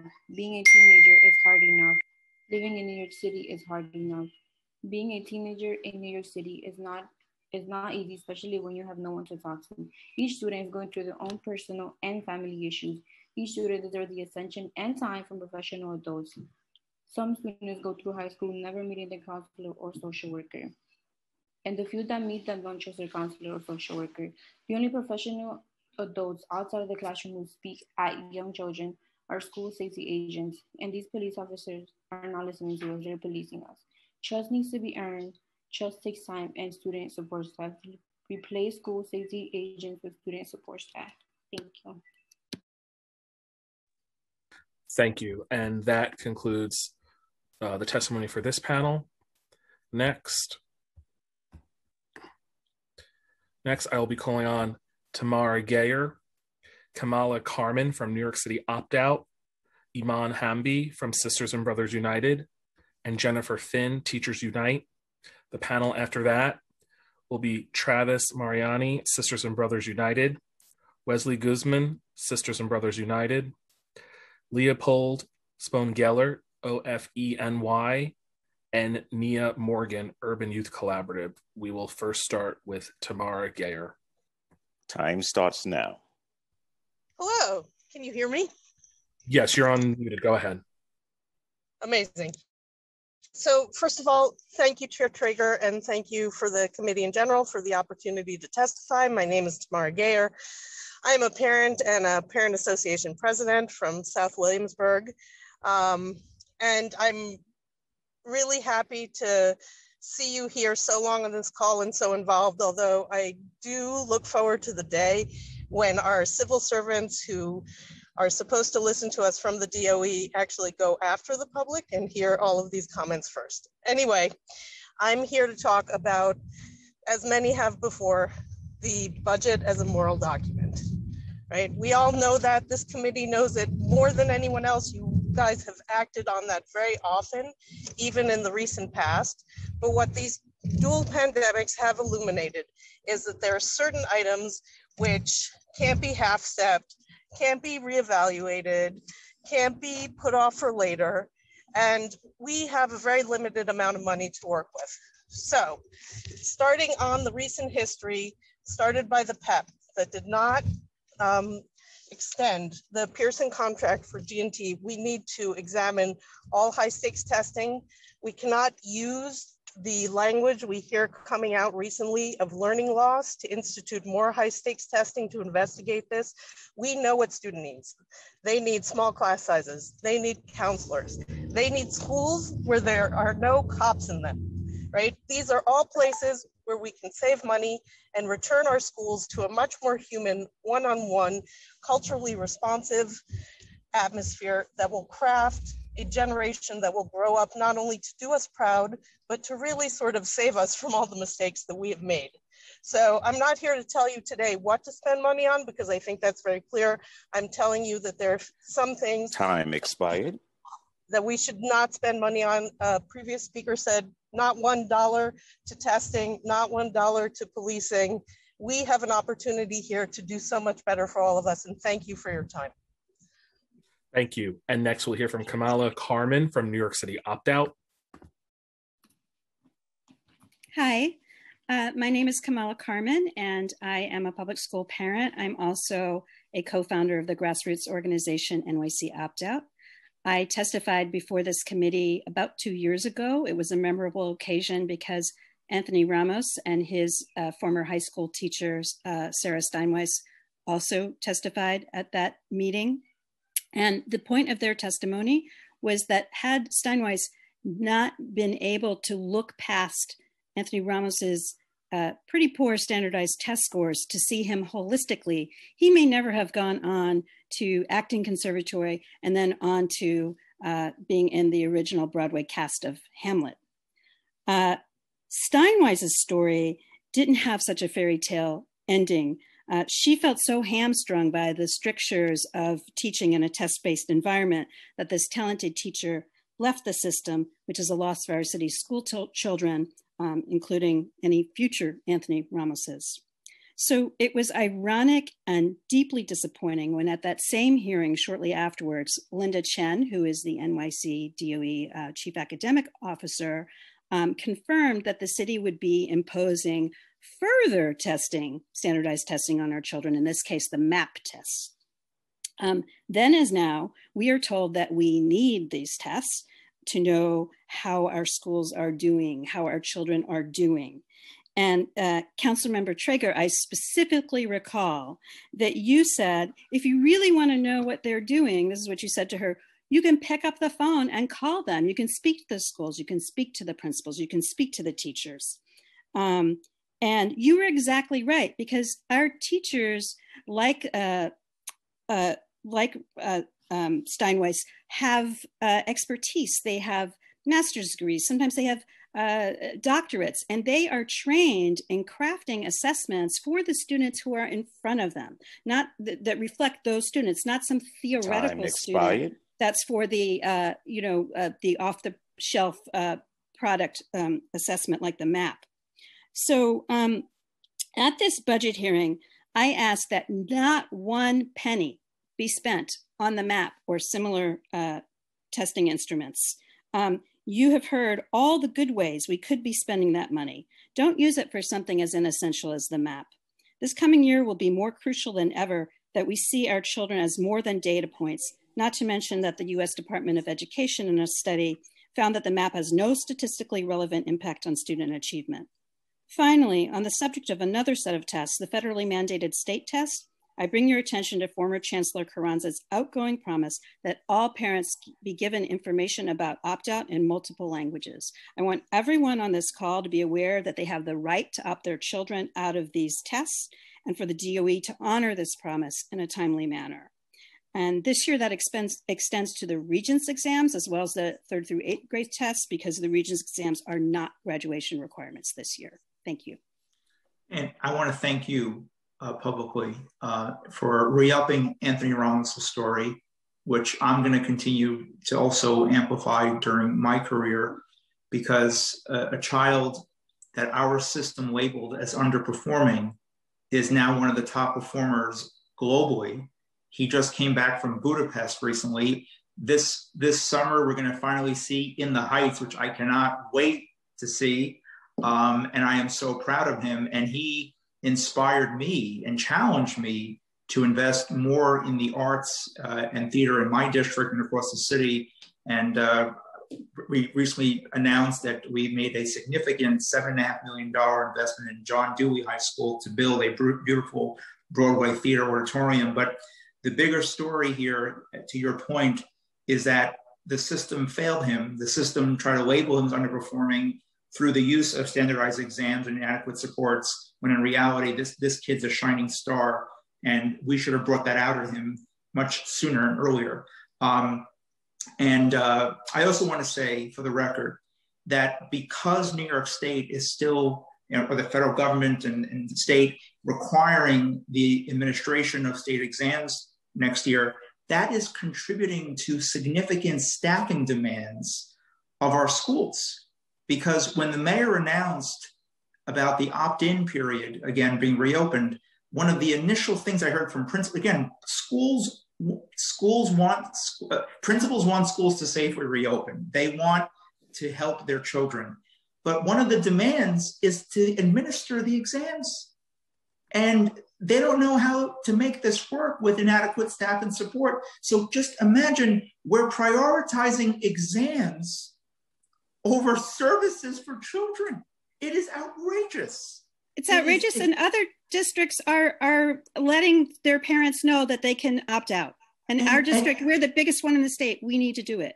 And quite frankly, it would allow, if they could just get rid of these testing, it would allow actual services for children, rather than people scrambling on how to administer this test that, quite frankly, the results are meaningless, quite frankly. And so I applaud you for amplifying this even before the pandemic. And I also am on the record saying that as far as the high school regents, again, never really measured student performance and work. And there are proven models, project-based learning, which I've always been supportive of. So thank you for always amplifying that. Thanks for your testimony today. Thank you. Thank you. And next we'll hear from Iman Hamdi. Time starts now.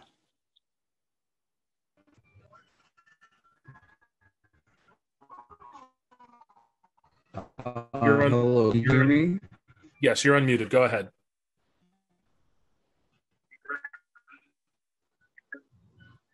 At the Point CDC, and I attend Bronx Earthwest High School. I live in the Hunts Point area of the Bronx, and I'm here in support of police-free schools. The council needs to focus on increasing money for support systems that help young people in different circumstances. A mental health professional should support youth when dealing with a mental health crisis. Social workers or counselors can help lower tensions when a fight happens. The police are an armed force and should not be who schools rely on for safety because students are scholars, not criminals. For me and my other classmates, it would reduce a lot of stress and we would feel a lot safer at school. I know a lot of you think that putting police in schools is the most secure method to keep them safe. It's not. And in fact, puts them at more risk. I assure you that even minor offenses like late attendance have led to countless arrests of Black and brown youth. This needs to end. Black and Latinx students in New York City have consistently been targeted for harsher punishments than their white peers and arrested at a higher rate. As a result, Black and Latinx students make up 90% of all youth arrests, court summons, and juvenile reports issued by school police. The representatives here today have an opportunity to end decades of abuse first set into motion by former mayor and current seditionist Rudy Giuliani. Today, I call upon the council to stop funding the school and to prison pipeline and make our schools free from police. Invest in us and invest in all the New York City students. Thank you. Thank you. And next, we will hear from Jennifer Finn, Teachers Unite. Time starts now.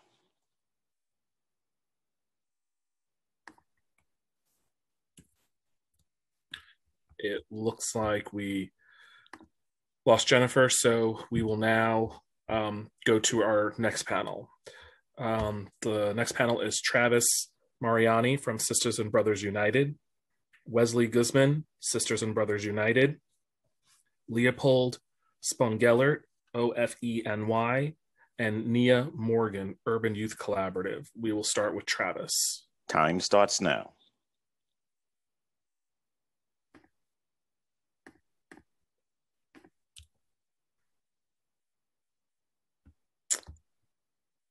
Okay, we will come back to Travis. We will go to Wesley Guzman from Sisters and Brothers United. If we can go ahead and unmute Wesley. Time starts now.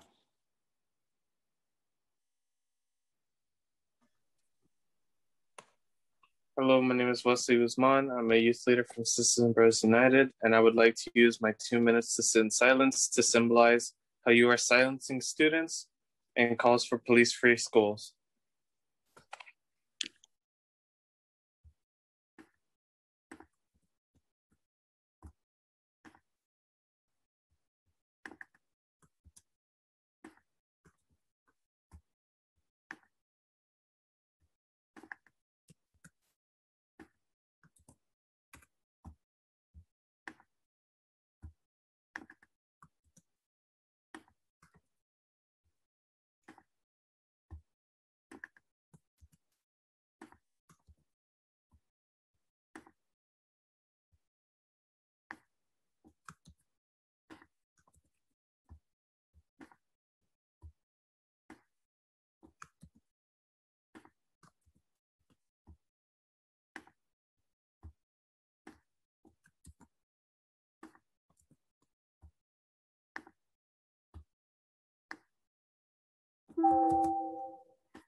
Time expired. Thank you. And next we will call on Nia Morgan before we go back to Travis. Nia Morgan. Time starts now. Thank you, Chair Traeger and City Council. I will be brief. I just echo a lot of what youth and advocates have said today, opposing police in schools, as well as the inequities that exist throughout our New York City public education system. I will just add a point that folks haven't highlighted yet today, and that is how much New York City is an outlier in New York City public school. an outlier in having police in school. And I'm speaking as an individual, not in my official capacity as a staff member at the Urban Youth Collaborative. The fact that our city spends $450 million on police and schools just through the executive budget, not even through all the money that goes towards metal detectors and surveillance equipment, is an outlier. The next largest school system that uses police in schools is Los Angeles United School District. And they just cut their budget 35% from 70 million to 35 million. Yes, so 45 million. They cut it $25 million. And that means that the next largest school district not only cut it, but is so much smaller than our policing budget that it's almost unconscionable. In fact, it is unconscionable, the fact that we spend so much money on this. This system did not appear out of nowhere. It was designed to act this way and to actively police Black and Brown youth in particular. It also was a way to funnel resources away from the students who needed the most. It was a way to control students and not to actually educate and support them. So I just would also like to echo the needs of the most marginalized students and for them to be centered in all of our conversations. It's not just Black and Brown youth. It's folks who have disabilities, folks who identify as queer. It's folks who need language access. They deserve more than equity. They deserve justice, and it's far past time for that. Thank you. Time expired. Thank you. And now we will go back to Travis Mariani. Time starts now.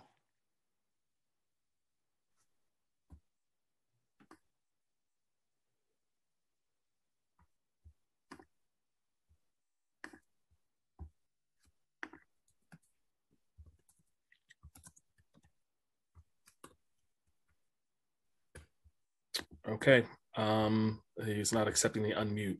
So there have been a lot of people that have been coming on and dropping off throughout today's hearing, some people who I had seen on our registration list. So if anyone has dropped off and is now back on the Zoom and has not testified, please use the raise hand function now, and I will call on you in the order that you raised it.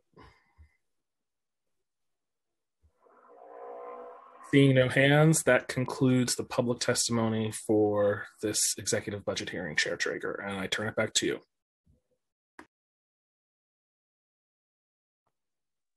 Thank you, Malcolm, and thank you to the entire council staff for your help for preparing us for today's important hearing. So much work happens behind the scenes, on the scenes, and I really appreciate the council staff, my staff, and the education committee staff. We have a lot of work to do. We still need a lot of more information.